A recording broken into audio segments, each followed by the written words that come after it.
The attack on the Australian. Next morning, before going to the links, Sir Clinton went to the shore and superintended the start of the excavating work there, but when once the actual digging had begun, he seemed to lose interest in the matter. It was not until late in the afternoon that he paid his second visit, accompanied by. Even then he contented himself with the most casual inspection, and soon turned back towards the hotel. "What are you after with all this spadework?" demanded as they sauntered up the road.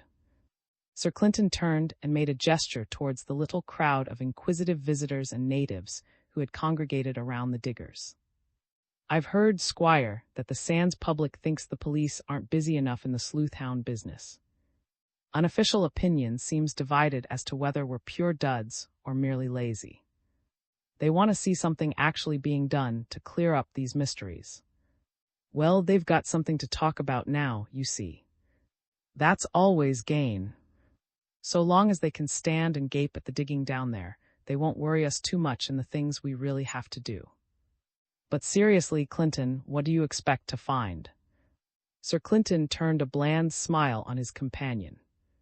"Oh, shells, as I told you before, Squire. Shells, almost certainly. And perhaps the brass bottle that the genie threw into the sea after he'd escaped from it, the Arabian Nights tale, you remember. Once one starts digging in real earnest, one never can tell what one may not find." Made a gesture of impatience. "I suppose you're looking for something. I've told you exactly what I expect to find, Squire. And it's no good you're going off to pump these diggers, or even the inspector, for they don't know what they're looking for themselves. The general public can ask questions till it's tired, but it won't learn much on the beach. That'll tend to keep its excitement at fever heat and prevent it looking any farther for points of interest." As they neared the hotel, who was walking leisurely up the road. Sir Clinton slowed down to her pace and opened a brisk conversation as he came abreast of her. Feeling rather out of it, inspected. Covertly with some. Now what the devil does Clinton see in that vamp? He asked himself as they moved on together. He's not the usual idiot by a long chalk. She'll get no change out of him. But what does he expect to get out of her? It's not like him. Of course, she's a bit out of things here, but she doesn't look the sort that would mind that much somehow. And he's evidently laying himself out to get her good graces. It's a bit rum. He could not deny that the personal attractions were much above the average, and despite himself, he felt a tinge of uneasiness in his mind. After all, even the cleverest men get caught occasionally, and it was plain enough that Sir Clinton was doing his best to make friends with the Frenchwoman. They had just entered the hotel grounds, when saw approaching them down the drive the figure of. The Australian seemed to have something to say to them, for he quickened his pace when he caught sight of Sir Clinton. "I've come across something else that might be of importance," he said, addressing the chief constable without a glance at the others. "It's He broke off abruptly with a glance at. It seemed almost as though he had not seen before that she was there, or as if he had just her. "I'll let you see it later on," he explained rather confusedly. "I'll have to hunt it out. I find I've left it in the pocket of another jacket." Sir Clinton successfully repressed any signs of a curiosity which he might have felt. "Oh, any time you like," he suggested, without betraying much interest in the matter. By an almost imperceptible, he broke the group up into two pairs and moved on towards the hotel entrance leaving and the Australian to follow if they chose. It was almost dinner time as they entered the building, and took the opportunity of shaking off, who seemed inclined to cling to him more than he wished. Rather to his surprise, Sir Clinton showed no inclination, after dinner, to plunge into further investigations. "We mustn't be greedy, Squire," he argued. "We must leave the inspector a fair share of the case, you know. If amateurs like ourselves bustle around too much, the professional would have no practice in his art at all."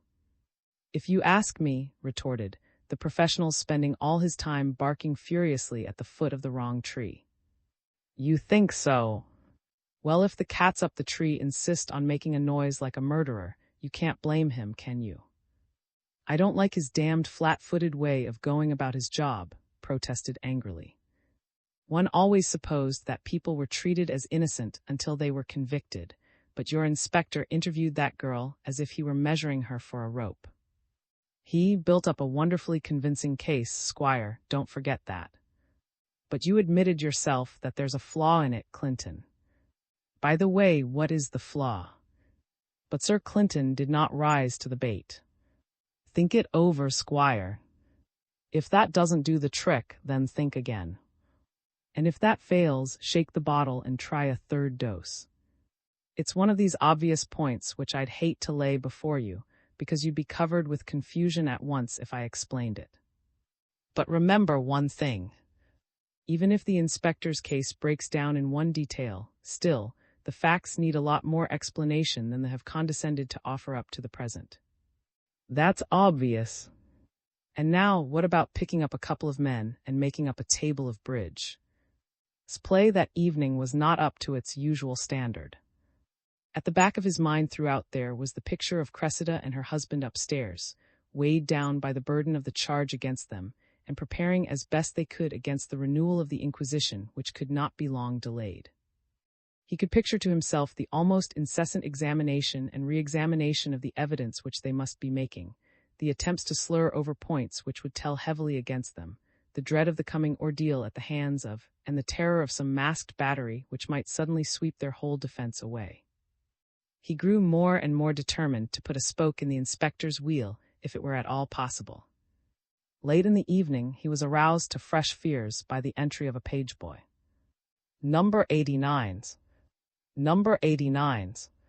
Number. Here, boy. Sir Clinton signaled to the page. What is it? You Sir Clinton, sir. Message from Mr. Sir. He wants you to go up and see him. His number's 103, sir. Sir Clinton was obviously annoyed. Tell him I'm here if he wishes to see me. Say I'm playing bridge. The boy seemed to enjoy springing a sensation on them. Beg pardon, sir, but he can't come. He's upstairs in bed. He's been shot. Mrs. brought him back in her car, sir, a few minutes ago, and they had to carry him up to his room. The doctor been sent for. Sir Clinton laid down his cards and made a brief apology to the others for interrupting the game. You'd better come along with me, Squire.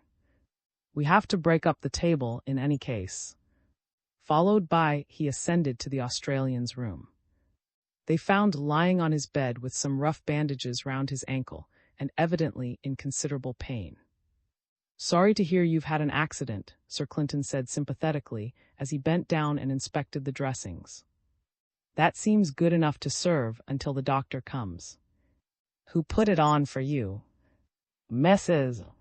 I answered. She seemed to know a bit about first aid work. Sir Clinton, rather to his surprise, asked no leading question, but awaited his explanation. The Australian did not keep them in suspense. I sent a message down for you because you're the Lord High Muck-a-Muck in the police hereabouts, and the sooner the police get hold of the beggar who tried to do me in, the better I'll be pleased. It's no advertisement for a new hotel to have one of its guests half murdered within a week of his arrival. True. Suppose you explain what happened. Seemed to see that he had hardly approached the matter in a tactful manner. I'm a bit sore at present, and perhaps I sounded peevish. But it's enough to make one lose one's rag a bit, I think. Hear what happened. This evening, after dinner, I strolled across the bay to pay a visit to my friend at's cottage. We sat there for a while, playing cards, and then I thought I might as well be getting home again. So I said goodbye to them. Who was there? Sir Clinton interjected. And replied. I said goodbye to them and set off for home. Did anyone see you off the premises? The chief constable interrupted once more. Shook his head. I'm an old pal of's, so he didn't trouble to come to the door with me. I put on my hat and coat and gave the cottage door a slam after me to let them hear I was gone. Then I walked down that muddy path of theirs. You didn't notice if anyone followed you. Reflected for a moment. I didn't notice particularly, of course, but I can't think that anyone did. I mean, I can't remember anything that suggests that to my memory, you understand. Sir Clinton nodded to him to continue his story. When I got down to the road, I turned off in this direction. Now, that's the point where I do remember someone behind me. I heard steps. After a yard or two, I looked round, you know how one does that, without having any particular reason. But it was a heavily clouded night, and the moon didn't light things up much. All I could see was a figure tramping along the road behind me, about a couple of dozen yards behind, I should think. No idea who it was, I suppose. Sir Clinton questioned. Not the foggiest. I thought it might be one of the hotel people, so I slowed down a trifle for the sake of company. No one except some of the hotel crowd would be walking in this direction at that time of night. The next thing I heard was the sound of steps coming up behind me, and then there was the crack of a pistol, and down I went in the road with a bullet in my leg. Whereabouts were you at the time? About 50 yards along the road from the path to his cottage, I should say. But you'll find the place all right in daylight. I bled a good deal, and it'll be all over the road where I fell. And then? Well, I was considerably surprised, said. Very natural in the circumstances, Sir Clinton admitted, giving for. What did you think had happened? I didn't know, the victim continued. You see, I'm a total stranger here. Is the only person in the place who's met me before. No one that I know of could have a grudge against me. That's what surprises me in the business. He paused, evidently still pondering over the mystery. It beats me still, he continued, when his reflection had produced no solution. But at that moment, I hadn't much time to think over it. The next thing I heard was the sound of steps coming closer, and that gave me a start, I can tell you. It looked too much like the fellow coming to finish his job at close quarters. He must have been a damn bad shot, or it may have been the dark that troubled him. But I'd no longing to have him put a pistol muzzle to my ear, I can tell you. I just let out a yell.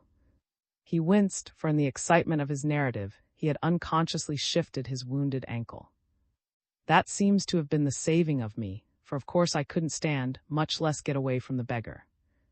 I suppose the racket I raised scared him. You see, they heard me at his cottage, and there might easily have been other people on the road as well.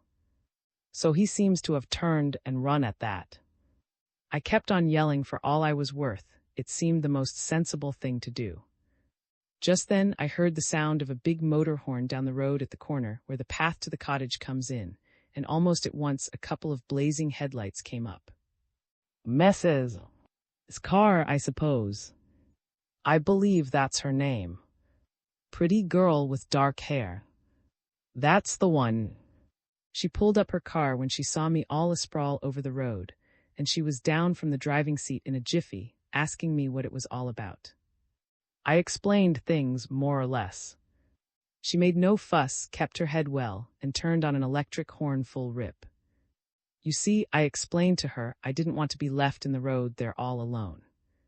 She'd proposed to go off in her car and get assistance, but I wasn't keen on the idea. Sir Clinton's face showed his approval of this caution. In a minute or two, continued, and came up. They'd been roused by my yells and the electric horn. I don't know what the girl thought when she saw, in the light of the motor's lamps, it must have given her a start to see a face like that at close quarters in the night. But she's a plucky girl, and she never turned a hair. Proposed taking me down to the doctor in the car, but she insisted on bringing me back here. More comfortable, she said. And between the lot of them, they got me bundled on board her car, and she drove me home. You left the other two there then? Yes. She didn't invite them on board. Then, when we got here, she fixed me up temporarily. He nodded towards the bandages, and then she went off in her car again to hunt up a doctor. Sir Clinton seemed to find nothing further to ask. Stepped into the breach. Would you, this gunman, if you saw him again? Shook his head. In that light you couldn't have told whether it was a man or a woman, much less him. Before could say anything more, the door opened and Doctor came in, followed by Inspector. "Oh," said Sir Clinton. "I don't think we need trouble you any more just now, mister. By the time the doctors fixed you up, you'll not want to be bothered with an inquisition, I suspect. I'll drop in tomorrow and see how you're getting on. Good night. I hope it's not a bad business." He turned to, "You needn't worry, mister Inspector. I've got the whole story and can tell you what you need," and followed him from the room, leaving the doctor to do his work undisturbed. Sir Clinton led the way to his own room, where he gave the inspector the gist of what they had learned. "And now, Inspector," he concluded, "perhaps you'll tell us how you managed to pop up so opportunely. How did you come to hear of this affair?" "Mrs. brought me up in her car, sir." It seems she drove to the doctor's first of all, and as he wanted a minute or two to collect bandages and so forth, she brought her car round to the place where I'm staying and asked for me. I was a bit taken aback when I saw her couldn't make out what it was all about at the first glance. She got me on board and was off to the doctor before you could say, snap. We picked him up and she drove us both up here. On the way she told me her side of the business. And that was, by her way of it, she'd wanted to make sure of catching the first post in the morning an important letter, she said. She'd taken her car and driven into Sands post office to post it, for fear of the hotel post not catching the first collection. Then she was driving back again when she heard someone calling, just as she came to the corner at cottage. She turned on her horn and came round the corner, and almost at once she saw, in the beam of her headlights, lying on the road. So she stopped and got down. In a minute or so, up came the gang from cottage, and between the lot of them they got into the car and she brought him home. Did she see anyone on the road except? I asked her that, sir. She says she saw no one there. No one was on the road between and the corner. Slipped off the road, evidently. There are a lot of rocks by the roadside thereabouts, and a man could hide himself quick enough among them if he were put to it, Sir Clinton pointed out. The inspector seemed to find the suggestion unsatisfying. There's just one point you've overlooked, I think, sir, he. Remember what told you. With the light as it was, he couldn't tell whether it was a man or a woman who shot him. Flamed up at the inspector's insinuation. Look here, Inspector, he said angrily, you seem to be suffering from an about Mrs. First of all you insist that she murdered.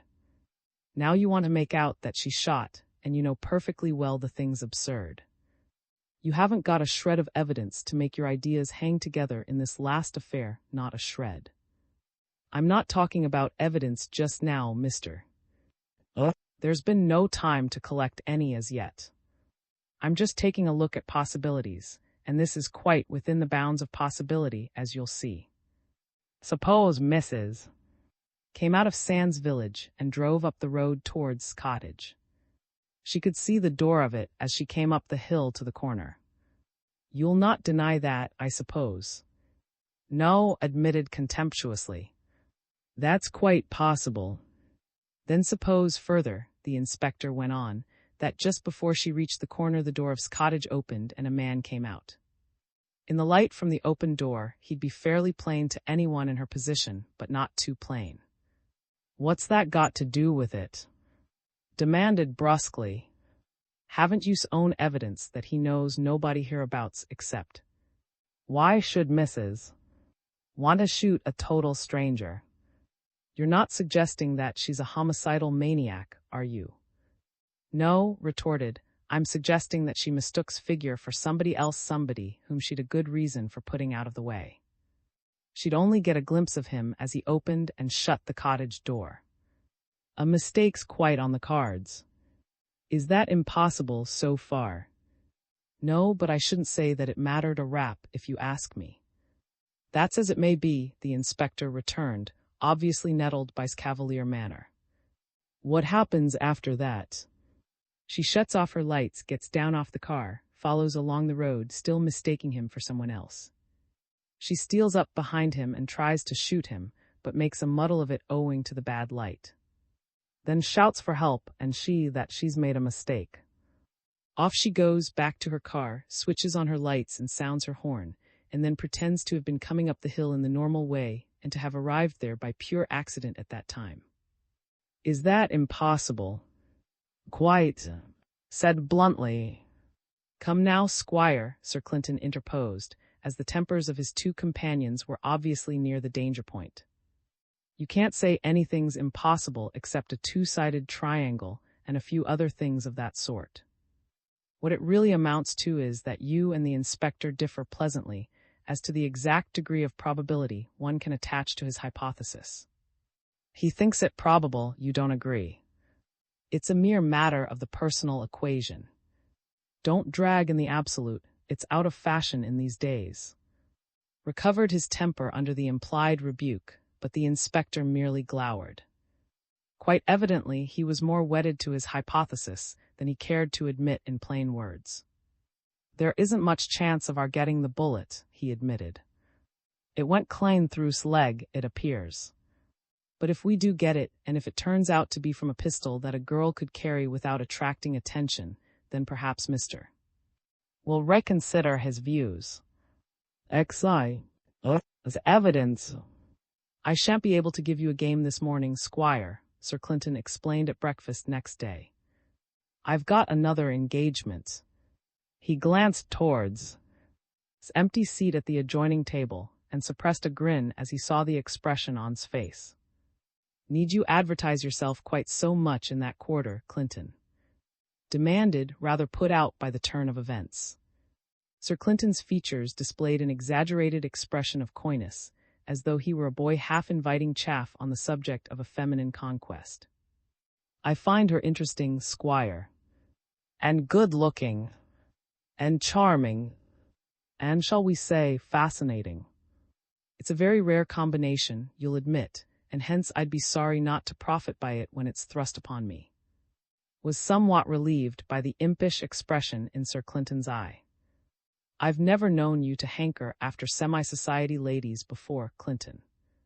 Is it just a freak? Or are you falling into senile decay? She's fairly obvious, you know, especially against this background. Sir Clinton failed to suppress his grin. Wrong both times, Squire, making twice in all. It's not a freak. It's not senile decay. It's business. Sounds sordid, doesn't it, after your spangled imaginings? Chief Constable sacrifices all for love, and that sort of thing. It's almost a pity to disappoint you. His relief was obvious. Don't singe your wings, that's all. She's a dangerous toy by the look of her, Clinton. I shouldn't play with her too long if I were you. What she's doing down here at all is a mystery to me. That's precisely what I intend to find out, Squire. Hence my devotion. There were more brutal ways of finding out, but I don't share the inspector's views about how to elicit evidence. You see, she studied in the best school of fascination, and she knows a woman can always get into a man's good graces by leading him on to talk about his work. So she secured a number of horrific details about the dreadful powers of the police in this land of freedom from me. I think she'll part with the information I want when I ask for it. Shook his head disapprovingly. Seems a bit underhand that, he commented. The finer graces do get shoved aside in a murder case, Sir Clinton admitted. One regrets it, but there it is. You can't wear a collar and tie when you're going to be hanged, you know. Get on with your breakfast, you gruesome devil, directed, half in jest and half in earnest. I expect the next thing will be your luring all your suspects on to the hotel weighing machine, so as to have the right length of the drop calculated beforehand. Constant association with that brute has corrupted you completely. Sir Clinton stirred his coffee thoughtfully for a moment or two before speaking again. I've got a job for you to do, Squire, he announced at last in a serious tone. About 11 o'clock I have an appointment with. We're going for a walk along the bay. Now I want you to drive into Sands, pick up, and get back again so as to meet us somewhere about the old wreck. It was a spring tide yesterday, and the tide's just turning about this time in the morning, so we'll have to keep quite near the road in our walk across the sands. You can hail us from the road easily enough. Nodded in acceptance of the task. The inspector can bring along a tape measure in his pocket, and if he likes, he can drag thee and wax with him also, though I doubt if we'll need them. At the mention of the tape measure, pricked up his ears. You don't imagine that she was on the beach that night, do you, Clinton? Found out that her shoes were for half a size at least, too big for the prints we haven't identified yet. Besides, she's quite a good height, as tall as Mrs. And you remember, the steps were much shorter than Mrs. The person who made these prints must have been much smaller than the woman. Have you found some more prints that you didn't tell us about? All in good time, Squire, Sir Clinton answered. Take things as they come. He sipped his coffee as though to show that he did not propose to be drawn, but was not to be put off. You couldn't have got a for shoe into these prints. No, and from what I've seen of her feet, her shoes are a perfect fit. I've noticed you admiring them quite justifiably, Squire. Well, she couldn't wear a 3-shoe. No, that's admitted. She hasn't such a thing in her possession, I'm sure of that. Give it up, Squire. The fishing's very poor in this district. I'm not going to tell you anything just now. That he could not hope to extract any further information from the chief constable, and he consoled himself with the thought that a couple of hours at most would see this part of the mystery cleared up. After breakfast, he went into the lounge, and passed the time in smoking and reviewing the state of affairs. He became so engrossed in this exercise that it was almost with a start that the time had come to take out the car and pick up. As he and the inspector drove slowly back from the village, they saw the figures of Sir Clinton and sauntering across the sands just below high tide mark, and in a few moments the car came level with the walkers. Sir Clinton waved his arm and then got out and walked down the beach. This is Inspector, the chief constable said as they came up. He wants to ask you some questions about Friday night when you were at that rock over there. He pointed to Neptune's seat as he spoke. Seemed completely taken by surprise. For a moment or two she stood glancing uneasily from one to another, and her eyes showed something more than a tinge of fear. I am much surprised, Sir Clinton, she said at last, her accent coming out more markedly than usual in her nervous voice. I had supposed that you were friendly to me, and now it appears that, without making a seeming of it, you have been leading me into what you call an English police trap, isn't it? That is not good of you. Had picked up his cue from Sir Clinton's words. I'm afraid I must ask you to answer my questions, ma'am, he said, with a certain politeness. Obviously he was by no means sure of his ground. Eyed him in silence for some moments. What is it that you desire to know? She demanded finally. Before could formulate a question, Sir Clinton intervened. I think, madame, that it will make things easier for us all if I tell you that the inspector is preparing a case against someone else. He needs your deposition to support his charge. That is the whole truth, so far as he is concerned. You need not have any fears, provided that you tell us all that you know about Friday night. Notice the double meaning which might be attached to Sir Clinton's words, but he could not feel sure whether the chief constable wished to deceive or merely to reassure his witness. His face cleared slightly as she grasped the meaning of Sir Clinton's speech. If such is the case, she said cautiously, I might recall to myself some of the things which happened. Seemed a trifle suspicious at this guarded offer, but he proceeded to put some questions. You knew this man, ma'am? Nicholas. Yes, I knew him. I had known him for a long time. Sir Clinton interposed again. Perhaps you would prefer to tell us what you know of him in your own words, madame. It would be easier for us if you would do so. Nodded her agreement. She seemed to have conquered her nervousness. It was during the war, messieurs, in 1915. I was Pascal then, a young girl, an honest girl, what you English call straight, isn't it? It was later that I became a line, you understand. I encountered this Nicholas in Paris, where I was employed in a government office. He was very charming, very caressing. He knew how to make himself loved. She made a gesture, half cynical, half regretful, and paused for a moment before she continued in a harder tone. It did not last long, that honeymoon. I discovered his character, so different from that which I had believed it. He abandoned me, and I was very rejoiced to let him go, but he had taught me things and forced me to work for him while he had me. When we separated ourselves, in fact, I was no longer the gentle, honest little girl that I had been. All that was finished, you understand. Saw that the inspector was taking notes in shorthand. Paused for a time to allow to catch up.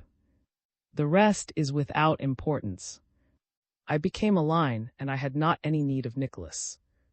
During a long time I had no need of him, but from time to time I heard speak of him, for I had many friends, and some of them could tell a little, and always he was the same. Then is come the report that he was killed at the front. She paused again, with her eye on the inspector's pencil. The time passed, she resumed, and I desired only to forget him. I believed him well dead, you understand. And then, from one of my friends, I learned that he had been seen again after the war. I disinterested myself from the affair. I had no desire to see him. But suddenly it became of importance to me to satisfy myself about him. It is much complicated, and has nothing to do with him. I pass on. But it was most necessary that I should see him and get him to consent to some arrangements, or an affair of mine would be embarrassed. Embarrassed, repeated, to show that he was ready to continue. I have consulted my friends. Pursued. Some among them have been able to help me, and I have discovered where he was living in London. It was most necessary for me to speak with him. Thus I came over to England, to London. But he is no longer there, he is gone to Sands, one says. So I procure his address at cottage, and I come myself to Sands Hotel. His involuntary upward glance from his notebook betrayed the increase in his interest at this point. I arrive here, and at once I write him a letter saying I go to his cottage to see him on Friday night. There is no response, but I go to his cottage as I had planned. When I knocked at the door, appeared. What time on Friday night was that? Interposed. In my letter I had fixed a rendezvous at 9:30. I was exact on time, you say, isn't it? But it seemed that this could not see me alone there, others were in the cottage. Then he said that he would meet me later at 10:30 at some great rock beside the sea, the rock one calls Neptune's Seat. So you came away, and he went back into the cottager, demanded. Assented with a slight bow. I came away, she continued. To pass the time I walked on the road, and perhaps I walked too far. It was late after the hour of the rendezvous when I arrived opposite the rock, this Neptune's Seat. I went down on to the sands and attained to the rock. Was there, very angry because I was 10 minutes late. He was much enraged, it appears, because he had a second rendezvous at that place in a few minutes. He would not listen to me at all at the moment. I saw that it was no time for negotiating with him. He was so much in anger and so anxious to deliver himself of me. I fixed another rendezvous for the following day, and I left him. What time did you leave him on the rock? Interjected. Let us see. Halted for a moment to consider.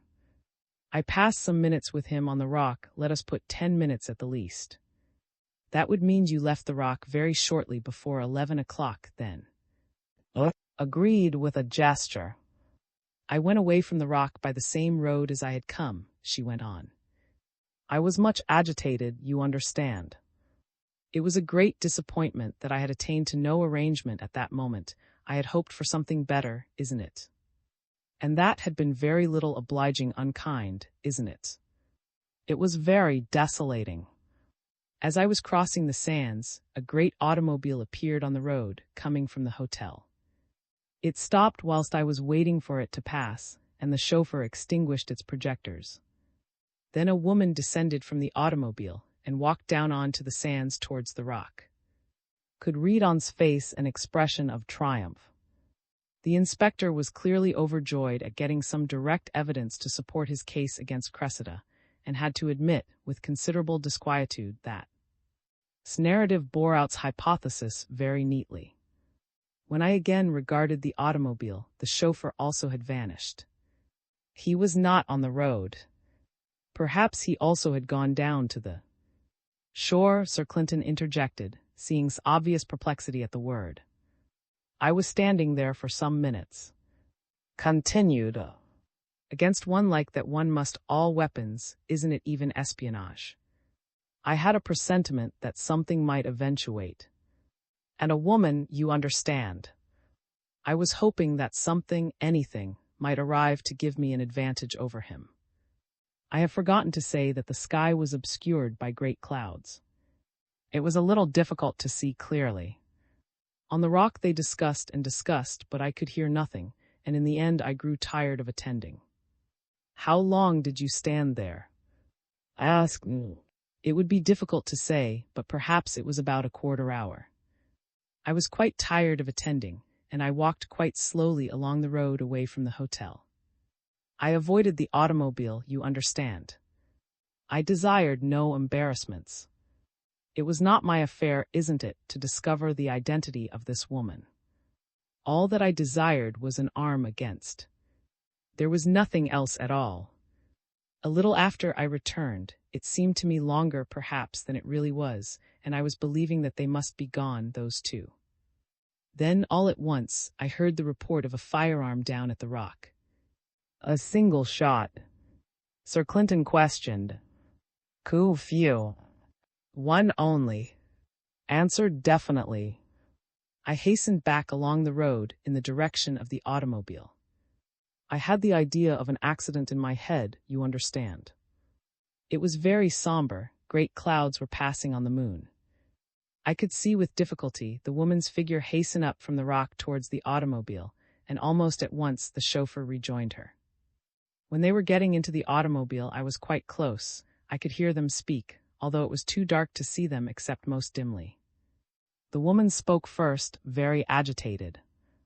Her three listeners were intent on her next words. Looked up, his pencil poised to take down her report.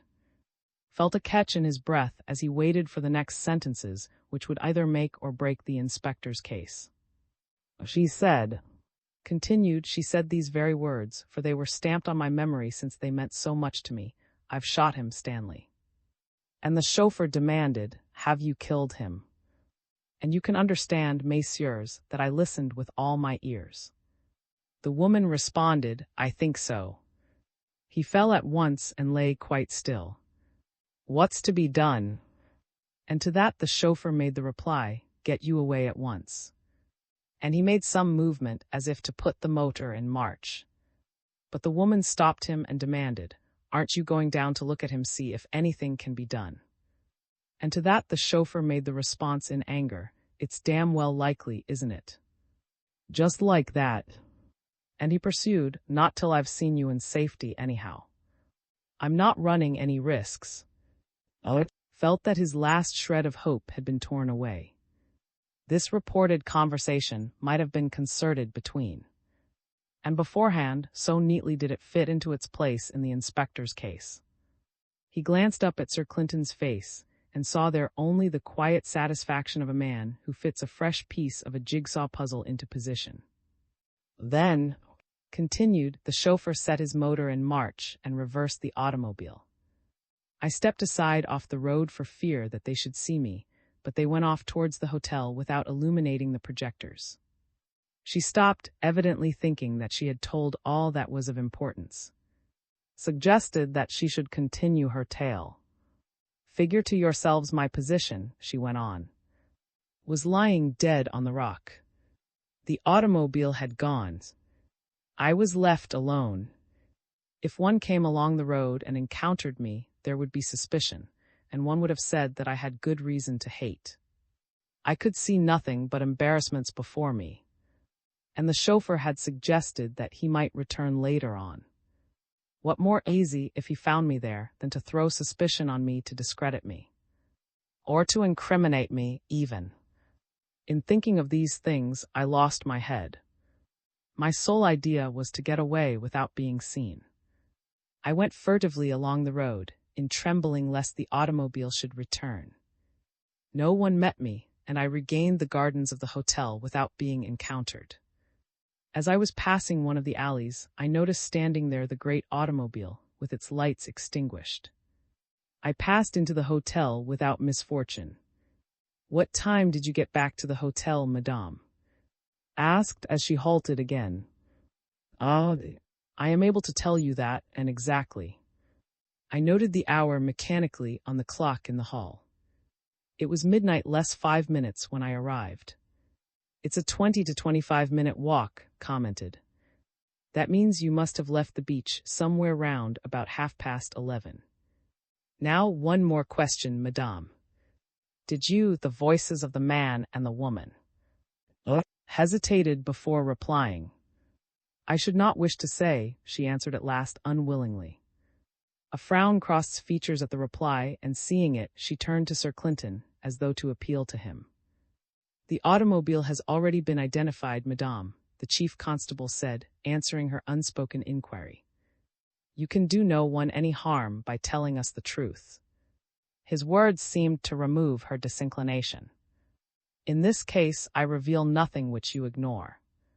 Then I say that it was the voice of the young madame which I have heard in the night." Bestowed a glance on, as much as to say that his case was lock-fast. Now that she had got her narrative off her mind, seemed to be puzzled by something. She turned to Sir Clinton. "I am embarrassed to know how you came to discover that I was at the Rock on that night. May I ask?" Sir Clinton smiled, and with a wave of his hand, he indicated the trail of footmarks across the sands which they had made in their walk. "Ah, I comprehend. I had forgotten the imprints which I must have left when I went down to the Rock. It was dark, you understand, and naturally I did not perceive that I was leaving traces." "So that was it," Sir Clinton was obviously puzzled. He turned to, "What size of shoe do you wear, madame?" She glanced at her nightly shod feet. "These shoes I have bought in London a few days ago." The size you call it, isn't it, was no. Shrugged his shoulders as though to express his disbelief. "Measure these prints on the sand here, Inspector," Sir Clinton suggested. Drew out his tape measure and took the dimensions of the footmarks left by. "And the length of step also, Inspector," Sir Clinton suggested.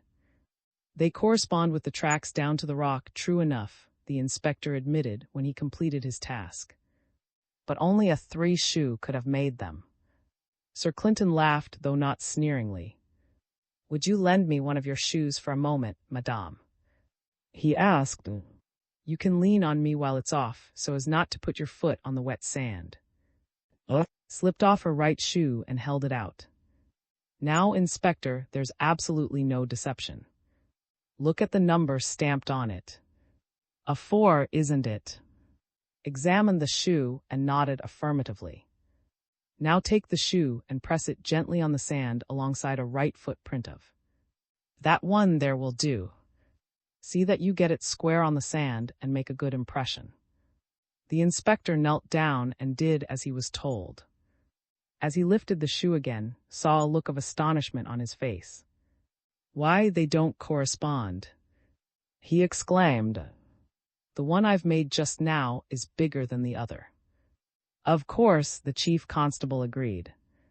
"Now do you see that a no? 4 shoe can make an impression smaller than itself if you happen to be walking in sand or mud. While you were hunting for people with 3 shoes, I was turning my attention to no. 4s. There aren't so many in the hotel, as you know. And it so happened that I began with.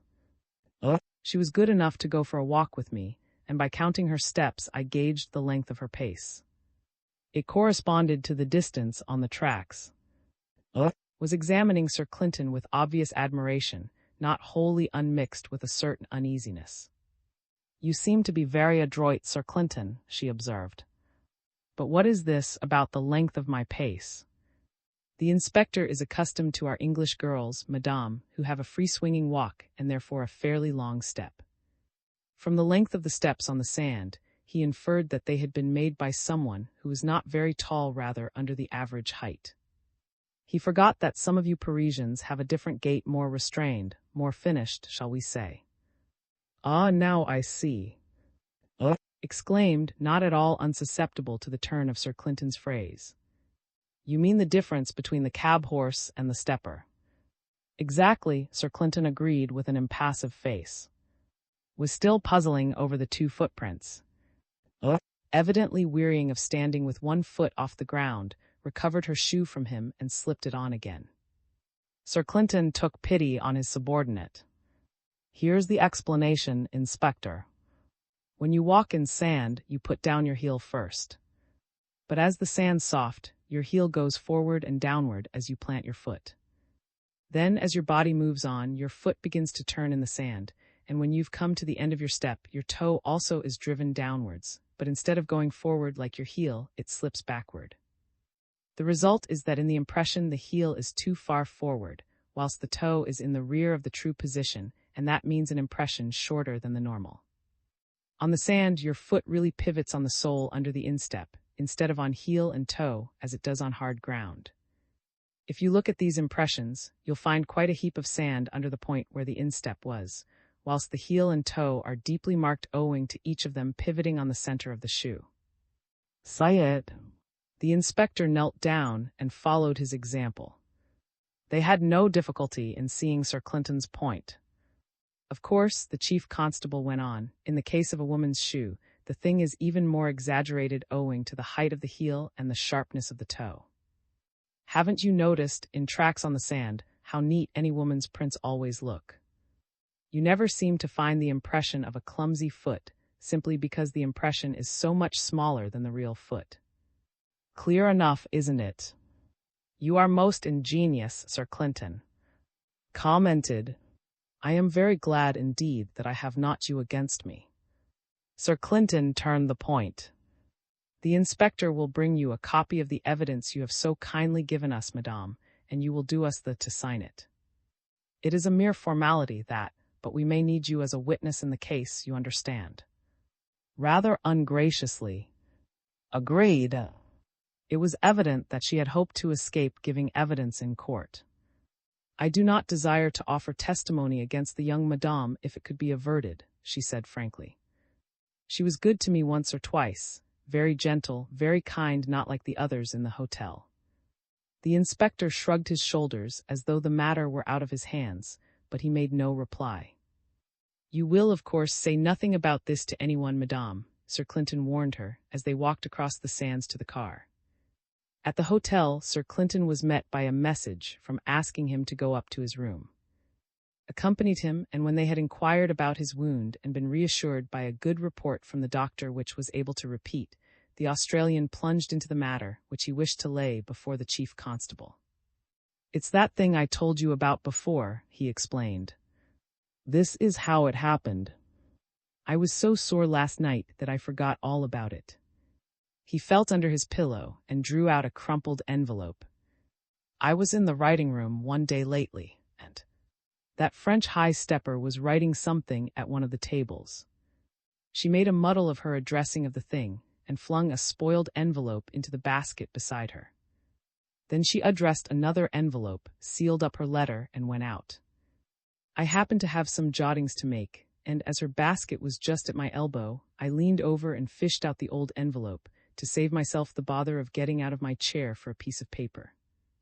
I scribbled down the notes I wanted to make, put the envelope in my pocket, and left it there. It wasn't for a while after that yesterday that I needed the jottings I'd made. I fished the envelope out and was reading my notes when suddenly my eye was caught by the spoiled address on the envelope. He handed the paper across to Sir Clinton, who read, Nicholas Sands. You see, she'd spelt cottage with one T, pointed out unnecessarily. That's what made her throw away the envelope, I expect. Sir Clinton took the envelope and examined it carefully. That's extremely interesting, he said. I suppose I may keep this. Then would you mind initialing it, just in case we need it for reference later on? He handed a pencil, and the Australian scribbled his initials on one corner of the envelope. The chief constable chatted for a few minutes on indifferent matters, and then retired, followed by, "Why didn't you tell him he was a day after the fair?" demanded as they went down the stairs. "The only value that envelope has now is that it further confirms. As evidence, and yet you treated it as if it were really of importance." "I hate to discourage enthusiasm, Squire," Sir Clinton answered. "Remember that we owe the second cartridge case to industry. If I had damped him over the envelope, he might feel disinclined to give us any more assistance, and one never knows what may turn up yet. Besides, why spoil his pleasure for him? He thought he was doing splendidly." As they reached the first floor, they saw, coming along the corridor towards the stairs, "Here's someone who can perhaps give us more valuable information," Sir Clinton added in a low tone. He stopped at the head of the stairs. "By the way, mister," he asked, glancing round to see that there was no one within earshot, "there's just one point I'd like you to clear up for me, if you don't mind." Stared at him with an emotionless face. "Very glad to do anything for you," he said, without betraying anything in his tone. "It's nothing much," Sir Clinton assured him. "All I want is to be clear about this estate and its trimmings. Your nephew owns it at present. If I have a surviving nephew, certainly. I can offer no opinion on that point, you understand." Naturally, Sir Clinton acquiesced. "Now suppose your nephew's death were proved, who are the next heirs?" "That's what I'd like you to tell me, if you don't mind. I could get it hunted up at house, but if you'll save me the trouble it will be a help. Failing my nephew, it would go to my niece, Mrs. And if anything happened to her, it falls to me in that case. And if you weren't there to take it by then, my sister would get it. There's no one else. Young, for instance, couldn't step in front of you owing to his having married your niece." "No," answered at once. "The will took account of 7 lives, and I suppose that was sufficient in the ordinary way. My sister, if she gets it, can leave it to anyone she chooses." Sir Clinton seemed thoughtful. It was only after a slight pause that he took up a fresh line of questions. "Can you tell me anything about the present management of the thing? You have a power of attorney, I believe, but I suppose you leave matters very much in the hands of lawyers." Shook his head. "I'm afraid I'm no great believer in lawyers. One's better to look after things oneself. I'm not a busy man, and it's an occupation for me. Everything goes through my hands. Must be rather a business, Sir Clinton. But I suppose you do, as I would myself get a firm of auditors to keep your books for you." Seemed slightly nettled at the suggestion. "No. Do you suppose I can't draw up a balance sheet once a year? I'm not quite incompetent." It was evident that Sir Clinton's suggestion had touched him in his vanity, for his tone showed more than a trace of pique. The chief constable hastened to smooth matters over. "I envy you, mister. I never had much of a head for figures myself, and I shouldn't care to have that kind of work thrust on my hands." "Oh, I manage very well," answered coldly. "Is there anything else you'd like to know?" Sir Clinton reflected for a moment before replying. "I think that's everything. Oh, there's one other matter which you may know about, perhaps. When does Mrs. expect her lawyer to turn up?" "This afternoon," intimated. "But I understand that they wish to consult him before seeing you again.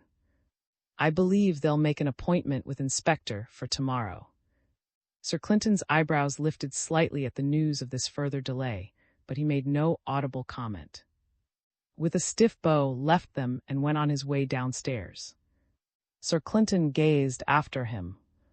"I'd hate to carry an automatic in my jacket pocket continuously," he remarked softly. Look how his pockets pulled all out of shape by the thing. Very untidy. With a gesture, he stopped the comment that rose to his lips, and then followed downstairs. Led the way out into the garden, where he selected a quiet spot. "There's one thing that struck me about this evidence," he said as they sat down, "and that is, it may be all lies together." Sir Clinton pulled out his case and lit a cigarette before answering. "You think so? It's not impossible, of course." "Well, look at it squarely," pursued. "We know nothing about the woman. For all we can tell, she may be an accomplished liar. By her own showing, she had some good reason for wanting out of the way." "It wouldn't be difficult to make a guess at it," Sir Clinton interjected. "I didn't want to go beyond our brief this morning, or I'd have asked her about that.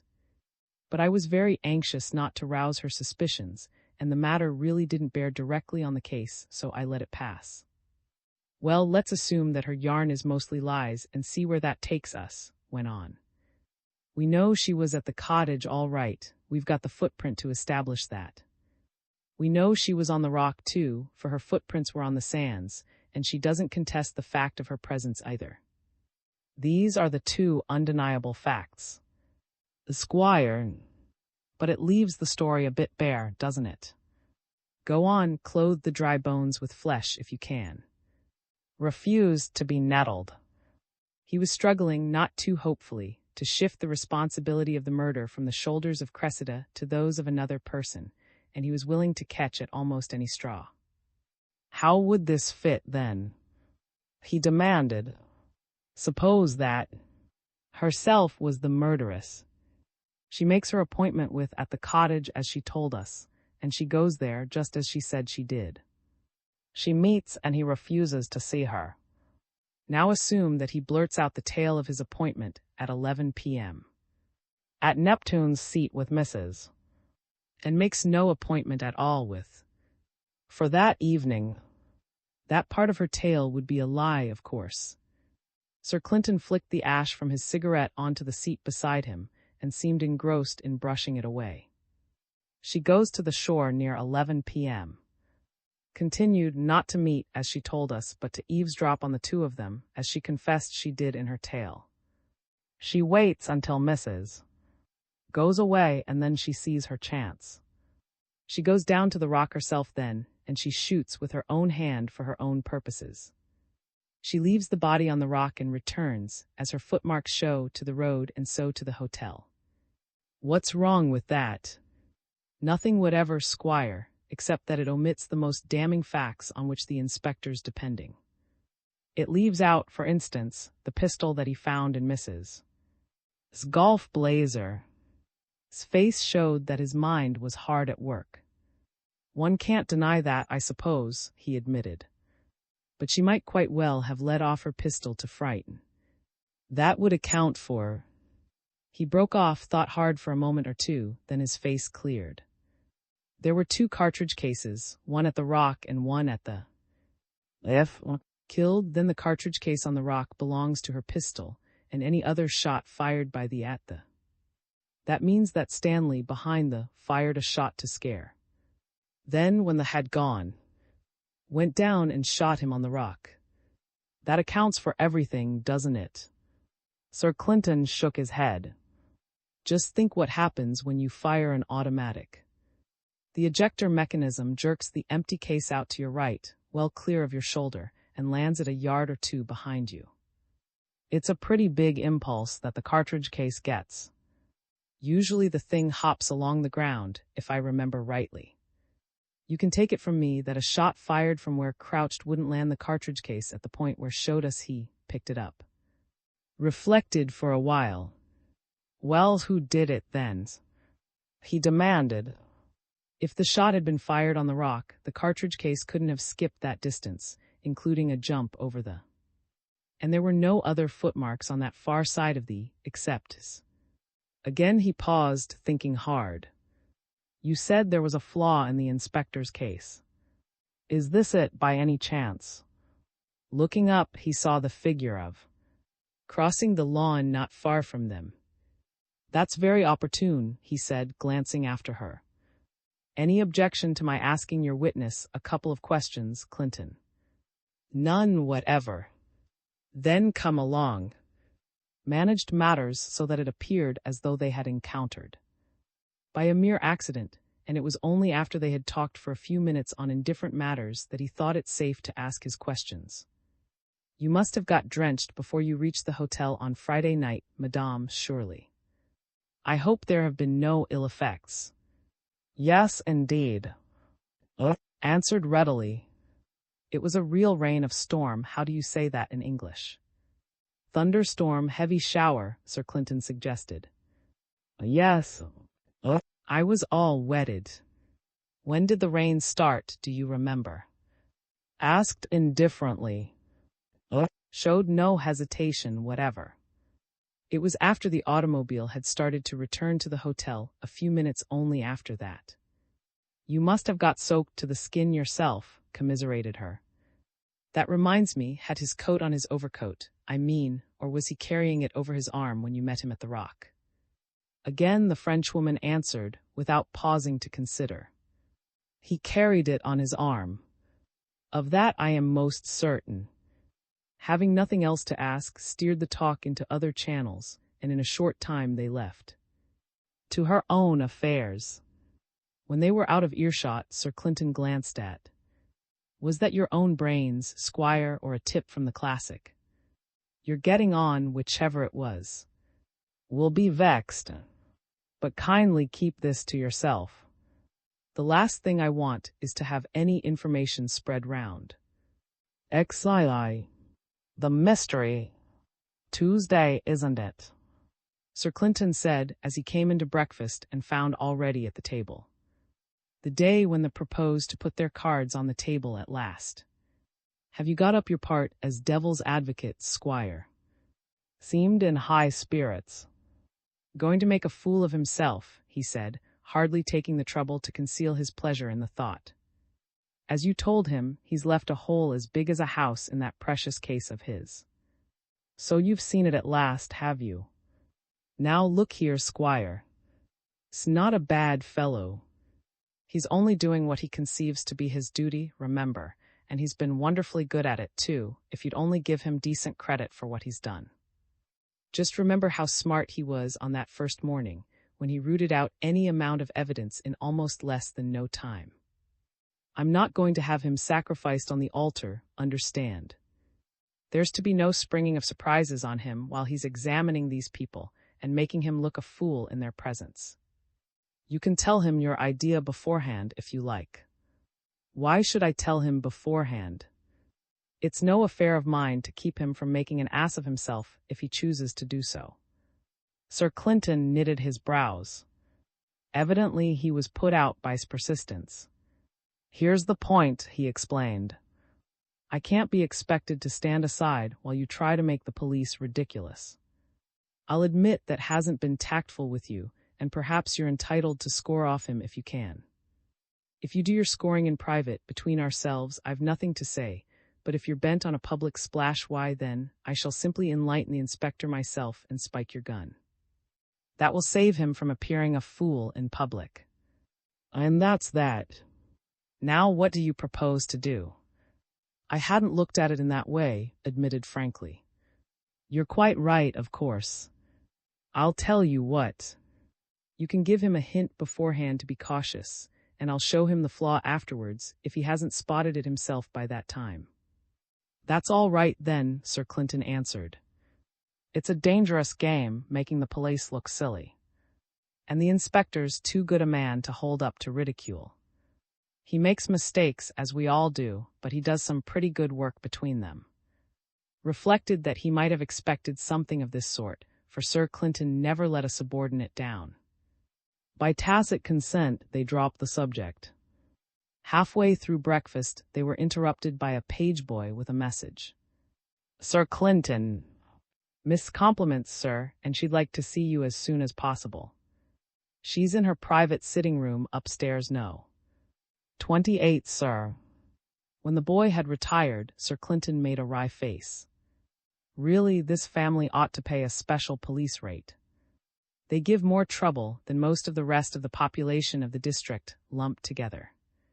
You'd better come up with me. Hurry up with your breakfast. in case it happens to be anything important. Obviously was not much of the prospect opened up by the chief constable's suggestion. She does talk, he said with foreboding, as though he dreaded the coming interview. They found Miss waiting for them when they went upstairs, and she broke out immediately with her story. "Oh, Sir Clinton, I'm so worried about my brother. He went out last night and he hasn't come back, and I don't really know what to think of it. What could he be doing out at night in a place like Sands, where there's nothing to do and where he hasn't any reason for staying away? And if he meant to stay away, he could have left a message for me or said something before he went off, quite easily, for I saw him just a few minutes before he left the hotel. What do you think about it? And as if we hadn't trouble enough already, with that inspector of yours prowling round and suspecting everyone. If he hasn't more to do than spy on my niece, I hope you'll set him to find my brother at once, instead of wasting his time." She halted, more for lack of breath than shortage of things to say, and Sir Clinton seized the chance to ask her for some more definite details. "You want to know when he went out last night?" Miss demanded. "Well, it must have been late after 11, at any rate, for I go to bed at 11 always, and he said good night to me just before I left this room. And if he had meant to stay away, he would have told me, I'm sure, for he usually does tell me when he's going to be out late. And he said nothing whatever, except that he was going out and that he meant to take a walk up towards the blowhole. And I thought he was just going for a breath of fresh air before going to bed, and now it turns out that he never came back again. And nobody in the hotel has heard anything about him, for I asked the manager. Possibly he'll put in an appearance shortly," Sir Clinton suggested soothingly. "Oh, of course, if the police are incompetent, there's no more to be said," Miss retorted tartly. "But I thought it was part of their business to find missing people." "Well, we'll look into it if you wish," Sir Clinton said, as she seemed obviously much distressed by the state of things. "But really, miss, I think you're taking the matter too seriously." "Quite possibly, mister. Went for a longer walk than he intended and got benighted or something, sprained his ankle perhaps and couldn't get home again. Most probably he'll turn up safe and sound in due course. In the meantime, we'll do what we can." But when they had left the room, noticed that his friend's face was not so cheerful. "Do you notice, Squire," the chief constable pointed out as they went downstairs, "that everything we've been worried with in this neighborhood seems to be connected with this confounded lot? Peter Hay, caretaker to the married one of the family, and now old himself. And that leaves out of account this mysterious claimant, with his doubtful pack of associates, and also the suspicious way they are behaving. If we ever get to the bottom of the affair, it'll turn out to be a concern entirely, either directly or indirectly. That's plain to a village idiot. What do you propose to do in this last business?" demanded. "Get hold of a pair of old shoes, first of all. We might need them, and we might not have time to come back for them. I'll manage it through the boots now. I could have got them from Miss, I expect, but she might have been a bit alarmed if I'd asked her for them." With the shoes in case, Sir Clinton set out for the blowhole, accompanied by.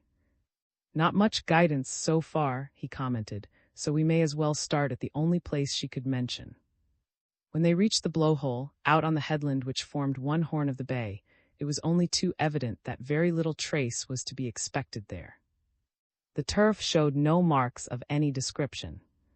Sir Clinton seemed rather resentful of the expectant manner of. "Well, what do you expect me to do?" he demanded brusquely. "I'm not an Australian tracker, you know. And there don't seem to be any cigar butts or cigarette ash or any of these classical clues lying around, even if I could use them if I'd found them. There's just one chance that he's gone down on to the sands." As he spoke, he stepped to the cliff edge and gazed down on the beach. "If those tracks on the sand happen to be his," he said, "then we've got at least one bit of luck to start with." Coming to the chief constable's side, saw the footprints of two men stretching clean-cut along the beach until they grew small in the distance. "We'll go down there and see what we can make of it," Sir Clinton suggested. "I've telephoned to come out from Sands and meet us. It's handy that these tracks stretch out in that direction and not into the other bay." They descended a steep flight of steps cut on the face of the cliff for the convenience of hotel visitors, and when they reached the sands below, they found the footprints starting out from the bottom of the stair. Sir Clinton opened his case and pulled out shoes, which he had procured at the hotel. The boots told me that had 2 pairs of shoes, both of the same pattern and both fairly new, so it should be easy enough to pick out his tracks if they're here, he said, taking one shoe and pressing it into the sand to make an impression of the sole. That looks all right, Squire. The nail pattern's the same in the shoe, and the right-hand set of footmarks. And the mark you've just made is a shade larger than the footprint, commented, to show that he had profited by Sir Clinton's lesson of the previous day. That fits all right. By the way, Clinton, it's clear enough that these 2 fellows met up at the top of the stairs and came down together. If they'd met here, there would have been a second set of tracks for man No. 2, which he'd have made in coming towards the foot of the stairway. Sir Clinton nodded his agreement with this inference, put the shoes back in his case, and set out to follow the tracks across the sands. In a short time they passed Neptune's seat, where Sir Clinton paused for a few moments to inspect the work of his diggers. That seems an interminable job you've set them, commented as they walked on again. The tides interfere with the work. The men can only work between tides, and each incoming tide brings up a lot of sand and spreads it over the places they've dug out already. What are you looking for, Clinton, damn it? It seems an awful waste of energy. I'm looking for the traces of an infernal scoundrel, Squire, unless I'm much mistaken, but whether I'll find them or not is another question altogether. It's a pure grab in the dark. And as I suspect I'm up against a pretty smart fellow, I'm not going to give any information away, even to you, for fear he infers something that might help him. He's probably guessed already what I'm after. One can't conceal things on the open beach, but I want to keep him guessing, if possible. Come along. The tracks ran, clearly marked, across the sands of the bay in the direction of the old wreck, which formed a conspicuous landmark on the shore. The chief constable and his companion followed the trail for a time, without finding anything which called for comment. They don't appear to have been hurrying, Sir Clinton said, examining the tracks at one point. They seem just to have sauntered along, and once or twice they've halted for a moment. I expect they were talking something over. The second man must have been a pretty big fellow to judge by the size of the footmarks, ventured cautiously. Apart from that, there's nothing much to see. No, Sir Clinton retorted. Only that his impressions are very shallow, much shallower than one's. And his stride's not longer than friend, either. Also, the impression of the soles quite smooth, looks like rubber soles or something of that sort. If so, there's nothing to be got out of them. That kind of shoes sold by the thousand. Made no reply, for at this moment he caught sight of the inspector plodding along the road above the beach. Sir Clinton whistled shrilly, and catching sight of them, left the road and descended to the sands.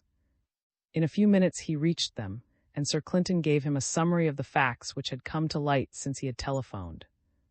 There's just one thing that's turned up since I saw you last, sir, the inspector reported in his turn. I've had cottage watched, as you ordered, and there's a third man there now. He keeps himself under cover most of the time, but I gave a pair of good field glasses, and he, the fellow, as soon as he saw him, knew him quite well. His name, Aird. He used to be valet at, but he got fired for some cause or other, and hasn't been near sand since. Then I asked the fishermen if they'd the man who opened the door to them when they went to borrow the boat, and they recalled that it was Aird. They hadn't thought anything about it, of course, until I questioned them. Now that's something worth having, Sir Clinton said appreciatively. But let's get on with the job in hand. That tide's coming in fast, and if we don't hurry, it'll be all over these tracks. We never seem to get any time to do our work thoroughly in this place, with all that water slopping up and down twice a day. They hurried along the beach, following the trail. It seemed to present nothing of particular interest until, as they drew near the old wreck, Sir Clinton's eye ranged ahead and picked up something fresh. See that new set of tracks, a third man coming out from behind the old wreck's hull and joining the other two? He asked, pointing as he spoke. Keep well to the landward side as we come up to them, so as not to muddle them up with our own footprints. I think our best line would be to climb up on top of the wreck and make a general survey from above. They followed his advice, and soon all three had climbed to the deck of the hulk, from which vantage point they could look down almost straight upon the meeting point of the three trails.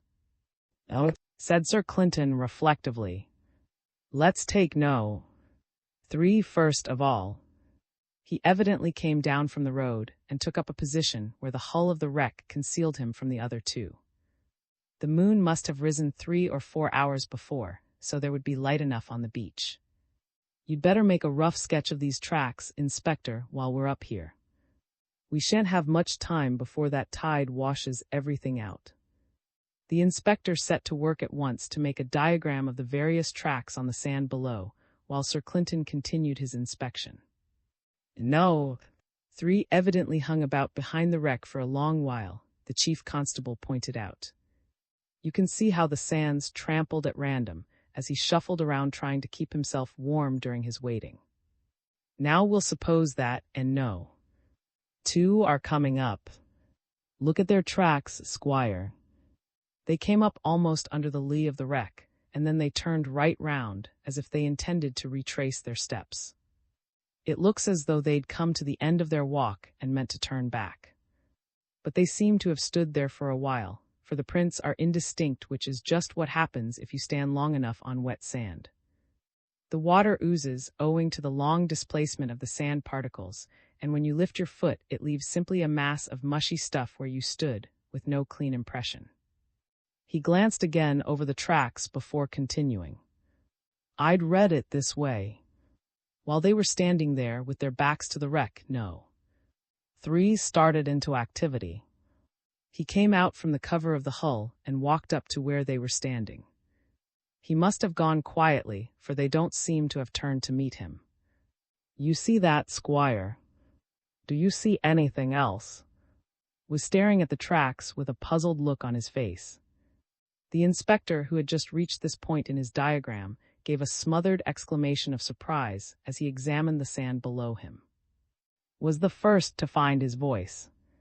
Where's the rest of's track? He demanded. It simply stops short there. He didn't turn, he didn't walk away, and damn it, he can't have flown away. Where did he go to? Sir Clinton ignored the interruption. Let's take the tracks as we find them. After No. 3 came up behind the others, it's clear enough that No. 2 and No. 3 went off side by side down towards the sea. Even from here you can see that they were in company, for sometimes the tracks cross and No. 2 has his prints on top of No. 3, whereas farther on you see No.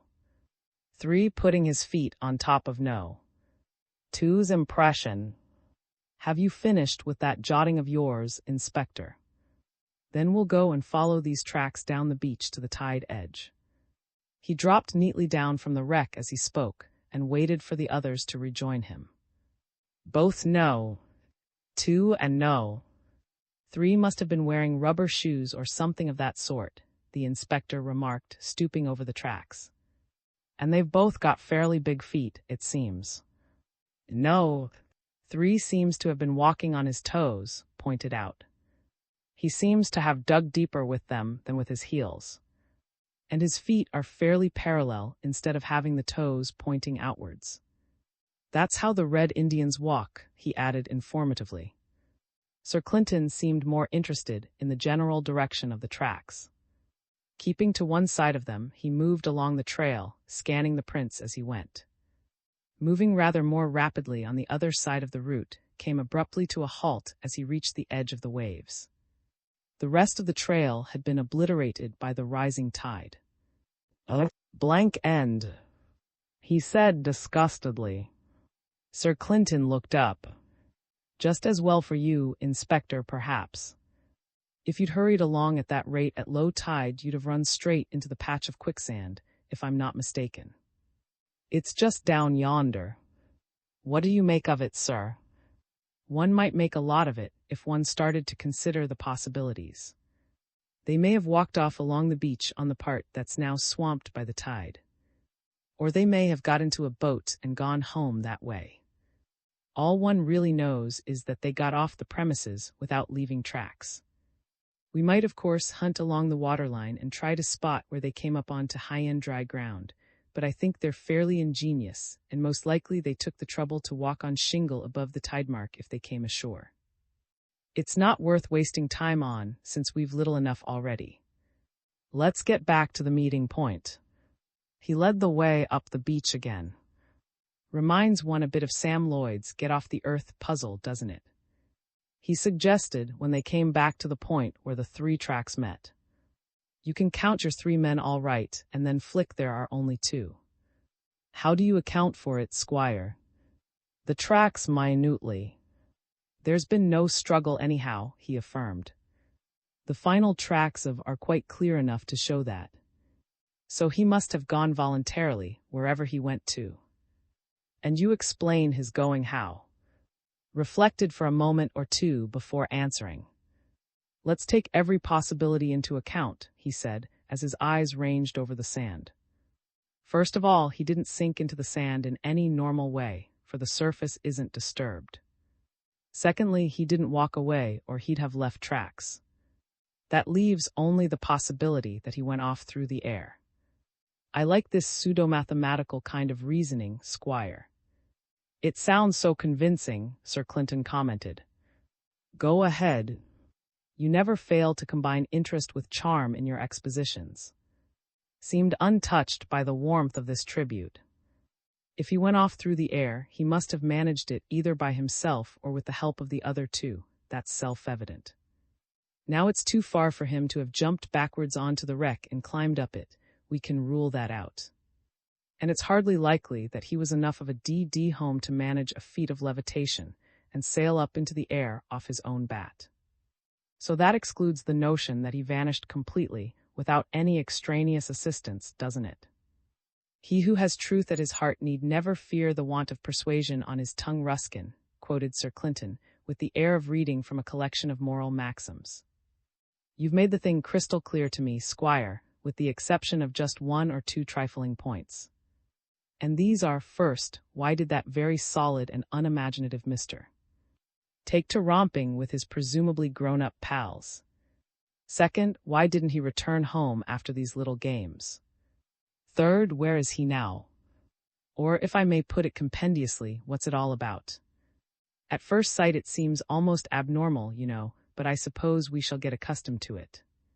Had been examining the tracks on the sand, without paying even the courtesy of listening to him. He now broke in. If you'll look at No. 3's tracks, sir, you'll find that they're quite light up to the point where he came directly behind, and then they get deeply marked on the stretch leading down to the sea. That's quite correct, Inspector, Sir Clinton agreed. And if you look again, you'll find that when they're light, the toes turn out to a fair extent, but on the heavier part of the track No. 3 walked as Mr. pointed out like a red Indian. Does that interest you? The inspector shook his head. I don't quite get it, sir. Ever been in France, Inspector? Just for a trip, sir. Ah, then you may not have chanced to come across, then. If you met him, he might have helped you a bit in explaining these levitation affairs. Pricked up his ears. Who's your French friend, Clinton? Oh, he was one of the pioneers of aviation in a way, taught men to fly and all that. Get off the earth was his motto. There's not much of the strong, silent man about you, Clinton, said glumly.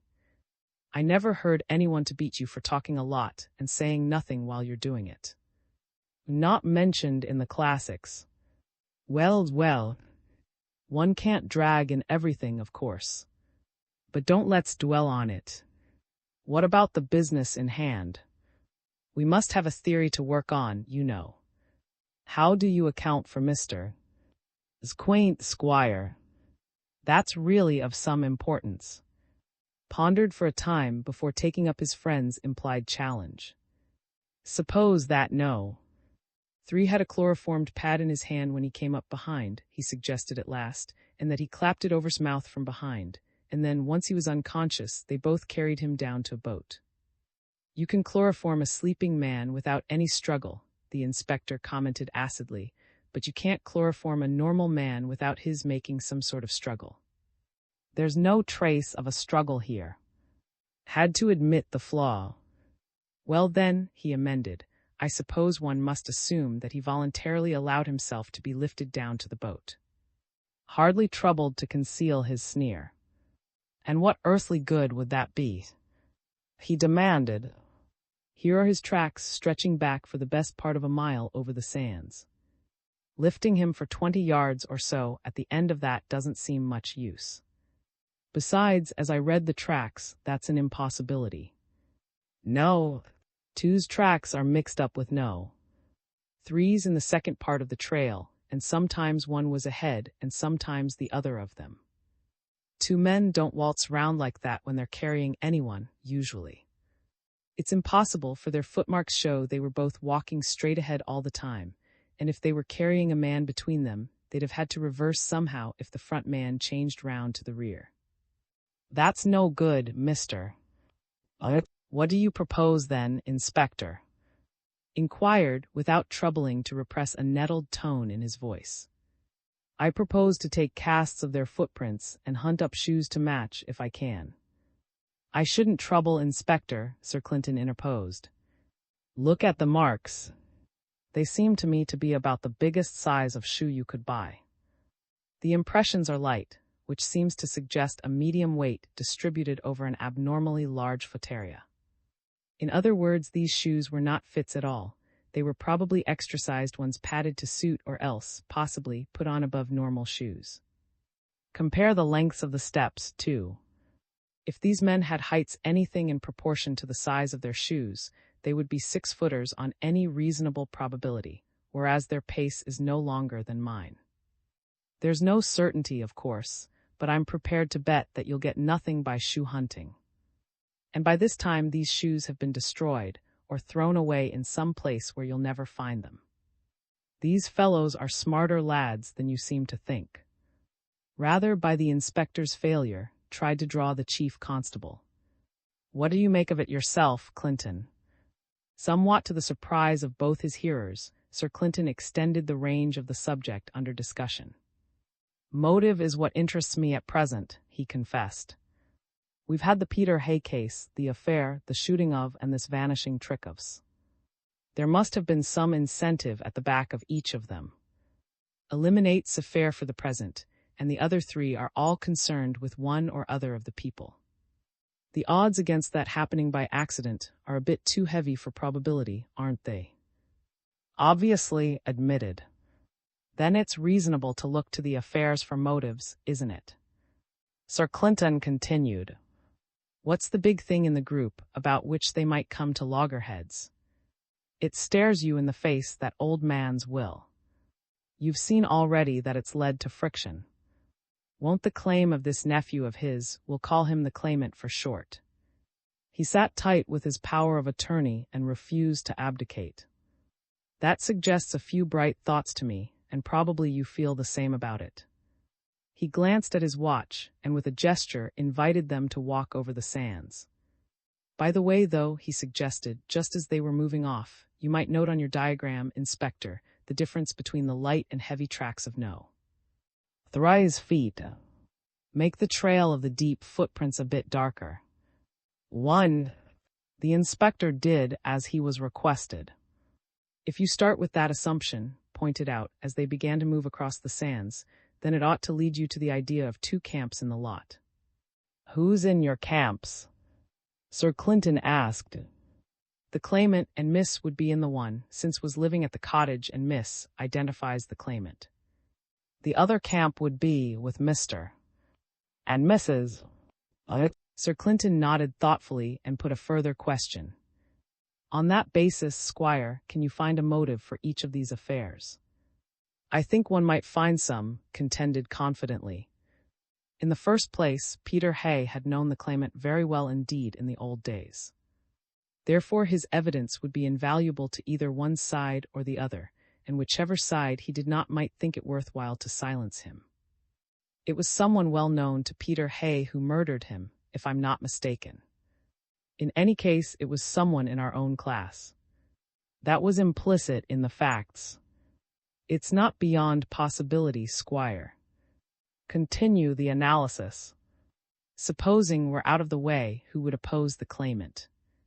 Pursued, though, said the inspector. They're next in the succession, and was a witness of some value to the claimant, too, so he was put out of the way. Everything points to the same thing, you see, sir. Bearing in mind the coming fall of the inspector's case, took this side thrust amiably. Let's go on, he suggested. There's the affair. I've got my own ideas about that, the inspector interjected, though I haven't had time to work them up yet. About the same build as the claimant, continued, without noticing the interruption. It seems to me quite on the cards that the attack on him was a case of mistaken identity. Or else, of course, he was a good witness for the claimant. He'd met him in the war, you remember. Perhaps that was why he was attacked. I think more of your first notion, sir, the inspector interrupted, with more than a tinge of approval in his tone. As I said before, everything points the same way. You find Mrs. mixed up in the whole affair from start to finish. Sir Clinton ignored this view of the case and turned to. Doesn't it seem rather out of proportion when you assume that would go the length of murder merely in order to keep the claimant out of the money and out of? He inquired gently. It really seems carrying things a bit too far when you take that as a premise. Well, what better can you suggest? Demanded. If I were set to make a guess, I think I'd hazard something of this sort, the chief constable returned. Suppose that friend has been up to some hanky-panky under his power of attorney malversation of some kind. He wouldn't dare to sell, but he might safely dispose of securities. There was no audit, remember. The competent fellow managed it all himself. And so long as no claimant turned up, he was all right, for none of the rest of them seemed to need money badly, and no one protested against the estate being left hanging in the wind. But as soon as this claimant hove in sight, friend looked like being for it, if the claimant could establish his case. Everything would come out then. That would be a good enough motive, wouldn't it? There's more in it than that, sir, the inspector broke in. If he'd got himself into Queer Street, it might be handy if he could disappear when things looked like getting too hot for him. Perhaps the whole of this, he turned and waved his hand towards the mysterious footprints, is simply a blind to cover his getaway. Perhaps it's just something left for us to scratch our heads over while he gets under cover, sir. Sir Clinton seemed slightly amused by the picture the inspector had drawn. I never held with head-scratching, Inspector. It's a breach of good manners, and not even friend shall tempt me to make a habit of it. I don't think he's very far away, but I doubt if you'll get your hands on him in a hurry. My impression is that he's gone to ground in a very safe hole. The inspector seemed to be reminded of something.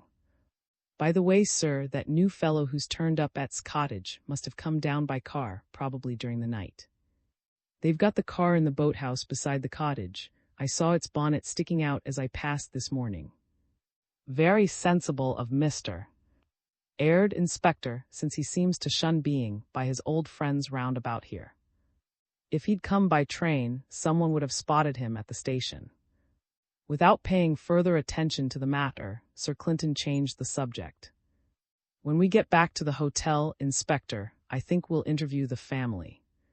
They've had quite long enough to polish their speeches by this time. But I'll give you one hint, and I mean it, Inspector. Don't be too sure about that case of yours. And don't let your zeal run away with you when you come to question the... You're on very slippery ice, and if you get their backs up too much, we may fail to get a piece of evidence out of them which is essential. The inspector considered this in silence for a few moments. Quite obviously, he did not like being handled in this fashion. Well, sir, he conceded at last, if you think I'm likely to bungle something because I don't know what it is, why not give me a hint? Mr. Could do that, I think, if you cared to ask him, Inspector. Turned round to, with ill-concealed sulkiness. Have you something up your sleeve, sir? Took no notice of the ungracious tone. He saw his way to achieve his end without the difficulties he had feared. "You've got no case at all, Inspector," he said roundly. "Sir Clinton told you long ago that there was a flaw in it. The whole thing's a washout. Now I don't want to have you walking straight into a mess, you understand, and you'll do that if you aren't careful. Suppose we let Sir Clinton do the talking at this interview. He'll get what he wants. You and I can ask any questions we choose after he's done. And after it's all over, I'll show you the flaw in your case." "Agree to that. I really think, Mr. Suggestion is sound, Inspector," Sir Clinton interposed, as hesitated over accepting the situation. "It's a fact that you can't prove your case on the evidence available." "Oh, very well then," agreed, rather resentfully. "If you want it handled so, sir, I've no objection. But it seems to me that case will take a lot of breaking. It's quite on the cards that this interview will stiffen you in your opinions, Inspector, but you're wrong for all that," Sir Clinton pronounced, in a voice that carried conviction to even the inspector's mind. XIII. Cressida's narrative. Reassured by the knowledge that Sir Clinton had taken the examination of Cressida out of the inspector's hands, was eager to know if anything fresh would be elicited from the which might help him to carry his theories to a further stage. Feeling sure that he could clear Cressida from the murder charge, he had difficulty in restraining his impatience during the half-hour which elapsed before they were shown into the suite. His first glance at Cressida showed him that the strain of the last day or two had told heavily upon her. Her darkened eyes and the weariness of her whole attitude spoke for themselves of the long hours of tension and anxiety, and on her face he could read clearly the apprehension which she was vainly striving to conceal. What puzzled him most was an impression of conscious guilt which he sensed in some mysterious way without being able to analyze it clearly. Stanley, lying on a couch with his leg in splints, seemed to present almost as difficult a problem. On his face also the strain had left its traces, and his whole expression inevitably suggested the bearing of an accomplice who, seeing that all is lost, still determines to brazen things out in the hope that some turn of the wheel may yet bring him into a safer position. The third occupant of the room was the lawyer, a pleasant, kind-faced man who was seated at a table with some papers before him. His face betrayed nothing whatever as to his views on the case. "Mr. has no locus standi here, of course," Sir Clinton explained when the lawyer had been introduced to them, "but I think it might be advantageous to have a witness at this interview who is not officially concerned in the case." "Have you any objection, Mr. Lynden?" The lawyer mutely consulted Cressida and her husband, and then gave his consent without ado. Stanley nodded his assent. "I've consulted Mr. he said when this matter had been settled, and we've come to the conclusion that frankness is the best policy. We've nothing to conceal. Now what is it that you want to know?" His glance, traveling from one to the other, reached Cressida's face, and he could see plainly that she was in dread of the coming ordeal. It seemed as though she had made up her mind for the worst, and could see no hope of coming safely through the Inquisition. "Perhaps Mrs. could tell us what she knows about this affair," Sir Clinton suggested. "Then, after we've had her account, Mr. could amplify her story wherever he came into the matter directly." Cressida nerved herself for the task, but she seemed to find difficulty in controlling her voice. At last she pulled herself together with an obvious effort and began. "If I'm to make the thing clear to you," she said, looking distrustfully from one to another in the group, "I'll need to go back a bit so that you can understand the state of affairs properly. You know, of course, that I married Nicholas in 1917, when he was convalescing after a wound he got. It's common property that my marriage was a complete failure. It couldn't have been worse. In less than a month, he'd shattered almost every ideal I had, and I loathed him more than I'd thought it possible for one person to loathe another. And he terrified me, too. He went back to the front again, and the next we heard was that he'd been reported killed in action. It sounds dreadful to say it, I know, but I can't pretend I was anything but glad when I heard the news. He was a horrible creature, horrible in every way. Life with him, even for that short time, had been a waking nightmare, and it was an infinite relief to find myself free of him. Then, in 1926, I married Mr. She paused and glanced at the lawyer, as though to draw some encouragement from him. Evidently, the sequence of her narrative had been concerted between them beforehand. His glance passed from her to Stanley, and he could see from the expression on his face how much he must have hated the dead man on Cressida's account. Last week, Cressida continued, in a slightly more controlled tone, I got a letter signed Nicholas. It was a dreadful shock to see that handwriting again. It seems that the report of his death had been a mistake, but he had let it pass for purposes of his own. It had suited him to disappear then. Now it suited him to reappear so far as I was concerned. You can guess what that meant to me. It invalidated my second marriage, and it threw me into the hands of that brute. Or at least, if it didn't actually put me into his hands, it gave him a weapon against me which he could use for his own ends. He was a selfish beast and vindictive, too, and I saw that he meant to stir up all the trouble he could. His letter hinted quite plainly that blackmail was his object in reappearing at this moment. He knew I'd married again, and he saw his chance. The lawyer produced a paper and handed it across to Sir Clinton. This is the letter, he explained. Sir Clinton glanced through it and then put it down on the table. That's a pretty production, he commented. I can understand your feelings, Mrs. Please go on. Cressida glanced across at the couch. Naturally, I consulted Mr. She continued. We decided that the best thing to do was to arrange a meeting with the man and try to get him to let us put matters on some bearable kind of footing. What we wanted, Stanley interrupted, was to persuade him to allow a divorce to go through quietly. Then we could have matters with as little fuss as possible. From what I'd heard of him, he didn't seem the sort who would refuse a bribe if it was big enough. He caught the lawyer's warning eye and halted abruptly. I understand, Sir Clinton interposed smoothly. You wished to come to some agreement with him. We needn't discuss the terms. Will you go on, please, Mrs. I wrote him a letter, Cressida pursued, with rather more courage in her tone as she saw that Sir Clinton was obviously not directly hostile like the inspector. Mr. took it across to his cottage that afternoon, Friday afternoon, and dropped it into the letterbox. You'll understand in a moment that I didn't wish Mr. to meet this man face to face. The inspector looked up from the notebook in which he was making a shorthand report of the interview. You might identify the letter we found on the body, he suggested. Sir Clinton produced the letter and Cressida examined it. Yes, that's it. I arranged to meet him at Neptune's seat late in the evening, when no one was likely to be on the beach. I didn't want to have him coming about the hotel naturally. She halted for a moment or two, as though she felt she was coming to the difficult point in her tale. Perhaps you won't understand what I've got to say next.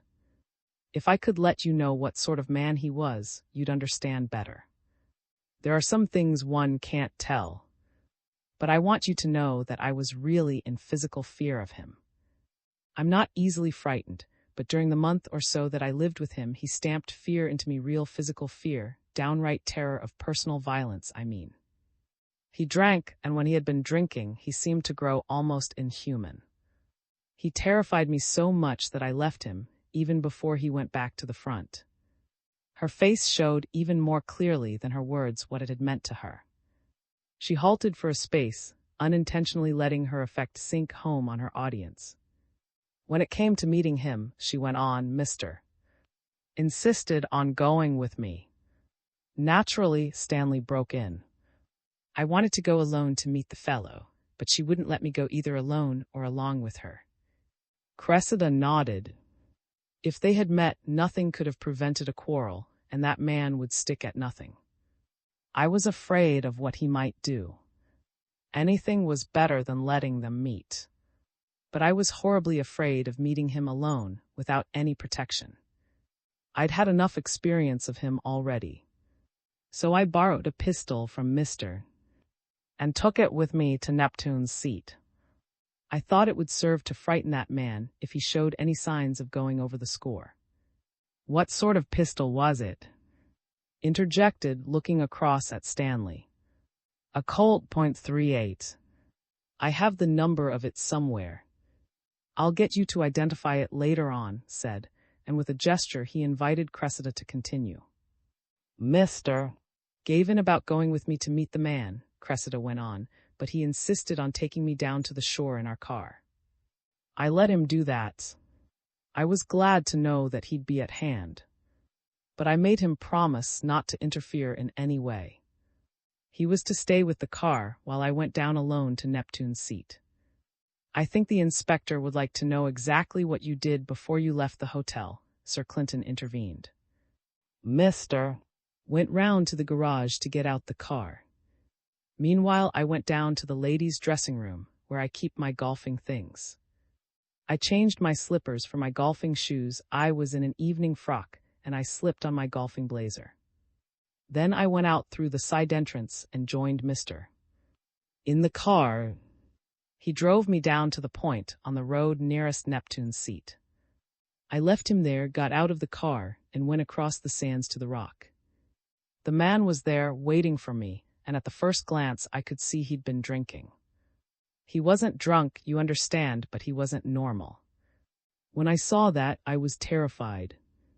I can't explain these things, but I used to shiver at times even at the very thought of what he'd been like in that state, and when I met him down there, face to face, I was really in terror of him. I pulled the pistol out of my pocket and held it in my hand, without letting him see it. Then I spoke to him and tried to persuade him to come to some arrangement with me. It was no use, none whatever. You've no idea of the kind of man he was. He wanted money to keep his mouth shut. He wouldn't hear of any divorce, because that would loosen his hold on me if it went through, he said, and he meant to keep me in his grip. And then he said, I'm not going to repeat what he said about Mr. and myself, horrible things, meant to hurt me and degrade me in my own eyes. And the worse he got in that way, the angrier he grew. You know what a drunken man, like. I know it only too well. She made an involuntary gesture which betrayed even more than her words. At last he went beyond all bounds. I was trembling all over, partly from fear and partly from pure rage at the things he said. It was quite clear that I could do nothing with him in that state, so I turned to go. Then he muttered something. I'm not going to repeat it. You can imagine it for yourselves, and he pounced forward and gripped me when I wasn't expecting it. I lost my head completely. I didn't know what I was doing. I was almost beside myself with terror of him. Somehow the pistol went off in my hand, and down he fell at my feet and lay there without a movement. It was too dark to see anything clearly, and I was absolutely taken aback by what had happened. I said to myself, I've shot him. And at that my nerves got the upper hand completely, and I turned and ran up the beach to the car. I told Mr. at once what had happened. I wanted him to go down and look at the man, but he wouldn't hear of it. He drove me back to the hotel, and we left the car in one of the side alleys. I went in through the dressing room, took off my blazer, and changed my golfing shoes for my slippers. I was so much upset that I forgot to take the pistol out of the blazer pocket. And when I came out into the hotel corridor, I heard that Mr. had tripped on the stairs and hurt himself badly. That put the pistol out of my mind at the moment, and when next day I remembered about it and went to get it, someone else had taken it away. That terrified me, for I knew someone was on my track. She paused for a moment and then added, That's really all I have to tell. It was the accident. I didn't mean to kill him. When I took the pistol with me to the shore, I only meant to frighten him with it. But he'd been drinking, and I wasn't ready for him when he attacked me. I was terrified, and my finger must have twitched the trigger without my knowing what I was doing. I'd never have shot him in cold blood, or even intentionally in a fit of anger. It was the accident. She stopped there, evidently having said everything that she could bring herself to tell. One moment, Clinton interposed as the chief constable turned to question Stanley in his turn. There's just one point I'd like to have cleared up. Would you mind telling me, Mrs., whether you can recall how was dressed when he met you?" Cressida, looking up quickly, seemed to read the sympathy in his face, for she answered readily enough. "It wasn't a very good light, you understand. He wore some sort of lounge suit, but I couldn't tell thee of it. And when I got down to Neptune's seat, he was carrying a light coat of some kind over his arm, but as I came up he tossed that down on the rock beside him." "He didn't put it on again, did he?" demanded. "Not so far as I can remember," Cressida replied, after some effort to recall the point. "You were caught in the rain before you got back to the hotel, weren't you?" "Pursued?" "Yes." "It came down hard just after the car started." Satisfaction at these answers was too plain to escape Cressida's attention. She looked at him with a faint gleam of hope in her expression, as though expecting him to come to her help, but her face fell when he turned to the chief constable and indicated that he had nothing further to say. Sir Clinton took his cue. "Now, mister," he inquired, "you didn't stay by the car as you had arranged, did you?" Stanley looked suspiciously at his interlocutor. "As it happened, I didn't," he admitted, rather with an ill grace. "It was bad enough to let my wife meet that scoundrel at all. You couldn't expect me to stand off at a distance, could you? I'd promised her not to interfere, but that didn't hinder me from getting as near them as I could, just in case of accidents. I went down to the shore, keeping behind that runs down towards Neptune's seat." "So we supposed," Sir Clinton commented. "You haven't a second Colt pistol, have you?" "No, one's all I have." "So you didn't fire a shot from behind by any chance?" Both and Cressida seemed completely taken aback by this question. They glanced at each other, and then Stanley answered. "No, of course I didn't. How could I when I hadn't a pistol?" "Of course not," Sir Clinton admitted. "Occasionally one has to ask questions as a matter of form, you know. Now, what happened after Mrs. His pistol went off?" "I mean, what did you yourself do?" "I saw her hurrying up the beach towards the road, where she expected to find me, so naturally I bolted up the way I'd come and joined her at the car." "And then?" "She told me she'd shot." I shed no tears over him, of course, but I wanted to get my wife away as quick as I could, in case anyone came along, attracted by the noise of the shot. So I drove up towards the hotel. I didn't put on the lights of the car, because they might have been noticed by someone in the distance, and I didn't want to be traced through the car if I could help it. I'm being quite frank with you, you see. I wish we could persuade everybody to be quite frank, Sir Clinton confessed.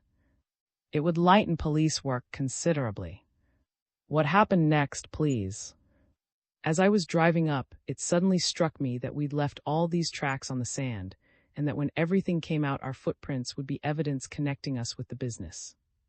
So being perfectly frank with you, I made up my mind that after I'd dropped my wife at the hotel, I'd take the car back again and see if he was alive.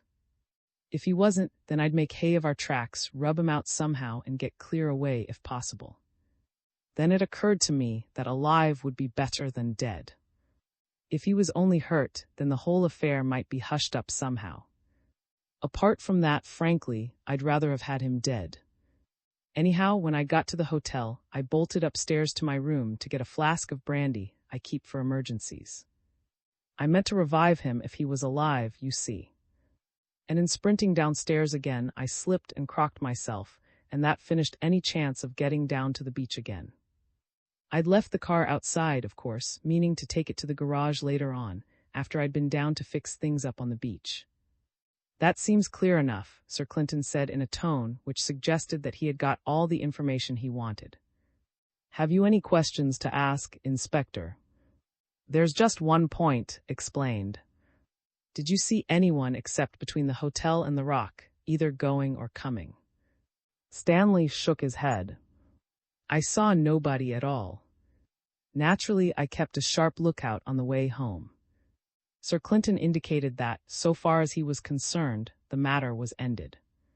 As if to make this still clearer, he turned to the lawyer, who had taken practically no part in the proceedings. Are you by any chance Mr. S lawyer? Seemed somewhat surprised by the question. My firm has had charge of the legal affairs of the family for more than a generation, he explained a little stiffly. But I don't see what that has to do with this business. Sir Clinton ignored the stiffness. We're investigating Mr. S disappearance just now, he explained, and I would like you to give us some information which might help us. Can you spare a moment or two? Though evidently not prepared for the move, made no objection, and when Sir Clinton and his companions left the room, the lawyer followed them. As soon as they had reached a place where there was some chance of privacy, Sir Clinton made his purpose clear. One possible explanation of Mr. S disappearance has been suggested, Mr. He had large funds belonging to other people within his control under a power of attorney. Unless we can learn the state of these funds, we are rather at a loss to know what we're looking for. Now, quite unofficially, have you any information on the point, or can you make a guess as to the state of affairs? Every moment may count, you understand, and we don't want to bark up the wrong tree if it is the wrong tree. The lawyer evidently had no desire to implicate himself. There's always a possibility of malversation, he admitted, in every case where a man has control of someone else's money. You were familiar with the affairs of the estate, I suppose, before took them out of your firm's hands not long ago. I mean that, if I got hold of his papers, you could tell roughly if there had been any hanky-panky. I think it's possible. Sir Clinton considered for a time before speaking again. Suppose I get permission to examine his papers, either from the family or from the authorities. You could put your finger on any malversation if you had time to look into things. Very likely, though it might take time. Then I'll get permission, one way or another. I suppose any papers will be at his house in London. Probably. Then I'll go up to town with you this afternoon, Mr. And we'll look into things with your help. The lawyer made no comment on the suggestion, and as Sir Clinton showed no desire to detain him further, he went back to his clients. As soon as his back was turned, swung round on. I see what you're driving at now, sir, he declared in a rather scornful tone. You think she'll get off on a manslaughter charge instead of a murder case. And of course, if it's merely manslaughter, she's a nice-looking girl with a hard-luck story ready, and you're counting on a sympathetic jury to bring in a verdict that'll amount to an acquittal. That's it, isn't it? Was genuinely amused. That's deuced ingenious of you, Inspector, he admitted. I hadn't thought of it in that light at all. Oh, hadn't you? Replied. Well, in any case, you needn't count much on it. What's the evidence in of it? Nothing but a prepared statement by the accused and her accomplice, backed by a sharp lawyer. Any prosecutor would make hay of it in 5 minutes, so far as credibility goes. I'm not depending on her statement, Inspector. I had the whole affair cut and dried in my mind before she opened her lips. All that her statement did was to confirm my ideas on every point. Your case is a complete washout. Seemed quite unshaken by this blunt assertion. I'll be glad to listen to your notions, sir, he replied, in a tone which he would have used towards a spoiled child whom he wished to conciliate. It'll be most instructive to hear what a layman thinks of this affair, sir. Was slightly, the inspector meant him to be by the faint but unmistakable emphasis on the word layman. Sometimes the looker-on sees most of the game, he retorted sententiously. It's true enough in this case. You've missed the crucial bit of the evidence, Inspector. Didn't you hear Mrs. tell you that, while she was interviewing him, had no overcoat on? And yet he was shot through his coat. The hole in the coat corresponded to the position of the wound on the body. Does that convince you? You mean that he must have been shot later on, after he'd put on his coat? No, sir, it doesn't count for a rap, so far as convincing me goes. She and have had plenty of time to concoct their yarn and put in nifty little touches like that. What's that evidence worth? Nothing when it comes from the criminals, and when there's nothing to back it up independently. Smile broadened into something resembling an impish grin. You've missed the crucial bit of evidence, Inspector. Could have given it to you if you'd asked her, but you didn't think of it. I did. And might I ask what this valuable bit of evidence is? The inspector inquired with heavy politeness. Had no objection now. It's the time that the rain began to fall on Friday night, he explained, with the air of setting a dull schoolboy right. Told me that the rain started all of a sudden, after the motor had gone away from the shore. The inspector thought he saw what was driving at. You mean that put on his coat when the rain came down, and you're relying on his not having had it on beforehand when Mrs. met him. But you've only her story to go on. No, Inspector.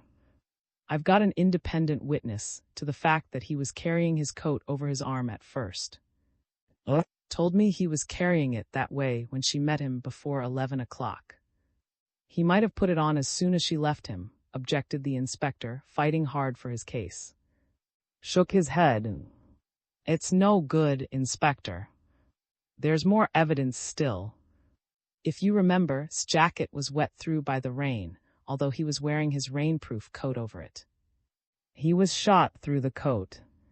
He put the coat on after the rain started. But by the time the rain had started, they were away up the road to the hotel in their car. Further, if he put it on after the rain started, then the shot that heard was obviously not the shot that killed. See it now, Inspector. Was plainly disconcerted by this last touch. It's ingenious, he conceded gruffly, without admitting that he was convinced. What you mean is that was carrying his coat while he talked to Mrs. She fired her pistol and her shot missed him. She ran off to the car. Then, after the car had gone, the rain came down and soaked to the skin. After being nicely wet, he took the trouble to put on his coat, which had slipped his mind during the downpour. And then someone else came along and shot him for keeps. That's how you look at it. More or less, said, pouncing on what he thought was a weak spot. I generally manage to struggle into a coat, if I have one, when a thunderstorm comes down. This man must have been a curious bird by your way of it. Shook his head. In view of past snubbings, he was unable to banish all traces of superiority from his tone as he replied. It's all easily explicable, Inspector, if you take the trouble to reason it out logically. Here, what really did happen. Mrs. Story is accurate up to the point when the pistol went off. It so happened that as she fired, slipped or tripped on the rock and came down on the back of his head. You remember the contused wound there. That happened in this first fall of his. The inspector paid the compliment of listening intently to his theory. The old air of faint contempt was gone, and it was clear that was now seriously perturbed about the solidity of his case. Go on, sir, he requested. Came down hard on the rock with his head and was stunned, explained. He lay like a log where he had fallen. It wasn't a good light, remember. Now just think what Mrs. could make of it. Her pistol went bang, dropped at that very instant, and there he was, to all appearance, dead at her feet. Naturally, she jumped to the conclusion that she'd shot him, and probably killed him. She went off instantly to consult her husband, whom she'd left in the car. Not at all unnatural in the circumstances, I think. The inspector's face showed that he was beginning to feel his case cracking, but he said nothing. Meanwhile, continued, all her husband had seen was some sort of scuffle on the rock in a dim light, remember, and he'd heard her pistol explode. Perhaps he'd seen fall. Then his wife cut back towards the car, and he ran up along to rejoin her. What could he think except that his wife had shot? And she thought so herself. You've got evidence for that in the report she gave you of the conversation before they started the car. There might be something in it, conceded, in a tone which showed that he was becoming convinced against his will. And what happened after that? Who really committed the murder?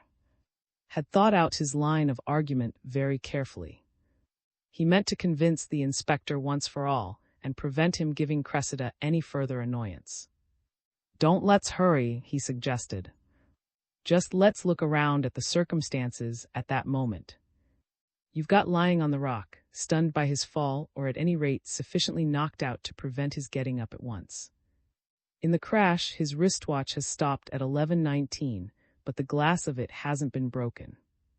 You know how easily some wristwatches stop with a shock. Even if you play a shot on the links with a watch on your wrist, the swing of the club's apt to stop the machinery. Then comes the rain. It soaks, but he's too muzzy to get up. The crack on the head keeps him quiet, or he may have been unconscious for a while. By and by he wakes up and scrambles to his feet, finds the rain pouring down, and mechanically he picks up his rainproof and puts it on. By that time the car is well on its way to the hotel. There was only one person near at hand. You mean? Demanded the inspector. You're trying to fix the murder on her, sir. She had a grudge against, and there he was, delivered into her hands if she wanted him. Is that it? Could not resist a final dig at. I shouldn't care to commit myself too hastily to an accusation against anyone, he said, smiling pleasantly at the crestfallen inspector. Certainly not until I was sure of my ground, you understand. Was so engrossed in a reconsideration of the evidence that apparently his mockery escaped his attention. Then your case is that the wristwatch stopped at 11:19 when he fell the first time, but that the glass wasn't broken until he was shot down later on. That's what seems to fit the facts, averred, though without letting himself be pinned down definitely. It's one way of looking at the business, certainly, the inspector was forced to admit, though only grudgingly. I can't just see a way of upsetting your notions right away. I'll think it over. Sir Clinton had been listening with a detached air to the whole exposition. Now he turned to. That was very neatly put together, Squire, I must admit. The handling of the watch-stopping portion of the theme showed how well you've profited by your study of the classics. I wish I had time to read detective stories. Evidently they brighten the intellect. Was not deceived by this tribute to his powers. Oh, of course I know well enough that you spotted the flaw long before I did. You told us days ago that there was one. It was when the inspector produced the pistol from Mrs. Blazer, I remember. There's a flaw in almost every case that depends purely on circumstantial evidence, Squire, and one can never guess how big that flaw is till one has the whole of the evidence together. It's safest to wait for all the evidence before publishing any conclusions. That's what I always bear in mind. Mistakes don't matter much, so long as you keep them to yourself and don't mislead other people with them. He turned to who was still in deep cogitation. I'm going up to town this afternoon, Inspector, to look into that end of the business. In the meantime, I want you to do two things for me. Very good, sir, said the inspector, waking up. First of all, put all that sand heap we've collected through fairly fine sieves, and see that you don't miss a .38 cartridge case if it happens to be there. Quite likely it may not be, but I want it if it should chance to turn up. So that's what you were looking for all the time. Demanded. I must say, Clinton, you came as near lying over that as I've known. You said you were looking for shells or the brass bottle with the genie in it, and you insisted you were telling the truth, too, and that makes it more misleading still. Not a bit of it, Squire. I told you the plain truth, and if you take the wrong meaning out of my words, whose blame is it? Did you never hear an American use the word shell for an empty cartridge case? And the genie's brass bottle, too. Could you find a neater description of a cartridge case than that? Didn't the genie come out in and expand till no one would have supposed he could ever have been in the brass bottle? And when you fire a cartridge, doesn't the gas come out far more of it than you'd ever suppose could be compressed into the size of the cartridge? And wasn't the genie going to kill a man, same as a pistol cartridge might do? I really believed that I'd produced a poetical description of a cartridge case which would be fit to stand alongside some of Shakespeare's best efforts, and all you can say about it was that it misled you. Well, it's sad, and now that he saw the true interpretation, could hardly protest further. He had to admit the ingenuity which had served to mislead him. Then there's another thing, Inspector, which is much more important. You'll go at once to a magistrate and swear information against Mrs. on a charge of murder, and you'll get a warrant for her arrest. That's to be done immediately, you understand.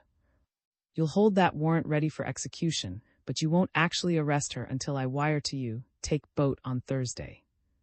As soon as you get that message, you'll execute the warrant without any delay whatsoever. That's vital, you understand. And of course, there mustn't be a whisper about this until the moment of the arrest.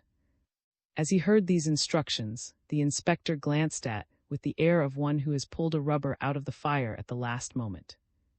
Thunderstruck, stared at Sir Clinton as though he could hardly believe his ears.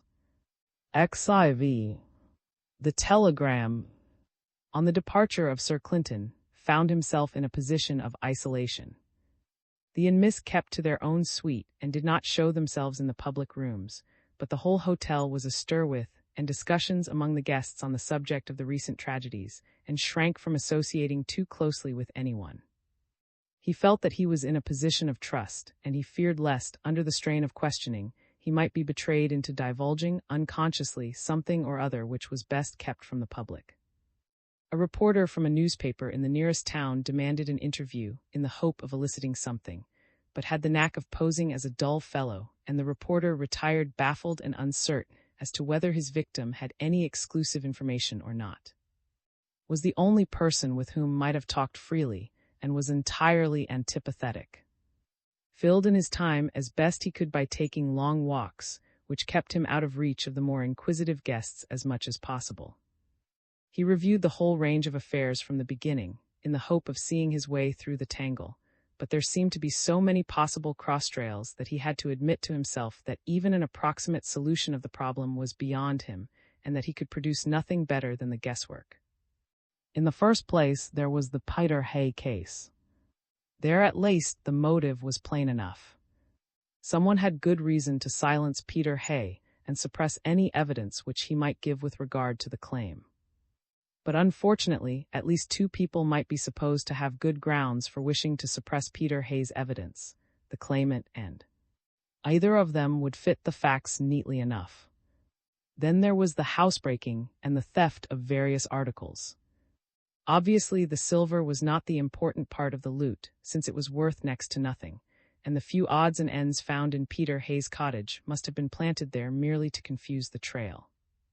The real thing the thief had wanted was diary. But here again the two possibilities were open. To a false claimant, the diary would be an invaluable mine of information, and if the man at cottage were an impostor, it was obvious that he would do his best to lay hands on such a treasure. On the other hand, if he were the real, then would have every interest in suppressing a document which could be to confirm his nephew's recollections at every point. The problem of death was a piece of the puzzle which defeated all attempts to fit it into place. Who had an interest in removing the according to the inspector's ideas, and could not help admitting that a jury might look at things from the inspector's point of view. Undoubtedly he himself had produced enough circumstantial evidence to clear Cressida of even a manslaughter charge, provided that one pinned the prosecution down to the period when she met on the rock, but had been thoroughly alarmed by Sir Clinton's instructions too, and he feared that he had missed some vital link in the chain of evidence which might overturn his whole case for the defense. Then there was the alternative hypothesis, that had been the one to shoot. Again there seemed to be the double solution open, with no way of deciding which answer to choose. And to make the matter still more complex, there was the second cartridge case found at the which Stanley having used. Finally, Sir Clinton most obviously expected to find yet another empty cartridge case somewhere on the sands. Gave it up.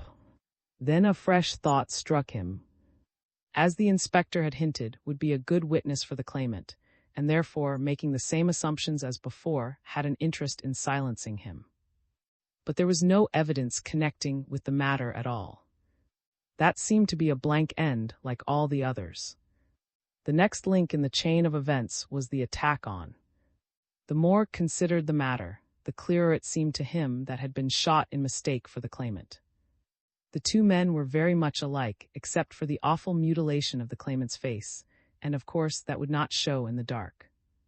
Once the claimant was out of the way, then would be free from the impending disclosure of his malversations, if these had really occurred. And suddenly, a light flashed on his mind from a fresh angle. The claimant, Cressida, that was the order of inheritance.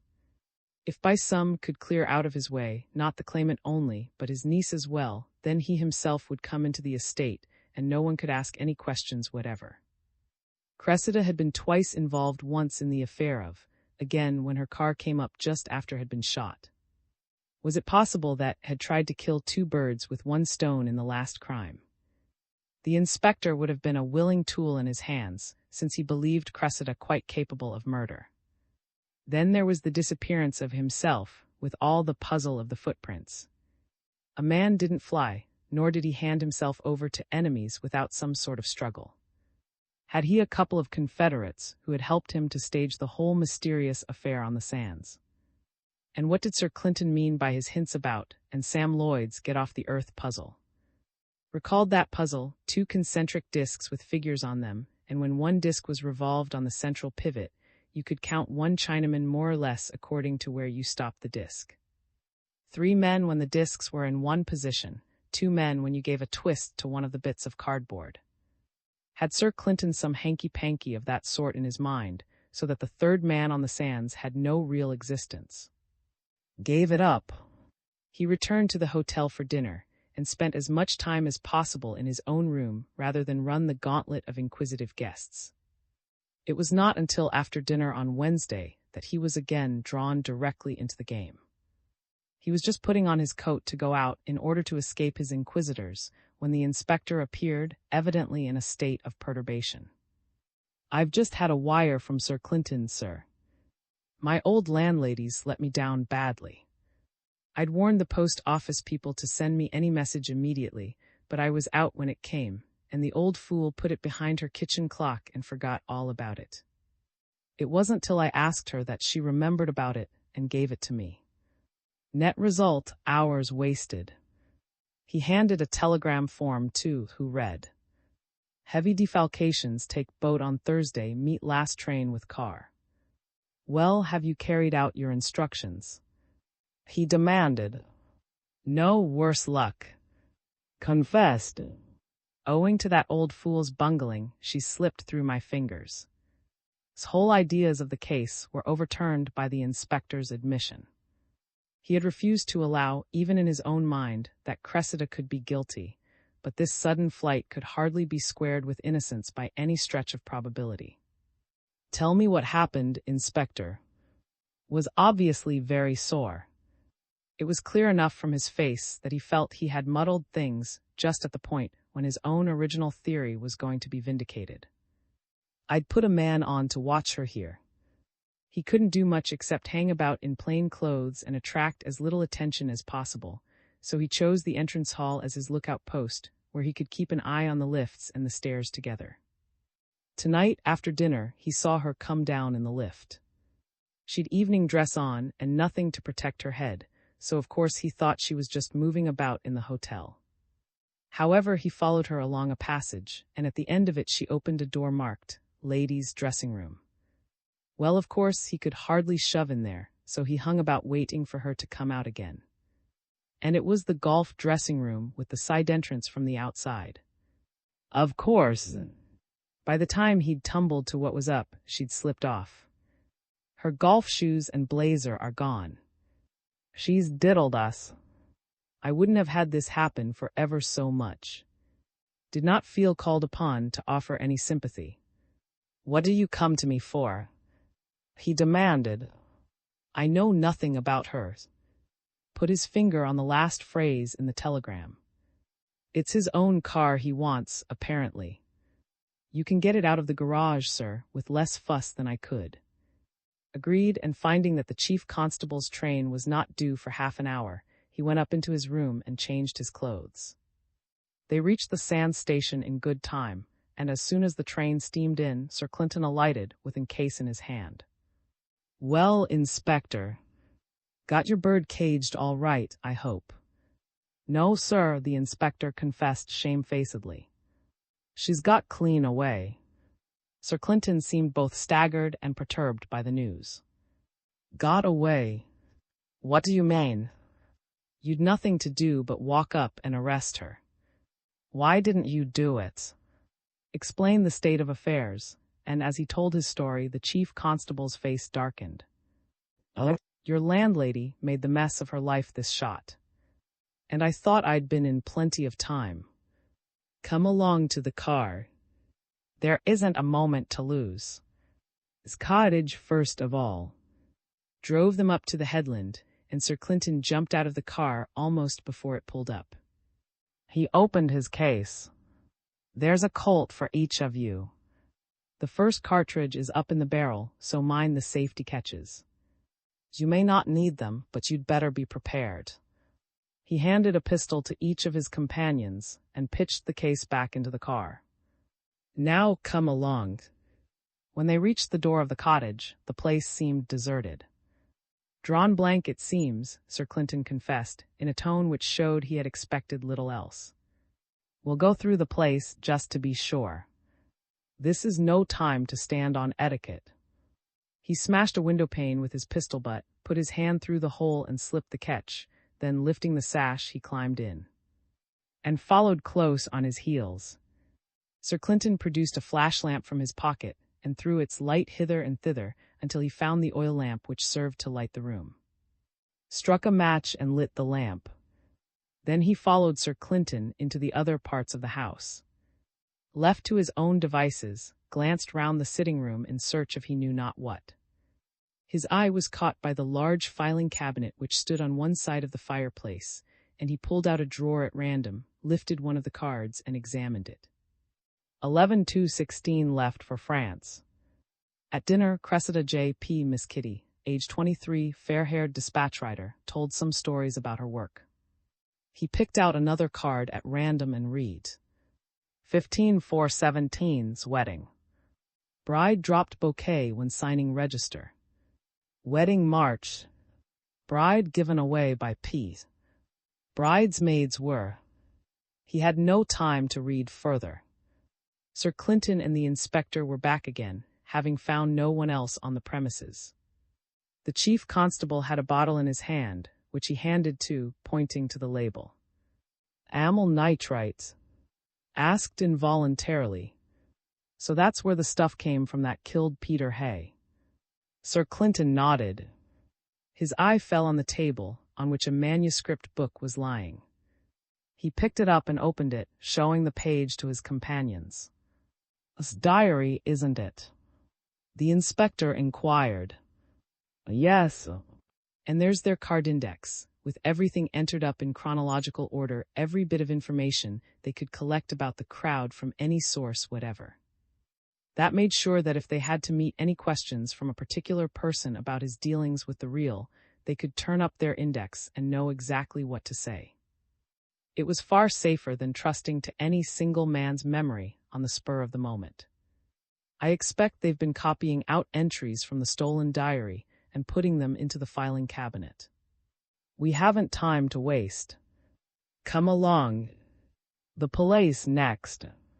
Must collect them for us and bring them along, Inspector. As drove, it was hardly more than a matter of seconds before had been instructed to collect all the available constables and bring them to the hotel. That's our next port of call, Squire. Drive like the devil, Sir Clinton ordered, as he ended his instructions to the constable. But they had hardly cleared the village before he gave a counter-order. Stop at the cottage again, Squire. Pulled up the car obediently, and all three jumped out. Get the oars of that boat, Sir Clinton instructed them. And hurry. The oars were soon found and carried down to the car, which started immediately. A few hundred yards along the road, Sir Clinton pitched the oars overboard, taking care that they did not drop on the highway. Intent on his driving, heard the inspector speak to his superior. We found that cartridge case you wanted, sir, when we put that sand through the sieves. It's a .38, same as Mrs. As pistol. I have it safe. Sir Clinton brushed the matter aside. That's good, Inspector. We'll have that gang in our hands before long. But Lord knows what damage they may do in the meanwhile. I'd give a lot to have them under lock and key at this minute. At the hotel, Sir Clinton wasted no time on ceremony, but darted up the stairs to the room. As they entered, Stanley looked up in surprise from a book which he was reading. Well, he began in an angry tone. Sir Clinton cut him short. Where's Mrs.? Stanley's eyebrows rose sharply. Really, Sir Clinton? Don't finesse now, the chief constable snapped. I'm afraid something happened to Mrs. Tell us what you know and be quick about it. Why did she leave the hotel tonight? Stanley's face showed amazement, with which fear seemed to mingle as Sir Clinton's manner convinced him that something was far wrong. He pulled himself up a little on the couch. She got a letter from her uncle making an appointment at the blowhole. Sir Clinton's face fell. That's worse than I thought, he said. Let's see the letter. Stanley pointed to the mantelpiece, and the chief constable searched among 2 or 3 papers until he found what he wanted. There's no date on this thing. It simply says, meet me at the blowhole tonight at, he paused in the letter carefully, at 9 p.m. Come alone. It is 9 p.m. Isn't it? He passed the letter to the inspector. It seems to be 9 p.m. Confirmed, but it's a bit blotted. This is Mr. S writing, I suppose. He added, turning to Stanley. Quite unmistakable, and the signature's okay, was the answer. Sir Clinton was evidently thinking rapidly. We'll try the blowhole first, though there'll be nothing there, I'm afraid. After that, we'll need to look elsewhere. This letter came by the post in the usual way, I suppose. I don't know. It came to my wife, and she showed it to me. Well, I've no time to wait just now. It's a pity you can't come along with us. Stanley lay back on the couch and cursed his crippled state as the 3 hurried from the room. At the blowhole, they found nothing. The great jet was not playing, and the only sound was the beating of the waves on the beach below the cliff. The moon was just clearing the horizon mists, and there was enough light to show that the headland was bare. They've got away, Sir Clinton commented, when they saw they had drawn blank. They had that car of theirs. I saw the boathouse was empty when we were at the cottage. That means they may be anywhere within 20 miles by this time. We can't do much except send out a general warning. You do that, Inspector, when we get back to the hotel. But it's the chance, and we must think of something nearer home if we're to do anything ourselves. He pondered over the problem for a minute, and then continued. They won't go back to the cottage at present. It wouldn't be safe. If they want to lie up for even a few hours, they'll need a house of some sort for the work. And it'll need to be an empty house in a quiet place, unless I've misread things. He reflected again before concluding. It's a mere chance, but and Peter Hay are the only 2 empty places here. But Miss sometimes goes up too, so Peter Hayes is more likely. We'll go there on the chance. Come along. At the hotel, they found that had assembled all the available constables and dispatched them along the road. He had telephoned a message to this effect before leaving himself. Got his headquarters on the telephone and ordered a watch to be kept for any suspicious car, but as he was unable to supply even the most general description of the wanted motor, the chance of its discovery seemed of the slightest. He came out of the telephone box to find Sir Clinton and waiting for him in Sir Clinton's car. Get in, the chief constable ordered. We've got to waste a minute or 2 in going down the road to meet that gang of constables and giving them orders to follow on. Put both feet on the accelerator, Squire, and do anything else short of spilling us in the ditch. Every minute may count now. Needed no urging. They flashed down the road towards Sands, pulled up as they met the body of police, and were off again as soon as Sir Clinton had given the constables their orders to make direct for. A very few minutes brought the car to the gate, where, at a sign from Sir Clinton, stopped the car. The chief constable jumped out and examined the road's surface with his pocket flashlamp. "Thank the Lord. A car had gone up the avenue. We may be in time to nab them yet." XV.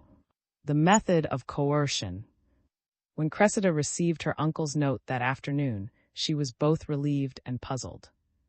Within less than a week, she had been subjected to shocks and strains of such acuteness that she had almost lost the power of being surprised by anything that might happen, and this letter caused her hardly any astonishment, which she would certainly have felt had she been in a more normal condition. All that she gathered from it was that, after disappearing in a mysterious manner, he had returned and evidently needed her assistance. She was not particularly attached to him, but she was not the sort of person who would refuse her help to anyone in an emergency, even though that person had shown her very little sympathy in her own recent troubles. She had a very fair idea of the witch had been running through the hotel, and she had no desire to advertise her meeting with her uncle. The final phrase in the note, "Come alone," was quite enough to suggest that he wished to keep the encounter secret. And she knew well enough that a constable had been detached to watch her. She had seen him once or twice when she had been passing through the entrance hall, and had no difficulty in detecting the interest which he took in her movements. Unless she could contrive to give him the slip, he would follow her out to the blowhole. Then she thought of the lady golfer's dressing room, with its convenient door to the outside of the hotel, and a method of evasion suggested itself. She took the lift down, walked boldly past the watcher, turned down the passage and entered the dressing room. Then, picking up her hat, blazer, and golfing shoes, she slipped out of the side entrance and hurried down one of the paths till she reached a place where she could change her slippers for her outdoor shoes. Leaving the slippers to be picked up on her way back, she crossed the hotel gardens and made her way out onto the headland where the blowhole lay. The night was clear enough, but the moon was still very low and the light was dim. As she came up towards the blowhole, a figure came forward to meet her. "Is that you, uncle?" she asked. As soon as she spoke, she was aware of someone who had risen behind her from an ambush. An arm came round her from the rear, pinning her hands to her sides, and a soft, wet pad was brought down on her face. She felt a burning liquid on her lips, and as she gasped under the mask, a sickly, sweet-scented seemed to penetrate down into her lungs. As she struggled to free herself and to cry out, the man before her stepped forward and helped his companion to hold her. "Don't choke her altogether, you fool," she heard her new assailant say, but his voice sounded faint, and in a minute she had lost consciousness. When she came to herself once more, it was to find herself lying on a bed from which all the bedclothes had been removed. Her head swam at the slightest movement, and she felt deadly sick. With complete incuriosity, she noticed some figures in the room, and then again she slipped back into unconsciousness. The sound of voices roused her once more, after what seemed to be a span of eternity, and she slowly began to recollect the events which had led to her present condition. As she gained more control over herself, she attempted to move, but she found that her wrists and ankles were fettered, and her further vague attempts to get her bearings satisfied her that some kind of gag had been thrust between her teeth and lashed at the back of her head. For a while she lay, feeling sick and dizzy and unable to think clearly, but gradually, as the narcosis passed slowly off, she grew better able to take in her surroundings. She had just reached the stage when she could concentrate her attention when one of the figures in the room came to the side of the bed and stooped down to examine her in the light of a candle.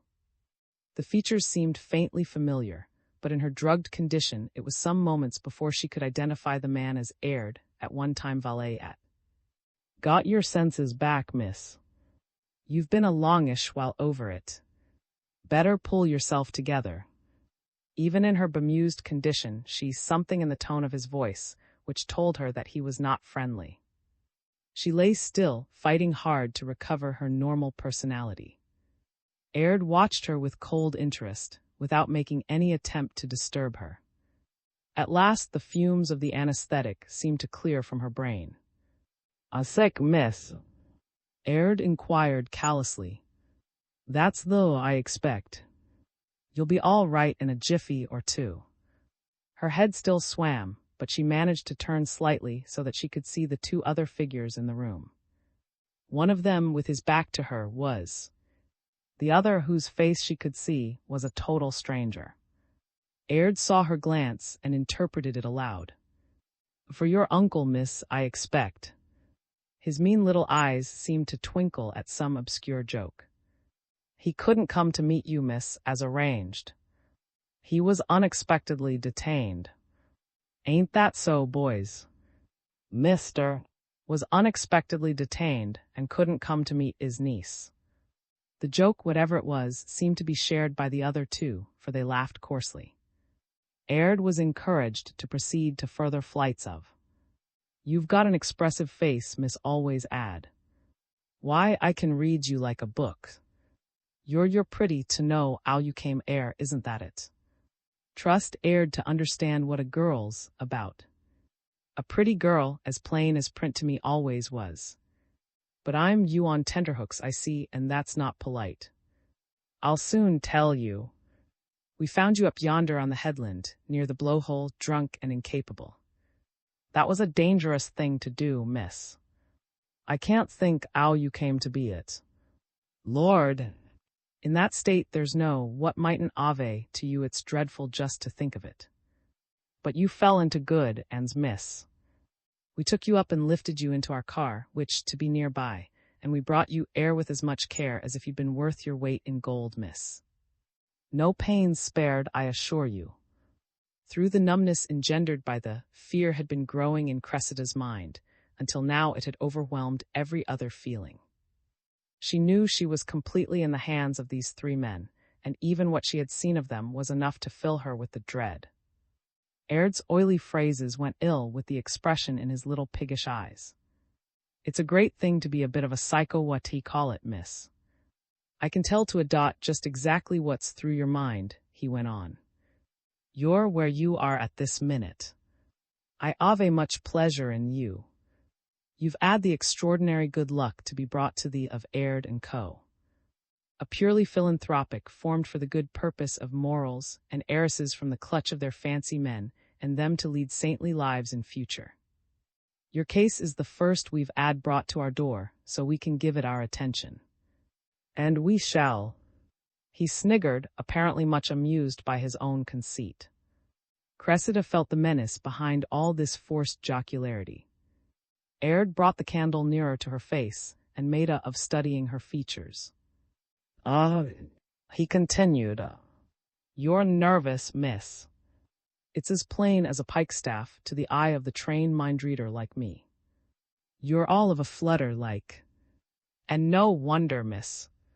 You that's been in sin with that young for the best part of a year, with your own true husband alive and all the while.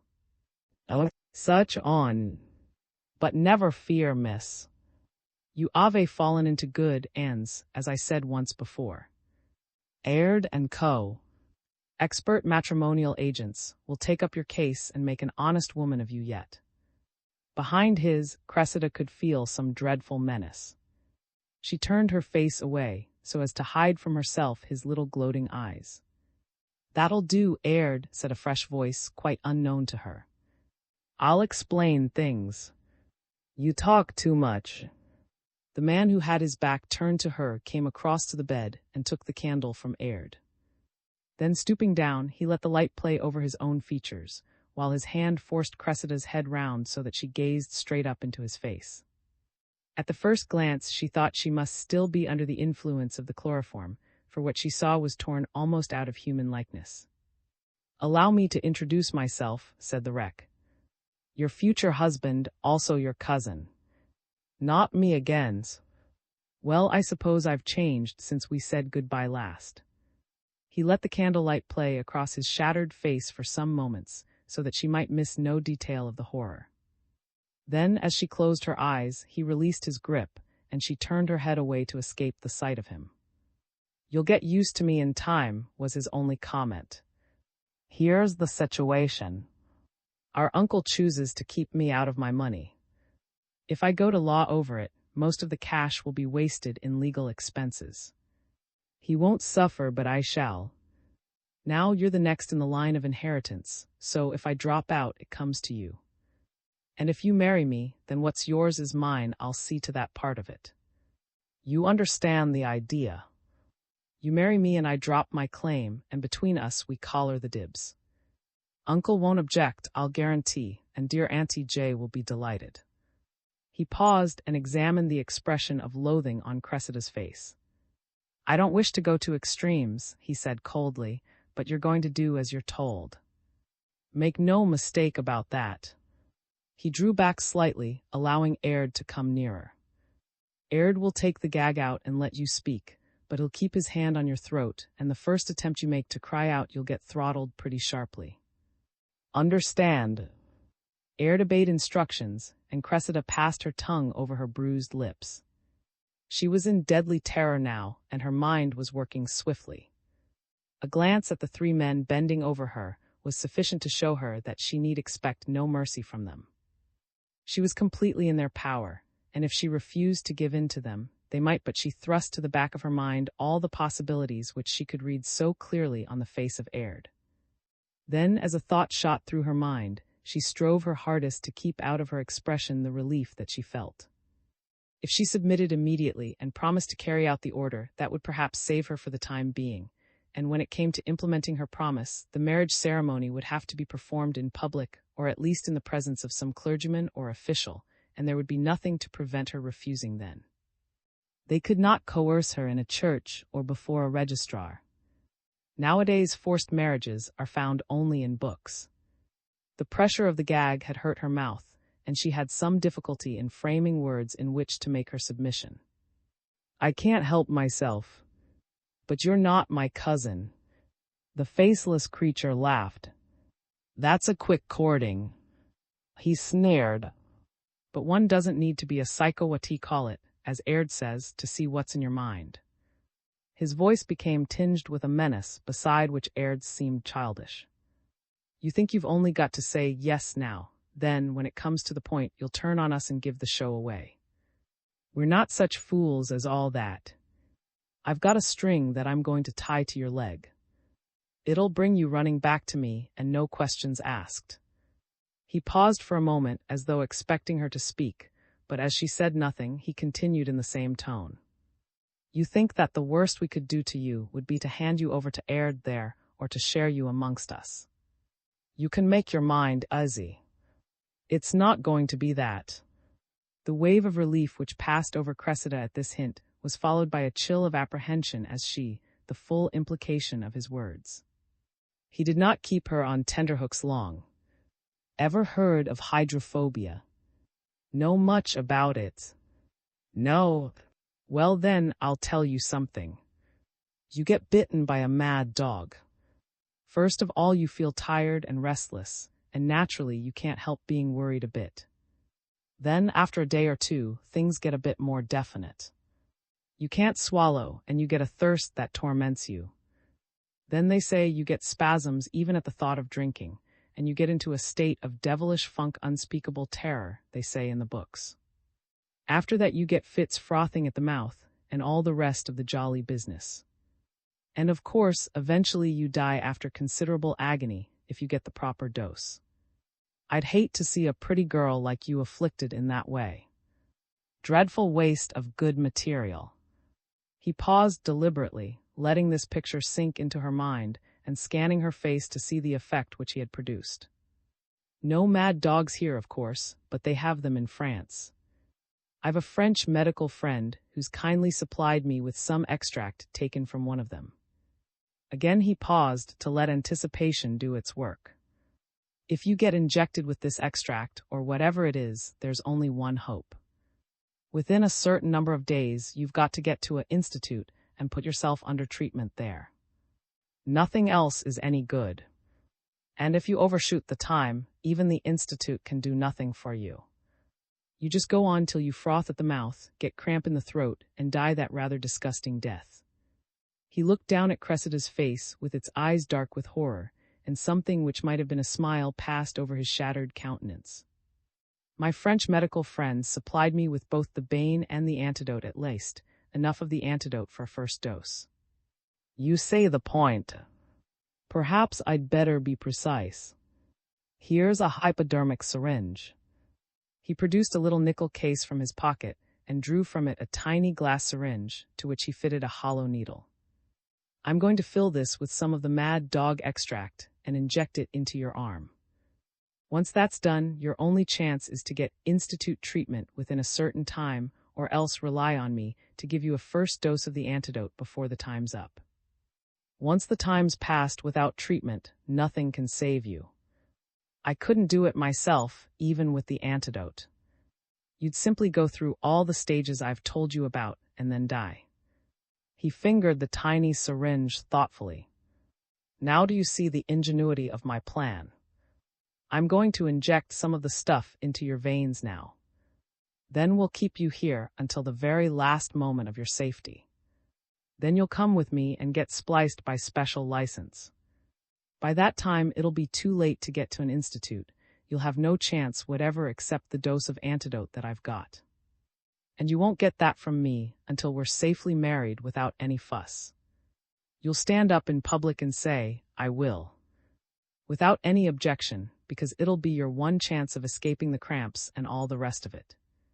Ingenious, isn't it?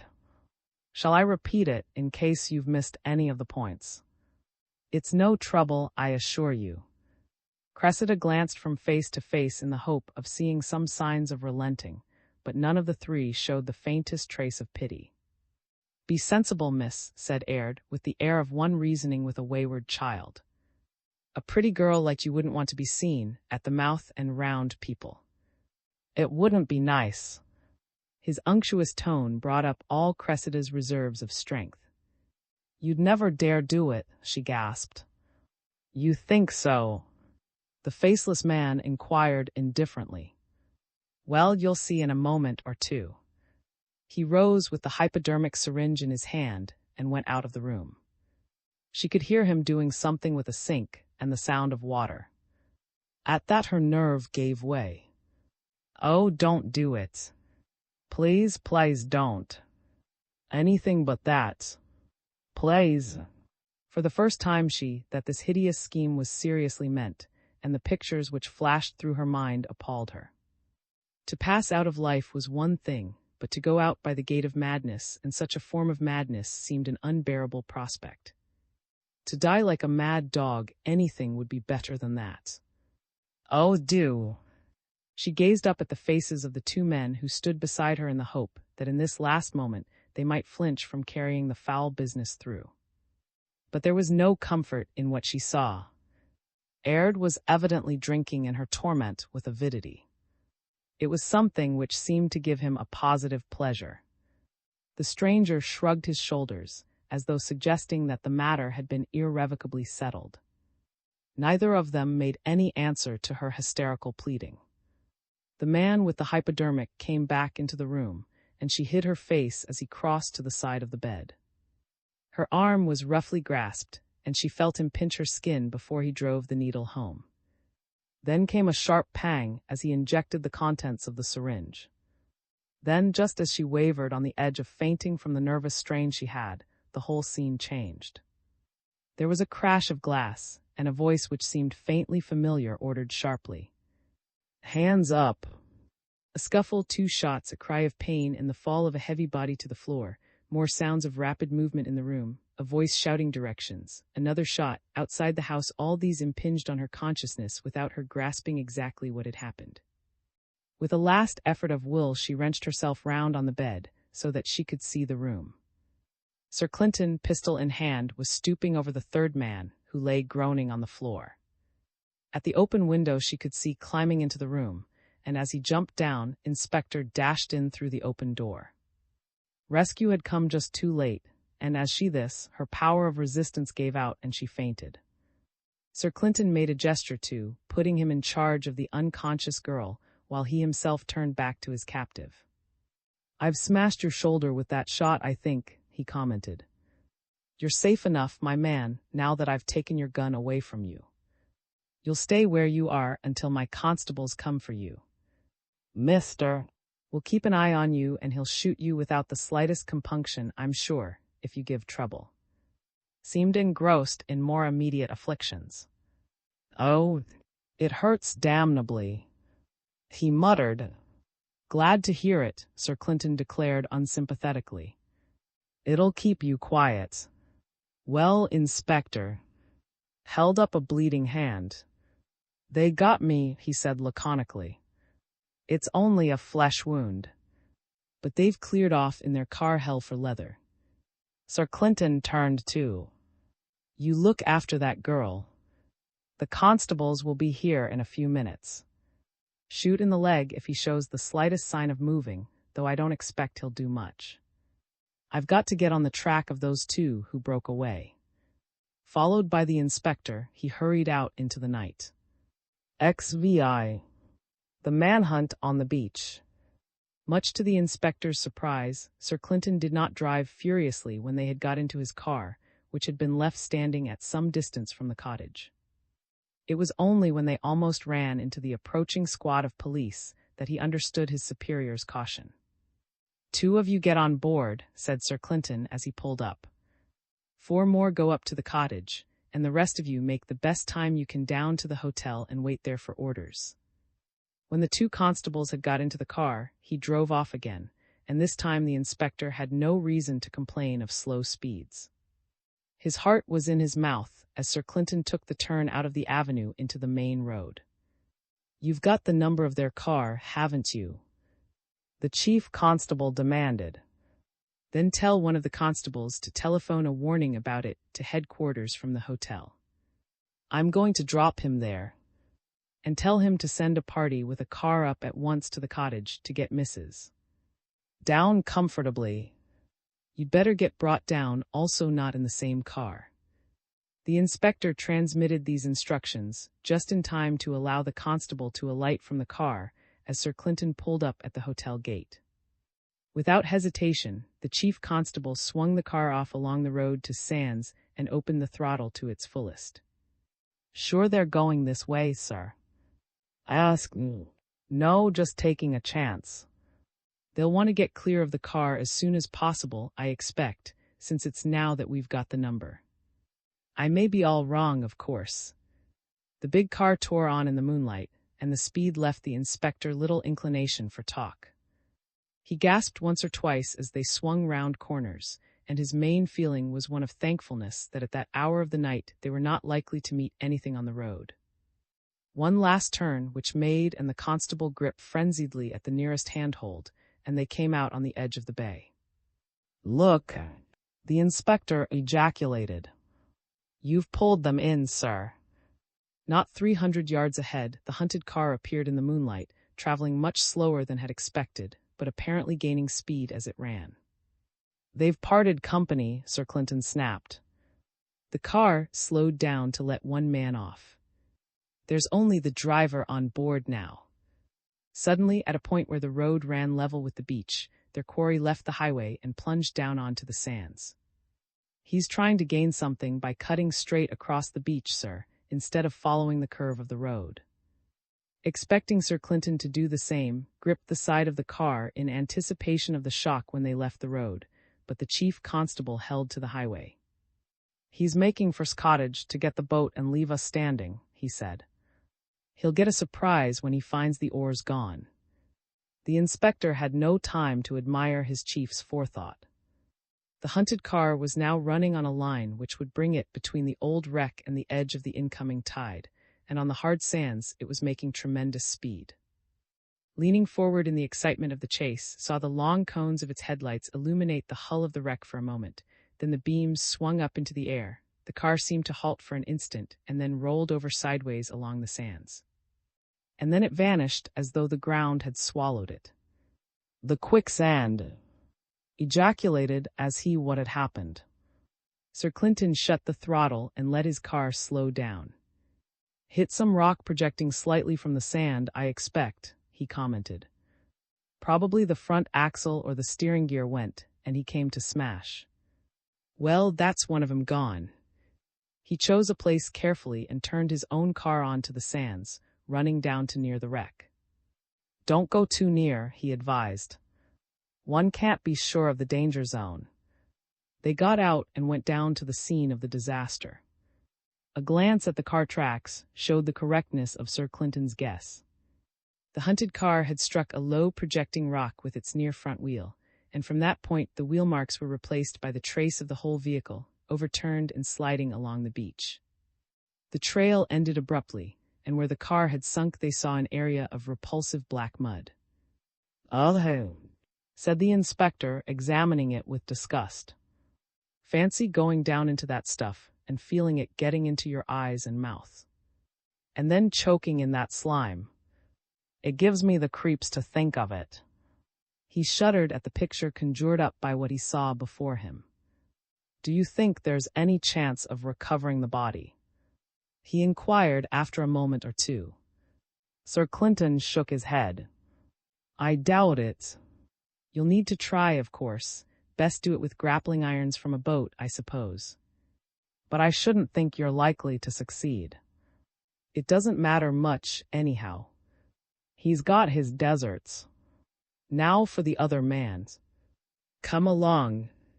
They went back to the car and got aboard.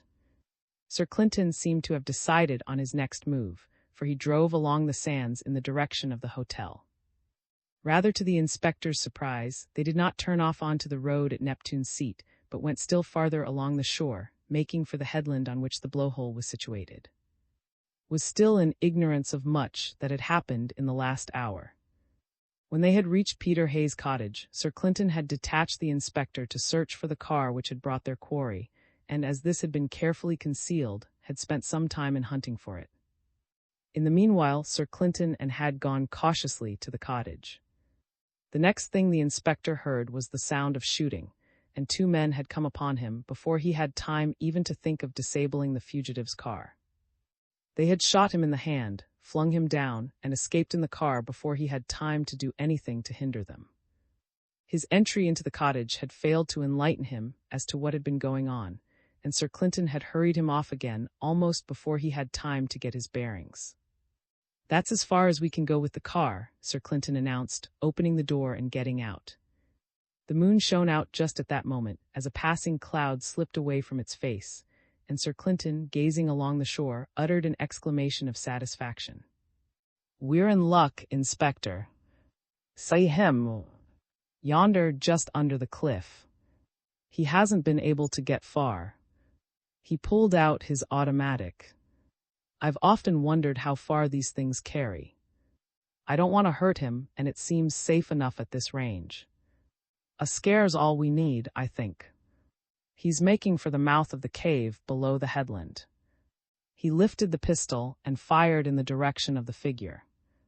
At the sound of the shot, the fugitive turned, and seeing his pursuers, ran stumblingly over the rocks where the edge of the tide was washing close up against the cliff. "No hurry," Sir Clinton pointed out, as the constable quickened their steps. "We've got him trapped by the tide. There's only one bolt hole the cave. And I hope he takes it," he added, with something of sinister enjoyment in his tone which surprised the inspector. They moved leisurely in the direction of the cave mouth, and as they did so, the fugitive gave one backward glance and then splashed waist-deep through the water which was foaming into the entrance. He ducked under the low arch and vanished. As he did so, Sir Clinton halted, and then, after a careful inspection of the incoming tide, he led the way back to the car. "It's as cheap sitting as standing," he commented, settling himself comfortably in the driving seat. "We'll need to wait here until the tide shuts the door on him by filling that tunnel he's gone through. After that, I suspect he'll be the most anxious of the lot of us." "But there's another exit from that cave," pointed out. "He's probably climbing up the tube of the blowhole just now, sir. He might get clean away by the top of the headland." Sir Clinton pulled out his case and lit a cigarette in a leisurely fashion. "I'm sure I hope he does," he replied, much to the inspector's surprise. "Just wait a moment and you'll see." He smoked for a minute or two without troubling to make his meaning clear, and then the itself gave the answer. His ear caught the sound of a deep gurgle from the heights above their head, then came a noise like a giant catching his breath, and at last from the blowhole there shot up the column of spray, towering white and menacing in the moonlight. As it fell, Sir Clinton pressed the self-starter. "That bolts the back door, you see, Inspector. I only hope he's been caught on the threshold. Now I think we can go back to the hotel and see if we can pick up 1 or 2 useful things." He turned the car on the last strip of sand before the rocks and swung it round towards Neptune's Seat. After a little searching, he found a spot from which he could ascend to the road without straining his springs. "I had the curiosity to examine that blowhole cave at low tide once, Inspector," he explained as he drove up towards the hotel.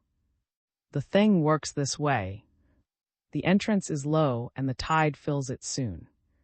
The air in the cave can still get out by a narrow tunnel leading up to the blowhole. But in a minute or two, this second tunnel's mouth gets filled up, and there's no escape from the cave. The sides are smooth and the tide rises quickly, so that fellow will either drown or else he'll creep into the blowhole tunnel to escape. The tide rises a bit farther and compresses the air in the cave. At that stage, the begins to work. Intermittently, you get the air pressure in the cave big enough to blow through the blowhole tunnel, carrying the layer of water there in front of it, and that mixture of water and compressed air makes the jet. So you see, if that fellow's in the cave, he must be swimming round like a rat in a pail, and if he's in the tunnel, he must be suffering agonies as the jet comes up and tears at him. You know what sort of force it has. And if he can't cling on to the rocks of the tunnel, he'll be battered against the sides as the jet carries him before it, and he'll probably be severely injured by the time it spits him out at the top." "Good Lord," said the inspector as the thing crept into his mind. "That's a nasty trap to fall into. He's going to get his gruel, sure enough." They had reached the hotel, and Sir Clinton dispatched the constable to bring ropes, if any were available.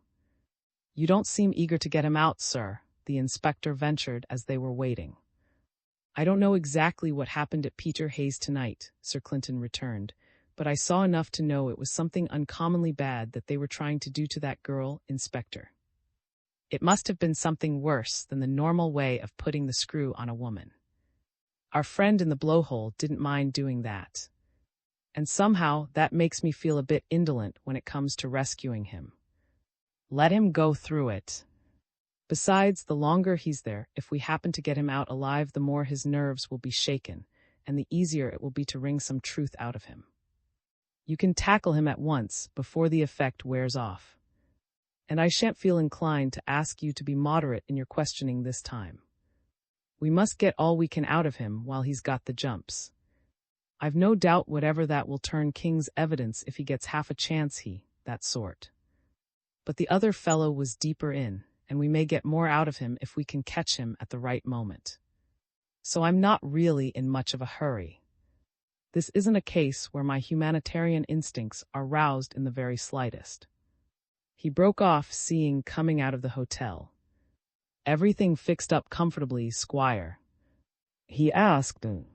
Nodded affirmatively. Then, as Sir Clinton invited him to join them, he amplified his news. "We got Mrs. down here quite comfortably, and she's upstairs now. Very shaken up, of course, but she's a plucky girl, and she hasn't had any bad collapse of her nerves so far, though one might have expected it. I've a good mind to see her myself now," Sir Clinton said thoughtfully. "Did she say anything about what they'd done to her?" "No, but she asked me to send for immediately. I didn't like to worry her with questions." Sir Clinton's face darkened. "It's a nuisance we have to go and fish that creature out of the blowhole. I'd much prefer to leave him there to go through it. He deserves as long a spell as we can give him. But I suppose there would be a howl if we left him to die.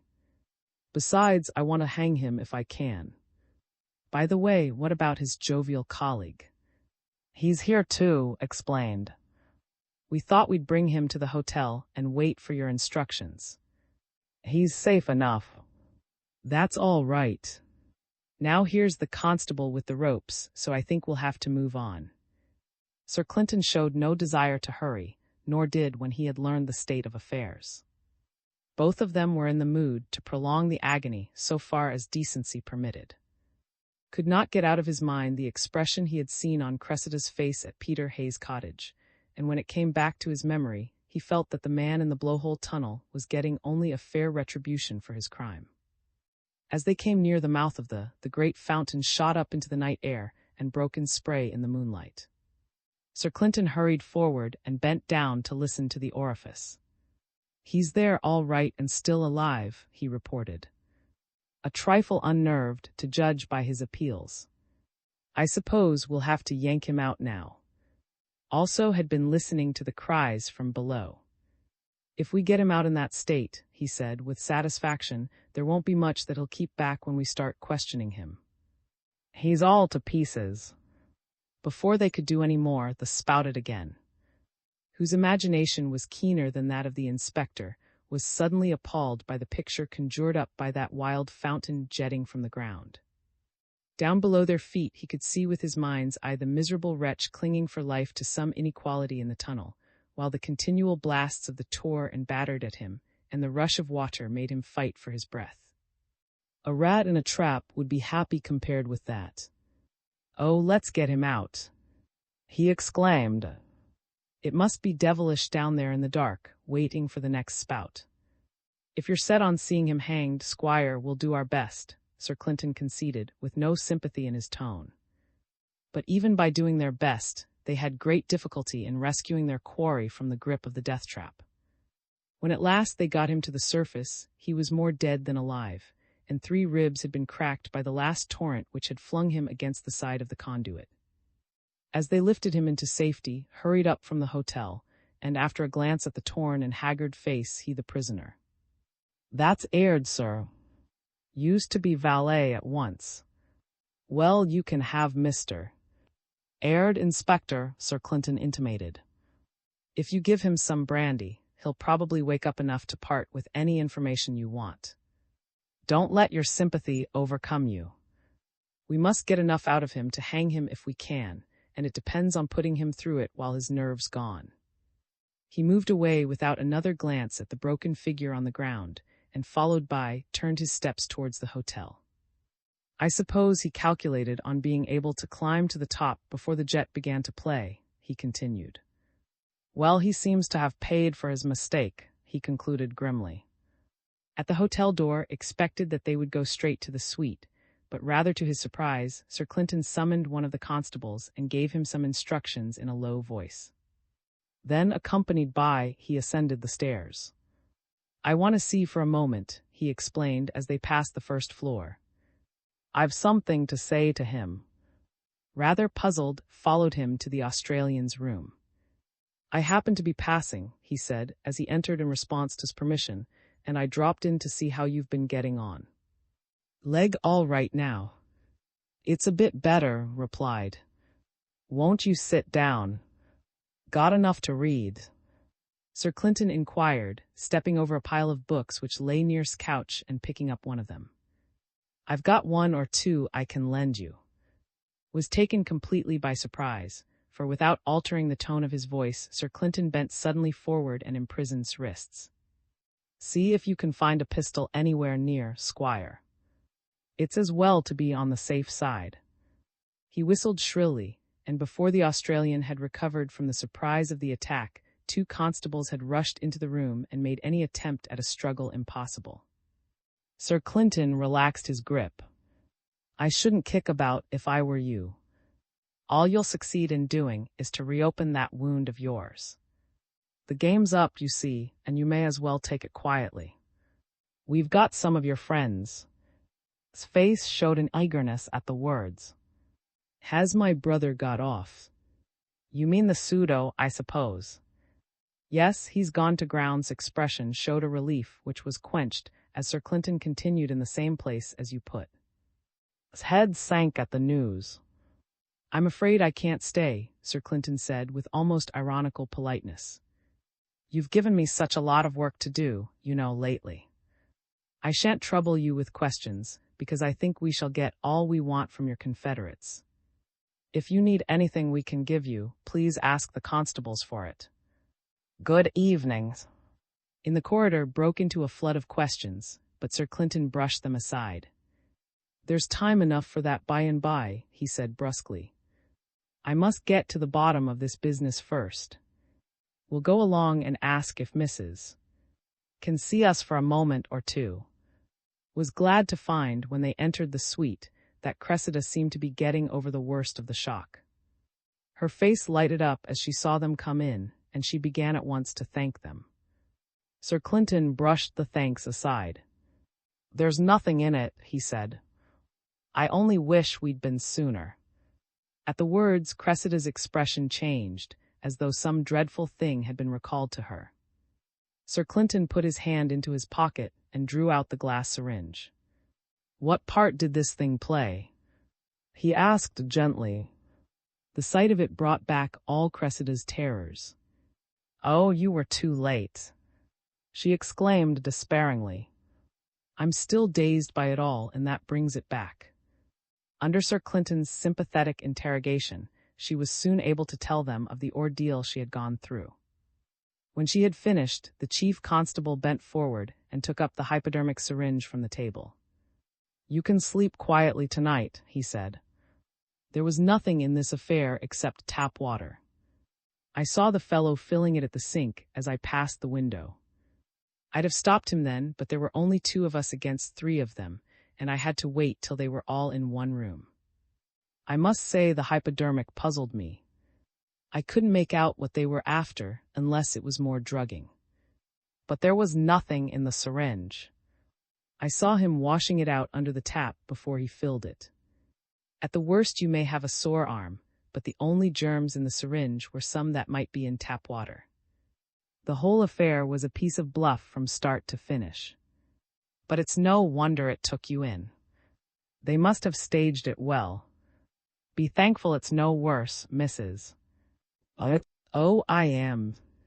You don't know what a relief it is, Sir Clinton. I meant to go off first thing tomorrow to the Institute for treatment. I wasn't very frightened once I got out of the hands of these horrible men, because I knew I could be saved if I got treatment in time. That's very sensible of you. But you need have no fears about hydrophobia at any rate. It was simply a bluff and nothing more."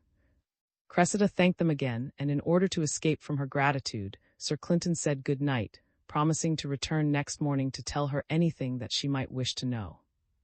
Had been horrified by the story, and he began to wish that after all they had left heired to his fate in the tunnel. "Brutes like that aren't fit to live," he declared bitterly, when the door had closed behind them. "Some of them won't live much longer, Squire, if I can manage it," Sir Clinton assured him, in a tone that left no doubt in the matter. In the hall below they encountered, and at the sight of Sir Clinton, her face showed something more than the mere pleasure of meeting an acquaintance. She came forward and intercepted them. "I am most fortunate," she explained, with a smile which betrayed her real gratification at their meeting. "I depart tomorrow morning by the first train, and I was fearing that I might not encounter you to make you my. That would have been most impolite to friends so cordial as you have been. And besides, I am so very happy that I would wish to be very amiable to all the world.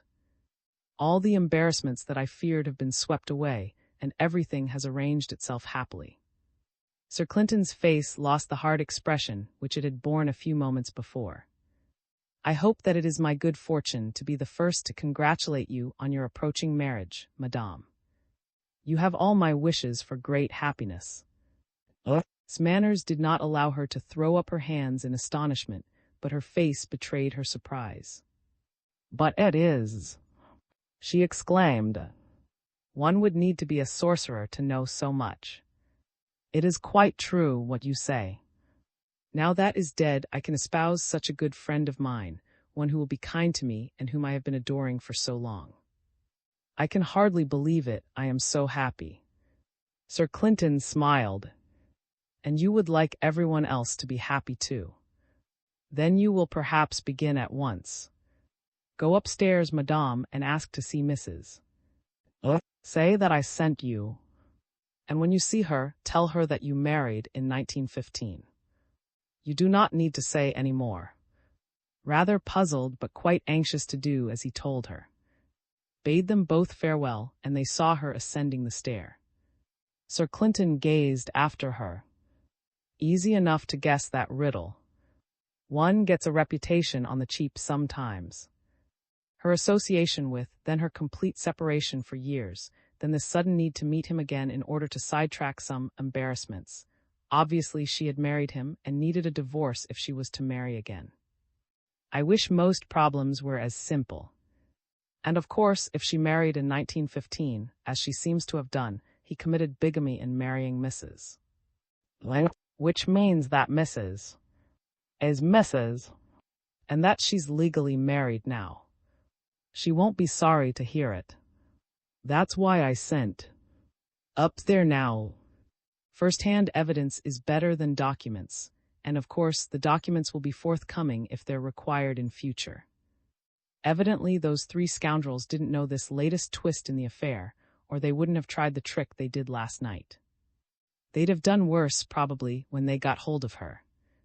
If she'd been dead and out of the way, there would have been no one except old Miss to contest that impostor's claim, and she was so besotted with him that she'd never have dreamed of doing so. He paused for a moment or two, as though considering the case, but when he spoke again, it was on a different point. You sometimes jeer at me for playing the mystery man and refusing to tell you what I infer from the facts that turn up. It's sometimes irritating, I admit, and now and again I suppose it makes me look as if I were playing the superior fellow. But it's really nothing of the sort.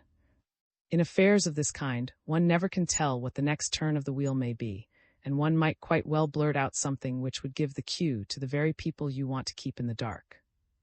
You do irritate me often enough, Clinton admitted.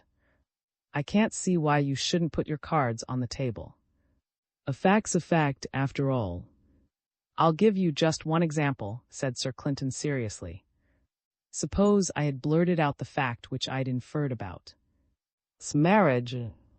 It was implicit in the story she told us, but luckily no one spotted the key except myself. Now just think what would have happened tonight if that had been common property. These scoundrels would have known that Mrs. was legally married to Young, since the ceremony was illegal. Therefore, instead of trying the business of the forced marriage, they'd simply have pitched her over the cliff at the blowhole. She'd have been dead by this time, for their only interest in keeping her alive was to force this marriage with the claimant and sidetrack difficulties in that way. Suppose I'd blurted out my inference and sent that girl to her death by my carelessness, how should I be feeling at this moment? None too comfortable, so far as I can see.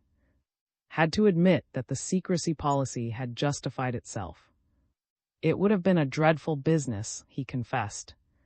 Inspector's figure appeared from one of the corridors, and catching sight of Sir Clinton, he came over to where they were standing. His face showed that he had good news to tell. I've got practically the whole business out of them, sir. Gave everything away that he knew about, and the other chap's nerve was completely gone so that he couldn't resist questioning. It's as clear a case as one could wish for. He paused as though puzzled by something and then added, It beats me how you tumbled to the fact that was one of the gang, though. Sir Clinton ignored the underlying inquiry. Was he the brains of the show? He asked. I've only a suspicion to go on there. Yes, he did the planning for them. And the gentleman with no face collaborated with Aird in the actual murders. That's a guess, I may say, so far as the affair's concerned, though I'm fairly sure of my ground in the other cases. You're right in that case too, sir. Aird and the impostor fellow were the actual murderers. I'll hang for certain. It'll make a very nice case for you, Inspector, and I'm sure you'll work it up well for the public prosecutor. I can see a laurel wreath somewhere in the background. But it's you who did most of it, sir. Nobody understands that better than I do, the inspector objected, evidently afraid lest Sir Clinton thought him capable of accepting the credit without protest. I came into the thing on a strict understanding that I was to be a pure spectator, you remember. I'm afraid that at times I got a shade too zealous, perhaps, but it's your case and not mine. If we'd made a mess of it between us, you'd have had to stand the racket, so obviously a success goes down to your account. The subject's closed. Seeing the inspector's difficulty in framing a suitable reply to this, intervened to change the subject. I see the main outlines of the affair easily enough, Clinton, he said, but I'd like to hear just how you worked it out as you went along. Any objections to telling me? It'll go no farther, of course. The chief constable's face betrayed a tinge of boredom. You've lived with this case for the best part of a week. Haven't you had enough of it by this time? Persisted in his demand, but Sir Clinton, instead of complying, glanced at his watch. "There's one detective story I'm very fond of, Squire, The Hunting of the Snark. I rank it high in the scale, especially on account of the number of apt quotations one can make from it. Here's one. The method employed I would gladly explain while I have it so clear in my head, if I had but the time and you had but the brain, but much yet remains to be said. It's far too late to start a long story tonight. I'm dead sleepy. If you remind me about it tomorrow, I'll do my best, but I will not sit up all night even to please you." The inspector seemed as much disappointed as at his superior's decision. "I'd like to hear it too, sir, if you don't mind." Sir Clinton suppressed a yawn with difficulty. "I don't mind, Inspector. Meet us at Neptune's seat at 11 o'clock tomorrow morning. It'll be interesting to hear how far wrong I've gone in some of my guesses, and you can tell me that, since you've got so much out of these two precious scoundrels tonight. And now I'll drive you into Sands, save you the trudge. After that I really must get to bed. XVII. The threads in the case." "This hasn't been a tidy case in the strict meaning of the words," Sir Clinton mused, as he chose a comfortable spot on Neptune's seat and settled down on it. "It's really an omnium. It began long before we appeared on the scene, and the inspector has the facts about the earlier stages, whilst I've nothing better than guesswork. What we're interested in, chiefly, is what you thought about it at different stages in the game," pointed out. "If you start with the Peter Hay case and go on from there, you can tell us what you saw and what we missed. And at the tail end, you can give us your guesses about the earlier stage. The inspector can check them from the confessions he got." Sir Clinton agreed with a gesture and began without more ado. It was evident that he was by no means eager to recapitulate, and was doing so merely out of good nature. The Peter Hay case was crystal clear so far as one side was concerned. It required no insight to see what had happened. It wasn't by any possibility a one-man murder. At least two men must have been on the spot to overpower Peter and tie him up. They, or at least one of them, was a better-class fellow, or Peter Hay would have been in his shirt-sleeves instead of having his jacket on. And the jacket implied that he knew they were coming that evening, too. Further, the fact that they had amyl nitrite ready in their pockets is enough to prove two things. They weren't casual strangers, for they knew about his liability to cerebral congestion. And they premeditated killing him in certain circumstances. We worked out pretty definitely the course of events which led to his death, so I needn't go over that again. I suppose we were right in the main points, Inspector." Primed with the information he had extracted from Aird, was able to confirm this. "They used surgical bandages because they hoped to leave no marks on the skin, I suppose?" Sir Clinton inquired. "That was the idea," Aird admitted, sir. "He thought they'd succeeded, and he was surprised to find they made a mess of it." Sir Clinton smiled, apparently at the thought of Aird's discomfiture. "Well, if they bungled one side of the affair, they certainly managed to leave us in the dark about the second side, the motive behind the murder. It wasn't robbery, obviously. It wasn't bad feeling. Everyone we examined had a good word for Peter Hay. It couldn't be homicidal mania, not with two of them mixed up in it. That left, so far as I could see, only one probable motive at the back of the thing. Either they wanted to force Peter Hay into something he didn't like, or else he knew something about them which they were afraid of. Peter Hay wasn't the blackmailing type, from all we learned about him. That notion wouldn't hold water for a moment. So if he had to be silenced, then the information he had must have been something he'd come across quite innocently. What it was, I couldn't guess. In fact, the whole idea was very vague in my mind, since there didn't seem anything definite to support it. That was the stage I'd reached when we sat in the garden and discussed the thing. But there was one thing that seemed to lead on to something fresh: the silver we found in Peter Hay's drawer. That silver was the murderer's. Mistake the silly thing that gives them away. No sensible person would ever have tried to throw a suspicion of breach of trust on Peter Hay. The thing was absurd on the face of it, from what we learned of his character. But these fellows weren't looking at it objectively.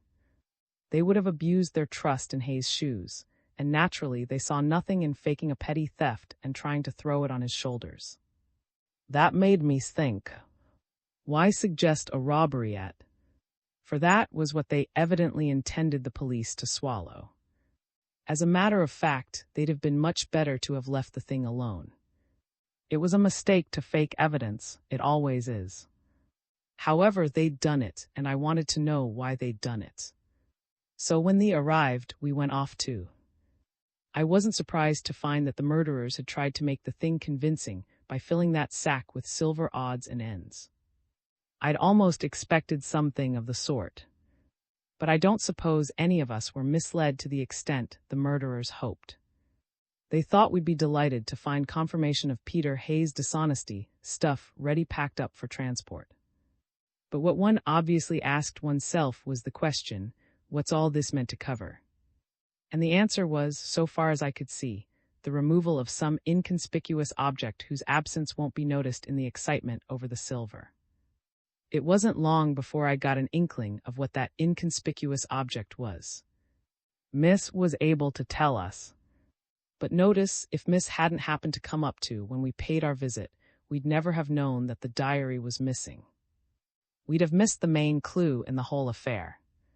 That was where we were really lucky, and where Aird and Co. had very hard lines. There was the diary gone a-missing anyhow, and the obvious question to ask was, who stands to score by its removal? You heard the story of the missing nephew and the power of attorney given to. You could hardly help drawing the obvious conclusion that here at last was a possible motive appearing behind the Peter Hay case. The stake on the table was the assets of the estate, and that was quite big enough to make murder worthwhile if you happen to have a turn for that sort of thing. But when you come to ask, you find that the problem's like one of those quadratic equations we used to get at school, where there are two answers and one seems just as good as the other. Suppose the claimant was an imposter, and see where that leads you. Had spent a lot of time with Peter Hay in earlier days. The chances were that Peter Hay was the only man who could give evidence about their joint doings, and that evidence might form the basis of a damaging examination of the imposter. Further, the diary would be a priceless thing for an imposter to lay his hands on. It would supply him with any amount of irrefutable evidence which he could draw on for his sham recollections. Clearly enough, if the claim was a fraudulent one, then the theft of the diary and the silencing of Peter Hay would fit in very neatly. On the other hand, suppose the boot on the other foot. Assume that had some very strong reason for wishing to retain control over the funds, and see where that leads you. Remember that he showed no desire whatever to investigate this claim. He simply straight off that the claimant was his nephew, without waiting for any evidence on the point. That seemed to me a curious attitude in a trustee. Perhaps it struck you in the same way. And he appeared to be very little put out by Peter Hay's death, if you remember treated it very much as a matter of course. It doesn't take much thinking to see that what holds good for a fraudulent claimant would hold good for a fraudulent trustee also. The diary and Peter Hay would be two weak spots for him too. They'd help a genuine nephew to establish an almost irrefutable case if he could pass tests applied both by the diary and by Peter Hay's recollections. So whichever way one looked at it, there seemed to be something to be said. And consequently, I got no further at that stage than being able to say that three things were possible. First, the claimant might be a fraud and merely an obstinate old beggar. Second, the claimant might be genuine and might be a dishonest trustee. Or third, both the claimant and might be wrong. Miss had known her nephew intimately, and she had identified him straight off, it's true. But we've heard of that kind of thing before. You remember how Roger's mother identified Arthur as her son and stuck to it through thick and thin. Hallucinations of that sort do occur. And one couldn't help noticing Miss talk about spiritualism and so forth, all tending to show that she had a sort of fixed idea that her nephew would turn up sooner or later.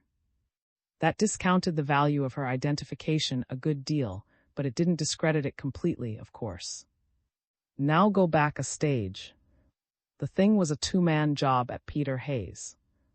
Therefore, whether the claimant or was our man, we had to find a second fellow for the accomplice's part. The claimant we knew nothing about at that stage, and I proposed to look into his affairs later. If it was one of the murderers, on the other hand, then, who was his accomplice? Again, if the claimant could be kept out of the succession, who was next on the list? Stanley's wife, careless of the inspector's feelings, broke out at this point. You won't persuade me you were such an ass, Clinton, as to suppose that Young helped in a murder merely for the sake of cash or any other reason. It wasn't my business to make pets of anyone, and exclude them from suspicion merely because I liked them in private life, Squire. Many murderers are most amiable persons, for example. A fair field and no is the only motto for a conscientious detective. Before we had time to delve further into the Peter Hay case, however, the murder occurred. There's no need to go into the whole business, it's fresh in your minds, but I'll tell you the main points that struck me when we'd finished our examination of the scene of the murder. First, had banged his wrist and stopped his watch at 11:19. But of course, that didn't prove he'd been killed at that moment. Second, his clothes were wet under his rainproof, and he'd been shot through both rainproof and jacket. It must have rained before he was shot. Third, since the cart tracks had gone back on a dry road for a while before the rain came on and made them clearer, was killed after the car had gone off, and the people in the car weren't mixed up in the actual killing. Fourth, there was only one cartridge case to be seen, the one on the rock. There was no cartridge case at the when I searched the place. Besides, that track at the belonged to the man in the car, and he was cleared completely by the rain question. If I was right in my inferences, then the murder must have been committed by one of three people, the woman with the neat shoes, or someone who had left no tracks on the sand. The letter we found in his pocket showed the business, and you worked up the case against them that Mrs. had been to meet him on the previous night at the Rock, and as she was acting in conjunction with a man, there wasn't much trouble in inferring that Young might have been on the spot also. As soon as we heard that the car had been out all night, you, Inspector, jumped to the conclusion that they were at the back of the business, and you worked up the case against them very convincingly. But as I told you at the start, the case wasn't sound. I wanted all the data I could get, of course, so I didn't discourage you too much, and you eventually dragged out a lot of interesting material about the events of the night. Meanwhile, we'd come to a blank end with thee, and had turned to. My impression was that he seemed genuinely surprised by the news of murder, but he might have been acting, for all one could tell. What we did get out of him was the general impression that cottage was inhabited by a gang of rogues. How many were there? 3, if one took at face value. 4, if one believed the story the claimant blurted out when we questioned him at the cottage. Anyone could see that the fourth man was a dark horse. He might be the murderer whom they were shielding, possibly. But there was another explanation of his disappearance. He might be someone well known to the local people, and whom it was desirable to keep under cover. How would that fit in with things? Suppose the claimant was an imposter. He wouldn't be very anxious to meet the villagers more than he could help, for fear of dropping on someone who might trap him and expose him. The less he saw of his neighbors the better, and his disfigurement gave him a fair excuse for keeping indoors in the daytime. Was well enough known to the villagers also, and perhaps he had good reason for not wishing his presence known. If the fourth man was in the same boat, then none of them would care to go shopping and so forth, and yet supplies had to be got daily. Hence it might be convenient to have a man like, as the nominal host, to act as go-between for them in their public transactions. That's how it appeared to me. Naturally, I was curious about the fourth man, and I got you, Inspector, to set a watch and see if he could be. That left me with a fair suspicion that these fellows were hatching some devilment or other at the cottage. Then I noticed the card index, and I saw light to some extent. A card index implies the need for ready reference. The claimant, if he were a fraud, would need to cram himself with all the available facts about the doings of the real, just as Arthur crammed up all the facts about Roger. And a card index would be the repository of all the news they could collect. As you saw for yourself, Squire, that guess of mine was right. Assume that state of affairs I had no certain knowledge then, and things begin to fall into their places. I've given you my notion of why it was needed. What about the other three?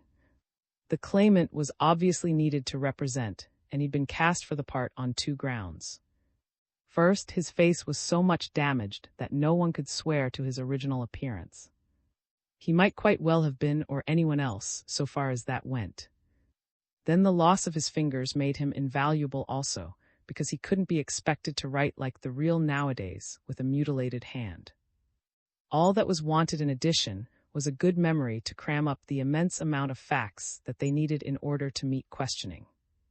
Then there was, what was he doing in the affair? Well, obviously, he had a lot of information about the people which he must have picked up while he stayed there with the real on leave, and also some more facts which he must have learned from Mrs. from time to time. And finally, there was the fourth man. I suspected that he might turn out to be a second information mine, and when I heard the report you gave me, Inspector, about the fisherman and having him as an ex-valet, I felt I was getting on to fairly sure ground. Well, there were 4 of them to share in the loot if they pulled it off. But a third's better than a quarter share any day. If they had pumped dry of his information, and had got notes of it all on that card index, what further need had they for friend Nicholas? None whatever. And suppose they could involve thee in a murder case and get them hanged, wouldn't that remove one possible set of objectors to the claimant dropping into the funds? So I didn't exclude the possibility that they knew although that was going to meet Mrs. at Neptune's seat that night. When I say they, I really mean the faceless fellow and Aird. There was a further long shot possible. I'm not sure if it really entered into their plans, but I give it you for what it's worth.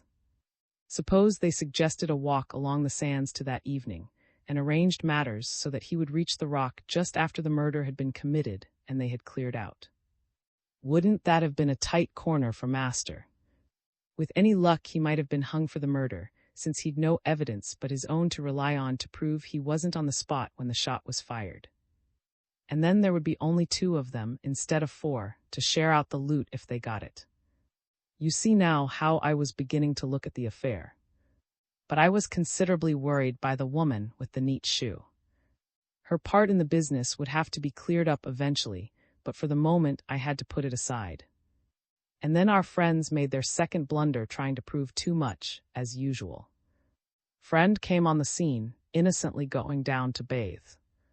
He sat down on the and proceeded to dig up a .38 cartridge case, which he presented to me like an honest fellow anxious only to help the police.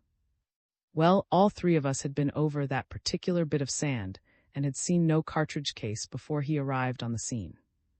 Also, as I pointed out to you, Squire, an automatic ejects its cartridge case sharply and jerks it well behind you, especially on hard sand where the thing can jump along.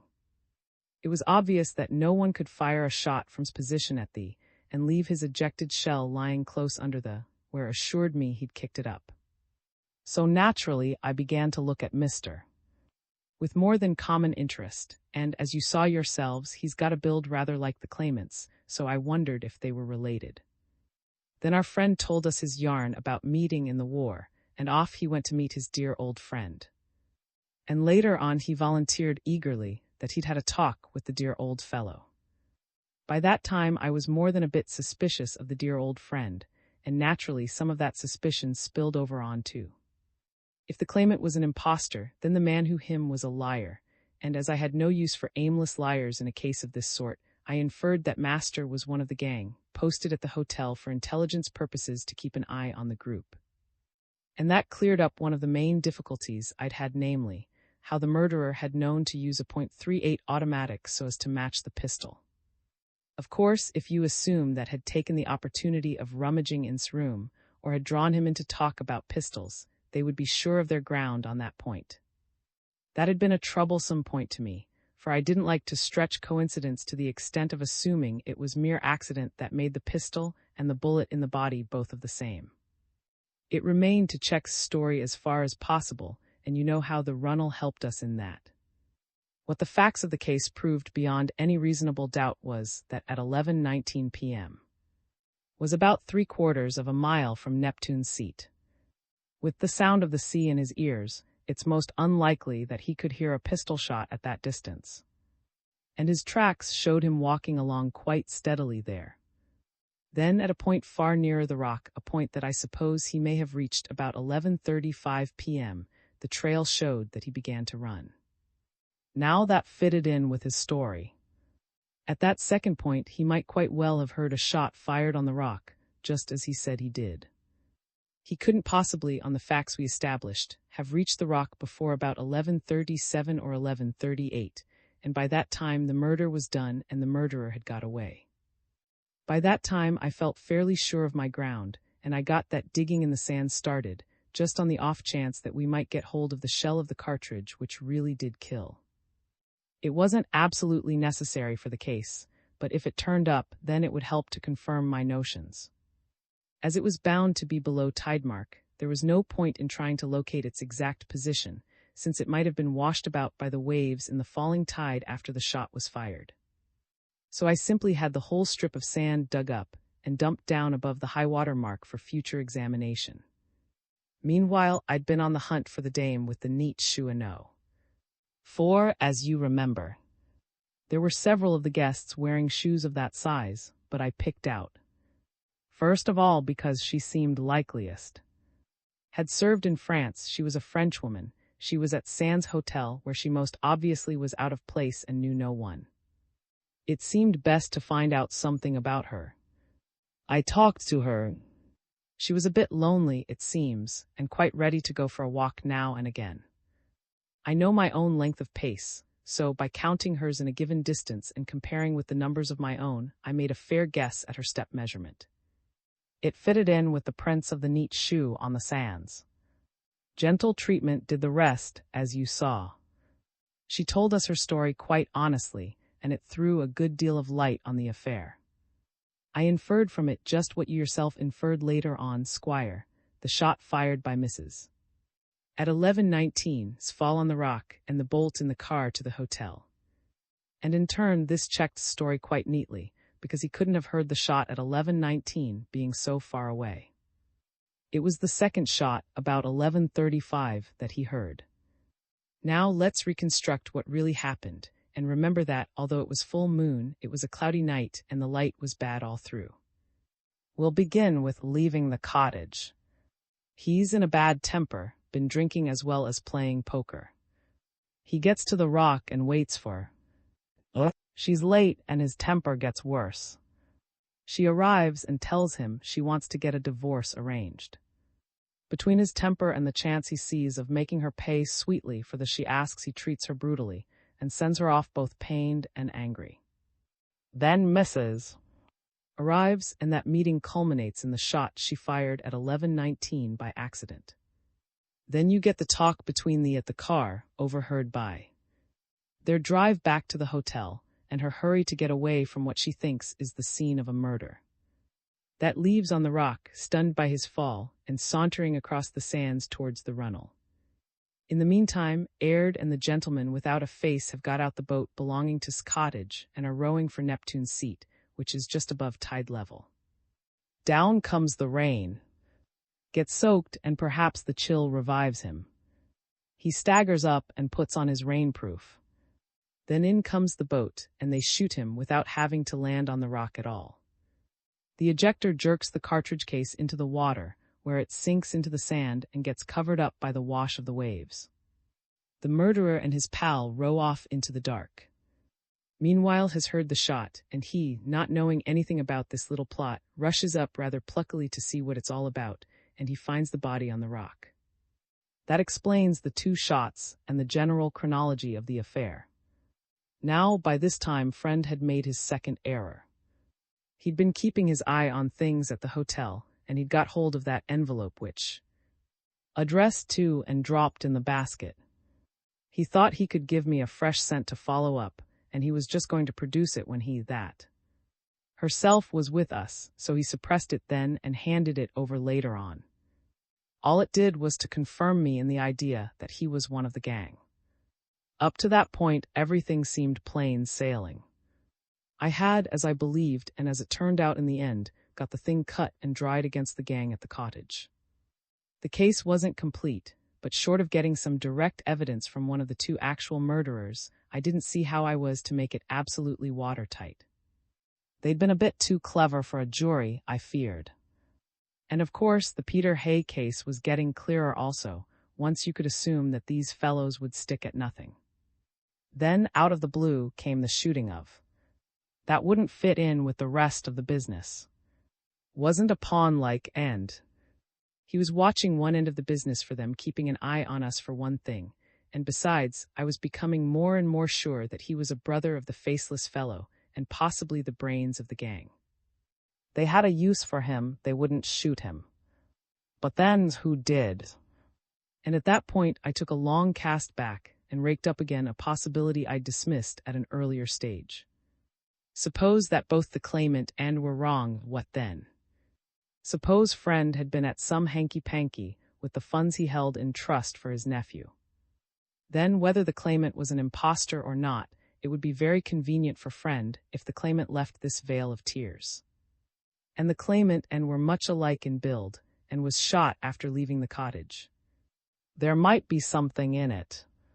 And when I found that Friend carried a pistol in his pocket, and didn't care who knew it, by the look of his jacket, I began to think furiously. I didn't blame for carrying arms.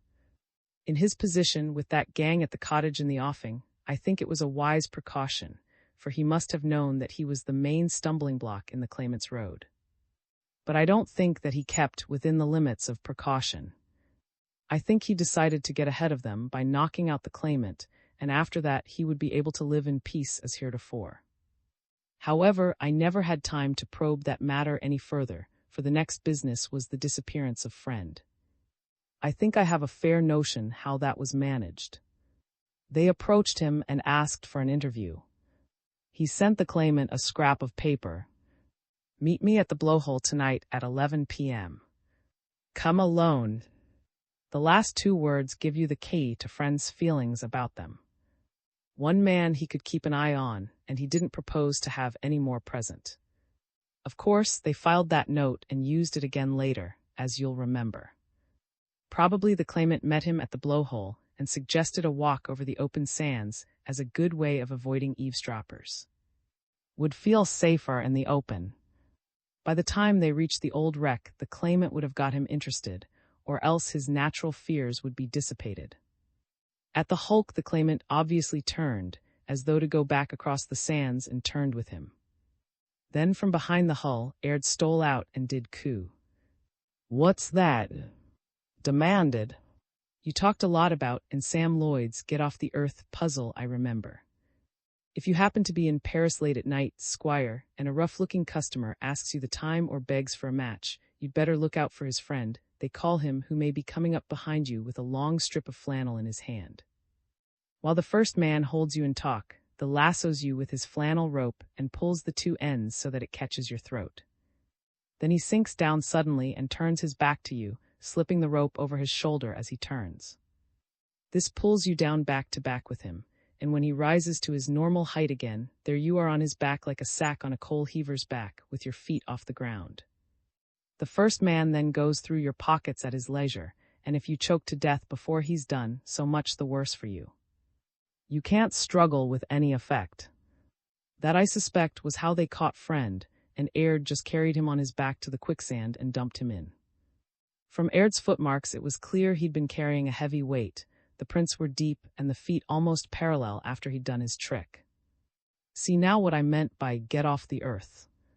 Naturally, there were no signs of a struggle, since all the struggle was off the ground. And of course, they'd take care to wear shoes that left no clue common type and largest size. And they got away either in a boat or by wading along in the water, so as to leave no tracks. I could see no way to bring the affair home to them. The only sure method depended on our wringing evidence out of one of them somehow, and I didn't see how it could be managed just then. Also, I hadn't much of a case against beyond suspicion, and I wanted him too, if it could be managed. The next thing was the arrival of the lawyer, and from him I learned that we might get on the track of any malversations by Friend if I went up to London. I wanted to know definitely where I stood in that matter, because, if I was wrong there, then the whole latter part of my notions would collapse. So I made up my mind to go to town. But I was very uneasy. Now that it was out of the road for good, Mrs. was the only person between the claimant and the cash.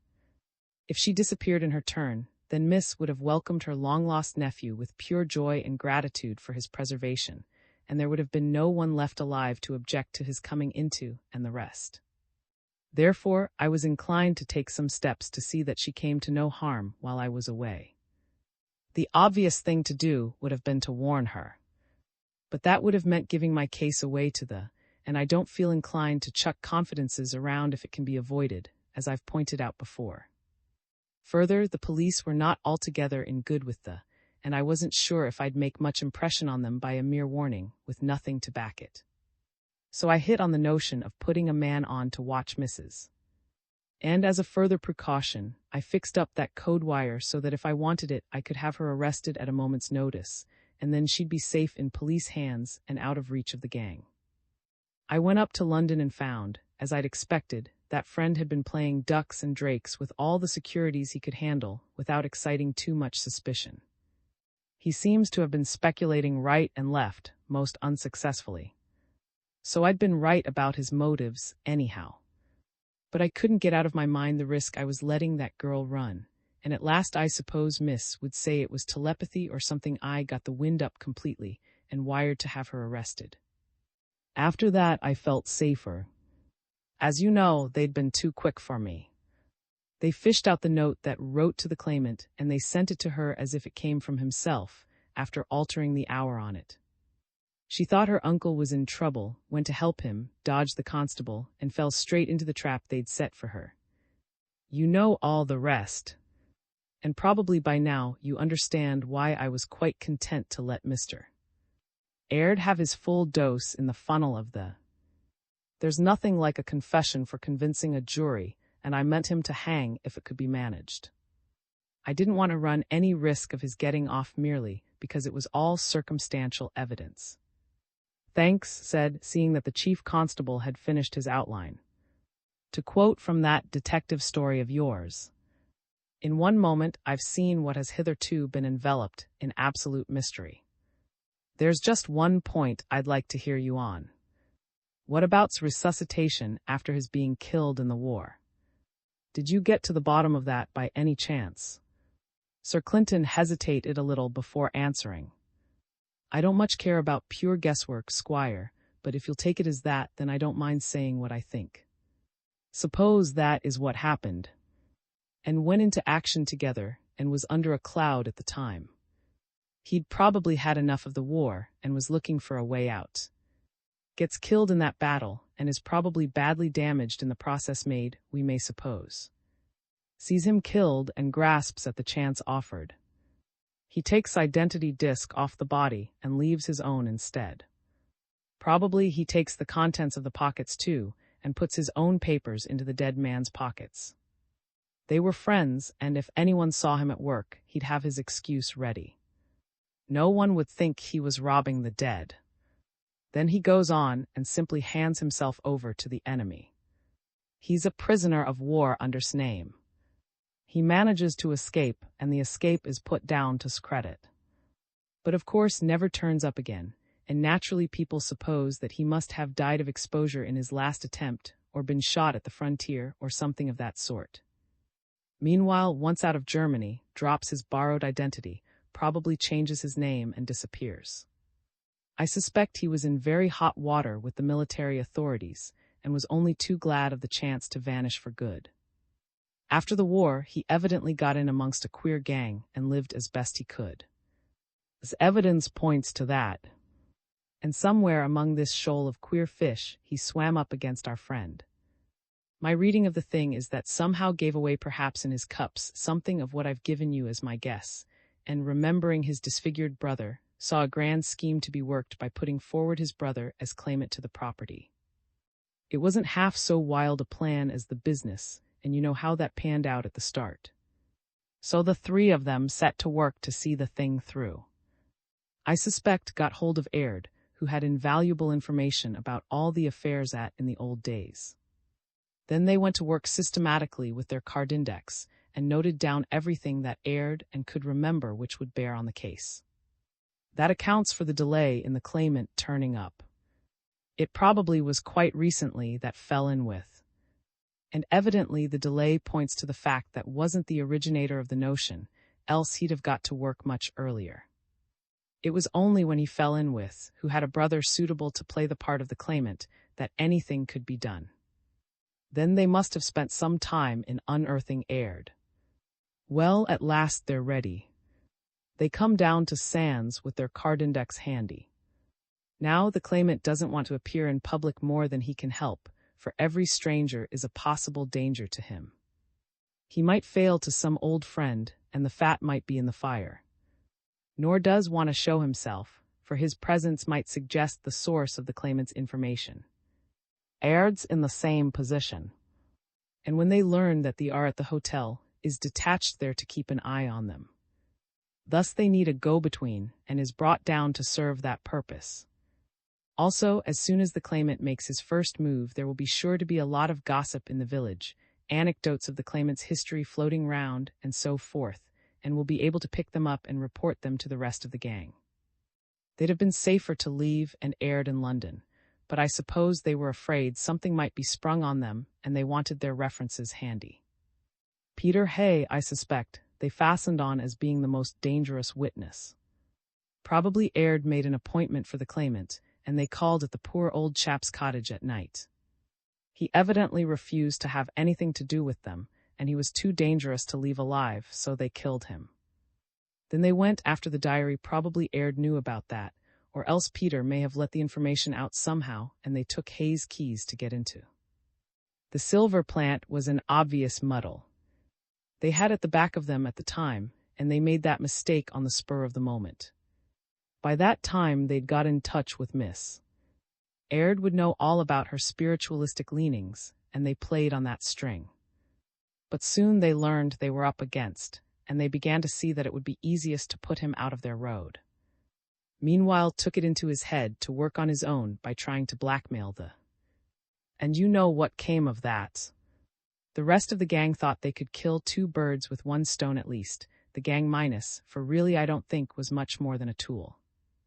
Now, Inspector, how far does that square with all the confidences you extracted last night from that precious pair of scoundrels?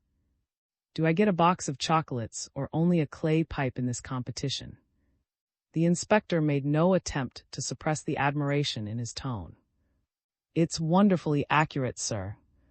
You're right on every point of importance, even down to what happened in the war. That's a relief, the chief constable admitted with a laugh. I was rather afraid that I'd summed it so well that it came to far more than the witnesses ever had said. And now I think I'll go back to the hotel and try to make my peace with the. I like them, and I'd hate to leave a false impression of my character on their minds. Care to come along, Squire? Mystery at Sands, J.J. I the death at. With a faintly reproachful glance at his sister, interrupted his study of the financial page of the Times and put the paper down on his knee.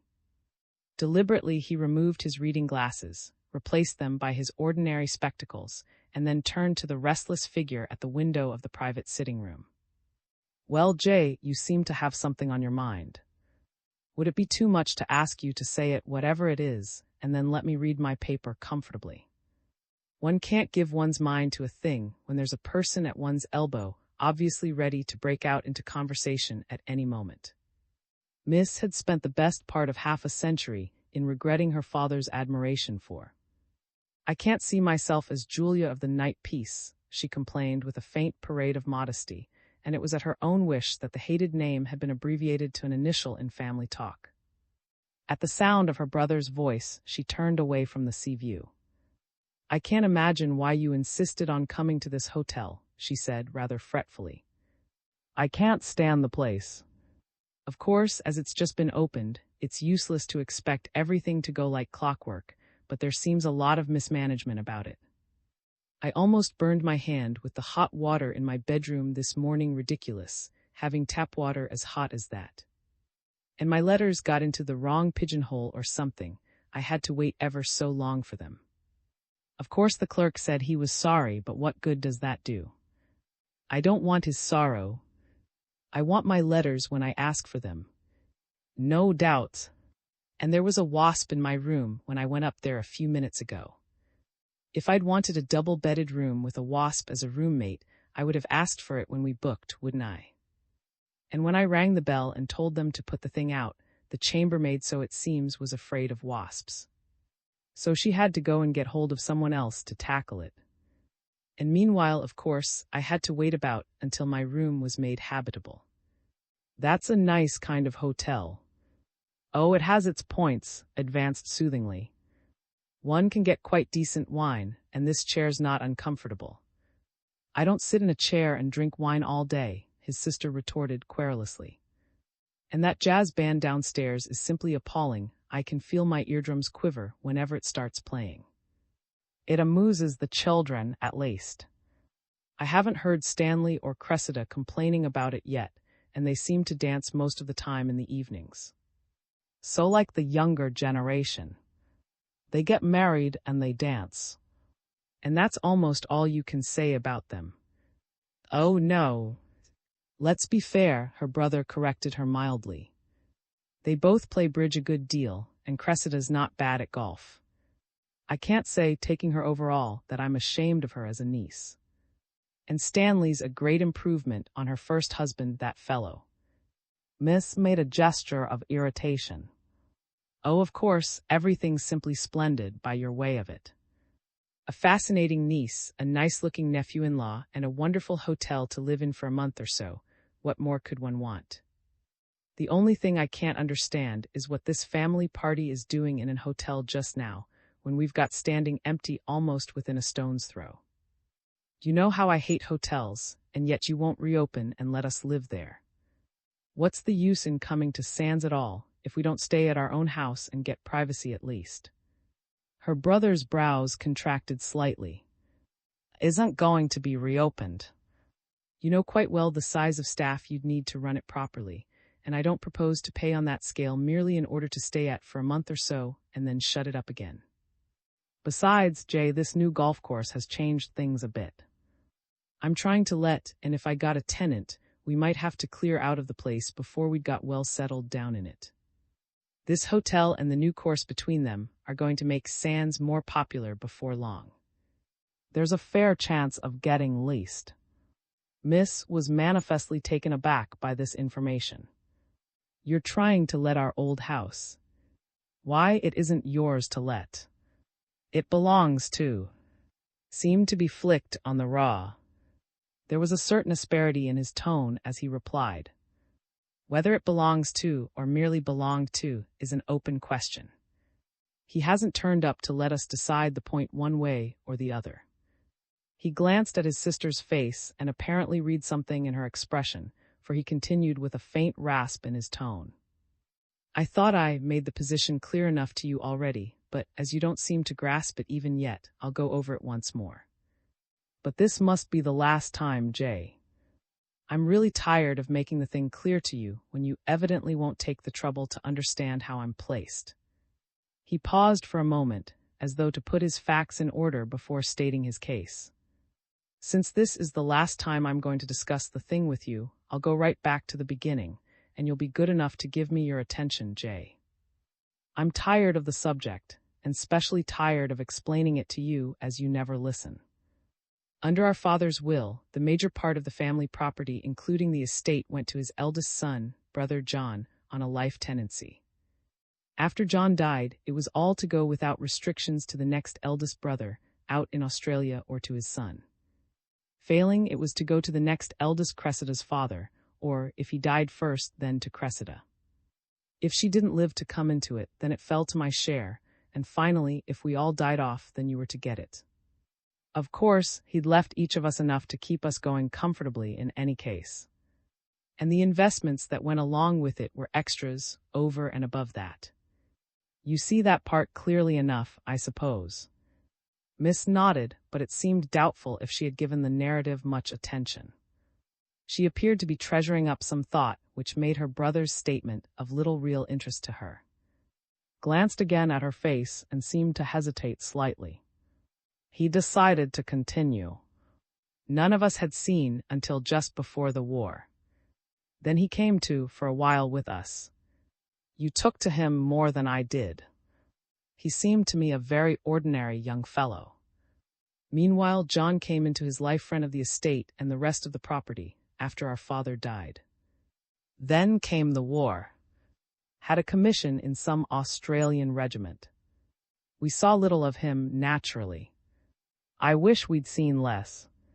He brought home that friend of his, Nick, on leave, and he got round Cressida and married her the worst day's work our family's done for a good while.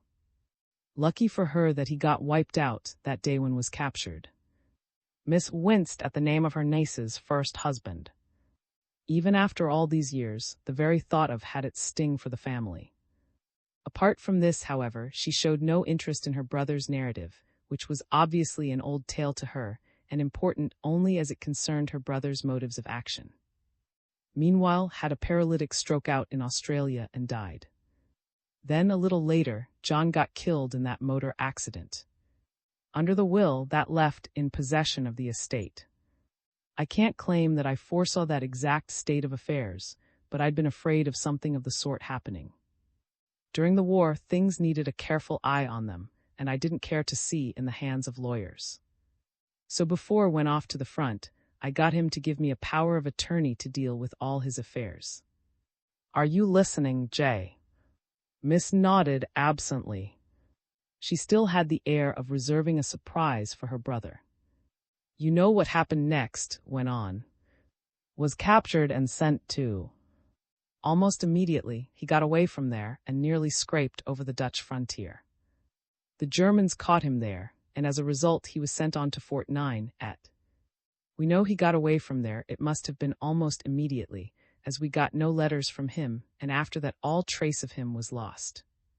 Whether he got shot in trying to get over the frontier, or whether he lost his memory, or what happened to him, no one can tell. He's vanished so far as we're concerned. Miss repressed a faint smile, evidently with some difficulty, but her brother failed to notice the fleeting expression on her face. Now I want you to see the position that I'm left in with all this muddle, he went on. May be alive or he may be dead for all we know. If he's alive, then belongs to him, and until we have evidence of his death, that's the state of affairs. Meanwhile, with his power of attorney, I have to manage things, fix up the investments, get the best return I can on his money, and look after the upkeep of.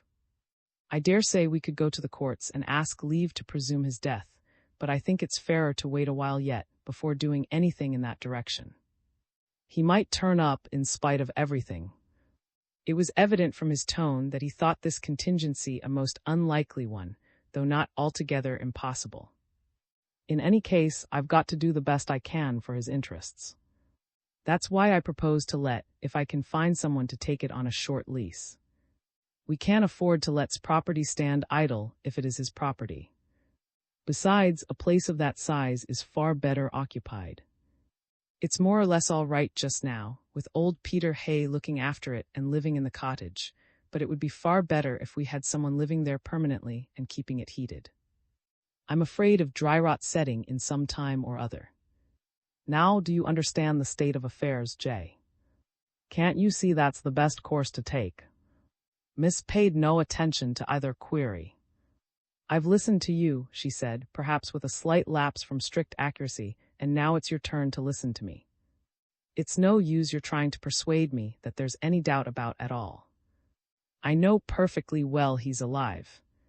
Made no effort to restrain his involuntary gesture of annoyance. Quite evidently he saw what was coming. Now, Julia, it's no use bringing up this stuff of yours again. I've told you 50 times already that I don't believe it in the slightest. Since you went in for this table turning, and spear trapping and planchette and all the rest of the wretched business, you've hardly been sane on the subject. I dare say you adored when he was here. No doubt you think you're justified in all this business, trying to get in touch with him and the rest of it. But frankly, it leaves me as it leaves every other sensible person completely. Miss was evidently well accustomed to this kind of reception when she broached the topic. She ignored her brother's protest and continued, as though he had not interrupted her. I remember quite well how you laughed at me when I came back from that wonderful, and told you how I had been assured that was still alive. That was 5 years ago, but I can recall it perfectly. And I know it was true. And if you had been there yourself and had heard it with your own ears, you'd have believed it too. You couldn't have disbelieved. It was far too convincing. After the medium went into a trance, the control spoke to me. And it told me all about what regiment he'd been in when he was captured, how he'd disappeared, how anxious I'd been about him, and how we'd lost all trace of him. You'd have been quite convinced yourself if you'd been there and heard it all. I am quite convinced, her brother replied.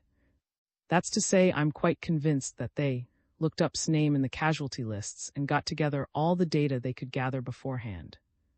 I expect you gave away a good deal yourself by your questions, too. You're about the easiest person to pump, if one goes about it in the right way. Miss smiled in a superior fashion, as though she knew that she held a trump card still. Would it convince you if I said that I'd seen some more of their confounded mummery? No, it wouldn't convince me. A child could deceive you, Jay. You want to be deceived. You can't bear the idea that's dead. That's what vitiates this stuff that you dignify by the name of evidence. Vulgar abuse never hurts a spiritualist. We're used to it, Miss replied with simple dignity. But you're wrong as usual.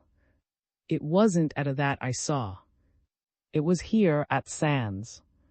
And it was last night. From the expression on her brother's face, it was clear that he hardly knew how to take this news. You saw him here last night. In a dream, I suppose. No, not in a dream. I met him by appointment down at that rock on the beach, the one we used to call Neptune's Seat. And I saw him close enough to make no mistake, as close as I am to you this moment. And I talked to him, too. There's no doubt about it. Was evidently taken aback.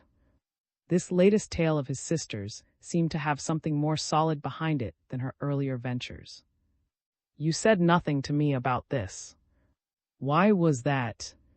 Miss, that she had scored a point and had startled her brother out of his usual. She had her answer ready. Naturally, you'd hardly expect me to discuss a thing like that over the breakfast table, with 100 total strangers sitting round and craning their necks so as to hear better. If you will insist on staying at hotels, you must put up with the results. This is the first time I've been alone with you since I met him. Acknowledged the justice of her view with a nod. Quite so, he admitted. And you had a talk with this fellow, had you? Miss Temper showed unmistakably in her tone as she replied. Kindly don't call this fellow, if you please. It's himself. He talked to me for quite a long time, all about things that had happened at when he was here before the war, and other things that happened at the times he was home on leave. And part of the time he told me about, and Fort 9 too. Her brothers again made it self-evident. Plenty of people were in Fort 9 and at besides. That proves nothing. Well then, he mentioned a whole lot of little things as well. He reminded me of how Cressida dropped her bouquet when she was signing the register after her wedding. And he remembered which wedding march they played then. Almost anyone in Sands could have told him that. Miss reflected for a moment or two, evidently searching her memory for some crucial piece of evidence. He remembered that we used to bring up some of the old port from bin 73 every time he went off to the front. He said often he wished he could have had some of it just before 0 hour. Shook his head. One of the servants might have mentioned that in the village, and he could have got hold of it. If you've nothing better than this sort of tittle-tattle to prove it won't go far. He reflected for a moment, then he asked. You his face, of course. A flicker of repulsion crossed his sister's features. I saw his face, she said. He's horribly disfigured, poor boy. A shell burst or something. It's dreadful. If I hadn't known it was, I'd hardly have him. And he was so good-looking in the old days.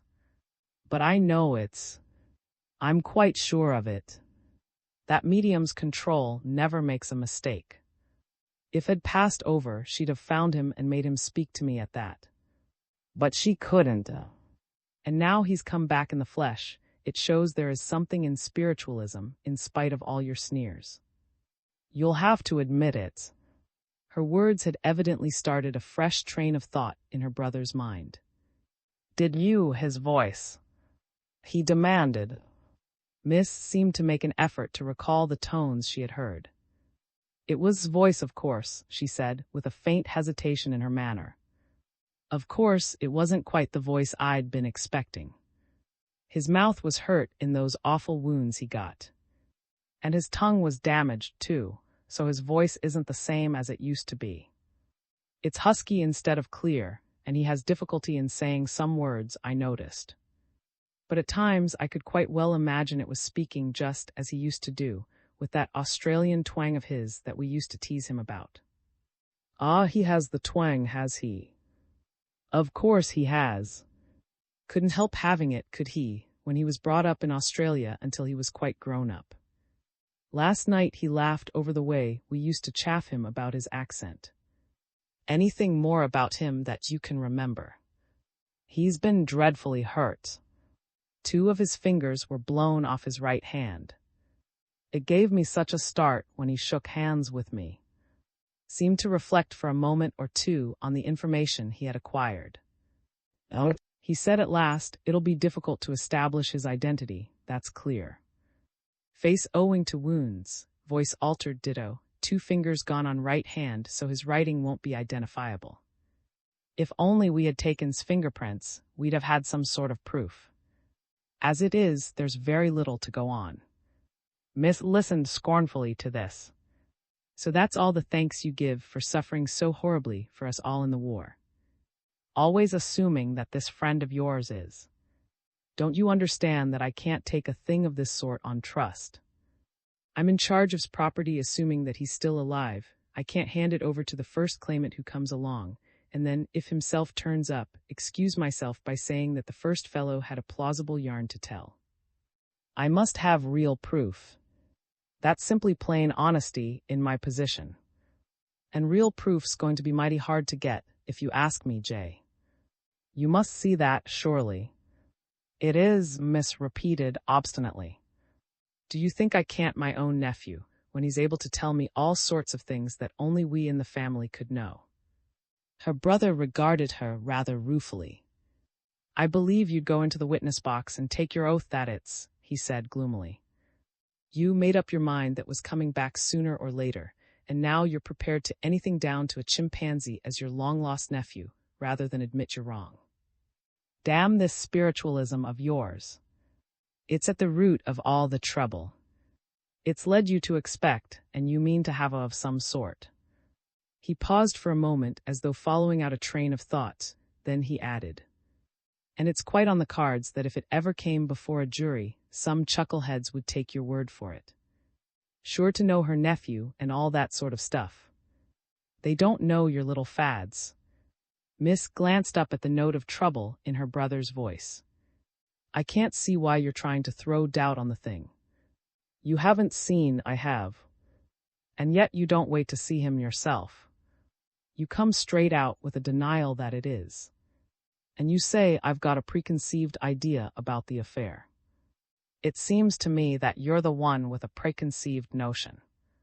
One would think you made up your mind already on the subject. Acknowledged the counterthrust. There's something in what you say, perhaps, Jay.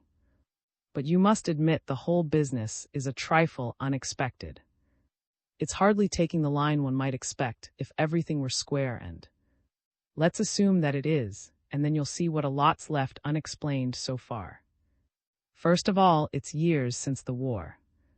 Why hasn't he turned up before now? That's a strange affair, surely. Then, when he does reappear, why doesn't he come to me first of all? I'm the person he left in charge of his affairs, and I should think his first step would be to communicate with me. But no, he comes down here unannounced, and he fixes up some sort of clandestine meeting with you. That's a rum go to my mind.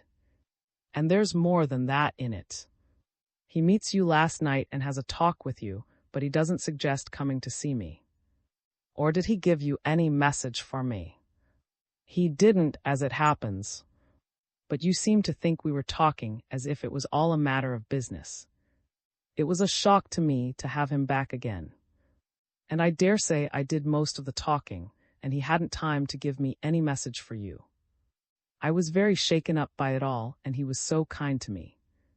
Her brother seemed to find little pleasure in the picture which she drew. Yes, I expect you did most of the talking, Jay. He wouldn't interrupt you much. But aside from all that, it's getting near lunchtime now. He's had the whole morning to break into the family circle, and yet he hasn't come near. From what I remember of him, shyness wasn't one of his defects. Whatever you may think about it, that seems to me a bit fishy. Damned strange, in fact. I'm not taking up any definite stand in the matter, but there are things that need a bit of explaining. Miss seemed for a moment to be staggered by her brother's analysis, but she recovered herself almost at once and fastened upon his last point. Didn't I tell you that he was horribly disfigured? Even in the moonlight, he was a dreadful sight. Do you expect him to come marching into this hotel in broad daylight this morning, so that everyone can stare at him? You really have very little common sense. I think it shows that he wants to spare us all the tittle-tattle he can. You know what hotels are, and how the people in them are simply on the lookout for something to chatter about. And when they got a chance like this missing heir returns, and so forth, you can guess for yourself what it would be like. We'd have no life of it, with people staring at us and whispering behind our backs as we passed. And I think has shown a great deal of tact and common sense in behaving as he has done. Naturally, he asked to see me first.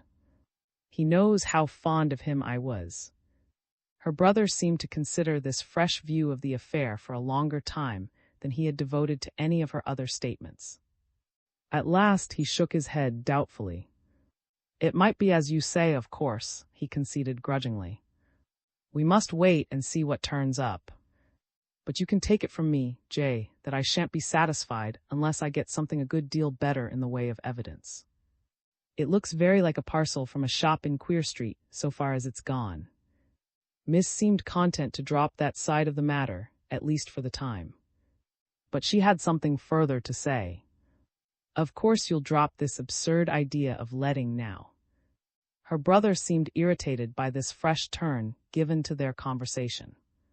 Why should I? I've told you often enough that it's my business to do the best I can for, and the rent of would be worth having, even if did come back. You're not suggesting that he should stay there, are you? It's far too big a place for a single man, even if he wanted to live down here at Sands. Miss was plainly put out by this suggestion. Of course he would stay there. When he went away, didn't I keep his rooms in order, just as he left them? He could go back tomorrow and find his study exactly as it was when he left us. Everything's there just as it used to be. His books, his pipes, his old diary, his ashtrays, everything. When we shut up, I wanted to have everything ready so that when he came back from the war he'd find everything in its usual place. He could walk straight in and feel that things were just the same and that we hadn't forgotten him. And now you want to let, just at the moment when he comes back again, rob the poor boy of the only place on this side of the world that he can call a home. I won't have it. Whether you have it or haven't it, Jay, is a matter of total indifference. Until the power of attorney is revoked, I shall do exactly as seems best to me, and letting is one of the things I shall certainly do. But I know doesn't want it, cried Miss. Last night I told him all about how I'd kept his things for him so carefully, and if you'd seen how touched the poor boy was. He said it was the thing that had touched him most. And he was ever so grateful to me. And now you propose to spoil it all after those years. She switched off on to another subject. And what do you propose to do about poor old Peter Hay? If you let, it won't need a caretaker, and I suppose you'll turn poor Peter adrift. And if you remember, Peter was one of the people that liked best when he was here before. He was always going about with Peter, and he said he found him companionable. And he's learned a lot from Peter about beasts, and so on, all new to him since he came from Australia. But I suppose Peter's to go at a week's notice. That's a nice way to serve people. Her brother seemed to consider things before replying. I'll try to find something for Peter. You're quite right, Jay. I didn't mean to turn Peter adrift, though. If I have to sack him from the caretaker business, I'll pay him out of my own pocket till something else turns up. Peter's too decent a man to let down, especially after he's been at all his life. If it had been that last valet we had that fellow aired, I'd never have thought twice about throwing him out at a day's notice. But you can trust me to look after Peter. Miss seemed slightly by this concession on her brother's part, but she stuck to her main point. Well, you can't let in any case. I won't have it. But apparently her brother had of argument, for he made no reply. I shall be going up to some time today. I always go up to Dust's rooms, you know, she continued. What on earth do you do that for? Her brother demanded in an exasperated tone. Are you training for a housemaid's place? I hear there's a shortage in that line, but you hardly seem to be a useful kind of recruit, Jay. I've always looked after rooms. When he was here in the old days, I never allowed anyone to lay a finger on his study. I knew just how he liked his things kept, and I wouldn't have maids fussing round, displacing everything. Oh, of course you doted on the boy, her brother retorted. But it seems a bit unnecessary at this time of day. Unnecessary. Just one has come back. Made no attempt to conceal his gesture of annoyance, but he refrained from reopening the sore subject. Well, if you come across Peter, you can send him down to me. I haven't seen him since we came here, and I may as well have a talk about things. Probably there are 1 or 2 repairs that need considering. Perhaps you could go round by his cottage and make sure of getting hold of him. Miss nodded her assent. I'll be quite glad to have a talk with Peter. He'll be so delighted to know that's back at last. It was only the other day that we were talking about together. Peter thinks there's no one like him. All the more reason for saying nothing then. If it turns out that it is, it would disappoint Peter badly if you'd raised his hopes. Then, seeing that his had again roused his sister's temper, he added hastily, By the way, how's Peter keeping? Has he had any more of these turns of his apoplexy, wasn't it? He seemed to be quite well when I saw him the other day. Of course, he's got to be careful and not excite himself, but he seemed to me as if he'd quite got over the slight attack he'd had in the spring. Still got his old squirrel. It's still there.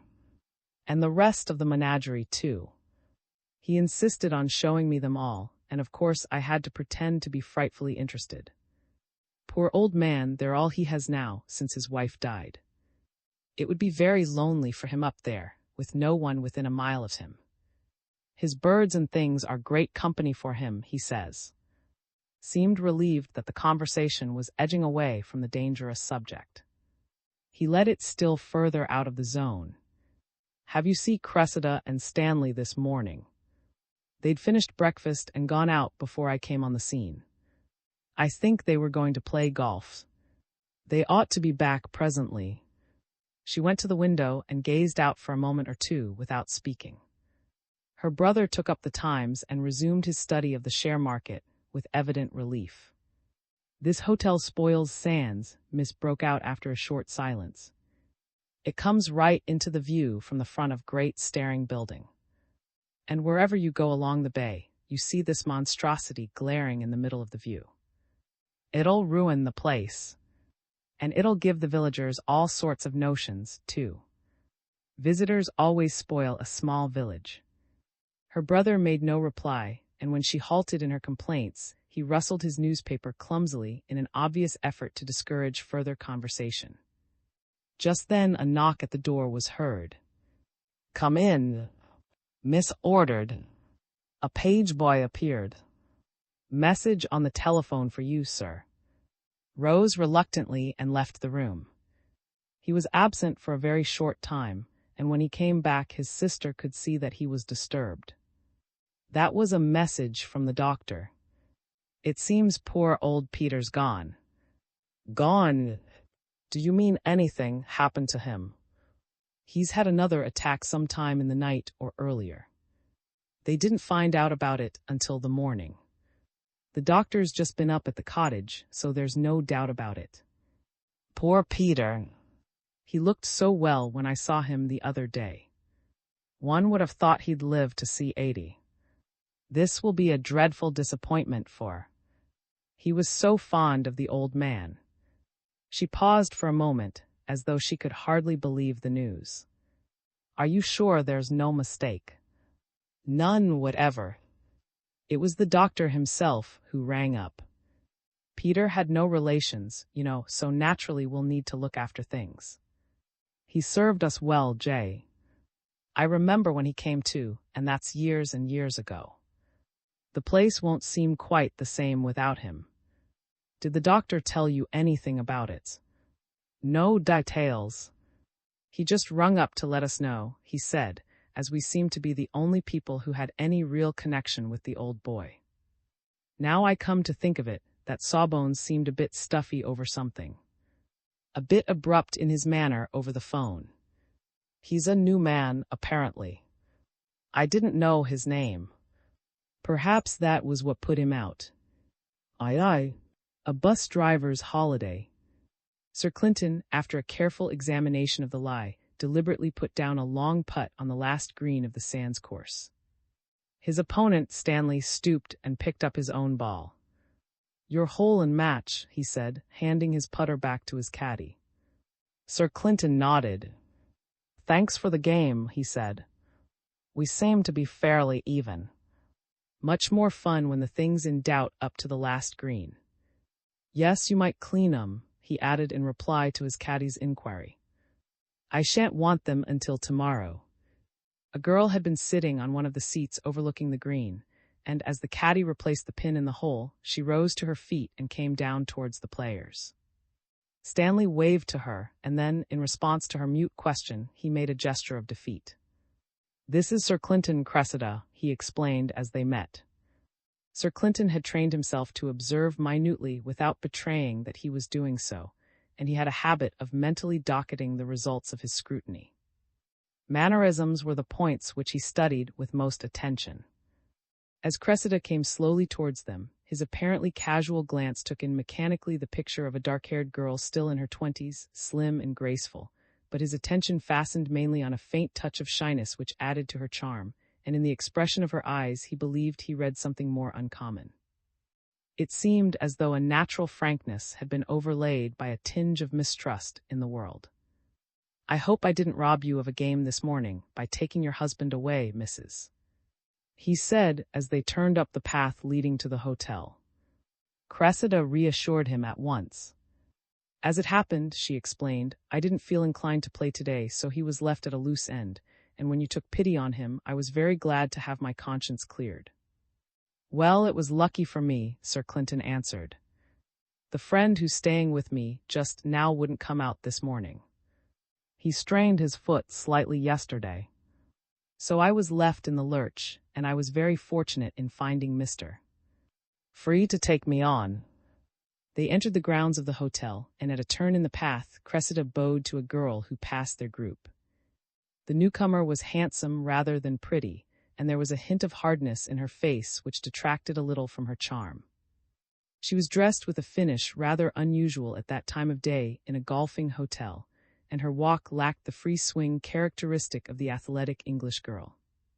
Written fairly plainly on her were the signs of a woman who has had to look after her own interests and who has not always come out a winner in the game.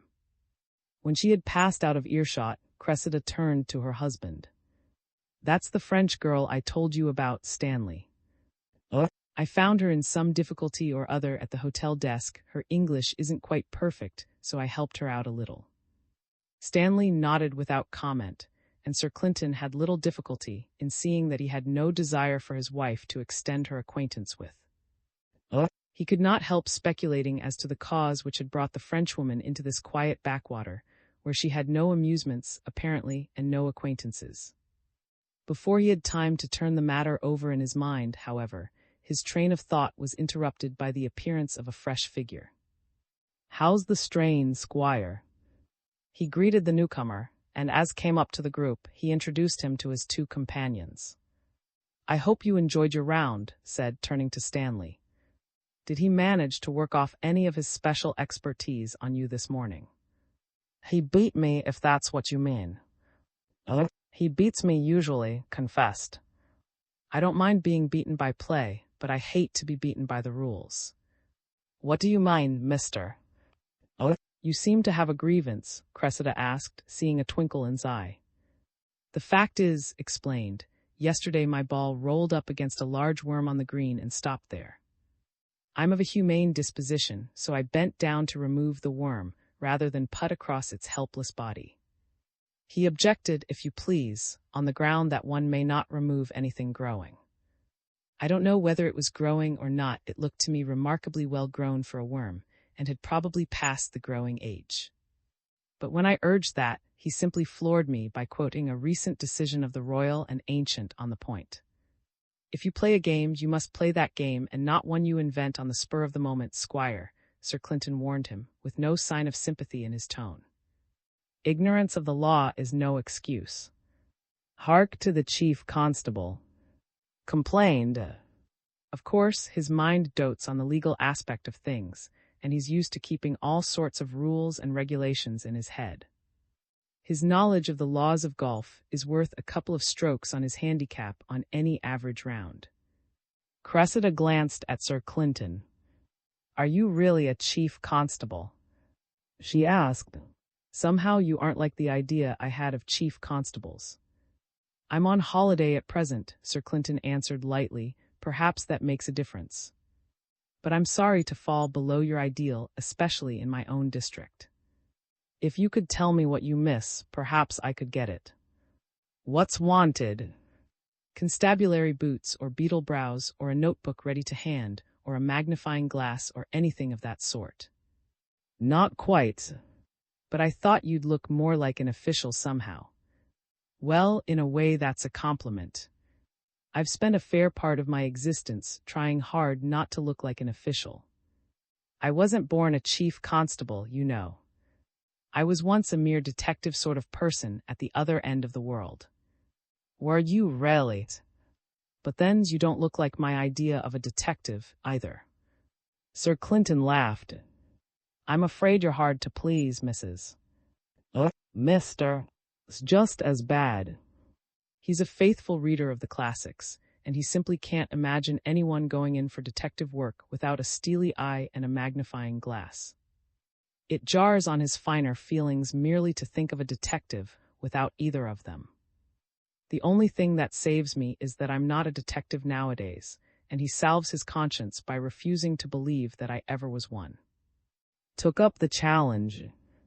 "I've only seen you at work once in the detective line," he confessed, "and I must admit I thought your methods were simply deplorable, Clinton." "Quite right," Sir Clinton admitted. "I disappointed you badly in that maze affair, I know. Even the success in the end hardly justified the means employed in reaching it. Let's draw a veil, eh?" They had reached the door of the hotel, and after a few words, Cressida and her husband went into the building. "Nice pair they make," remarked, glancing after them as they went. "I like to see youngsters of that type. They somehow make you feel that the younger generation isn't any worse than its parents, and that it has a good deal less fuss about it, too. Reinstates one's belief in humanity and all that sort of thing." "Yes," Sir Clinton concurred, with a faint twinkle in his eye. "Some people one takes to instinctively. It's the manner that does it. I remember a man I once ran across, splendid fellow, charm, magnetic personality, and so on." His voice died away, as though he had lost interest in the matter. "Yes?" inquired, evidently feeling that the story had stopped too soon. "He was the worst poker sharp on the liner," Sir Clinton added gently. "Charm of manner was one of his assets, you know. His annoyance was only half feigned." "You've a sordid mind, Clinton." I don't like to hear you throwing out hints about people in that way. Anyone can see that's a girl out of the common, and all you can think of in that connection is. Sir Clinton seemed sobered by his friend's vexation. You're quite right, Squire, he agreed. She's out of the common, as you say. I don't know anything about her history, but it doesn't take much to see that something happened to her. She looks as if she'd taken the world at her own measure at first, trusted everybody. And then she got a devil of a shock one day. At least if that isn't in her eyes, then I throw in my hand. I've seen the same expression once or twice before. They entered the hotel and sat down in the lounge. Glanced from the window across the links. This place will be quite good when the new course has been played over for a year or two. I shouldn't wonder if Sands became fairly popular. Sir Clinton was about to reply when a page boy entered the lounge and paraded slowly across it, chanting in a monotonous voice. Number 89s. Number 89s. Number 89s. The chief constable sat up sharply and snapped his fingers to attract the page boy's attention. That's the number of my room, he said but I can't think of anyone who might want me. Nobody knows me in this place. You number 89, sir. The page boy demanded. There's somebody asking for you. Inspector, he said his name was. What the devil can he be wanting? Sir Clinton wondered aloud. Show him in, please. In a minute or two, the inspector appeared. I suppose it's something important, Inspector, Sir Clinton greeted him, otherwise you wouldn't have come. But I can't imagine what brings you here. Inspector glanced at, and then, without speaking, he caught Sir Clinton's eye. The chief constable read the meaning in his glance. This is a friend of mine, Inspector Mr. He's a JP and perfectly reliable. You can speak freely before him if it's anything official. Was obviously relieved. This is the business, Sir Clinton. This morning we had a phone message from the Sands doctor. It seems the caretaker at a big house hereabouts, they call it, was found dead close to his cottage. Doctor went up to see the body, and at first he thought it was a case of apoplexy. Then he noticed some marks on the body that made him suspicious, and he says he won't give a death certificate. He put the matter into our hands at once. There's nobody except a constable hereabouts, so I've come over myself to look into things. Then it struck me you were staying at the hotel here, and I thought I'd drop in on my way up. Sir Clinton gazed at the inspector with a very faintly quizzical expression. A friendly call, he said. That's very nice. Care to stay to lunch? The inspector evidently had not expected to find the matter taken in this way. Well, sir, he said tentatively, I thought perhaps you might be interested. Intensely, Inspector, intensely. Come and tell me all about it when it's cleared up. I wouldn't miss it. Faint signs of exasperation betrayed themselves in the inspector's face. I thought perhaps, sir, that you'd care to come over with me and look into the thing yourself. It seems a bit mysterious. Sir Clinton stared at him in well-assumed amazement. We seem to be rather at cross purposes, Inspector. Let's be clear. First of all, I'm on holiday just now, and criminal affairs have nothing to do with me. Second, even if I weren't on holiday, a chief constable isn't specially attached to the find 'em and grab 'em branch of the service. Third, it might cause professional jealousy, heartburnings, and whatnot if I butte it into a detective's case. What do you think? It's my case, said, abandoning all further attempt at camouflage. The plain truth is, from all I heard over the phone, that it seems a rum business, and I'd like to have your opinion on it, if you'd be so good as to give me it after you've examined things for yourself. Sir Clinton's face relaxed. Ah, he confessed. Now I seem to have some glimmerings of what you're after, and since there's no question of my having interfered without being asked, I might look into the affair. But if I'm doing you as you seem to think, then I'm going to lay down one condition, sine qua. Mr. 's interested in detective work. He knows all the classics, Sherlock Holmes, etc. So if I come in, then he's to be allowed to join us. Agree to that, Inspector. The inspector looked rather sourly as though trying to estimate how great a nuisance he was likely to prove, but as Sir Clinton's assistance could evidently be secured only at a price, gave a rather ungracious consent to the proposed arrangement. Sir Clinton seemed almost to regret his own decision. I'd hardly bargained for a bus driver's holiday, he said rather ruefully. A glance at the inspector's face showed that the expression had missed its mark. Sir Clinton made his meaning clearer. In the old horse-bus days, Inspector, it was that when a bus driver got a holiday, he spent it on somebody else's bus, picking up tips from the driver. It seems that you want me to spend my holiday watching you do police work and picking up tips from your methods. Inspector evidently suspected something behind the politeness with which Sir Clinton had turned his phrase. He looked rather glumly at his superior as he replied, I see I'm going to get the usual mixture, sir, help and sarcasm, half and half. Well, my hide been tanned already, and your help's worth it. Sir Clinton corrected him with an air of exactitude. What I said was that I'd look into the affair. It's your case, Inspector. I'm not taking it off your shoulders, you understand. I don't mind prowling round with you, but the thing's in your hands officially, and I've nothing to do with it except as a spectator, remember. His air became even gloomier when he heard this point of view so explicitly laid down. You mean it's to be just the same as the affair, I suppose, he suggested. Each of us has all the facts we collect, but you don't tell me what you think of them as we get them. Is that it, sir? Sir Clinton nodded. That's it, Inspector. Now if you and Mr. will go round to the front of this place, I'll get my car out and pick you up in a minute or two. Aye, aye, aye. The police at the caretaker. Scanning his friend's face, could see that all the carelessness had vanished from its expression. With the prospect of definite work before him, Sir Clinton seemed to have dropped his holiday mood completely. I think the first port of call should be the doctor, he suggested as he turned the car into the road leading to Sands Village.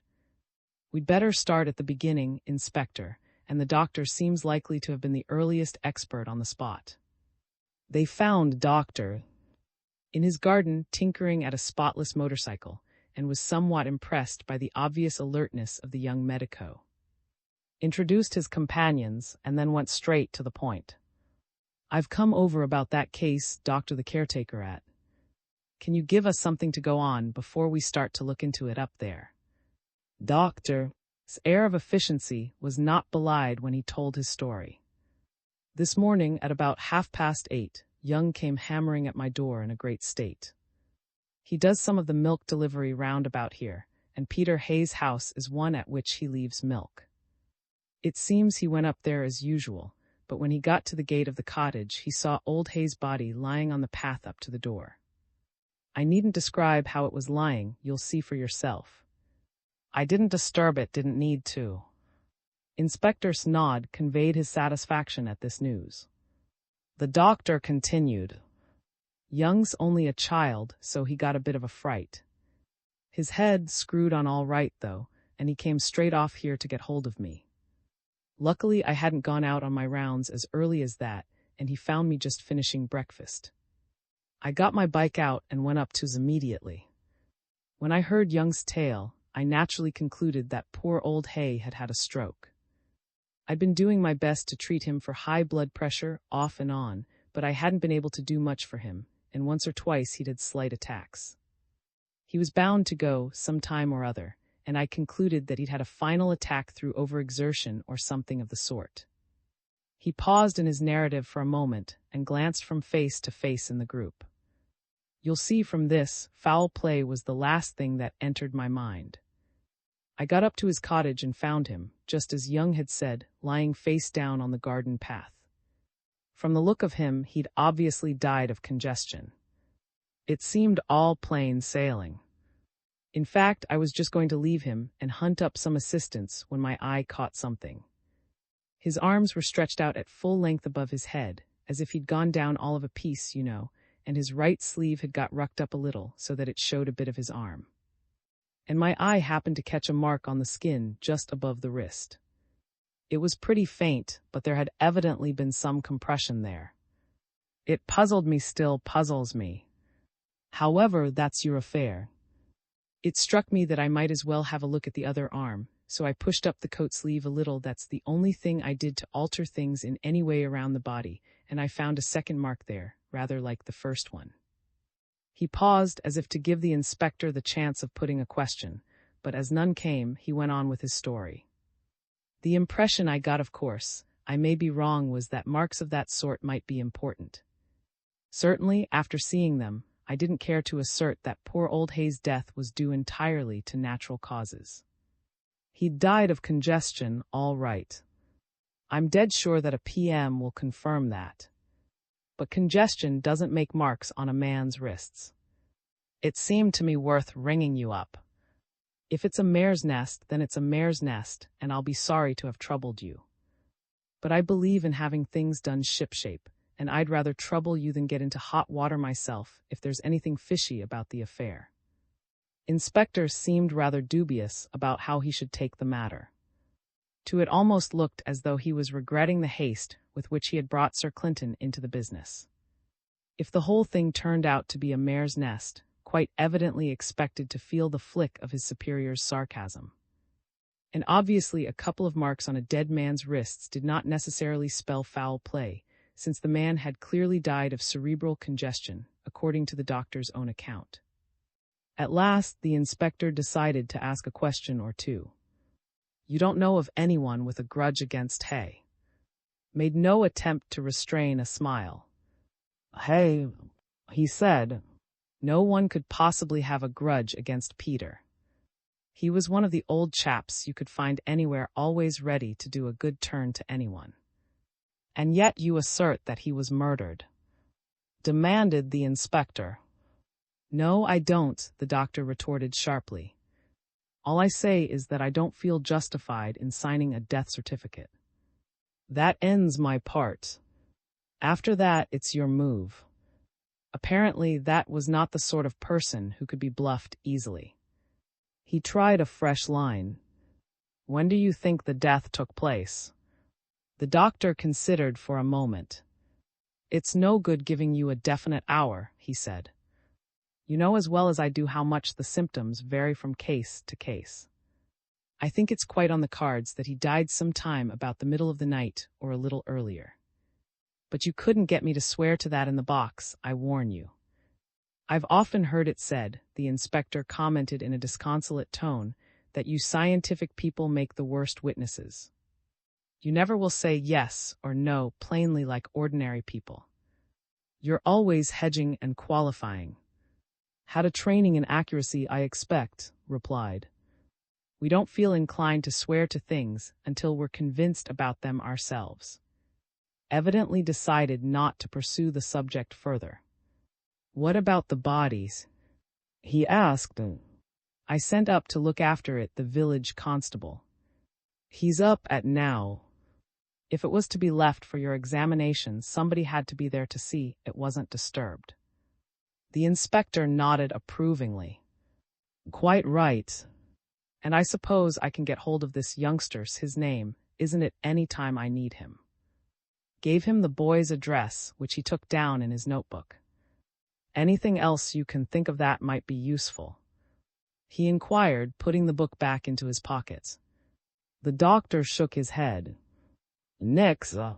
I suppose the coroner will want to look in. I expect so, replied. He glanced at and Sir Clinton to indicate that he now left the field to them. Took advantage of the tacit permission. You didn't see anything that suggested poison, did you? He asked the doctor. His faint smile put an edge on his reply. I believe I said that if it hadn't been for the marks on the wrists, I'd have certified congestion of the brain. I don't think poison marks the wrists. Feeling that he had hardly shown by his interposition, refrained from further questions and glanced at Sir Clinton. The chief constable appeared to think that further inquiries could be allowed to stand over for a time. I think we'd better be moving on, he suggested. Thanks for your help, Doctor. Once we've seen the body, perhaps something fresh may turn up, and we may have to trouble you again. By the way, he added, did you notice if there was a heavy dew last night? I was playing bridge at the hotel and didn't go out after dinner, but perhaps you were out and can tell me. The dew did come down fairly heavy, said, after a pause for recollection.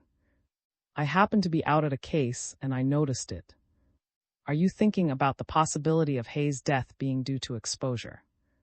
Not exactly, Sir Clinton answered, with a faintly ironical smile. As you would say, Doctor, exposure doesn't mark a man's wrist, at least not so quick as all that. Acknowledged the dig good, and accompanied them to the garden gate as they went out. I hope I haven't started you on a wild goose chase, Inspector, he said on parting. But I suppose that sort of thing's all in your day's work, anyhow. Digested this in silence as the car spun along towards, then at last he uttered his views in a single sentence. That young fellow strikes me as uncommonly jaunty.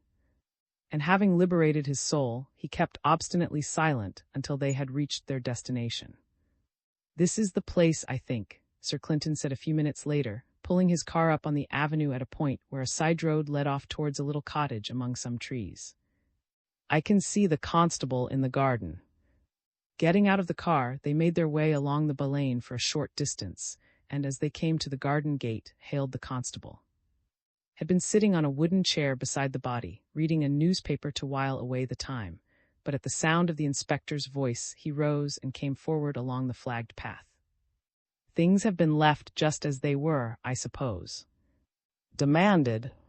Confirmed this and at once fell into the background, evidently realizing that he had nothing to report which would interest the inspector.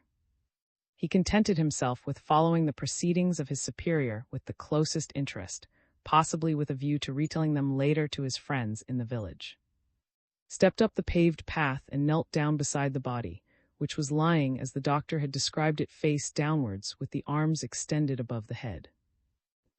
Looks as if he'd just stumbled and come down on his face, the inspector commented. No signs of any struggle anyhow. He cast a glance at the paved path. There's not much chance of picking up tracks on that, he said disparagingly. And Sir Clinton had come round to the head of the body, and the chief constable bent down to examine the wrists. Also leaned over, and had some difficulty in getting a glimpse over their shoulders. Constable hovered uncertainly in the rear, evidently anxious to see all he could, but afraid to attract the inspector's attention by pushing forward. Inferred that must have a reputation as a disciplinarian.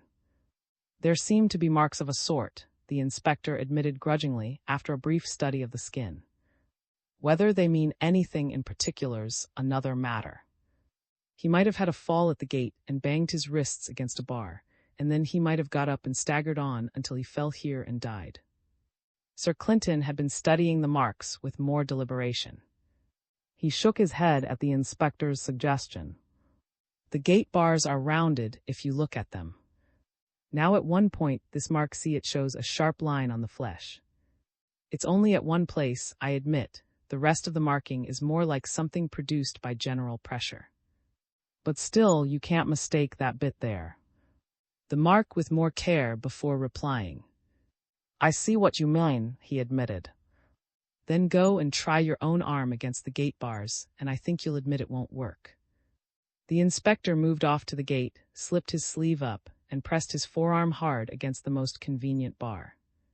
While he was thus engaged, stooped down to examine the markings for himself. What made you so ready with gate bars, Clinton? He inquired. I never noticed what sort of a gate it was when I came in. Obvious enough. Here's a man been falling. Marks on his wrists. We learned that from the doctor. Naturally, when I heard it, I began to wonder if he hadn't fallen against something, and as soon as we got out of the car, I kept my eye open for anything that Hay could have bruised himself on. The gate bars seemed a likely thing, so I noted them in passing. One keeps one's eyes open, Squire.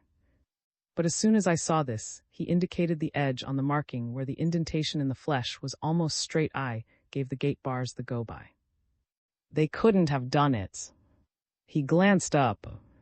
Satisfied, Inspector removed his arm from the bar, examined the mark left on it by the pressure, and nodded gloomily. This didn't do it. It leaves a mark deep in the middle and fading out on each side. He came back to the body and scanned the mark once more. This thing on the wrist hasn't got any middle. It's fairly even except for that sharp section. A thought seemed to strike him, and he pulled a magnifying glass from his pocket, adjusted the focus, and made a minute inspection of the dead man's wrist. I thought it might have been a rope, he explained as he put away his lens with a disappointed air. But there's no regular pattern there such as a rope leaves. What do you think of it, Sir Clinton? Got a piece of chalk in your pocket, Inspector? The chief constable inquired. His face showed some astonishment, which he to conceal as well as he could. No, Sir Clinton, I haven't. Are you thinking of bringing a photographer up here to take a souvenir picture? The inspector considered for a moment or two. No, he said at last. I don't see much use in that. The body's lying quite naturally, isn't it? It looks like it, but one never knows. Sir Clinton's fingers went mechanically to his waistcoat pocket. No chalk, you said, Inspector. No, I haven't any.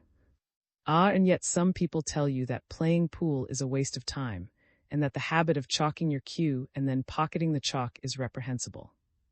We now confound them. He produced a cube of chalk as he spoke, and taking out a penknife, trimmed the paper away. Just chalk around the outline of the body, please, Inspector.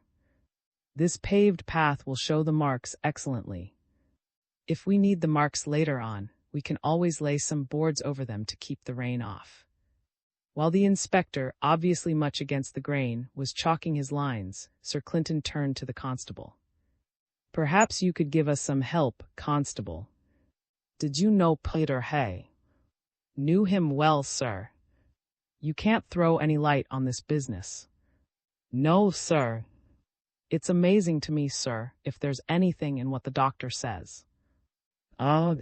And what does the doctor say? Swears it's foul play somehow, sir. Indeed. He didn't go so far as that when he spoke to me about it. The constable seemed rather confused to find himself taken so literally. Didn't quite mean that, sir.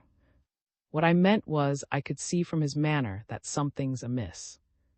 Conscious that he had let his tongue run away with him, glanced anxiously at Sir Clinton's face.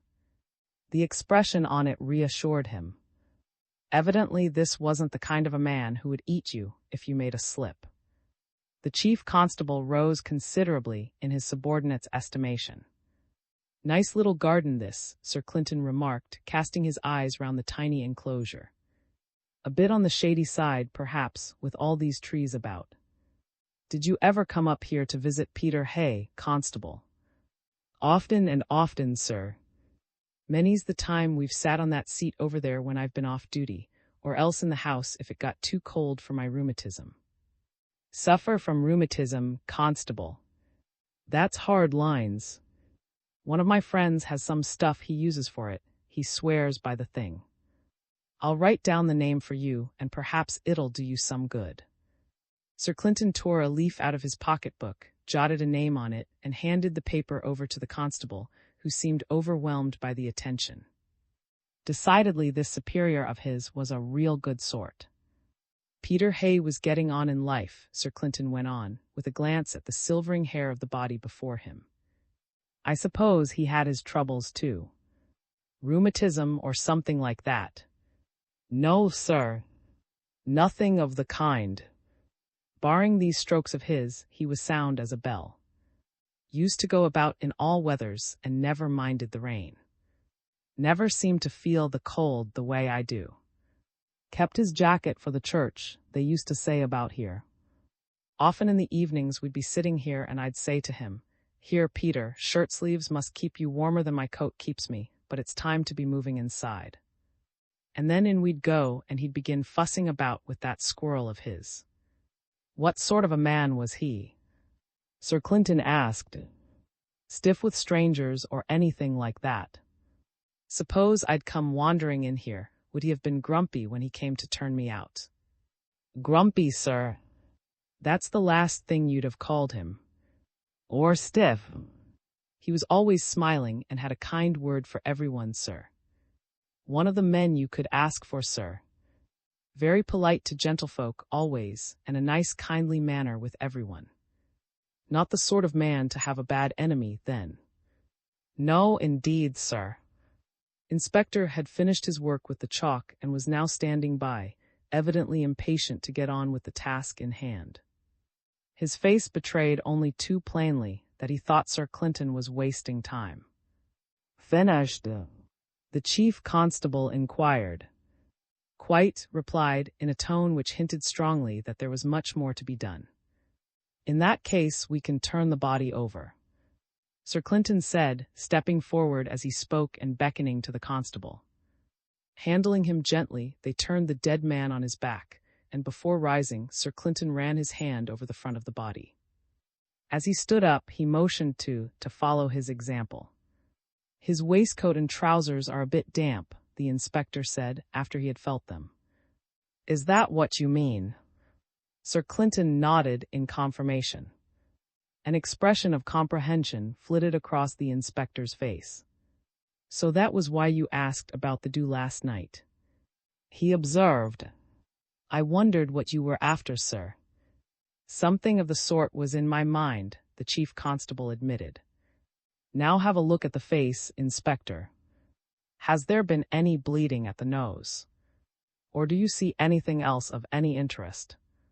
Bent down and inspected the dead man's face closely. Nothing out of the common that I can see, he reported. Of course, the face is congested a bit. That might be the stroke, I suppose. Or else the settling of the blood by gravity after death, Sir Clinton pointed out. Well, I hadn't expected to find any nose bleeding. If he'd bled at the nose, it might have saved him from apoplexy. Looked up inquiringly. You think it's merely apoplexy, sir? I'm afraid this is a place within the meaning of the Act, Inspector. Otherwise, I'd be quite ready to bet you a considerable sum that if Dr. carries out a post, he'll report that death was due to congestion of the brain. The inspector seemed to read some hidden meaning into Sir Clinton's words, for he nodded sagely without making any vocal comment. What next, sir? He asked. Shall we take the body into the cottage and go over it there? Sir Clinton shook his head. Not yet. There's just one thing I'd like to be sure about, and it may not be easy to see. There's a better light out here.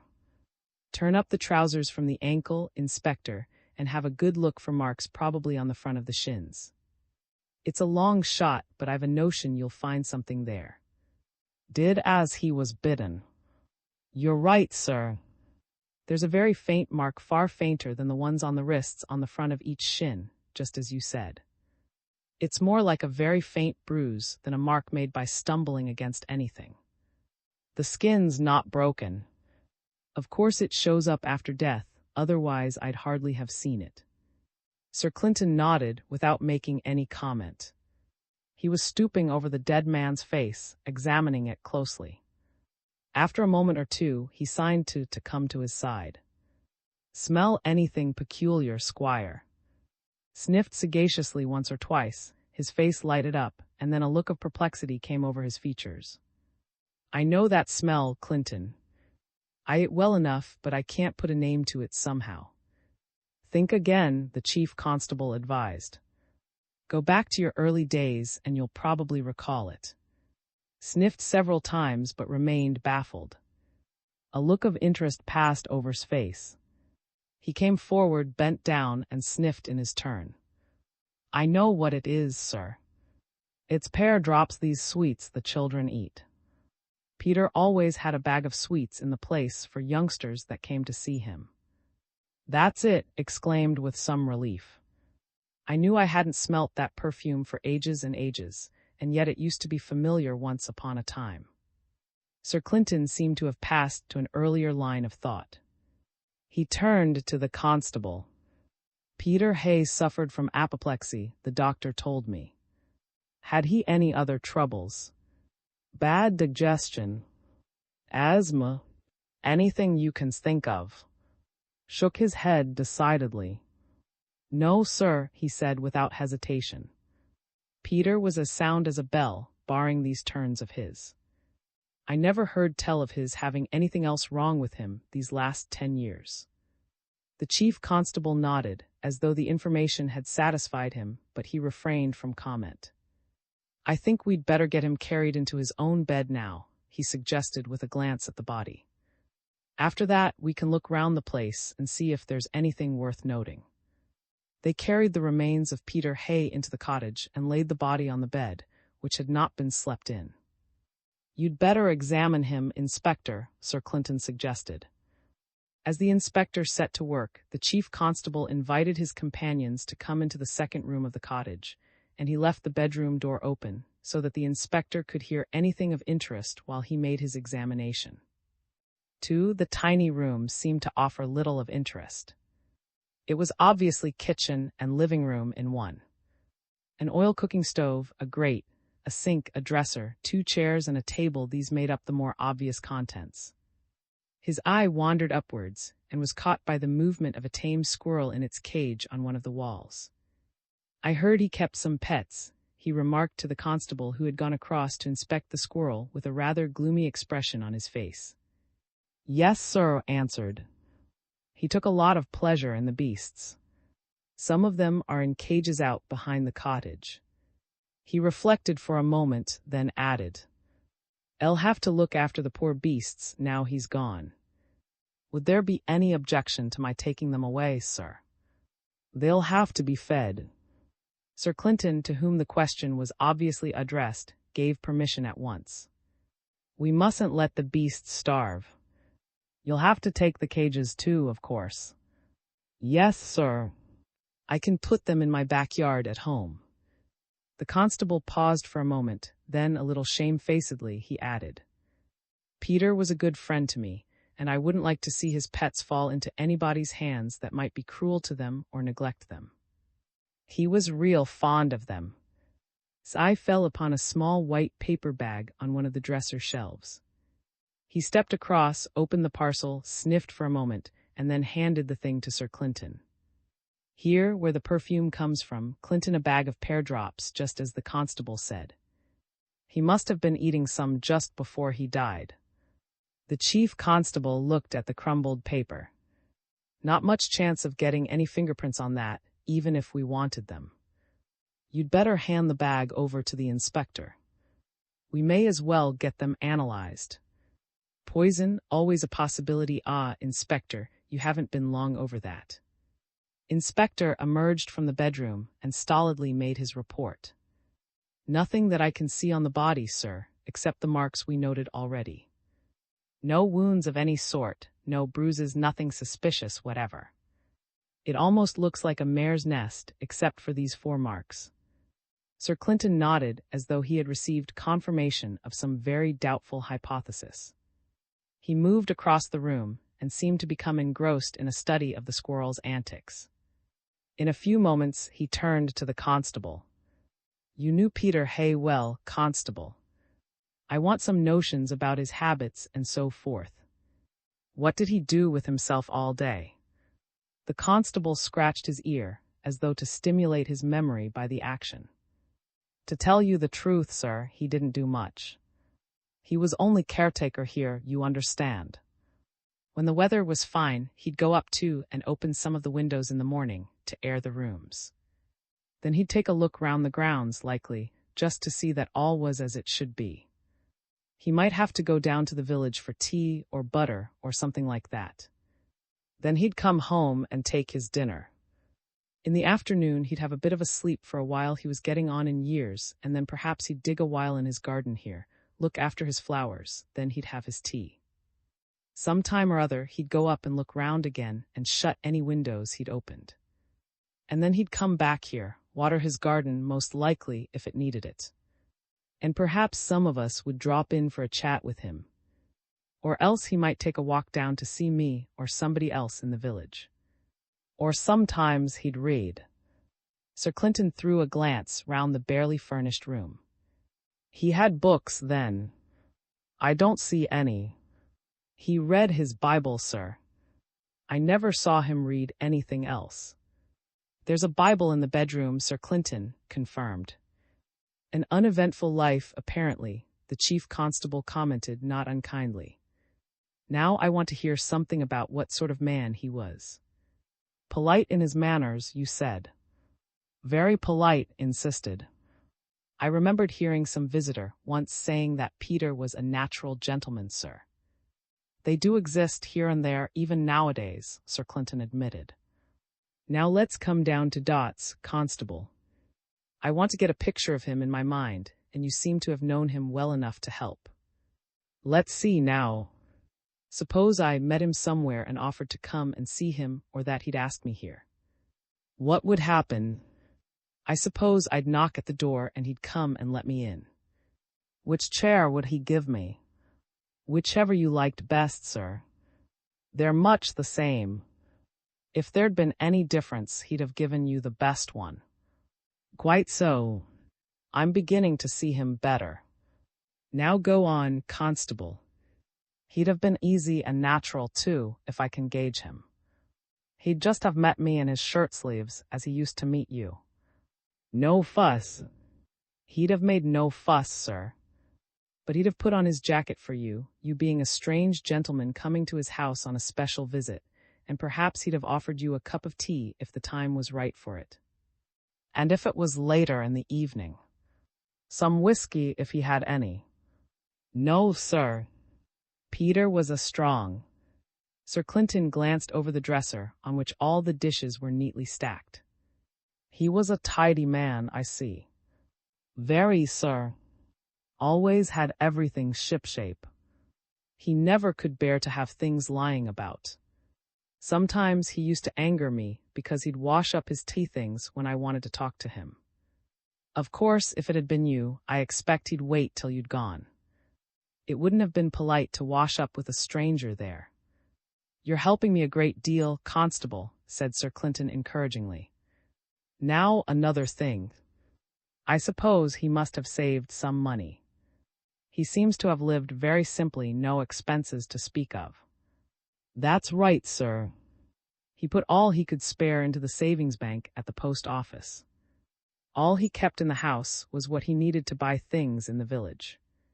So I expected. You see how well you've pictured him, Constable. Now where did he keep his money, his loose cash? In that drawer in the dresser, the constable said, pointing to one of the larger drawers which had a lock on it. He carried the key about with him. See if you can get the key, Inspector, please. You'll find it in his pocket, I expect. Produced the key almost at once, and Sir Clinton opened the drawer. As he did so, the constable uttered a cry of astonishment. Leaning forward, saw that the drawer held more than a little money. Some silver articles were in it as well. Sir Clinton warned them back with a gesture. Don't touch. We may have to look for fingerprints here. These things seem to have a crest on them, he continued, after scrutinizing them. That's the mark, sir, the constable hastened to explain. But it beats me what Peter Hay was doing with these things. That one there, he pointed it out, comes from the drawing room. I remember seeing it. One time Peter and I went round the house when he was shutting the windows for the night. It's valuable, isn't it, sir? Peter told me these things were worth something quite apart from the silver in them, and I suppose he'd learned that from somebody or other, one of the family, most like. Sir Clinton left the silver articles alone and picked up the money which lay in one corner of the drawer. £1 and 4 halfpenny. Would that be more or less what you'd expect to see here, Constable? Somewhere round about that, sir, seeing it's this time in the week. Sir Clinton idly picked up the savings bank book, looked at the total of the balance, and put the book down again. Evidently, it suggested nothing in particular. I think you'd better take charge of these ornaments, Inspector, and see if you can make anything out of them in the way of fingerprints. Handle them carefully. Wait a moment. I want to have a look at them. The inspector moved forward. I may be short of chalk, sir, but I've a pair of rubber gloves in my pocket, he announced with an air of suppressed triumph. I'll lift the things out onto the table for you, and you can look at them there.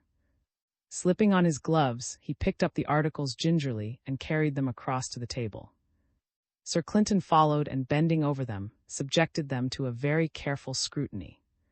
"See anything there?" he demanded, giving way at last to the inspector. After had examined the silver surfaces from every direction, had his turn. When he raised himself again, he shook his head. Sir Clinton glanced at the inspector, who also made a negative gesture. "Then we all see the same," Sir Clinton said finally. "One might assume from that, without overstraining probability, one thing at least." "And that is?" demanded, forestalling the inspector. "That there's nothing there to see," Sir Clinton observed mildly. "I thought you'd have noticed that for yourself, Squire." Behind's back, the inspector enjoyed his discomfiture, thanking Providence the while that he had not had time to put the question himself. The chief constable turned too. "I suppose Peter Hay kept the keys of those that he needed, at any rate somewhere handy." "He kept them in his pocket always, sir, a small bunch of Yale keys on a ring, I remember." "You might get them, Inspector. I think we'd better go up there next and see if we can find anything worth noting. But of course, we can't go rushing in there without permission."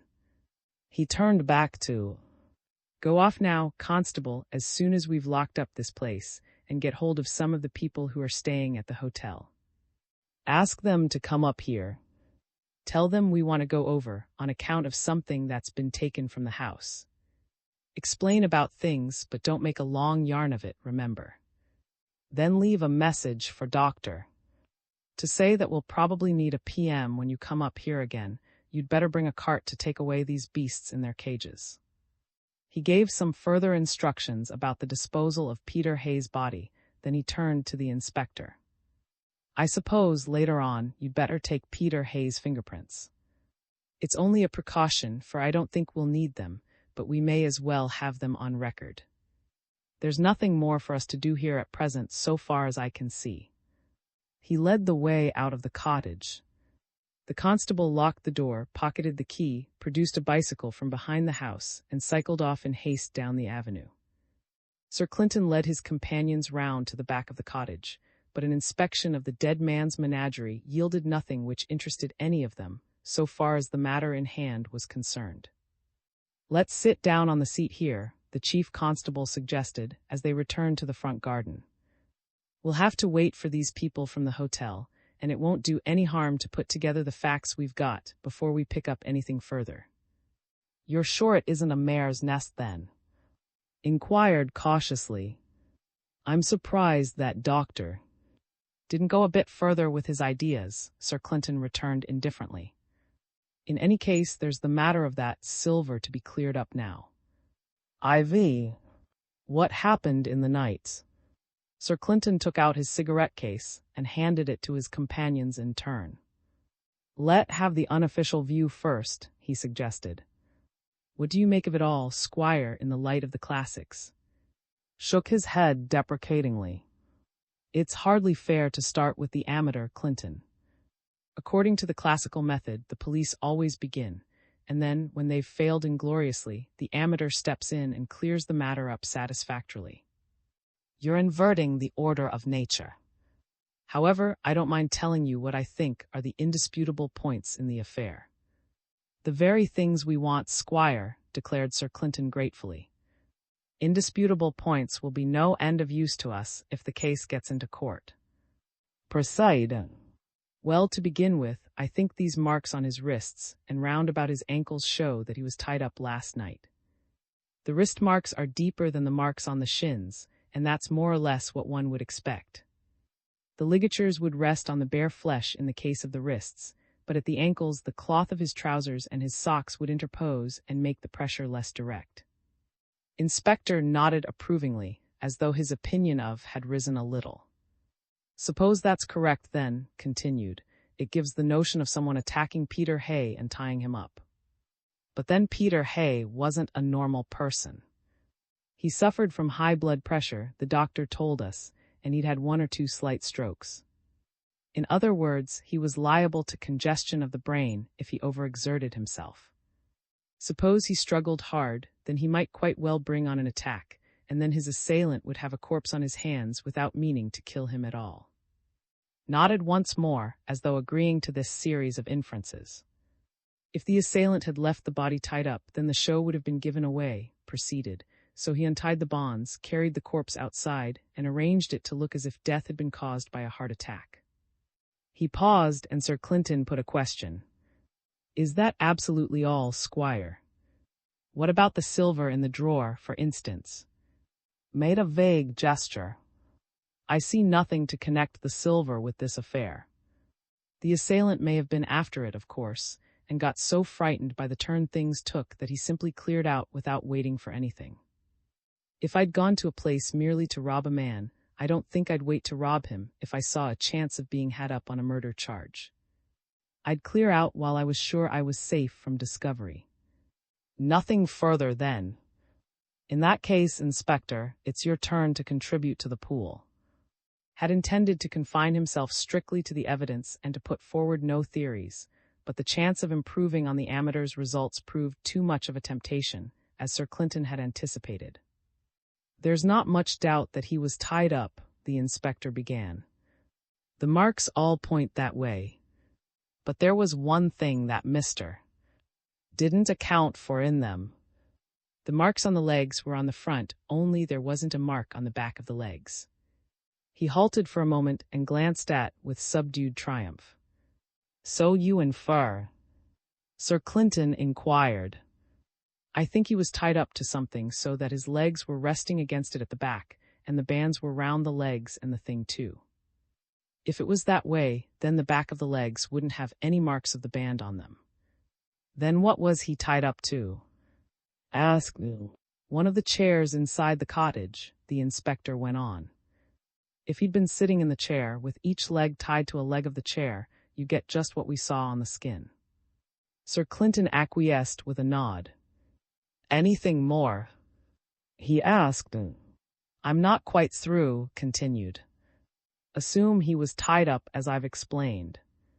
If it had been a one-man job, there would have been some signs of a struggle marks on his wrists or something of that sort. Peter Hay seems to have been a fairly muscular person, quite strong enough to put up some sort of show if he got a chance. Certainly he'd have given one man enough trouble to leave some marks on his own skin. More than one man, then, Sir Clinton suggested. 2 at least. Suppose one of them held him in talk while the other took him by surprise, and you get over the difficulty of there being no struggle.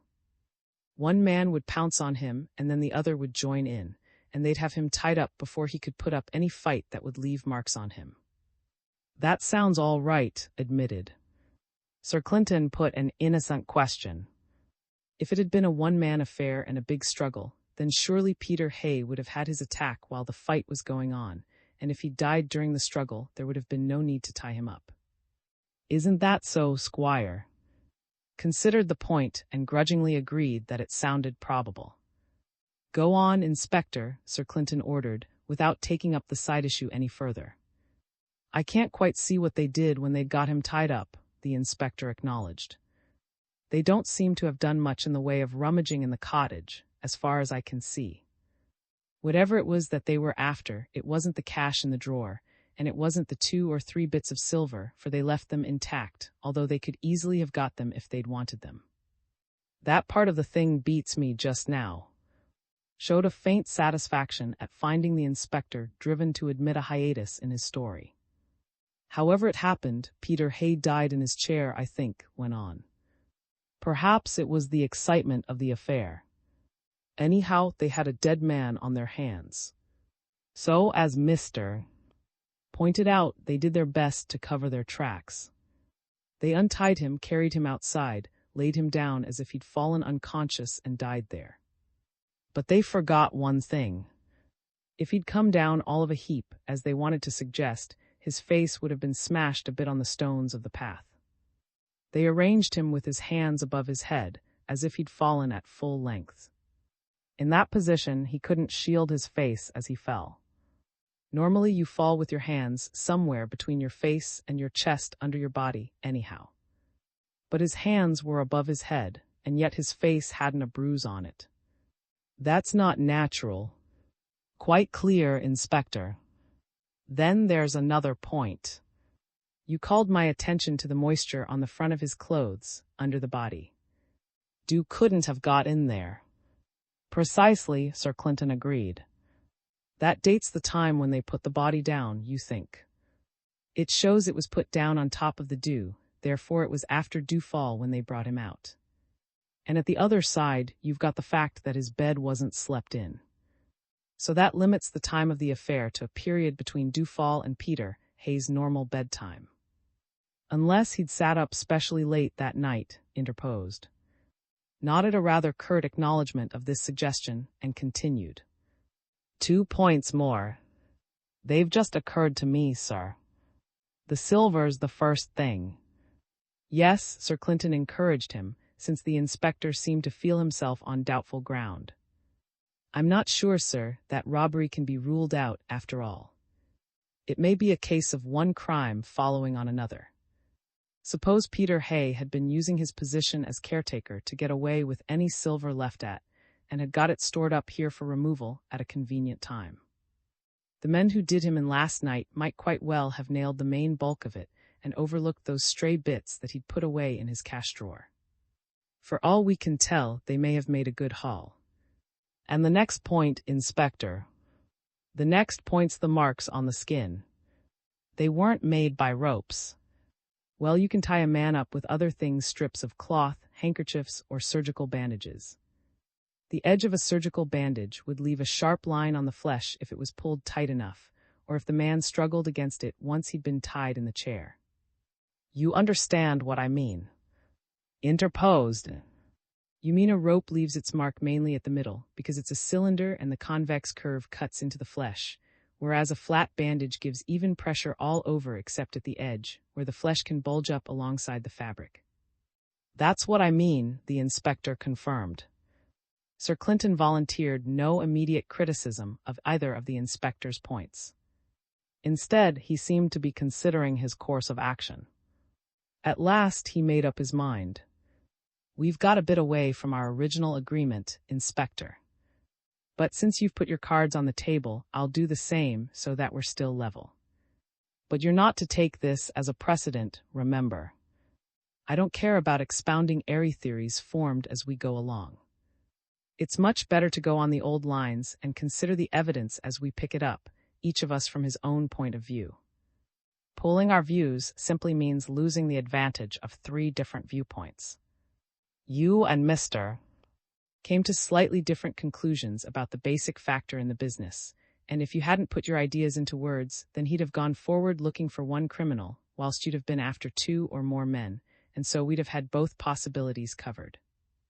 Now I think the chances are that you've come round to the inspector's view, Squire. It seems to fit the facts better than mine, admitted. There you are, Sir Clinton said.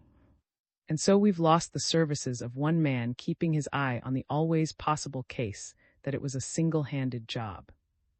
That's why I don't like pooling ideas. However, Inspector, it wouldn't be fair to take your views and to say nothing about my own, so I'll give you mine. But it's no precedent, remember.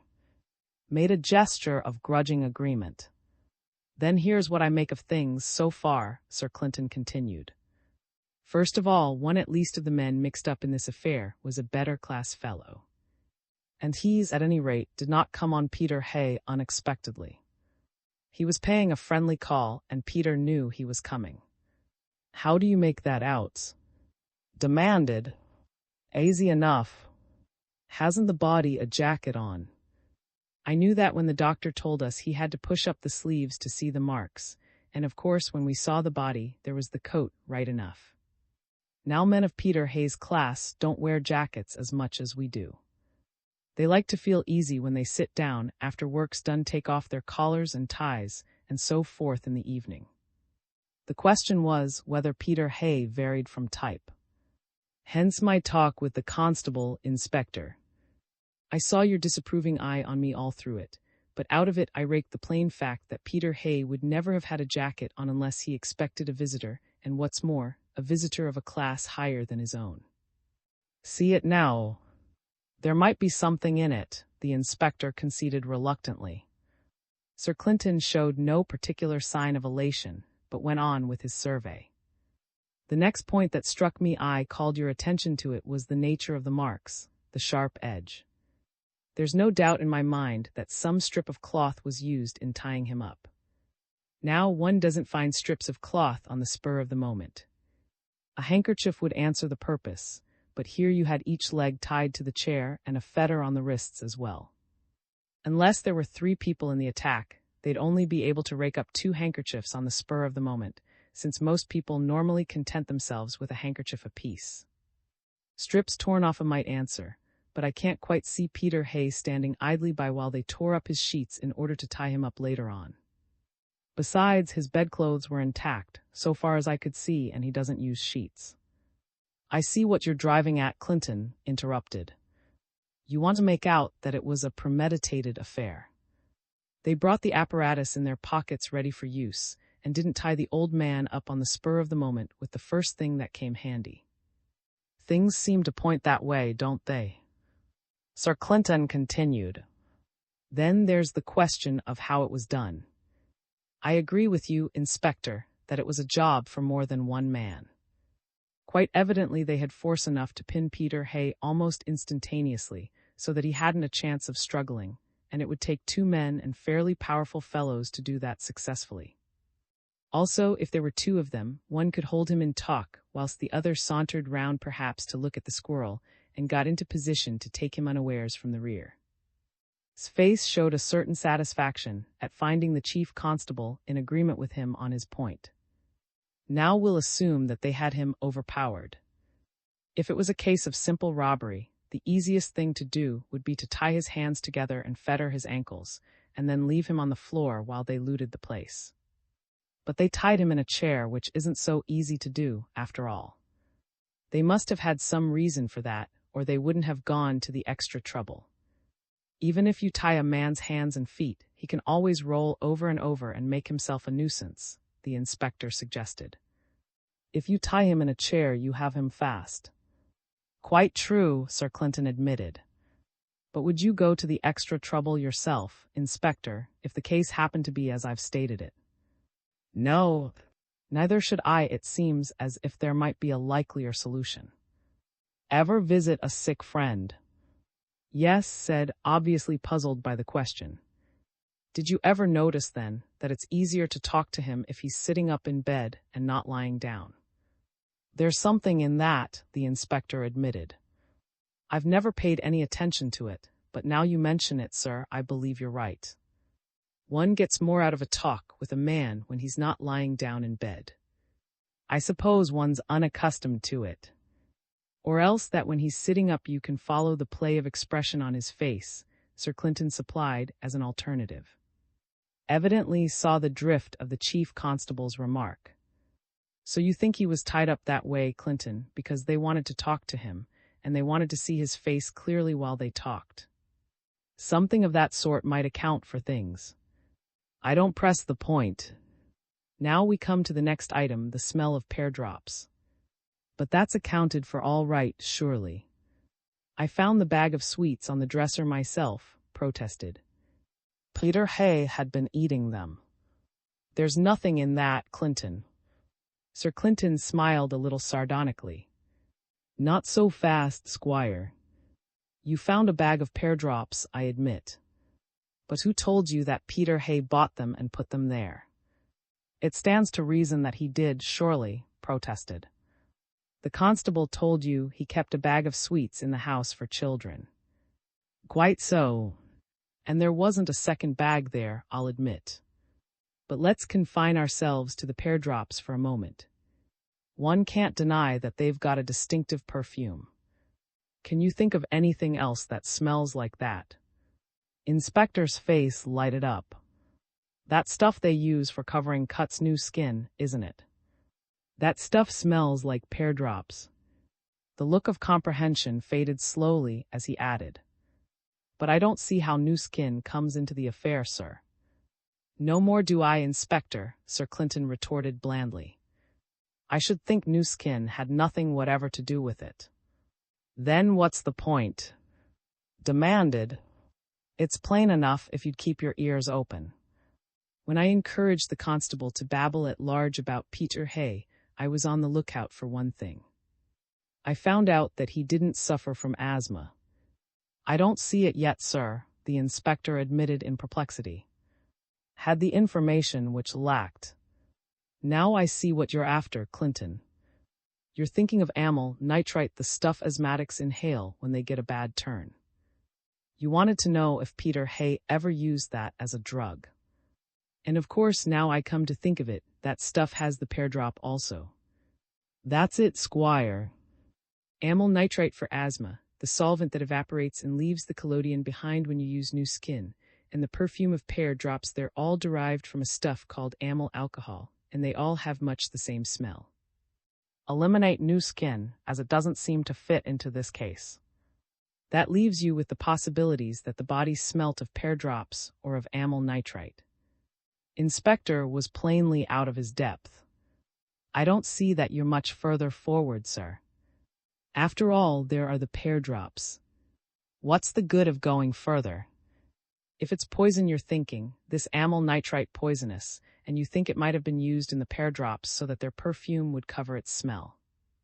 It's a bit subtler than that, Inspector. Now I admit quite frankly that this is all pure hypothesis. I'm merely trying it out, so to speak, so that we can feel certain we've covered all the possibilities. But here it is for what it's worth. I'll put it in a nutshell for you. Amyl nitrite, when you inhale it, produces a rush of blood to the brain. And Peter Hay suffered from high blood pressure in any case, broke in, so an extra flood of blood rushing to the head would finish him. Is that what you mean? Well, it's always a possibility, isn't it? Sir Clinton returned. Even a slight dose, a couple of sniffs, will give you a fair headache for the rest of the afternoon. It's beastly stuff. Inspector ruminated for a moment or two. Then you think that when they'd done with him, they dosed him with this stuff and gave him an apoplectic stroke, sir? It could be done easily enough, Sir Clinton said cautiously. A teaspoonful of the stuff on a bit of cotton wool under his nose would do the trick if he was liable to a stroke. But they didn't do it in the cottage. They must have carried him out here, chair and all, and dosed him in the open air, or else we'd have smelt the stuff strongly in the room, even after this time. Perhaps that's what suggested leaving him outside all night, so that the stuff would evaporate from him as far as possible. We'll know for certain after the PM. His lungs ought to have a fair amount of the nitrite in them, at any rate, if that notion's correct. He paused for a time, then continued. Now I don't say that it is correct. We don't know for certain yet. But let's assume that it is, and see if it takes us any further. They must have procured the amyl nitrite beforehand and brought it here on purpose to use it. Now amyl nitrite won't kill an ordinary man. Therefore they must have known the state of Peter Hay's health. And they must have known, too, that he kept some sweets in the house always. My impression is that they brought that bag of pear drops with them and took away Peter's own bag, which probably hadn't pear drops in it. You'd better make a note to look into Peter's sweet buying in the village lately, Inspector. Find out what he bought last. Sir Clinton pitched his cigarette end over the hedge and took out his case. You see what these things point to? He inquired as he lit his fresh cigarette. It's easy enough to see when you put it that way, replied. You mean that if they knew about Peter's health and Peter's ways to that extent, they must be local people and not strangers. If one works from the premises, I think that's so, Sir Clinton confirmed. But remember, the premises are only guesses so far. We need the PM to confirm them. Now there are just 3 more points: the time of death, the lack of wounds on the face or anywhere, and the matter of the silver in the drawer. As to the first 2, the amyl nitrite notion fits in quite well. The murderers, if it was murder, made their first slip when they laid him down so carefully and forgot to arrange the hands under the body. I suppose they thought they were giving a suggestive turn to things by the attitude they chose, as though Peter Hay had collapsed under a thunderbolt attack. As to the time of the assumed murder, all we really know was that it was after dewfall. They may have talked for hours before they finished the old man, for all we can tell, or they may have given him the nitrite almost as soon as they got him tied up. We can't tell, and it's not so very important, after all. He flicked some ash from his cigarette. Now we come to the real thing that a jury would want to know about, the motive. What were they after? He glanced at his two companions, as if inviting an opinion. I suggested a possible motive, sir, the inspector reminded him. Yes, but from the jury point of view, you'd have to do two things to make that convincing. You'd have to prove that Peter Hay was helping himself to stuff from, and you'd have to establish that the murderers got away with the bulk of it. That's almost a case in itself. If you ask me, Inspector, I think that silver represents the usual thing, the murderers attempt to make things too darned convincing. His face betrayed some incredulity. Don't you see the slip? Sir Clinton continued. What sort of man was Peter Hay? You heard me pumping the constable, didn't you? And what did I get? That Peter Hay was a simple old chap who read his Bible and practically nothing else. Now just recall the fact that there wasn't a fingerprint on any of those things, and silver will take a fingerprint more clearly than most surfaces. Whoever handled these ornaments knew all about the fingerprint danger. He wore gloves, whoever he may be. You'll hardly persuade me, after hearing the constable's report of Peter Hay, that he was a person likely to think of a precaution of that sort. The inspector looked doubtful. Perhaps not, sir, but you never can tell. Well, my guess is that Peter Hay never handled the stuff at all. It was put there by his murderers, and they took good care not to leave their visiting cards on it. Doesn't its presence suggest something else to you people? You mean, said, that they may have burgled themselves, Clinton, and put these things into Peter Hay's drawer to lay the scent in his direction, while they got away with the main bulk of the stuff. Sir Clinton seemed disinclined to endorse this heartily. It's a possibility, Squire. We need brood over it just yet, however. When we get into, we'll see if anything's missing except these things. He glanced at his wristwatch. Time's getting on. These people might be here any minute, if the constable didn't waste time. Let's finish up this symposium. Suppose we eliminate robbery as a motive, then. He broke off abruptly in the middle of the sentence, as a car came along the avenue and drew up at the entrance to the lane which led down to the cottage. Was driving, and his sister sat beside him. Followed by his two companions, Sir Clinton walked down the lane to where the car had halted. The diary. I suppose the constable explained things more or less, Mr. Sir Clinton asked as he came abreast of the car. Miss did not wait for her brother's reply. It's really dreadful, Sir Clinton, she broke out. I can hardly believe that it's true. And who could want to kill poor Peter Hay, who hadn't an enemy in the world, is beyond me altogether. I simply can't imagine it. And what made them do it? I can't guess. I must try it my next to see if I can get any light on it. Perhaps you found out all about it already. Sir Clinton shook his head. We've found out next to nothing, I'm sorry to say. Miss regarded him with marked disapproval. And aren't you going to arrest the man who killed him? In the end, I hope, Sir Clinton answered patiently. Then he turned to, These are the keys of that Peter Hay kept. I haven't a search warrant, but we must get into the house if you'll let us go over it. Would you mind showing us round the place? You see, you know all about it, and your help would be of value to us in case there's anything wrong up there. At the word search warrant seemed to prick up his ears, and there was a perceptible pause before he answered the chief constable's inquiry. Certainly, if you wish it, he replied smoothly. I shall be only too glad to give you any assistance that I can. But what makes you think there's anything wrong at? The constable told us that Peter Hay was found at his own cottage. At a gesture from Sir Clinton, the inspector went over to the chief constable's car, and first drawing on his rubber gloves, he brought back one of the silver ornaments taken from Peter Hay's drawer. "You that?" Sir Clinton asked. "Yes, indeed," Miss replied without hesitation. "That's one of the things we left behind when we shut up. It's of no great value, and so we didn't send it to the bank's strong room with the rest of the stuff." "Peter Hay told someone it was valuable," the inspector broke in. "Oh, so it was, in a way," Miss replied. "It was a present to me from an old friend, and so it had a sentimental value. But in itself it's worth next to nothing, as you can see." Evidently Peter Hay had misunderstood something which he had heard.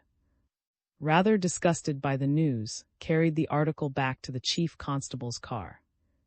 "We'll need to keep that and the other things in our charge for a time," Sir Clinton said apologetically. "They were found at Peter Hay's cottage. Perhaps you could suggest some reason for their removal from—" "There's no reason whatever that I can see," Miss replied promptly. "Peter Hay had nothing to do with them, and he'd no right to take them out of the house. None at all. Possibly he mistook them for things of value and thought they'd be safer in his cottage," suggested. "He had no right to touch anything of mine," Miss commented decidedly. "Suppose we go up to the house," suggested in a voice. "You'll take your own car." "Good. Then I'll go ahead." He pressed the self-starter and took his car up the avenue. Sir Clinton and his companions got into their own car and followed. "You didn't get much out of him," commented to the others. Sir Clinton smiled. "I don't think he got much chance to volunteer information," he pointed out. They reached as was opening the main door of the house, and he invited them with a gesture to come in. "I suppose you merely wish to have a general look round?" he asked. "Do just as you like. I'll go round with you and answer any questions that I can for you." Miss attached herself to the party, and they went from room to room. Sir Clinton and the inspector examined the window catches without finding anything amiss. At last Miss noticed something out of the common. "We left a few silver knickknacks lying about." "I don't see any of them." Inspector made a note in his pocketbook. "Could you give me a list of them?" he asked. Miss seemed taken aback. "No, I couldn't.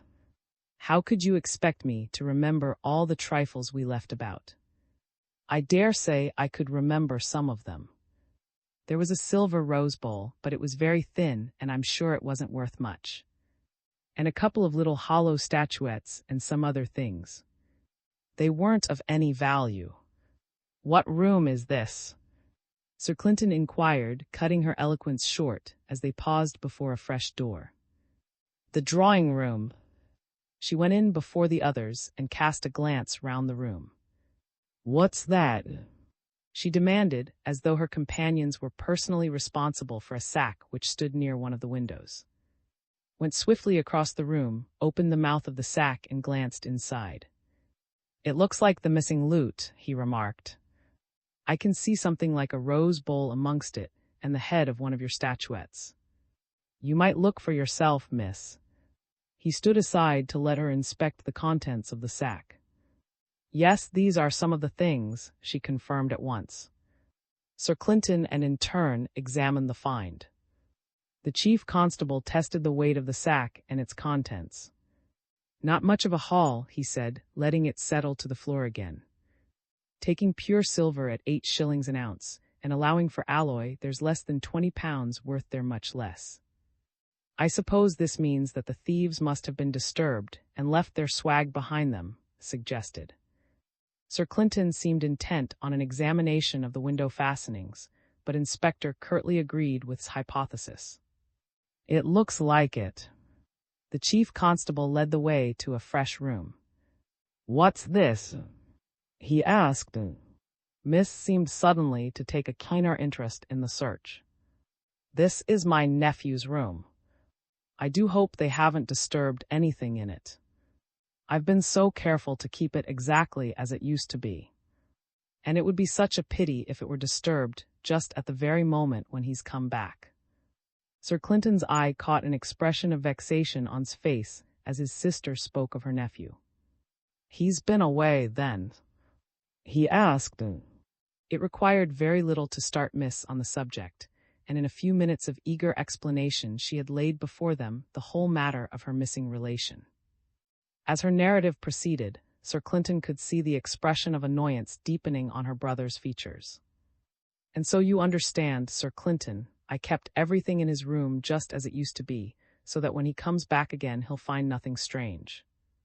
It'll just be as if he'd only left us for a weekend." Noticed something pathetic in her attitude. For a moment the normal angularity and fussiness seemed to have left her manner. "Poor soul," he reflected. "Another case of unsatisfied maternity, I suppose. She seems to have adored this nephew of hers. Seemed to think that enough time had been spent on the family's private affairs.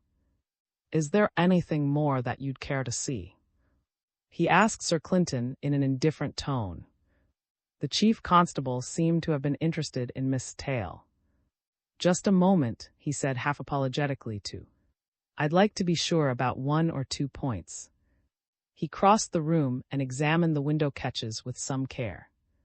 "Now, miss," he said, as he turned back after finding the fastenings intact like the others, "this is a room which you're sure to remember accurately, since you say you looked after it yourself. Can you see anything missing from it?"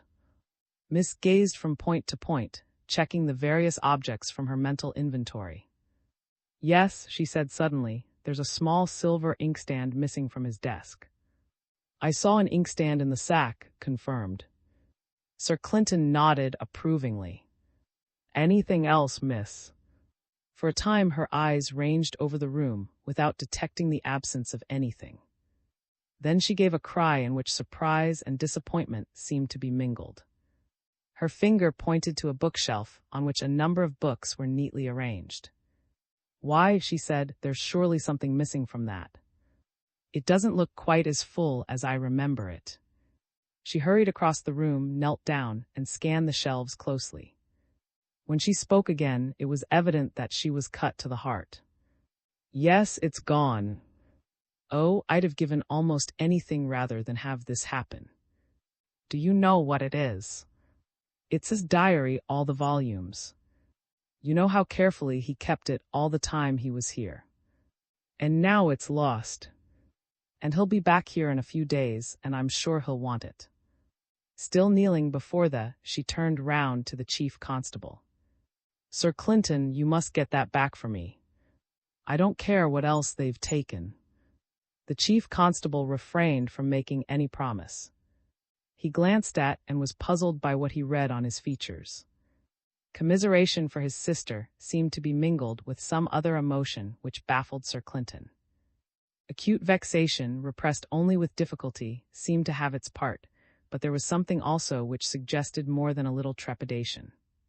"It's a rather important set of documents," said after a pause. "If you can lay your hands on them, Sir Clinton, my sister will be very much indebted to you. They would certainly never have been left here if it had not been for her notions. I wish you'd taken my advice, Jay," he added irritably, turning to his sister. "You know perfectly well that I wanted to keep them in my own possession, but you made such a fuss about it that I let you have your way. And now the damned things are missing." Miss made no reply. Sir Clinton interposed tactfully to relieve the obvious strain of the situation. "We shall do our best, miss. I never care to promise more than that, you understand. Now, can you see anything else that's gone a-missing from here?" Miss pulled herself together with an effort. Clearly the loss of the diary had been a severe blow to her sentiment about her nephew's study. She glanced round the room, her eyes halting here and there at times when she seemed in doubt. At last she completed her survey. "I don't miss anything else," she said. "And I don't think there's anything gone that I wouldn't miss if it had been taken away." Sir Clinton nodded reflectively and led the way in an examination of the rest of the house. Nothing else of any note was discovered. All the window fastenings seemed to be intact, and there was no sign of any means whereby thieves could have entered the premises. An inspection of the contents of the sack in the drawing room yielded no striking results. It was filled with a collection of silver knickknacks, evidently picked up merely because they were silver. Neither nor his sister could recall anything of real intrinsic value which might have been stolen. £20 worth at the most. And they didn't even get away with it, Sir Clinton said absent-mindedly, as he watched the inspector, in his rubber gloves, replacing the articles in the sack in preparation for transporting them to the car. "Is that all we can do for you?" asked with a certain restraint in his manner, when the inspector had finished his task. Sir Clinton answered with an affirmative nod. His thoughts seemed elsewhere, and he had the air of being recalled to the present by his voice. "Then, in that case, we can go, Jay. I'm sure Sir Clinton would prefer things left untouched at present, so you mustn't come about here again, shifting anything, until he gives permission. Care to keep the keys?" he added, turning to the chief constable. "Inspector had better have them," Sir Clinton answered.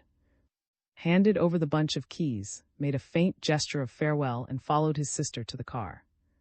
Sir Clinton moved across to the window and watched them start down the avenue before he opened his mouth. When they had disappeared round a bend in the road, he turned to his two companions again. Could see that he looked more serious even than at Peter Hayes' cottage. "I may as well say at once, Inspector, that I do not propose to extend my bus driver's holiday to the extent of making a trip to Australia." Evidently failed to follow this line of thought. "Australia, sir. I never said anything about Australia." Sir Clinton seemed to recover his good spirits. "True, now I come to think of it. Shows how little there is in all this talk about telepathy. I'd made certain I'd read your thoughts correctly, and now it turns out that you weren't thinking at all. A mental blank, what? Tut. It's a warning against rushing to conclusions, Inspector. I don't see myself rushing to Australia anyhow, sir. Perhaps we'll get along without that, if we're lucky. But think of the platypus, Inspector. Wouldn't you like to see it at home?" The inspector gritted his teeth in an effort to restrain his temper. He glanced with evident annoyance at his presence. "It's going to be a pretty problem, evidently," Sir Clinton continued in a more thoughtful tone. "Now, what about the evidence?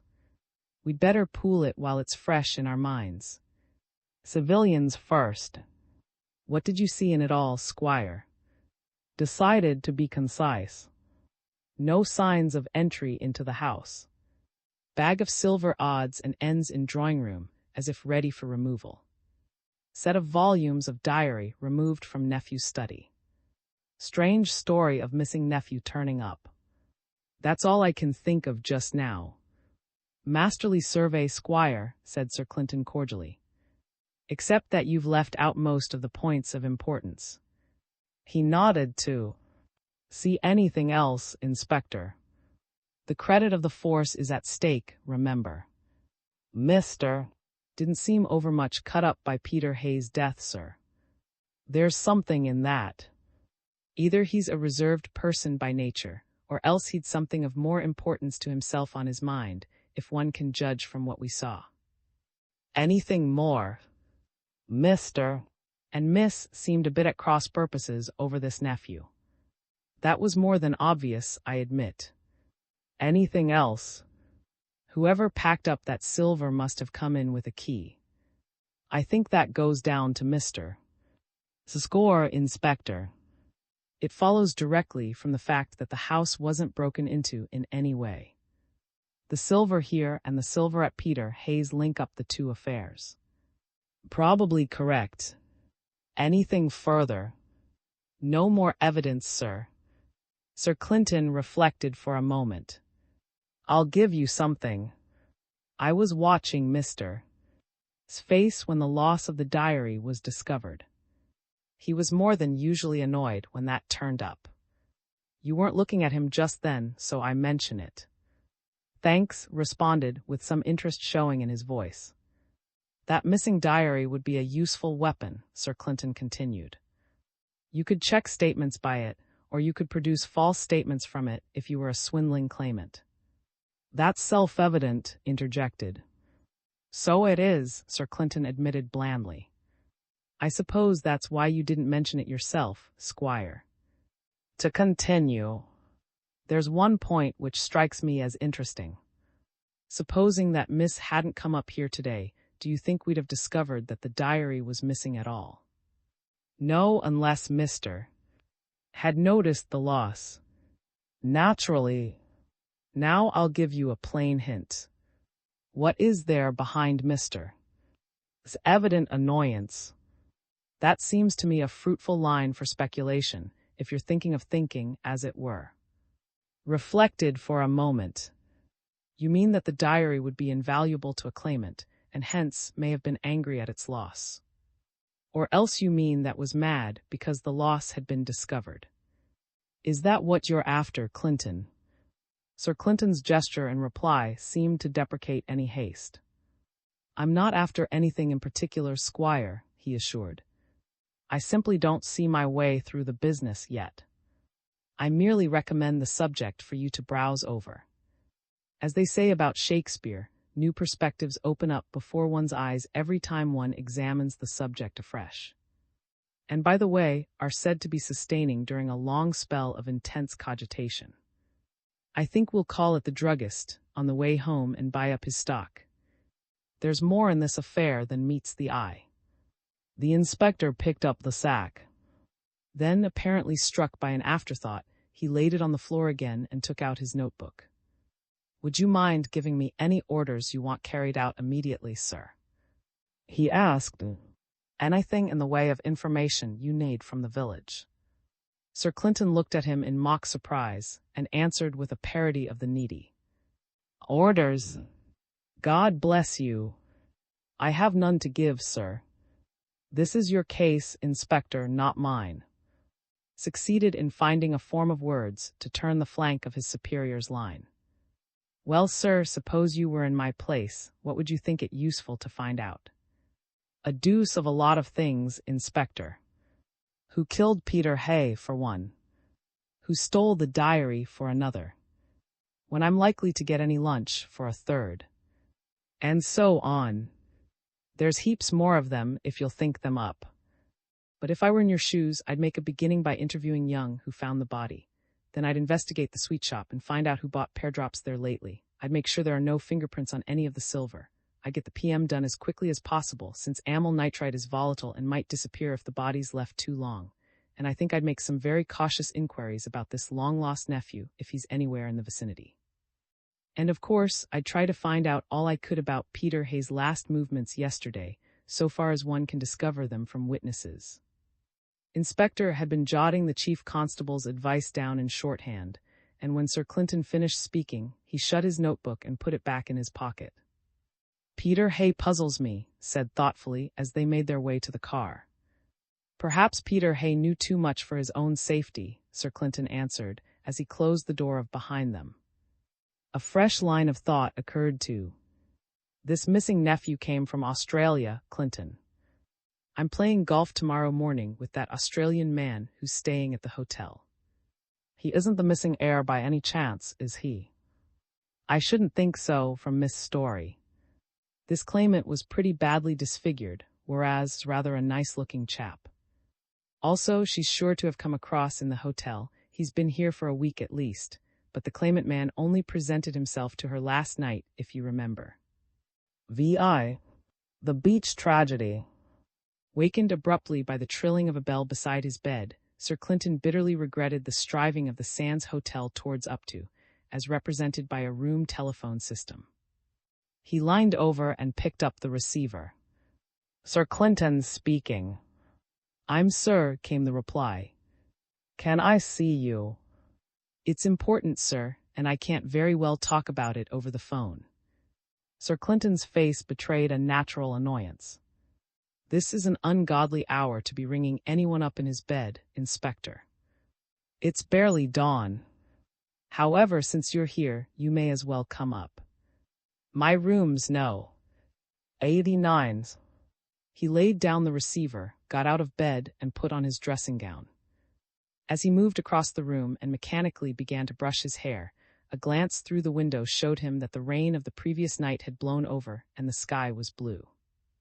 The sun had not yet risen, and a pale full moon was low on the western horizon. A murmur of the incoming tide rose from the beaches, and the white crests of the waves showed faintly in the half-light. "Well, Inspector, what is it?" Sir Clinton demanded testily. "You'd better be brief, be businesslike, and be gone, as they say. I want to get back to bed." "There's been another murder, sir." Sir Clinton made no effort to conceal his surprise. "Another murder? In a place this size? They must be making a hobby of it." The inspector observed with satisfaction that his superior had given up any thoughts of bed, for he was beginning to dress himself. "This is what happened, sir," continued. "Shortly after midnight, a man appeared at the house of the local constable, you remember, and hammered on the door till came down. He began some confused yarn to the constable, but very wisely put on his clothes and brought the fellow round to me. I've got a room in a house nearby, where I'm staying till this Hay affair is cleared up." Sir Clinton nodded to show that he was paying attention, but went on swiftly with his dressing. "I examined the man," continued. "His name's James. He's a visitor here. He's rented Old's cottage, on the point between here and Sands Village. It seems he sometimes suffers from sleeplessness, and last night he went out rather late, hoping that a walk would do him some good. He strolled along the beach in this direction, not paying very much attention to anything. Then he heard the sound of shooting farther along the beach." "Does that mean one shot or several?" Sir Clinton demanded, turning from the mirror in front of which he was fastening his tie. He was a bit doubtful there, explained. I pressed him on the point, and he finally said he thought he heard two. But he wasn't certain. He seems to have been mooning along, not paying attention to anything, when he heard something. It wasn't for some seconds that he identified the sound for what it was, and by that time he was quite muddled up as to what he had really heard. He doesn't seem very bright, the inspector added contemptuously. Well, what happened after the Wild West broke loose on the beach? Sir Clinton demanded, hunting for his shoes. It appears, pursued, that he ran along the beach close to the water's edge. His story is that he couldn't see anything on the beach, but when he came level with that big rock they call Neptune's Seat, he saw a dead man lying on it. Sure he was dead. Was quite sure about it. He says he was in the RAMC in the war and knows a dead when he sees one. Well, what next? I didn't question him much, just left him in charge of till I came back. Then I hunted up a couple of fishermen from the village and went off myself along with them to Neptune's Seat. I made them stick to the road, and when I got within a couple of 100 yards of the rock, I left them and went down to the very edge of the water below Smarks, as the tide was still falling, and kept along there. There was enough moonlight to save me from trampling over anyone's footmarks, and I took care to keep clear of anything of that sort. Sir Clinton gave a nod of approval, but did not interrupt the story by any verbal comment. The body was there all right, continued. He'd been shot through the heart, probably with a small bullet, I should think. Dead as a doornail, anyhow. There was nothing to be done for him, so I left him as he was. My main idea was to avoid muddling up any footprints there might be on the sand. Again Sir Clinton mutely showed his approval of the inspector's methods. Continued his narrative. It was too dim a light to make sure of things just then, a bit cloudy. So the best thing seemed to be to put the men I had with me to patrol the road and warn anyone off the sands. Not that anyone was likely to be about at that hour of the morning. I didn't think it worthwhile to knock you up, sir, until it got a bit brighter, but as soon as there seemed any chance of getting to work, I came up here. You understand, sir, the tide's coming in, and it'll wash out any tracks as it rises. It's a case of now or never if you want to see them. That's why I couldn't delay any longer. We've got to make the best of the time we have between dawn and high tide. Paused and looked at Sir Clinton doubtfully. I understand, Inspector. The chief constable answered his unspoken query. There's no room for fooling at present. This is a case where we're up against time. Come along. As he stood aside to let the inspector leave the room in front of him, Sir Clinton was struck by a fresh idea. Just knock up Mr. Inspector. He's next door, no. 90. Tell him to dress and follow on after us. I'll get my car out, and that will save us a minute or two in getting to the place. Hesitated most obviously before turning to obey. Don't you say, Inspector. All these tracks will be washed out in an hour or two. We'll be none the worse of having an extra witness to anything we find, and your fisherman pals would never understand what was important and what wasn't. Mister, we'll make a useful witness if we ever need him. Hurry now. The inspector saw the point and obediently went to wake up, while Sir Clinton made his way to the garage of the hotel. In a few minutes, the inspector joined him. I waked up Mr. Sir. I didn't wait to explain the thing to him, but I told him enough to make him hurry with his dressing. He says he'll follow in less than 5 minutes. Good. Get in. Jumped into the car, and as he slammed the door, Sir Clinton let in the clutch. That tide's coming in fast, he said anxiously. The blowhole up there is beginning to spout already. Followed in the direction of the chief constable's glance, and saw a cloud of white spray hurtling up into the air from the top of a headland beside the hotel. What's that?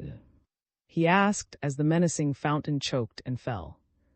Sort of thing they call on the French coast, Sir Clinton answered. Sea cave gets filled with compressed air owing to the rise of the tide, and some water's blown off through a landward vent. That's what makes the intermittent jet. About a mile from the hotel, the inspector motioned to Sir Clinton to stop at a point where the road ran close to the beach, under some sand dunes on the inland side. A man in a jersey hastened towards them as the car pulled up. Nobody's come along, I suppose? The inspector demanded when the newcomer reached them. Then, turning to Sir Clinton, he added, This is one of the men who were watching the place for me. Sir Clinton looked up with a smile at the introduction. Very good of you to give us your help, Mr. Wark's my name, sir. Mr. Wark. By the way, you're a fisherman, aren't you? Then you'll be able to tell me when high tide's due this morning.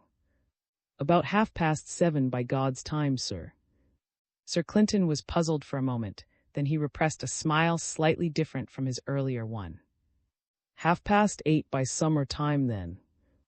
He glanced at his wristwatch and then consulted a pocket diary. Sunrise is due in about a quarter of an hour. You gauged it neatly in waking me up, Inspector. Well, we've a good deal less than 2 hours in hand. It may keep us pretty busy if we're to dig up all the available data before the tracks are obliterated by the tide coming in. He reflected for a moment and then turned to the fisherman. Would you mind going into Sands Village for me? Thanks. I want some candles, anything up to a couple of dozen of them. And a plumber's if you can lay your hands on one. The fisherman seemed taken aback by this unexpected demand. Candles, sir? He inquired, gazing eastward to where the golden bar of the dawn hung on the horizon. Yes, candles any kind you like, so long as you bring plenty. And of course. The ironmonger has one, sir. Knock him up then, and quote me for the price, Sir Clinton, if he makes any difficulty. Can you hurry? I've got a bicycle here, sir. Splendid. I know you won't waste time, Mr. Wark. The fisherman hurried off in search of his cycle, and in a very short time they saw him mount and ride away in the direction of the village. The inspector was obviously almost as puzzled as Wark had been, but he apparently thought it best to restrain his curiosity about the candles and, I think we'll leave your second patrol to watch the road, Inspector, while we go down on to the beach. I suppose that's the rock you were speaking about. Yes, sir. You can't see the body from here. The rocks shaped rather like a low Chesterfield, with its back to this side and the body lying on what would be the seat. Sir Clinton glanced towards the bar of gold in the east, which marked the position of the sun below the horizon. I don't want to go blundering onto the sands at random, Inspector. What about a general survey first of all? If we climb this dune at the back of the road, we ought to get some rough notion of how to walk without muddling up the tracks. Come along. A few seconds took them to the top of the low mound. By this time the dawn twilight had brightened, and it was possible to see clearly at a fair distance. Sir Clinton examined the beach for a short time without making any comment. That must be my own track, coming along the beach from the village, sir. The one nearest the water. I kept as close to the waves as I could, since the tide was falling, and I knew I was sticking to ground that must have been covered when came along. What about the fishermen? Sir Clinton asked. I made them keep to the road so as to leave no tracks.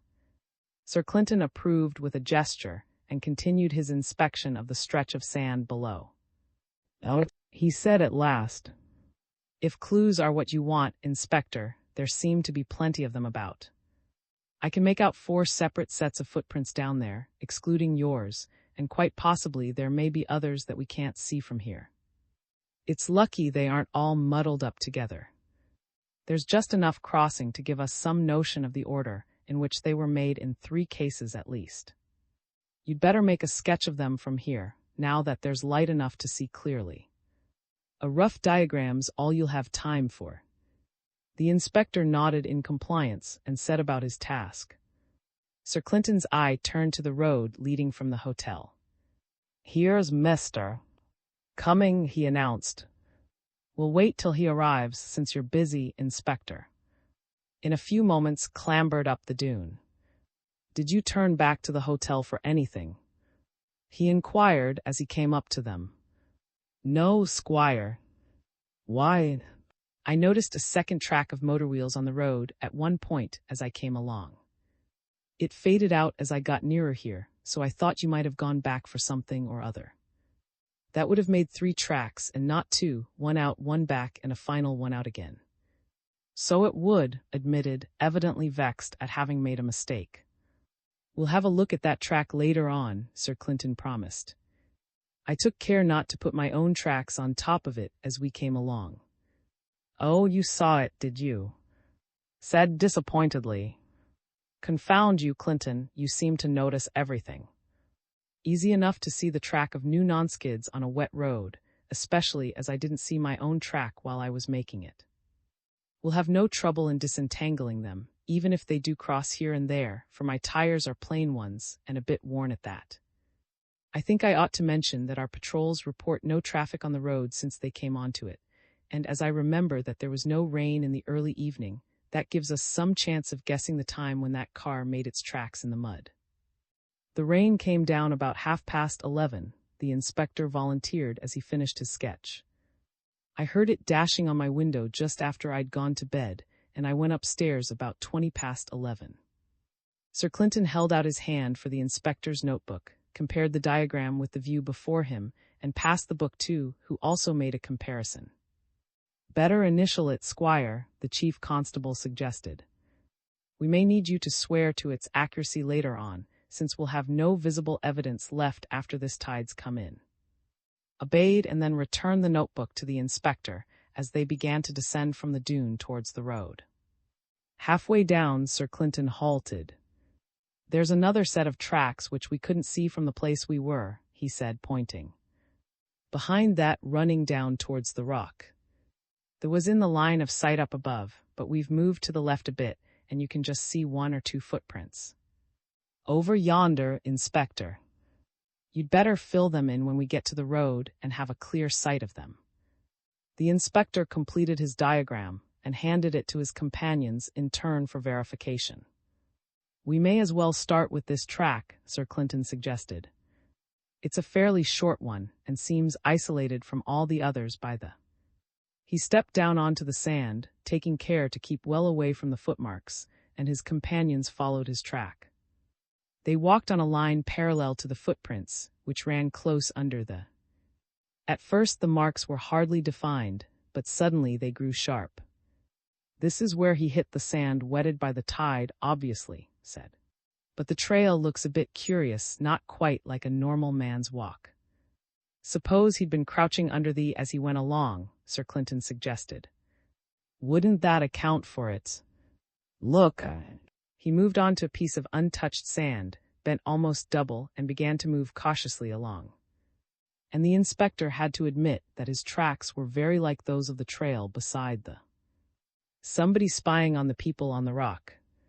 Hazarded. "If you can get hold of him, Clinton, he ought to be a useful witness."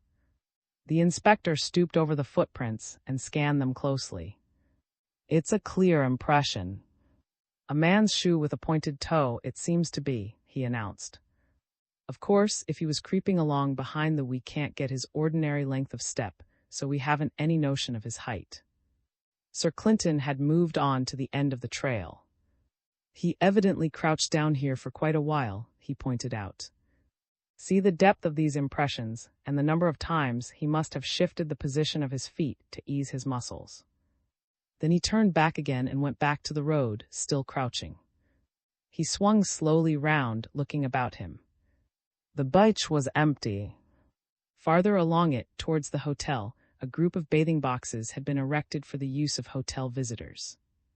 Less than 10 yards from the turning point of the footprints, on the other side of the Neptune's seat jutted up from the surrounding sand. It was, as the inspector had said, like a huge stone settee standing with its back to the land, and on the flat part of it lay the body of a man. Sir Clinton bent down and the surface of the sand around the turning point of the track for some minutes, but he made no comment as he completed his survey. When he rose to his full height again, he saw on the road the figure of the fisherman, Wark, and he made a gesture forbidding the man to come down on the sand. "Just go up and see if he's got the candles and the inspector, please. We may as well finish off here if he has." Soon returned with the articles. "Good fellow that," Sir Clinton commented. "He hasn't wasted time." He turned and gazed across at the advancing tide. "We'll have to hurry up. Time's getting short. Another half-hour and the water will be up near that rock. We'll need to take the seaward tracks first of all. Hold will you, Inspector, while I get a candle out." His face showed that even yet he had not grasped the chief constable's object. Sir Clinton extracted a candle and lit the. "Plaster of Paris gives a rotten result if you try to take casts of sand impressions with it," he explained. "The classics pass rather lightly over the point, but it is so. Therefore we turn to melted wax or tallow, and by dropping it on very carefully in a thin layer at first, we get something that will serve our purpose. Hence the candles and the say."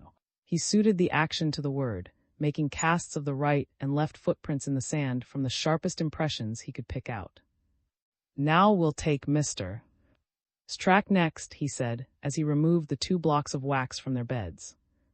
"His footmarks will be the first to be swamped by the tide, so we must get on to them in a hurry." He led his companions back to the road and turned round the landward end of the. "This is where he landed on the road, evidently. Now step in my tracks and don't wander off the line. We mustn't cut up the ground." He moved along the trail and soon reached the tidal mark, after which the footprints grew sharper. A little farther on, he reached a point where marks crossed an earlier track, the prints of a woman's nail-studded shoes. "Golfing shoes by the look of them," he pointed out to his companions. "We can leave them alone just now. The tide won't reach here for long enough yet, so we've plenty of time to come back. It's the important thing at present." Strack ran down to Neptune's seat, where it was lost on the hard surface of the rock. Sir Clinton, without halting, directed his companions' attention to a second trail of male footprints running up towards the rock from the road, and crossed just at the landward side of Neptune's seat by the traces of. "There's no return track for these, so far as I can see," he pointed out, "so it looks as if the murdered man made them." Without a glance at the body, he stepped up onto the rock, picked up the farther trail of, and began to follow it as it led along the beach towards Sands village. The footprints ran along the top of a series of slight whalebacks of sand, behind which lay a flatter zone running up towards the high tide mark. Nearer the sea, a track showed the inspector's line of advance during the night.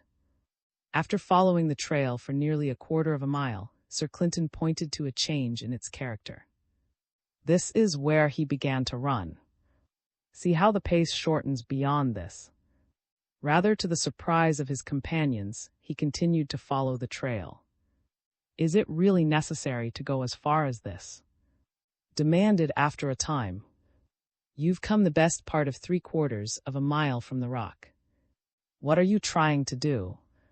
I'm trying to find out the earliest moment when could have reached the rock, of course, Sir Clinton explained, with a trace of irritation. A few yards farther on, his track was neatly interrupted. For 20 feet or so there were no tracks on the sand, then the footprints reappeared, sharply defined as before. At the sight of the gap, Sir Clinton's face brightened. I want something solid here, he said. Stakes would be best, but we haven't any. A couple of cairns will have to do. Bring the biggest stones you can lift. There are lots up yonder above the tide mark. He set them an example, and soon they had collected a fair number of heavy stones. Sir Clinton, with an anxious eye on the tide, built up a strong cairn alongside the last of his footprints, which was visible. Now the same thing on the other side of the gap, the chief constable directed.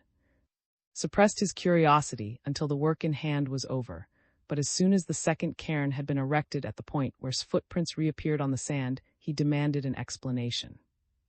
I'm trying to estimate when past that point last night, Sir Clinton answered. No, I haven't time to explain all about it just now, Squire. We're too busy. Ask me again in 12 hours or so, and I'll tell you the answer to the sum. It may be of importance or it mayn't, I don't know yet. He turned and glanced at the rising tide. Jove! We'll need to look slippy. The tide's getting near that rock. Look here, Inspector. Get hold of one of these fishermen and ask them to pounce on the nearest boat and bring it round to the rock. Then we can leave everything on the rock to the last moment and spend our time on the sands, which haven't got permanent traces and must be cleared up first of all. If we get cut off by the tide, we can always get the body away on a boat if we have one handy. The inspector hurried off, waving to attract the attention of the fishermen. In a few moments he was back again. They say, sir, that the nearest boat is at cottage, just on the point yonder. They're off to bring it round. By the way, they warned me against going near that old wreck there, farther along the bay. It seems there's a patch of bad quicksand, just to the seaward side of it, very dangerous. All right, Inspector. We're not going any farther along in this direction for the present. Let's get back to the rock where the body is. We've still got the other trails of footmarks to examine. They hurried off towards Neptune's seat, and at the edge of the rock Sir Clinton halted. Here's a set of prints, a neatly shod woman by the look of them, he pointed out. She's come down to the rock and gone back again almost on the same line. Take a cast of good ones, Inspector, both left and right feet. Be careful with your first drippings of the wax. Inspected the line of prints with care. They don't tell us much, he pointed out. Tracks don't cross them, so there's no saying when they were made. It might have been a visitor coming down to the beach yesterday afternoon. Hardly, interrupted Sir Clinton. High tide was at 8:30, and obviously they must have been made a good while after that, or else this part of the sands would have been covered. But it was a moonlight night, and it's quite possible someone came down here to look at the sea late in the evening. It's a small shoe, pursued, without answering the criticism. Size 3 or thereabouts, amended, glancing up from his work. I shouldn't make it bigger than a 3, and it might be even smaller. Accepted the rectification and continued. The step's not a long one either. That looks like a rather small girl with a neat foot, doesn't it? Sir Clinton nodded. Looks like it. Have you a tape measure, Inspector? We ought to make a note of the length of the pace, I think. It might turn out useful. One never knows. The inspector fished a tape measure from his pocket and with the help of Sir Clinton made measurements of various distances. "Just 24 inches from one right toe mark to the next," he announced. "And it seems a very regular walk.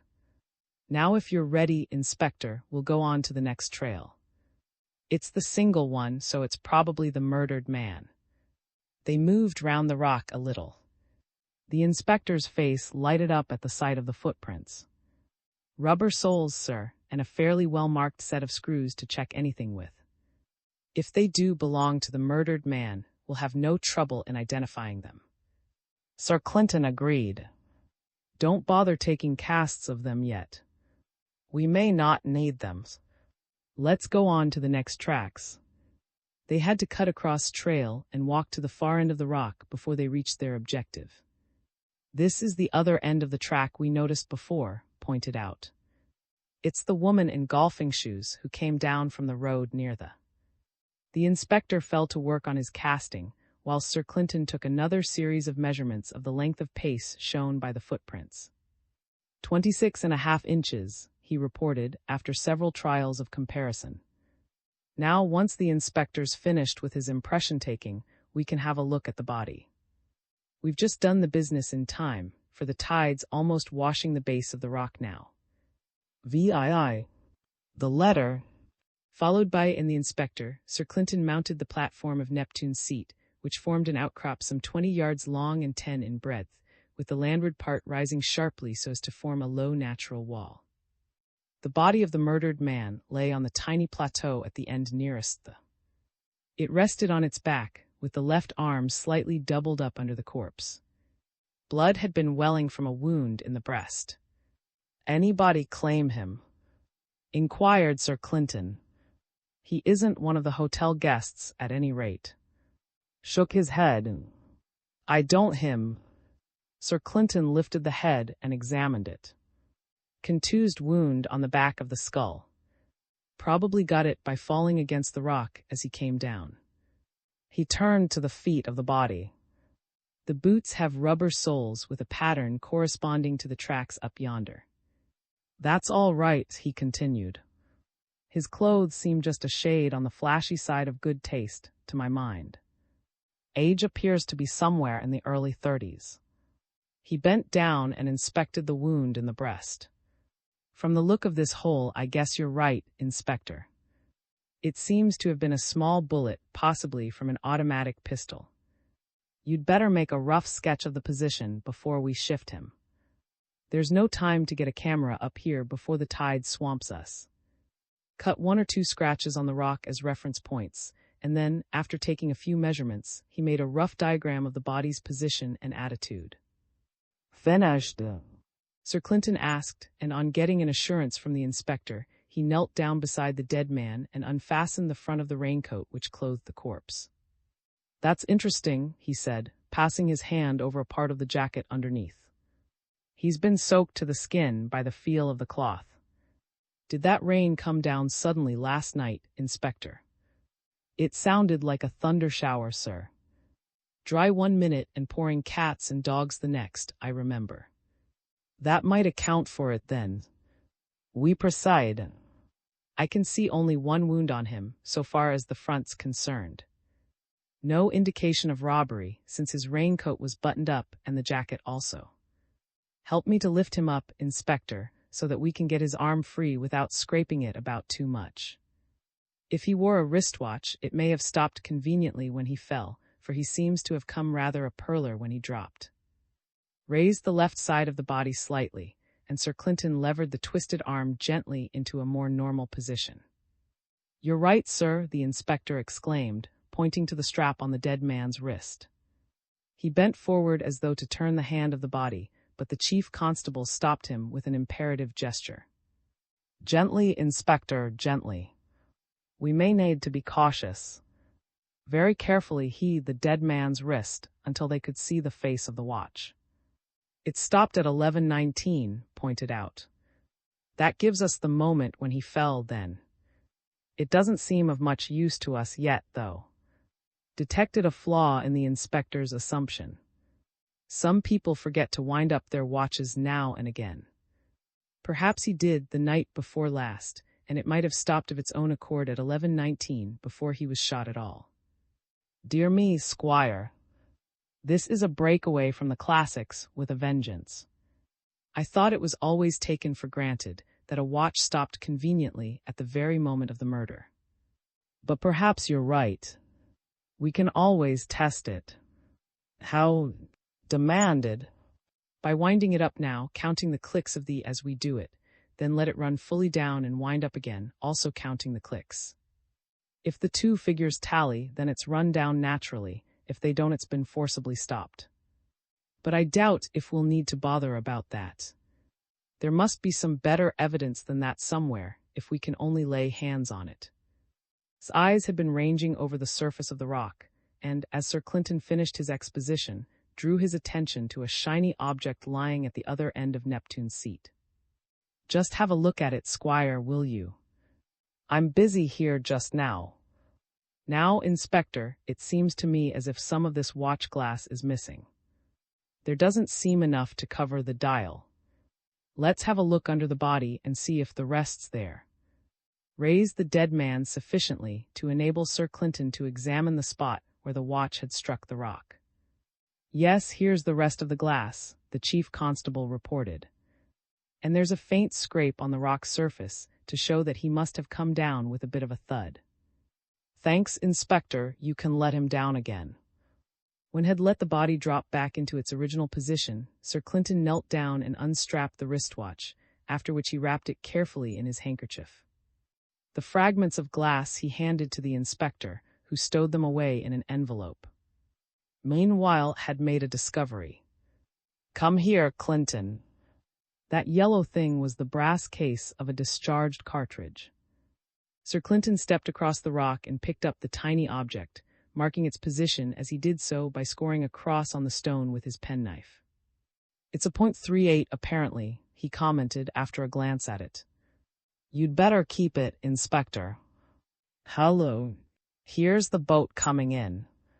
A rowing boat manned by the two fishermen was approaching Neptune's seat. That's good. We can finish our examination on the spot now. The tide won't rise to the level of the rock for a while yet, and it doesn't matter if we do get cut off now that the boat, here. Bring her close in, please, if there's water enough. The fishermen, nothing loath to get a closer view of the proceedings, brought the boat's bow up to the natural key formed by the rock, and then, shipping their oars, they sat down to watch what was going on. We may as well go through his pockets next, Sir Clinton suggested, returning to the body. Go ahead, Inspector. Began his search, reporting each object discovered. Raincoat pockets, nothing in either. Left-hand breast pocket of jacket, a handkerchief. Right-hand breast pocket, a note case. He handed this over to Sir Clinton, who opened it. 1510 in notes. Nothing else. Well, it wasn't a case of robbery, apparently. Go on, Inspector. Right-hand upper waistcoat pocket, the inspector droned obediently, a pocket diary. Sir Clinton took it, skimmed over the pages, and put it down. It's a calendar diary blank. A book of stamps with some stamps missing in the cover. Not much help there. Go ahead. The inspector continued his search. Other upper pocket, a pencil and fountain pen. Lower waistcoat pocket, left hand, a silver matchbox with monogram S and N intertwined. Right hand pocket, a penknife and a cigar cutter. Trouser side pocket, some money, mostly silver, and a nail trimmer, and a couple of keys. Hip pocket, a cigar case. He handed the various articles to the chief constable. Nothing in the ticket pocket. Outside jacket pockets. Left-hand pocket, there's a pipe and a tobacco pouch. Right-hand pocket, here's something more interesting. Letter card addressed to N. Esquire. C.O.'s Cottage, Sands. So his name was. That fits the S on the monogram. And here's another bit of paper, looks like a note of some sort. No envelope to it. He held out the two papers to Sir Clinton, who examined the letter card first. Posted 2 days ago in London, W1. Nothing much to take hold of here, I'm afraid. Dear Nick, sorry to miss you on Tuesday. See you when you get back to town. No address and the signature's a scrawl. He turned to the single sheet of notepaper, and as he unfolded it, saw his eyebrows raised involuntarily. For a moment he seemed in doubt. Then, with a glance at the two fishermen, he carefully refolded the paper and stowed it away in his pocketbook. That will keep for the present, he said. Over the chief constable's shoulder, caught a glimpse of a figure advancing along the sands from the direction of the hotel bathing boxes.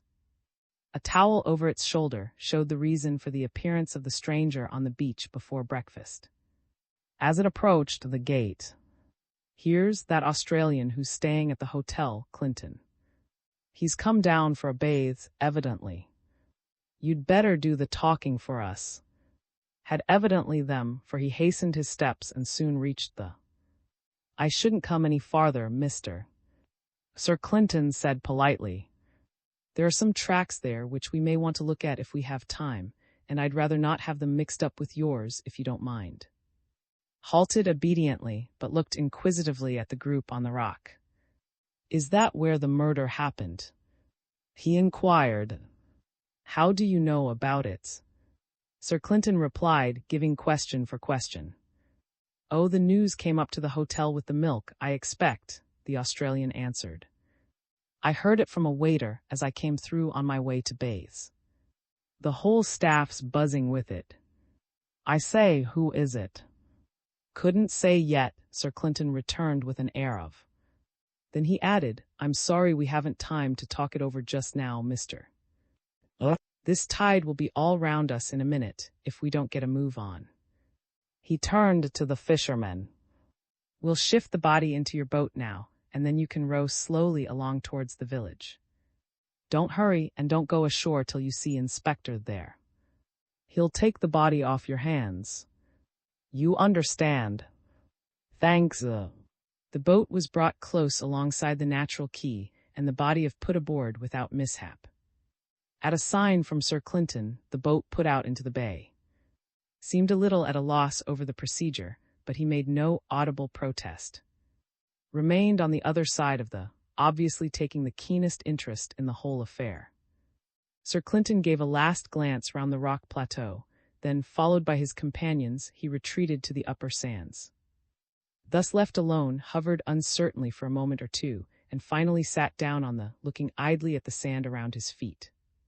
Evidently he understood that he was not wanted, but it looked as though he had still some faint hopes of being allowed to join the party. "We must carry all this stuff up to the car," Sir Clinton reminded his companions. "I'll take some of the casts, you can manage the rest, Inspector. The rest of the candles are your share, if you don't mind." When they reached the car, he motioned into the driving seat and signed to the inspector to get in also. "I'm going for a short walk along the road towards the hotel," he explained. "Let me get a bit ahead, Squire, and then follow on slowly.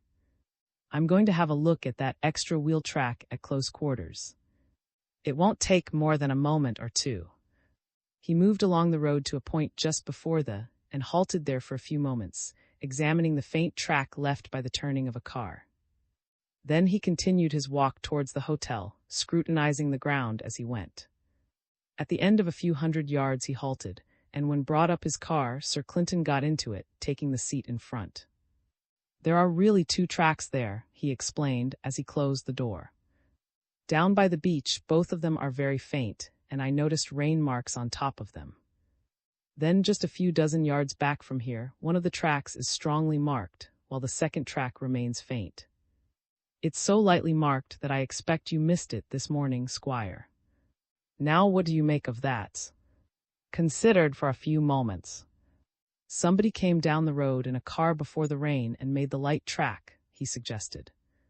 Then he turned and came back in this direction, and when he had got this length the rain came on, and his tracks after that were in mud and not in dry dust, so they'd be heavier. "That it?" "I expect so," Sir Clinton acquiesced. "No, don't go on yet. I've something to show you before we go farther. I didn't care to produce it before all that audience down at the rock." He put his hand into his pocket, and pulled out the piece of notepaper found on Spotty. Leaned over and examined it as the chief constable unfolded it. "Hello." "The hotel headings on the paper, Clinton," he exclaimed. "This is getting a bit near home, surely." "It is," said Sir Clinton. "I'll read it, Inspector. It's short and very much to the point, apparently. The date on it is yesterday. This is how it goes. There's no dear so-and-so or anything of that sort at the beginning. Your letter has come as a complete surprise, as you expected, no doubt. You seem to know all about what has happened, and I suppose you will do all you can to make the worst of things. At least I can't take any other meaning out of what you have written. I shall come to Neptune's seat tonight at 11 p.m. to hear what you have to say. But I warn you plainly that I will not submit to being blackmailed by you, since that seems to be what is in your mind."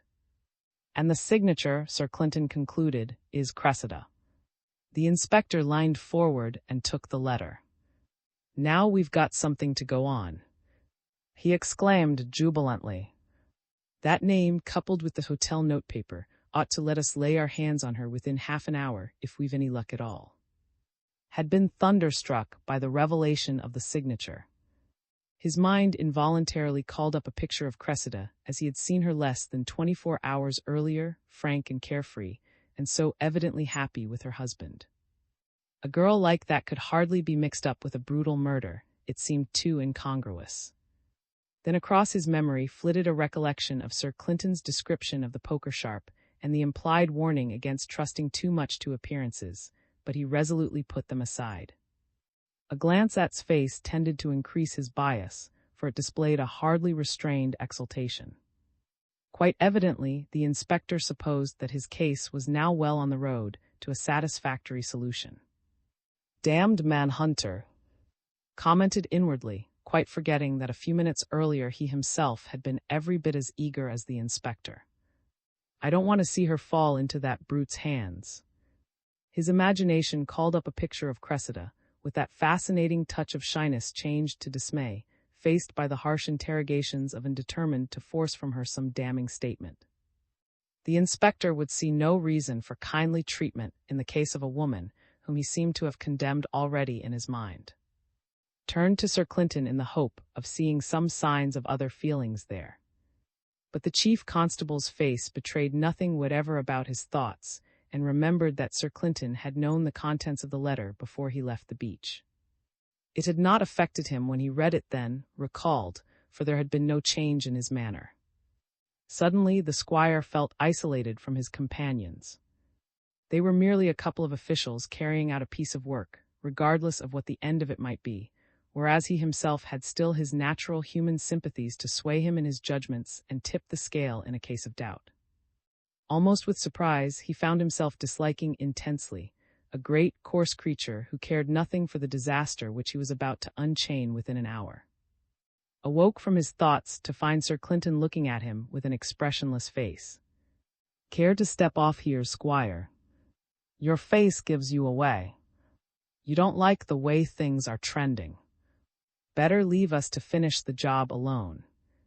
His brain could work swiftly when he chose. Almost in a moment, he had gauged the situation.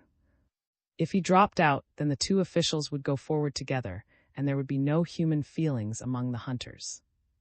If he stayed with them, he could at least play the part of critic and shake the inspector's confidence in any weak links of the chain which he was forging. Further than that he could not go, but at least he could hold a watching brief for Cressida. His mind was made up at once. "No," he answered. "If you don't mind, since I'm in the thing now, I'll stay in. You may need an impartial witness again, and I may as well have the job." The inspector made no attempt to conceal his disgust. Sir Clinton showed neither approval nor objection, but he evidently thought it right to give a warning. "Very well, squire. It's your own choice. But remember, you're only a witness. You're not to go putting your oar in when it's not wanted." Indicated his acquiescence by a curt nod. Sir Clinton restarted his car and drove along with his eyes fixed on the clearly marked tracks of the non-skid tires. At the hotel entrance, the studded print turned inward and was lost on the gravel of the sweep up to the hotel. As he noticed this, the inspector made an involuntary gesture of satisfaction, whilst felt that the net had been drawn yet by this last piece of evidence. "That's a clincher, sir," pointed out with a frank satisfaction which irritated intensely. She took a card down and back. "This is going to be as easy as falling off a log." "I suppose you noticed that that car never stopped at all on the road home," Sir Clinton remarked casually. "The tracks showed no sign of a stop and a restart once the machine had got going. Only after he had run his car into the hotel garage did he speak again. We don't want any more chatter than we can help at present, Inspector. There's no real case against anyone yet, and it won't do to rush into the limelight. I suggest that Mr. should ask to see Mrs. If you inquired for her, every tongue in the place would be at work in 5 minutes, and by the time they'd compared notes with each other, it'll be quite impossible to dig out anything that one or two of them may really happen to know. Everything will have got mixed up in their minds, and they won't remember whether they saw something themselves or merely heard about it from someone else." Saw the force of the argument, but he also clearly the position into which he was being pushed. "I'm not so sure I care about that job, Clinton," he protested. "It puts me in a false position." The chief constable interrupted him brutally. "5 minutes ago, I offered you the chance to get off the bus. You preferred to stay with us. Therefore you do as you're told." "That's that." Understood that his only chance of keeping in touch with the hunters now depended on his obeying orders. Gloomily, he made his submission. "All right, Clinton. I don't like it, but I see there are some advantages." Accompanied by the others, he entered the hotel and made his way to the desk, while the two officials dropped into the background. "Mrs. the clerk repeated when had made his inquiry. "Yes, sir, she's upstairs." "Didn't you know that Mr. broke his leg last night?" "The doctors said it now." "I think Mrs. 's up in his room with him." "What's the number?" "Ask no. 35, sir." "Shall I phone up and ask if you can see her?" "It's no trouble." Shook his head and turned away from the desk. As he crossed the hall, the other two rejoined him. "It's on the first floor." "We'll walk up," said Sir Clinton, turning towards the stairs. "You can do the talking, Inspector." Nothing loath, knocked at the door of No. 35, and on receiving an answer, he turned the handle and entered the room. Sir Clinton followed him, whilst, acutely uncomfortable, hovered on the threshold. On the bed, with his features pale and drawn, lay Stanley.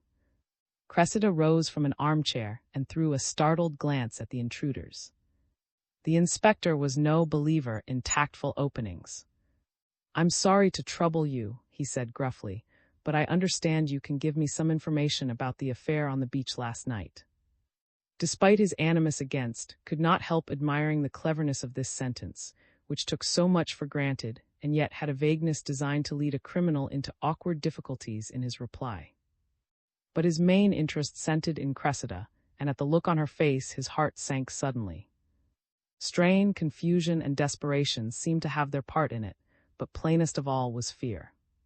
She glanced from her husband too, and it was patent that she understood the acuteness of the danger. "Why," he admitted to himself in dismay, "she looks as if she'd really done it. And she's deadly afraid that can prove it."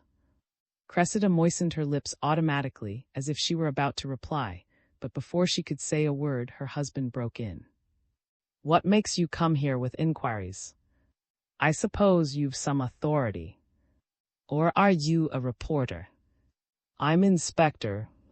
Stanley made an evident effort to keep himself in hand, in spite of the physical pain which he was obviously suffering. He nodded in acknowledgement of the inspector's introduction, and then repeated his question. "What makes you come to us?" Was not to be led into betraying anything about the extent of his information. "I really can't go into that, Mr. I came to ask a few questions, not to answer any." It's to your interest to answer frankly. He turned to Cressida. You were on the beach last night about 11 o'clock. Stanley broke in again before Cressida could make a reply. Wait a moment, Inspector. Are you proposing to bring a charge against me? Hesitated for a moment, as if undecided as to his next move. He seemed to see something further behind the question.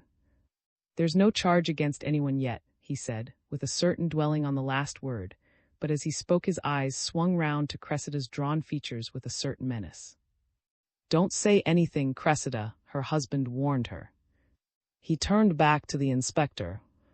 You've no power to extract evidence if we don't choose to give it. He asked. No, the inspector admitted cautiously, but sometimes it's dangerous to suppress evidence, I warn you. I'm not very amenable to threats, Inspector, Stanley answered. I gather this must be something serious, or you wouldn't be making such a fuss. In his reply, reinforced his caution with irony. It's common talk in the hotel that there's been a murder on the beach. Perhaps the reached you already. It has, Stanley admitted. That's why I'm cautious, Inspector. Murder's a ticklish business, so I don't propose to give any evidence whatever until I've had legal advice. Nor will my wife give any evidence either until we've consulted our lawyer. Had never seen a move of this sort, and his discomfiture was obvious. The grand scene of inquisition would never be staged now, and his hope of wringing damning admissions from unprepared criminals was gone. If these two had a lawyer at their elbow when he questioned them, he wouldn't stand much chance of trapping them into unwary statements. Was delighted by the alteration in the inspector's tone when he spoke again.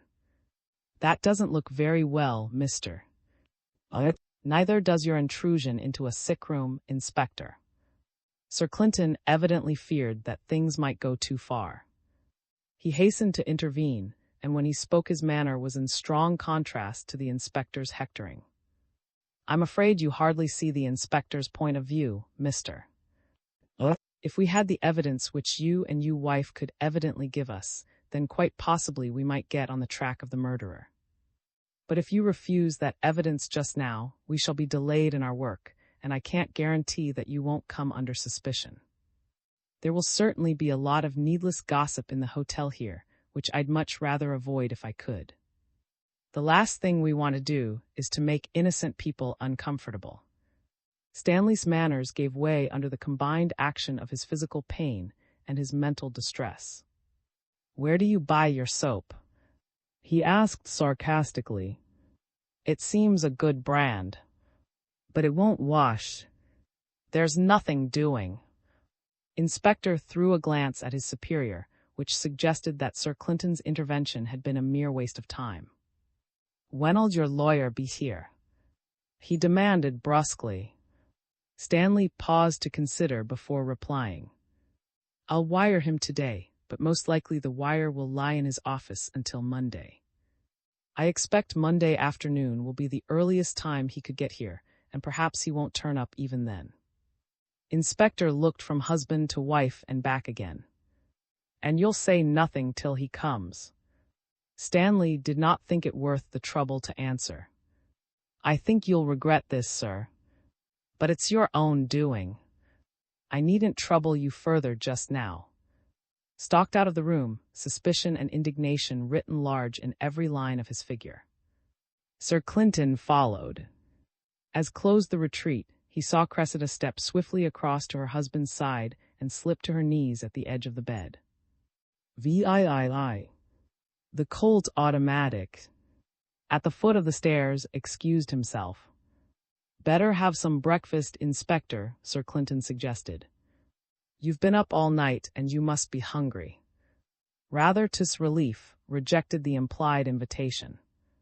I'll pick up a sandwich probably later on, sir, but I've something I want to make sure about first, if you don't mind. Will you be ready again in half an hour or so? Sir Clinton glanced at his watch. We'll hurry, Inspector. After all, it's about time that we took out of pawn. The constable may be getting of his society by this stage. Inspector seemed to have no sympathy in stock so far as either, or was concerned. "Spotty has to be collected too," he pointed out. "I've a good mind to phone for some more men. We really can't cover all the ground as we are. I should if I were you, Inspector. Get them sent over by motor and tell them to meet us at Sands. A sergeant and 3 constables will probably be enough." "Very good, sir." The inspector went off on his errand, much to the relief of, whose antagonism to had in no way cooled. Sir Clinton led the way to the breakfast room, and impressed on his waiter the necessity for haste. As they sat down, saw inquisitive glances shot at their table by other guests in distant parts of the room. Evidently the news of the tragedy on the beach was common property by now. "I don't think made much of that business," commented in a voice low enough to be inaudible to their nearest neighbors. "There's nothing so undignified as a bit of bullying when it doesn't quite come off." Sir Clinton never allowed a criticism of a subordinate to pass unanswered. Did his best, and in 9 cases out of 10 he'd have got what he wanted. "You're looking at the thing from the sentimental standpoint, you know. The police have nothing to do with that side of affairs. His business is to extract all the information he can and then use it, no matter where it leads him. If an official had to stop his investigations merely because a pretty girl breaks down and cries, we shouldn't be a very efficient force in society." He met his match in Young, pointed out, with hardly concealed satisfaction. Sir Clinton gazed across the table with a curious expression on his face. "For a JP you seem to be strangely out of sympathy with the minions of the law. If you ask me, Young will have himself to thank for anything that happens now. Of course, he's gained 2 or 3 days in which he can discuss everything in detail with his wife, and they can concoct between them just what they propose to tell us eventually.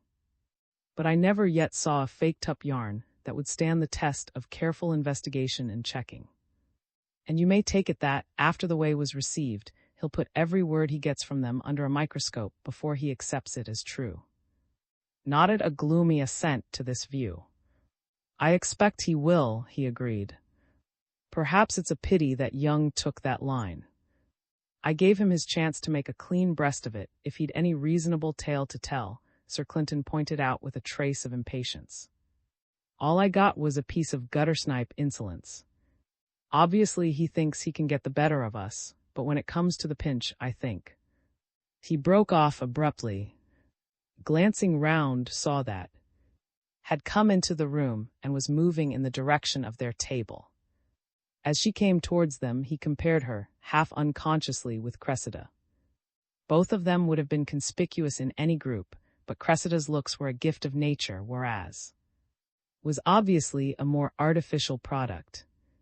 Everything about her proclaimed that the utmost care had been spent upon her appearance, and even the reined-in manner of her walk suggested a studied movement in contrast to Cressida's lithe and natural step.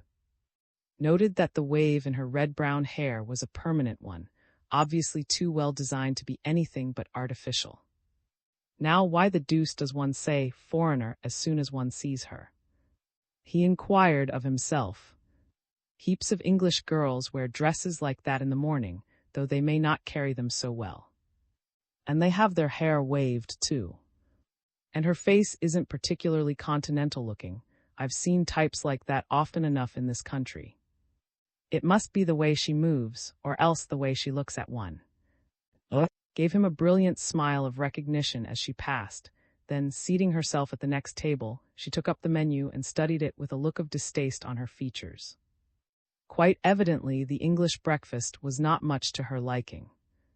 After some consideration, she gave her order to the waiter by pointing to the card, as if she mistrusted her pronunciation of some of the words. Sir Clinton obviously had no desire to discuss police affairs any further, with a possible eavesdropper at his elbow.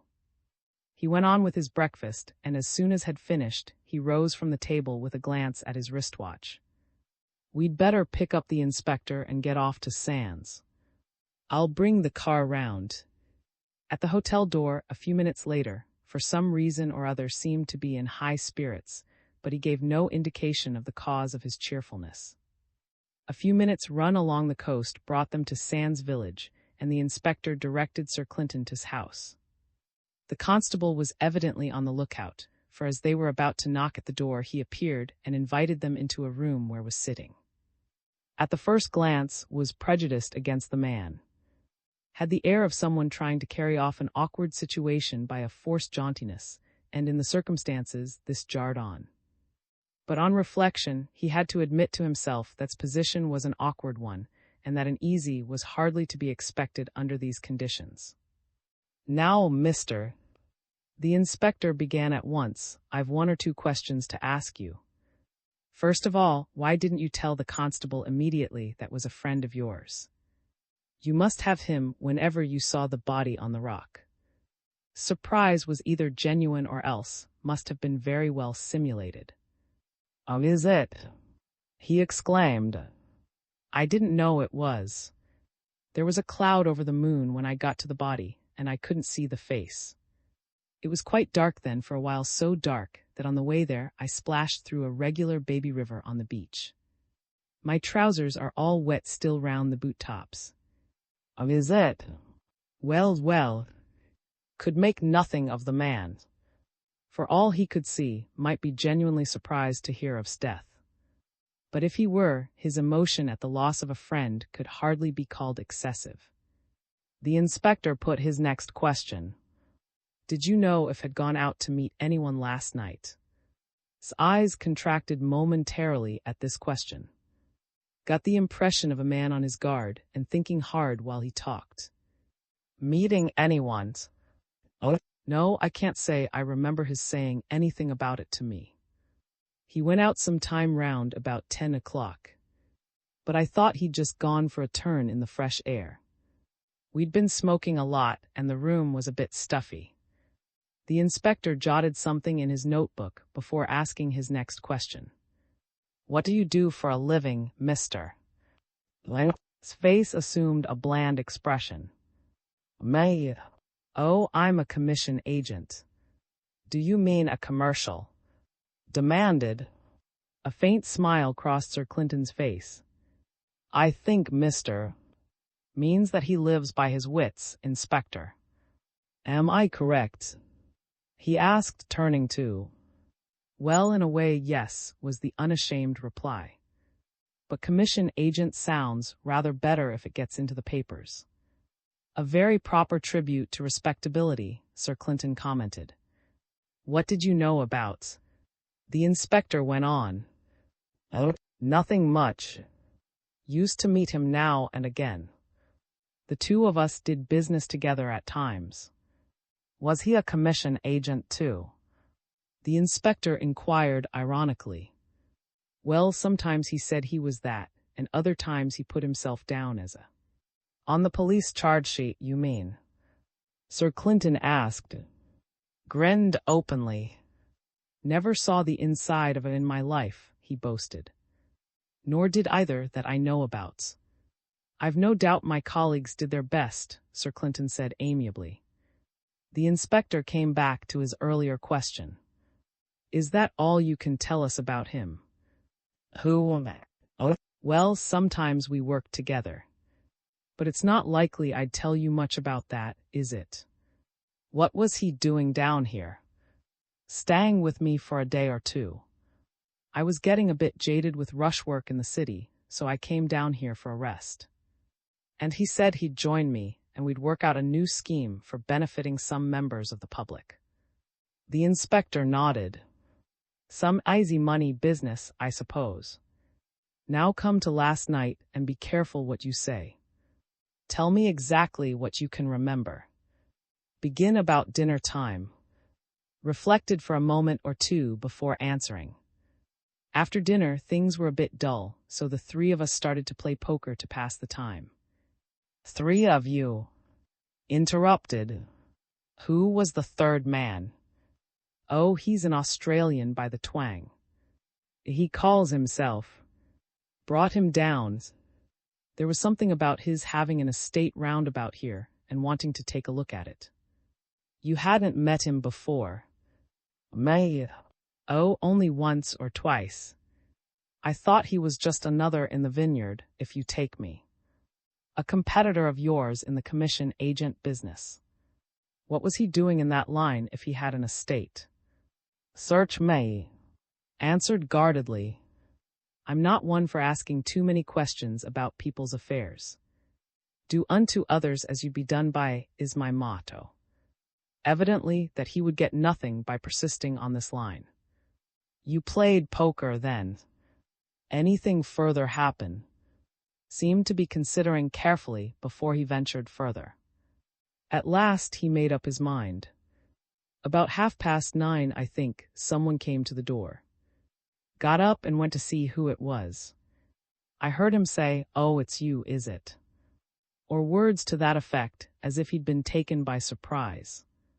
Then I heard a woman's voice say something. I didn't catch the words. And when replied, he dropped his voice. They talked for a bit and then he shut the door. And after that, did you find out who the woman was? Not I, some local piece, I expect.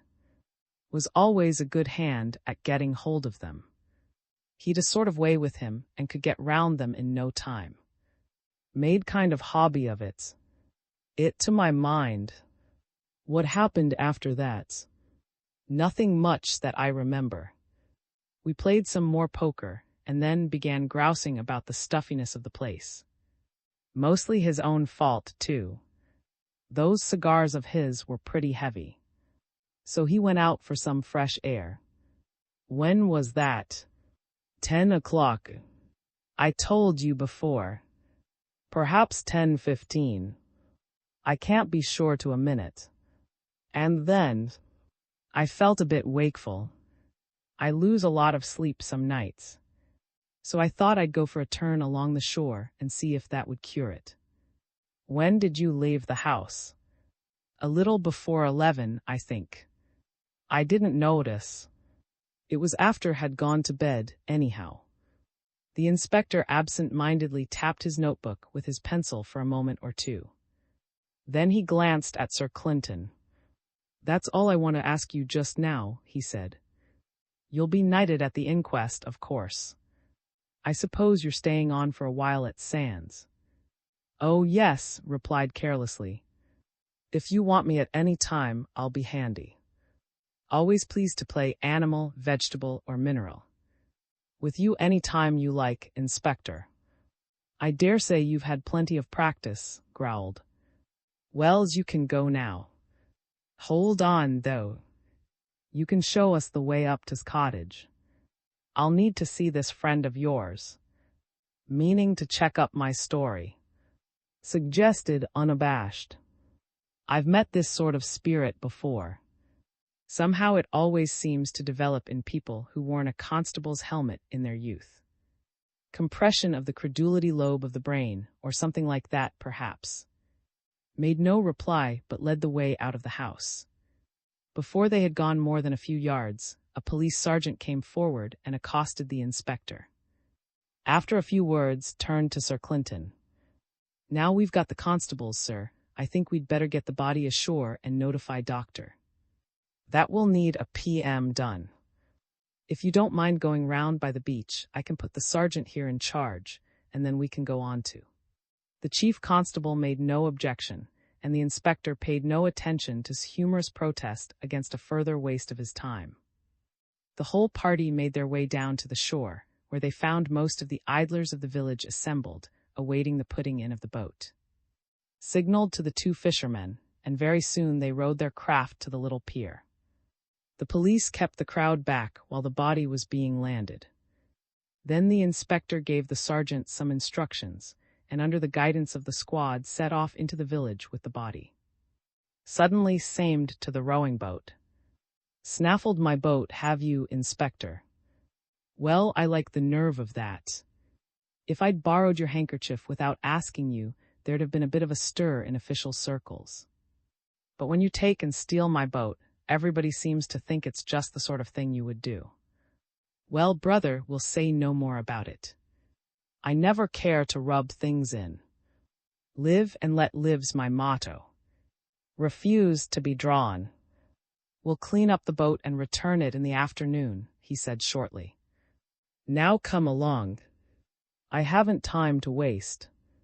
A short walk took them to his cottage, which stood near the point of the promontory between the village and the bay in which his body had been found. The road up to it was hardly better than a rough track, and pools of water stood here and there, which evidently dated farther back than the rain of the previous night. The cottage itself was neatly kept, and seemed fairly roomy. "Call your friend," ordered as they reached the door. Without protest, and almost at once they heard steps approaching. As the door opened, received a shock. The man who stood before them was almost faceless, and his eyes looked out from amid a mass of old scars which gave him the appearance of something inhuman. The hand which held the door open lacked the first 2 fingers. Had never seen such a wreck. When he took his eyes from the distorted visage, it was almost a surprise to find that the rest of the form was intact. The newcomer stared at them for a moment. His attitude showed the surprise which his face could not express. "What made you bring this gang here?" he demanded. "Visitors are barred, you know that quite well." He made a suggestive gesture towards his twisted face. Stepped forward. "You're Mr., aren't you?" he asked. The apparition nodded and fixed its eyes on him without saying anything. "I'm Inspector. I suppose you know that your friend was murdered last night." Shook his head. "I heard there had been a murder. I believe they borrowed the boat from here to use in bringing the body in. But I didn't know it was." "Who did it?" "Weren't you surprised that he didn't come home last night?" the inspector demanded. Something which might have been a smile passed over the shattered face. "No, he had a knack of staying out all night often enough. It wasn't uncommon." "Was there a woman in the case?" "I think we'll get on faster if you let me do the questioning," said the inspector bluntly. "I'm sorry I haven't any time to spare just now. Can you tell me anything about—" "He was a sort of relation of mine. He married my cousin Cressida during the war." His face lighted up as he heard this. "Then how do you account for her being the wife of Mr. Stanley?" he asked abruptly. Shook his head indifferently. "Accidental bigamy, I suppose. Didn't turn up after the war, so I expect she wrote him down as dead. She'd hardly grieve over him, from what I know of his habits." "Ah," the inspector said thoughtfully. "That's interesting. Had she come across him by any chance since he came down here?" "I couldn't say. I'm hardly in touch with the rest of my family at present." The inspector, recalling the fact that this was the claimant to the estate, did not think it necessary to pursue the matter further. He turned back to the more immediate question. "Can you tell me anything about his movements last night?" "Nothing much. We played poker after dinner. Someone interrupted us, a friend of's. Then we played some more. Then I went to bed early. That's all." "What about this friend of? Was it a man or a woman?" "A woman, I believe, but I didn't see." "Went to the door himself?" "That would be between 9 and 10 o'clock. "When did go out?" "I can't say." "After 10 o'clock at any rate, for I went to bed then." "I'd a headache." "When did you hear about the murder?" "Before I got out of bed. I was told that 2 men wanted to borrow the boat." The inspector paused before continuing his inquiry. When he spoke again, it was on a different point.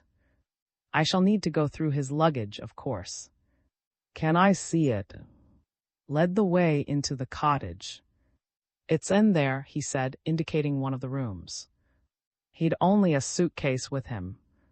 The inspector knelt down and turned out the suitcase's contents with some care. "Nothing here of any use," he said disappointedly when he had finished. "1 or 2 odds and ends.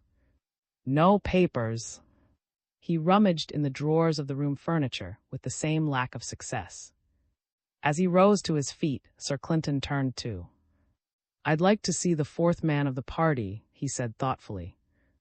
Perhaps you wouldn't mind getting hold of him for me if he's here. And showed some surprise, but seemed to see nothing in it. That's rather sharp of you. It's just as well we aren't up against you. You mean the man who told me about the boat being wanted? Sorry I can't get him for you. He was a handyman we brought down with us. Had a row with him last night and fired him, so he took himself off this morning. What was his name? His look of innocence was intentionally overdone. His name? Well, I called him Jack. Jack what? Just Jack. Or at times here. You? He answered to either. Inspector's temper began to show signs of fraying. You must know something more about him. Hadn't he a character when you employed him? Oh, yes. A pretty bad one. He used to drink my whiskey. Don't be funny, snapped. Didn't you get any references from an earlier employer? His eyes twinkled. No. I've a charitable nature. Where would any of us be if we had our characters pawed over? Forgive and forget's my motto. It's easy enough to work on till someone does you in the eye. So you say you know nothing about him. I don't quite like the way you put it, Inspector. It seems almost rude. But I don't know where he is now, and I'll kiss the book on that for you if you want it.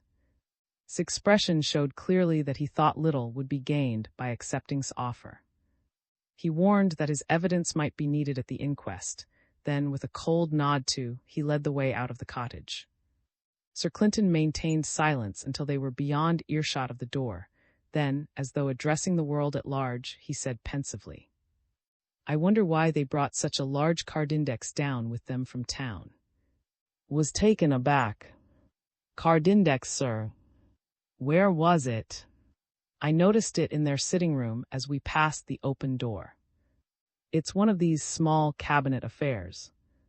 The inspector had no suggestion to offer, and Sir Clinton did not seem to be anxious to pursue the matter. A few yards farther on he halted, and pointed to something at the edge of one of the puddles. Doesn't that footprint seem a bit familiar, Inspector? Just measure it, will you? His eyes widened as he looked. Why, it's that 3 shoe, he exclaimed, stooping over the mark. I noticed it as we were coming up, but it didn't seem to be the best time for examining it, Sir Clinton explained. Now, Inspector, that's a permanent kind of puddle. The chances are that this mark was made before last night's rain. It's on the very edge of the water now, not the place where a girl would step if she could help it. The puddle's filled up a bit since she made it. So she was visitor last night. It looks like it, Sir Clinton agreed.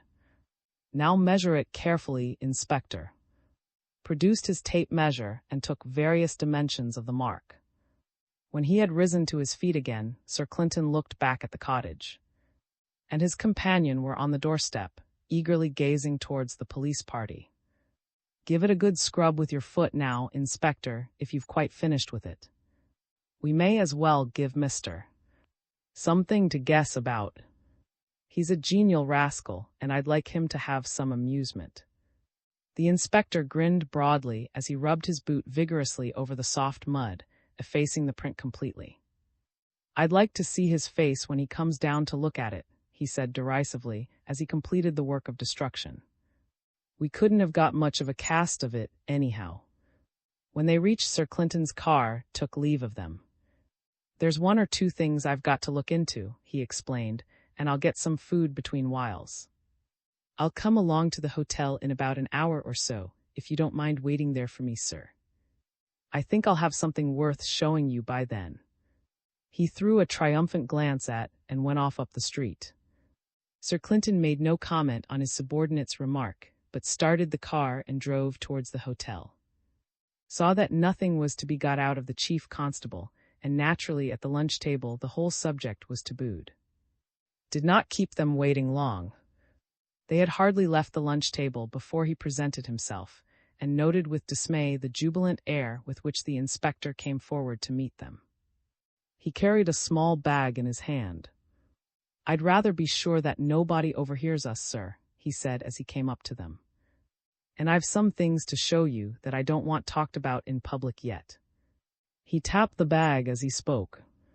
Come up to my room, then, Inspector. We'll be free from interruption there. They took the lift up, and when they entered the room, the inspector turned the key in the door behind them as an extra precaution. I've got the whole case cut and dried now, sir, he explained with natural exultation in his voice. It was just as I said this morning, as easy as falling off a log. It simply put itself together of its own accord. Well, let's hear it, Inspector, Sir Clinton suggested as soon as he could edge a word into the current of the inspector's paean. I'll give you it step by step, the inspector said eagerly, and then you'll see how convincing it is. Now, first of all, we know that the dead man married this woman during the war. Flinched a little as he identified this woman as Cressida. This was evidently a foretaste of the inspector's quality. From what we've heard, one way and another was nothing to boast about, went on.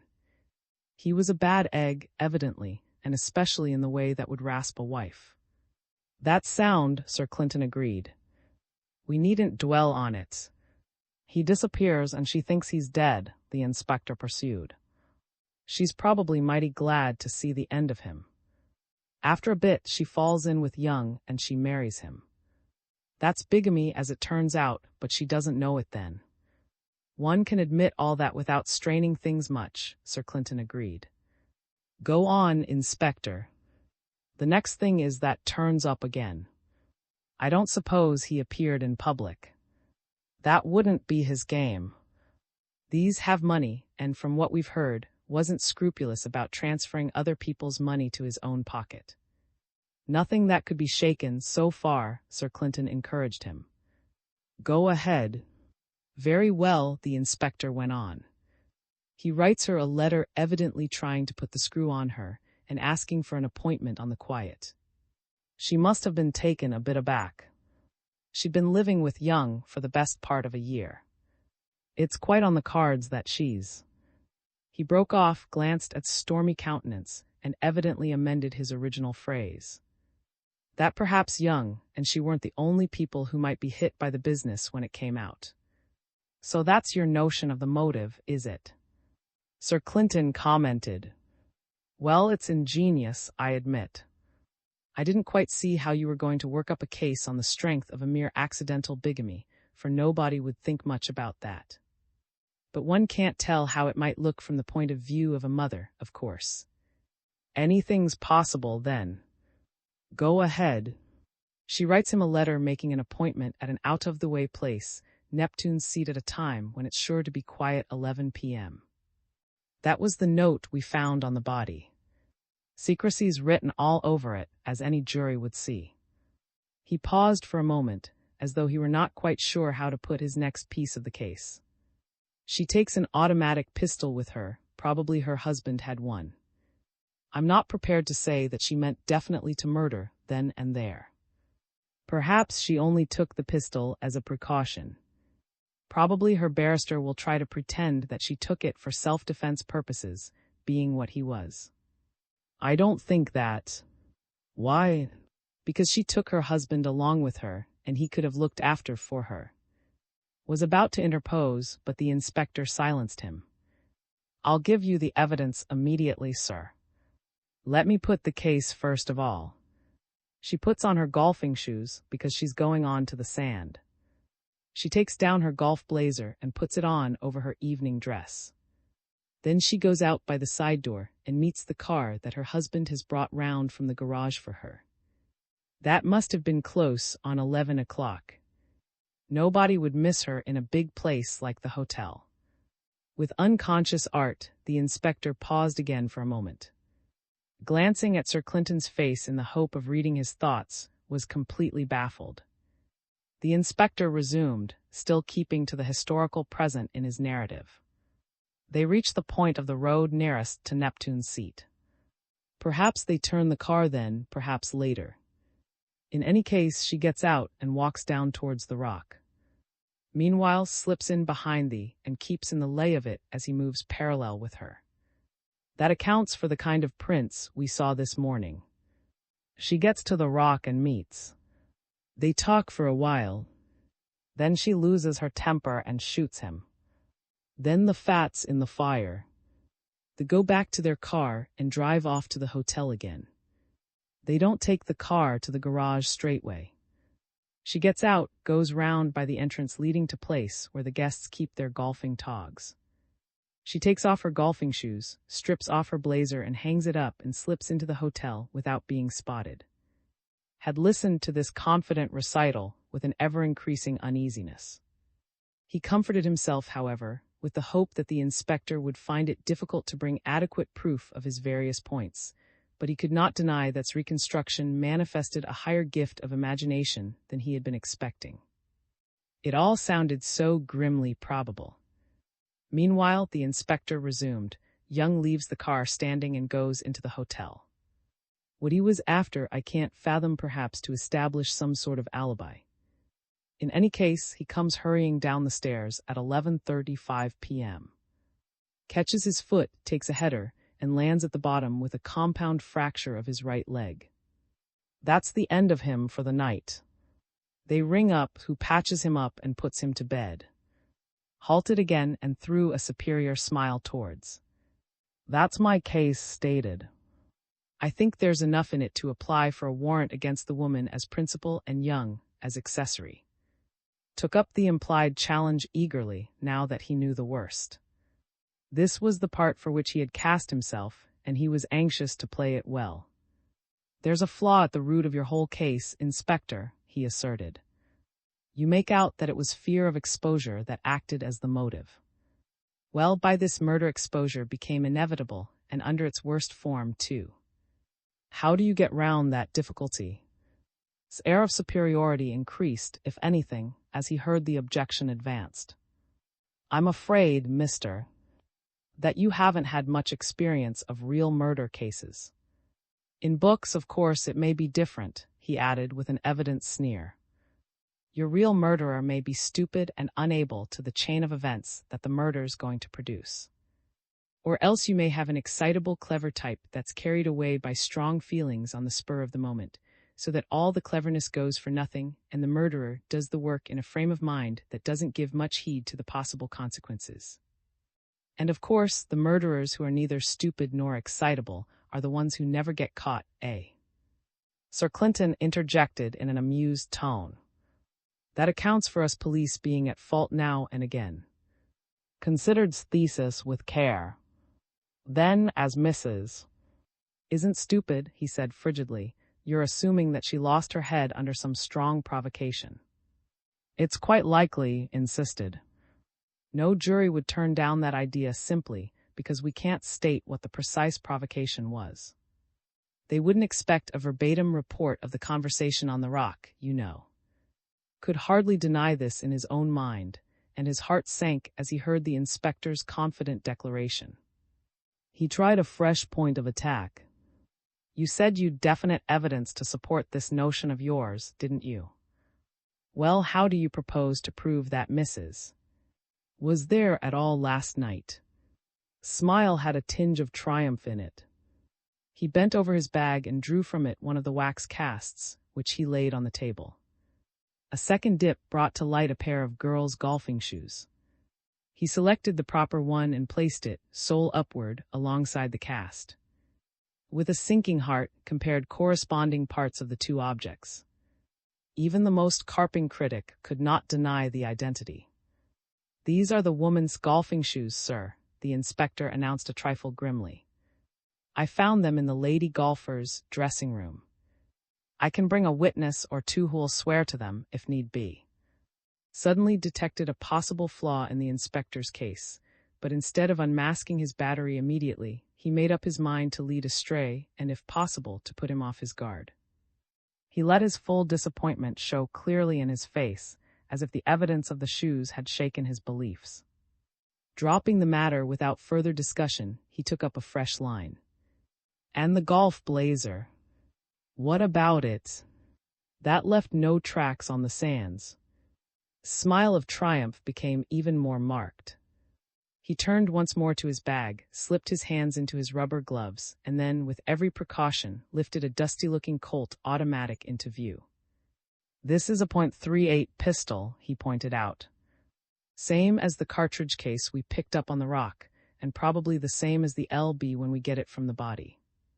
I've examined the barrel. There's been a shot fired from it quite recently. I've looked into the magazine. It lacks one cartridge of a full load." He paused dramatically before his final point. "And I found this pistol in the pocket of the woman's golf blazer, which was hanging on her peg in the lady golfer's dressing room." After another pause, meant to let the fact sink home in his mind, added, "You'll admit, sir, that a toy of this sort is hardly the kind of thing an ordinary lady carries about with her." Thought he saw his way now, and he prepared to spring his mine. "Let be quite clear about this, Inspector. I take it that you went into that lady's dressing room, hunted around for Mrs. S coat peg and found the blazer hanging on it and the shoes lying on the floor below." "Exactly, sir. Mrs. S card was there marking the peg. I'd no difficulty." Made no attempt to repress the smile which curved his lips. "Just so, Inspector. Anyone else could have found the things just as easily. They were lying there, open to anyone, not even a key to turn in order to pick them up. And after dark, that dressing room is left very much to itself. No one goes there except by accident." In his turn, he paused before launching his attack. Then he added, "In fact, some other woman might have gone there instead of Mrs. worn her shoes and her blazer, and misled you completely. Anyone could take the blazer from its peg, and the shoes from the floor, Inspector.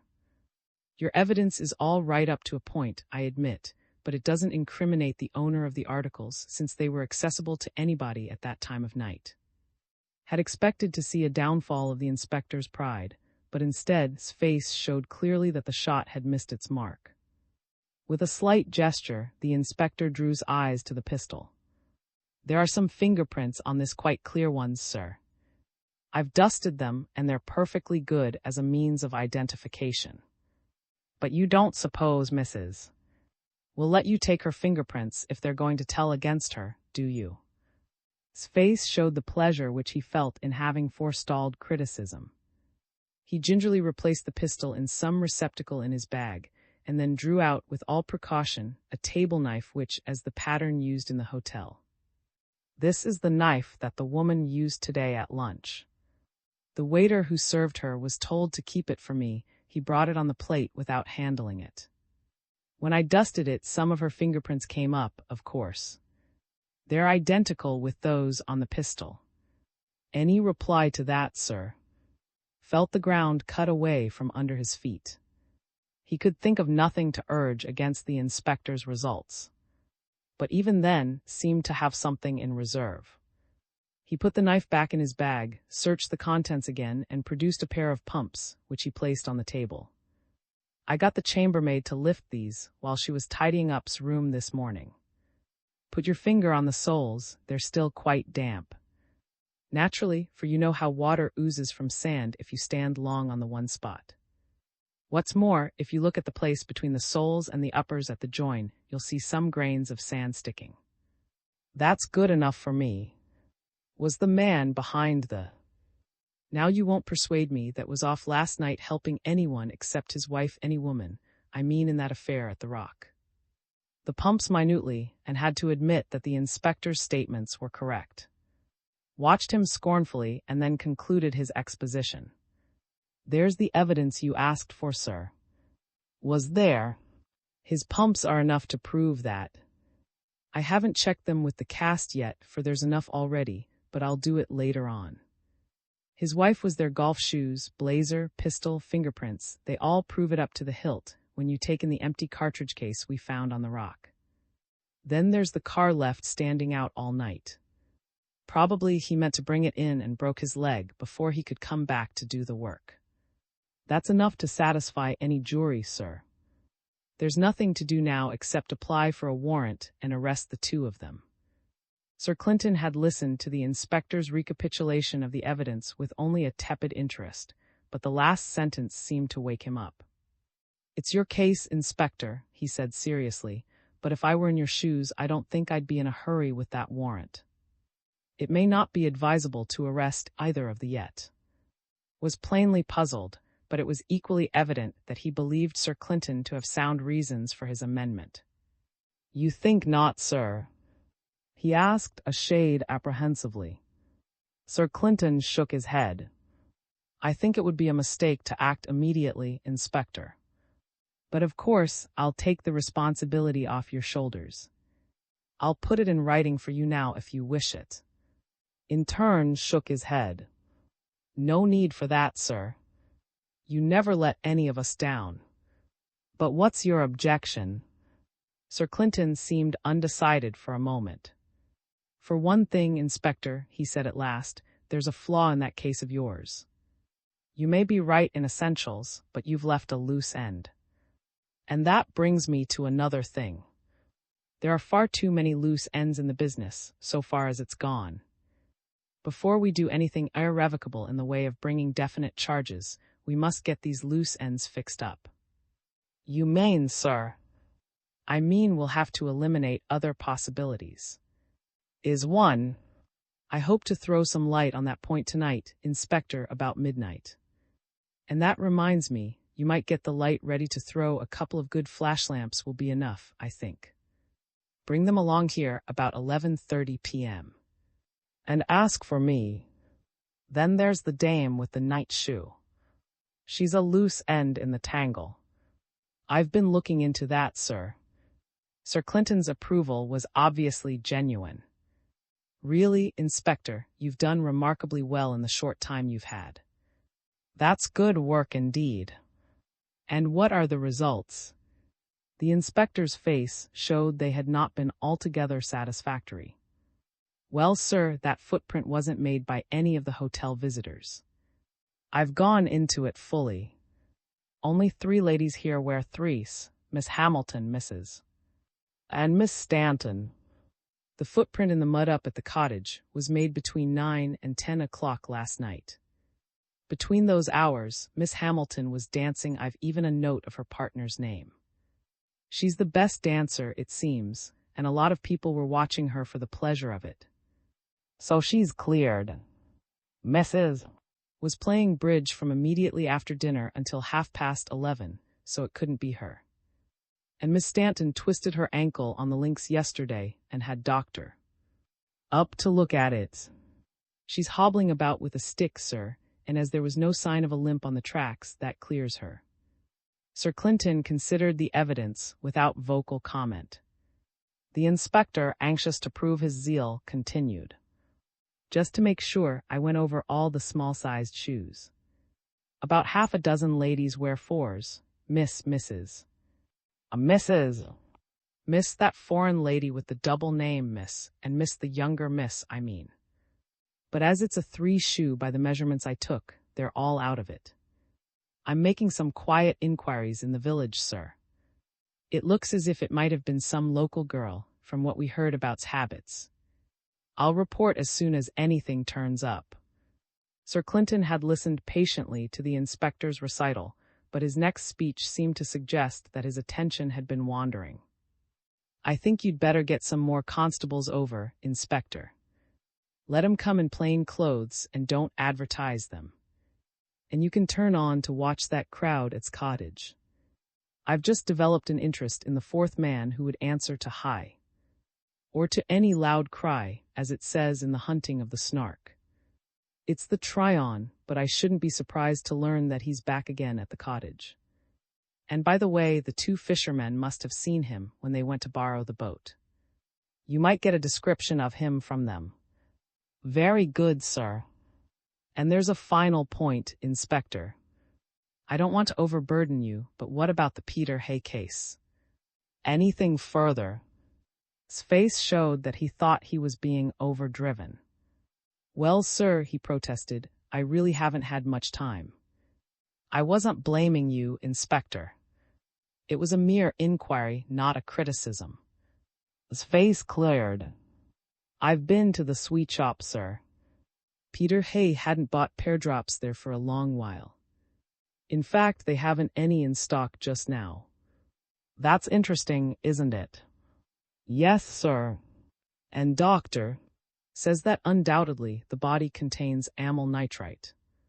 He seemed a bit taken aback when I put it to him. I don't think he'd spotted it off his own bat. But when I suggested it, he did some tests and found the stuff. Sir Clinton rose to his feet as though to indicate that business was over. Himself with the repacking of his bag.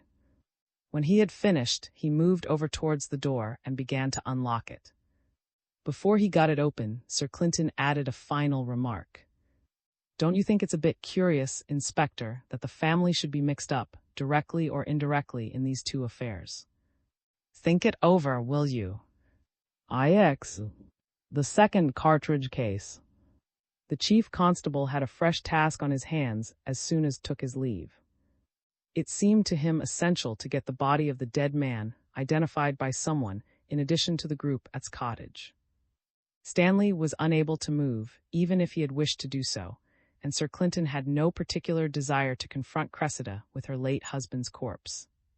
Had known well, and it was to him that the chief constable turned in this difficulty. To his relief, showed no annoyance at the state of affairs.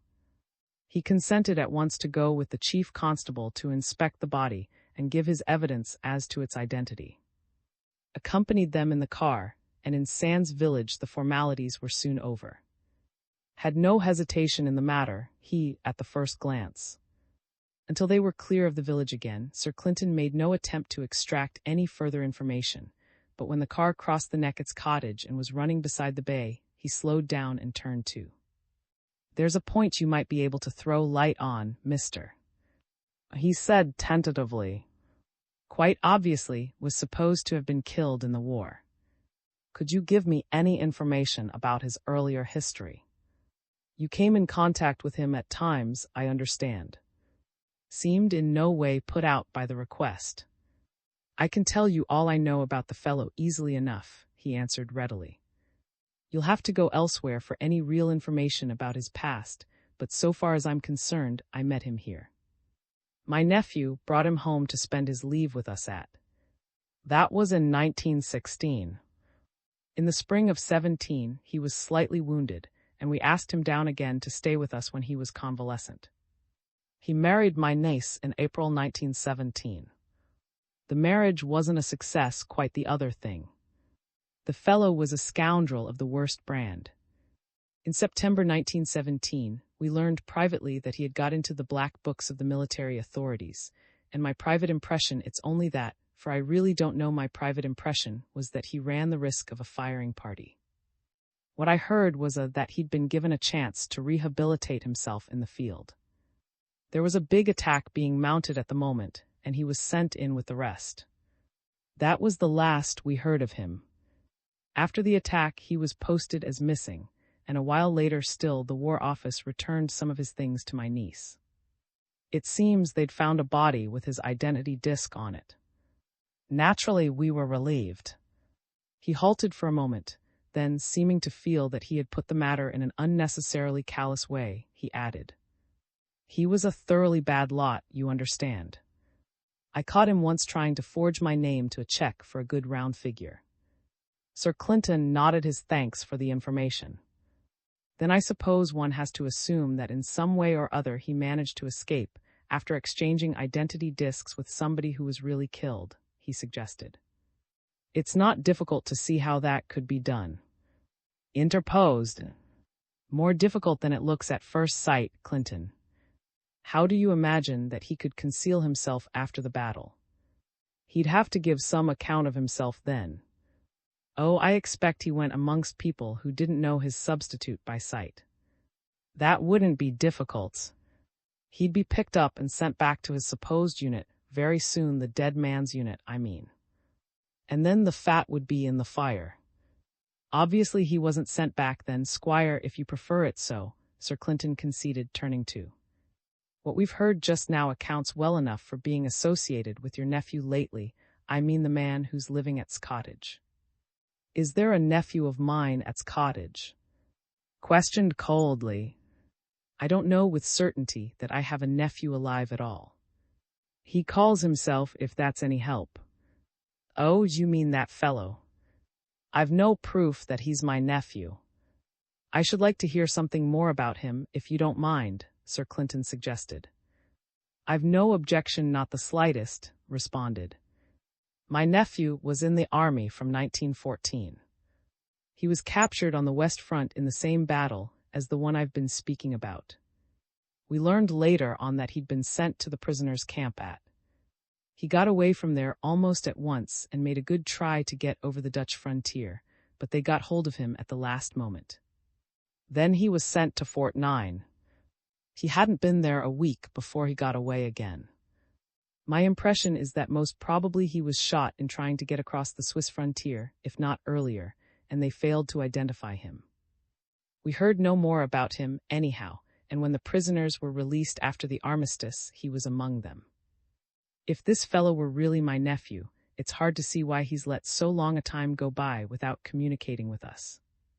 If he really is my nephew, there's a lot of money waiting for him, and he's an enterprising chap, as you can see from his escape attempts. And yet we've had no word from him of any sort since before the attack in which he was captured. Lost his memory, perhaps. Suggested. It might be possible, answered in a frigid tone which damped further speculation on his part. Turning to Sir Clinton, he added, Unless there's any further information you want, I think I'll get down here and walk back to the hotel. I'd be glad of a chance to stretch my legs. As Sir Clinton showed no desire to detain him, he stepped out of the car, and they soon left him behind. Barring the girl, confided to Sir Clinton as they drove on, that family seem a damned rum crew. You surprise me, Squire. You even capture my interest. Proceed. Well, what do you make of it all? I'll admit that my vulgar curiosity is piqued by their highly developed faculty of reticence. Miss seems the only one of them who has a normal human desire to talk about her own affairs. Did you see anything else? They seem a bit at 6s and 7s. But you've a much mind than I have, so I suppose you spotted that quite a long time ago. I had a glimmering of it, retorted sarcastically. Anything more? Oh, yes. For one thing, Mr.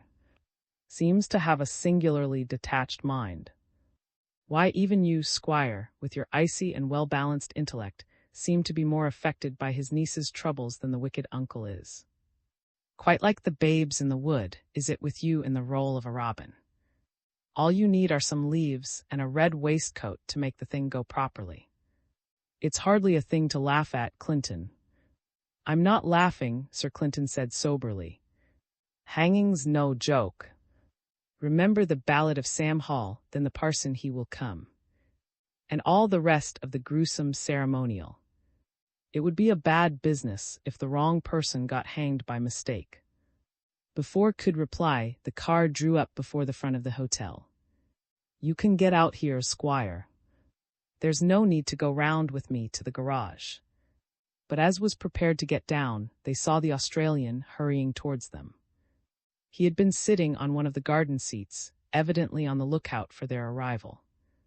I've been hunting for you for ever so long, Sir Clinton, he explained as he came up to the car. I missed you at lunchtime, and when I tried to get hold of you, I found you, gone off. I've got something that seems important to show you.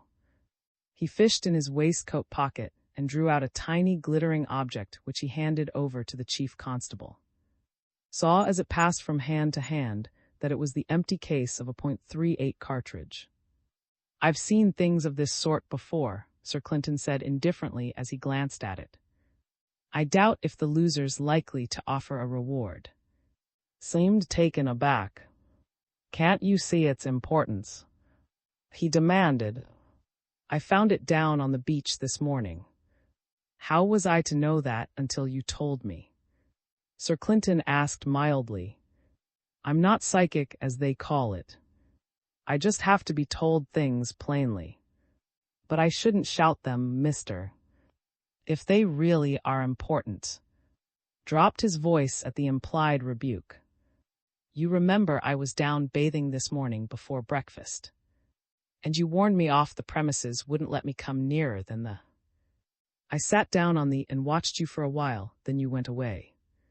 I wasn't in a hurry to bathe just then, so I sat for a bit on the, just thinking things over and trying to put two and two together from what I could see of the footmarks on the sands. I suppose I must have sat there for a quarter of an hour or so. When I got up again, I found I'd been kicking up the sand a bit while I was shuffling about without noticing what I was doing with my feet. And when I looked down, there was this thing shining on the sand at my toes.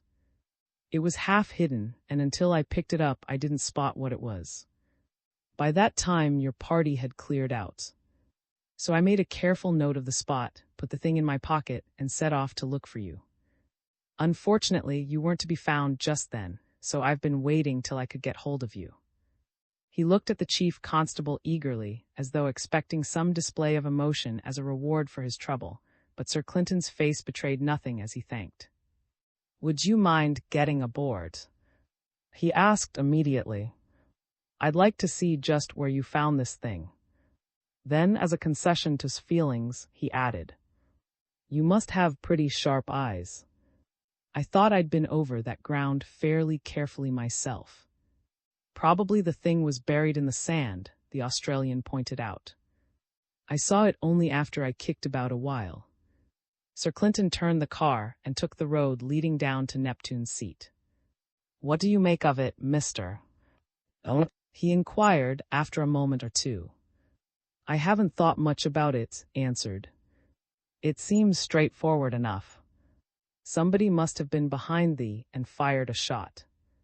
It's within easy shooting distance of the rock where the body was found." Opened his mouth as if to say something. Then, thinking better of it, he refrained. When they reached the shore, the tide was sufficiently far out to show them the spot at which he had picked up the cartridge case.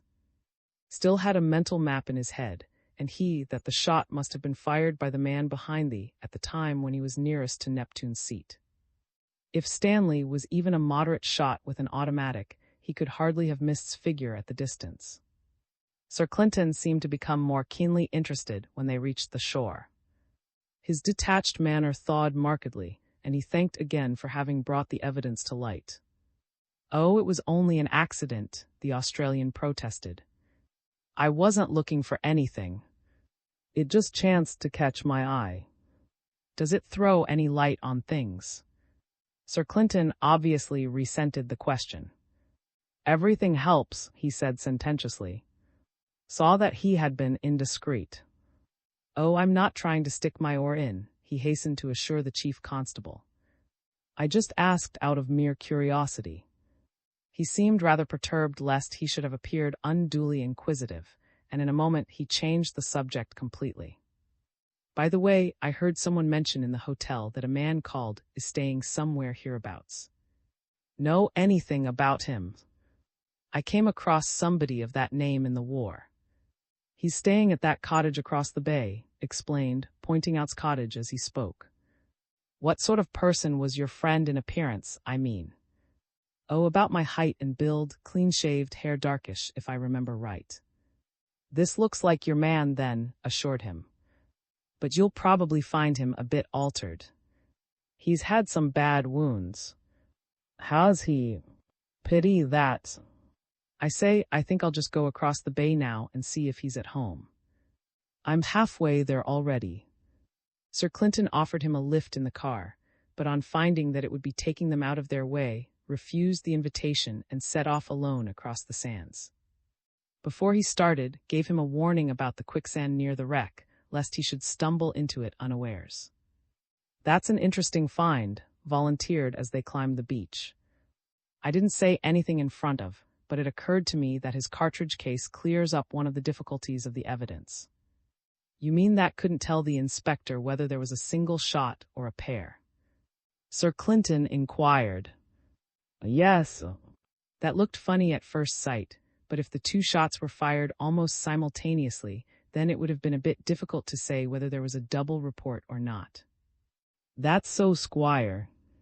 You're getting devilish acute these days, I must admit."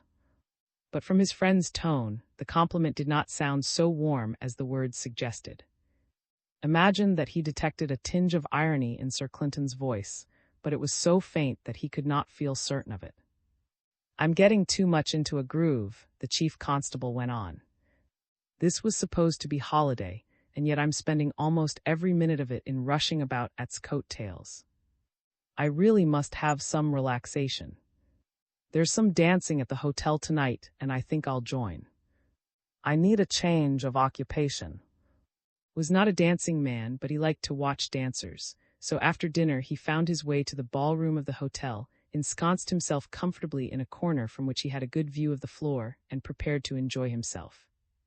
He had a half-suspicion that Sir Clinton's sudden for dancing was not wholly explicable on the ground of a mere relaxation, though the chief constable was undoubtedly a good dancer, and he watched with interest to see what partners his friend would choose. Any expectations he might have had were unfulfilled, however. Sir Clinton seemed to pay no particular attention to any of his partners, and most of them obviously could have no connection with the tragedies. Once, it is true, he sat out with Miss Stanton, whose ankle was apparently not sufficiently strong to allow her to dance, and noted also that 3 others on his list, Miss, and were among his friend's partners. Shortly before midnight, Sir Clinton seemed to tire of his amusement. He took leave of with whom he had been dancing, and came across the room too. "Profited by your study of vamps, I hope, Clinton." Sir Clinton professed to be puzzled by the inquiry. "Vamps? Oh, you mean, I suppose." "I'm afraid she found me poor ground for her talents. I made it clear to her at the start that she was far above rubies and chief constables. All I had to offer was the friendship. It seems it was a new sensation to her, never met anything of the sort before. She's rather interesting, Squire. You might do worse than cultivate her acquaintance on the same terms as myself. Now come along. We'll need to change before turns up, unless you have a fancy to dabble your dress trousers in the brine down there." They left the room and made their way towards the lift. In the corridor they encountered who stopped them. "Thanks for directing me to that cottage," he said. "It turned out to be the man I knew, right enough. But I'd hardly have him, poor devil. He used to be a fine-looking beggar, and look at him now." "Enjoy a talk with him?" Sir Clinton asked politely. "Oh, yes. But I was a bit surprised to hear that he's quite a big pot with an estate and all that. I only knew him in the war, of course, and it seems he came into the cash later on." "Is his place, isn't it?" "So I'm told. By the way, did you meet his friend, Mr.?" "Oh, he's an amusing artist." His brow clouded slightly. "You think so?" he said doubtfully. Sir Clinton glanced at his wristwatch. "I'm sorry I've got to hurry off, Mr. I'd no notion it was so late." With a nod passed Sir Clinton and hurried upstairs and changed into clothes more suitable for the sands. They were ready just as the inspector knocked at the chief constable's door, and in a few minutes all 3 were in Sir Clinton's car on the road to the beach. "Got the flash lamps, Inspector?" Sir Clinton demanded as he pulled up the car at a point considerably beyond Neptune's seat. "That's all right. We get out here, I think. We ought to be opposite those 2 cairns we built, if I'm not out in my reckoning." They moved down the beach and soon came to a long pool of seawater extending into the darkness on either hand. Sir Clinton surveyed it for a moment. "We'll just have to splash through, I suppose," he said, and set an example. "It won't take you over your ankles." A few seconds took them through the shallow pool and brought them to drying sands on the farther side. "This is a low whaleback," Sir Clinton pointed out. "When the tide's full in, this is covered, like all the rest. Then, as the tide falls, the whaleback acts as a dam, and there's a big sea pool left on the sands between here and the road. That's the pool we've just waded through. Now we'll look for the next item," and followed him across the sands to where a broad stream of water was pouring down towards the sea. "This is the channel between our whaleback and the next one," Sir Clinton explained as they came up to it. This water comes from the pool that we waded, and the cairns are on each side of it, lower down. The night was cloudy, and they had to use their flash lamps from time to time. What I wanted to note is the exact time when the stream just touches the cairns on each side. Just now, as you can see, the cairns are in the water, but the level of the stream sinking as the head of water falls in the pool behind. Watch till the stream runs between the two piles of stone, and then note the time. Slowly the flow diminished as the water emptied itself from the pool behind, and at last they saw the rivulet confined to a channel between the two cairns. "I make it 12:05, Sir Clinton said, lifting his eyes from his watch. "Now I'm going over to Neptune's seat. You stay here, Inspector, and when you see my flash lamp, run your hardest to the rock and join me." He disappeared in the darkness, leaving the others rather puzzled as to the meaning of these. At last thought he saw the point. "I see what he's getting at." But just as he was about to explain the matter to the inspector, they saw the flash of Sir Clinton's lamp and set off at a lumbering trot across the sands with hurrying after him. "It's simple enough," Sir Clinton explained when all three had gathered at Neptune's seat. "You remember that track was broken, where the cairns are no footprints visible for several yards. That was the place where he crossed the runnel last night. All we need to do is to note when the runnel is the same breadth at that point tonight which we've just done, and then make a correction of about 40 minutes for the tide being later this evening. It's not exact, of course, but it's near enough, perhaps." "I thought you were after something of the sort," interjected. "Once I got as far as the runnel, I tumbled to the idea." "Well, let's take the results," Sir Clinton went on. "The runnel was in the right state tonight at 12:05. Make the 41-minute deduction since the tide's 41 minutes later tonight than it was last night, and you get 11:25 p.m. as the time when crossed that rivulet last night. Now the inspector took over 7 minutes to run from the cairns to Neptune's seat, for I timed him. Therefore, even if had run the whole distance, he couldn't have reached Neptune's seat before 11:32 at the earliest. As a matter of fact, his track showed that he walked most of the way, which makes the possible time of his arrival a bit later than 11:32 p.m. So he couldn't have fired a shot at 11:19 once watch stopped. Inferred.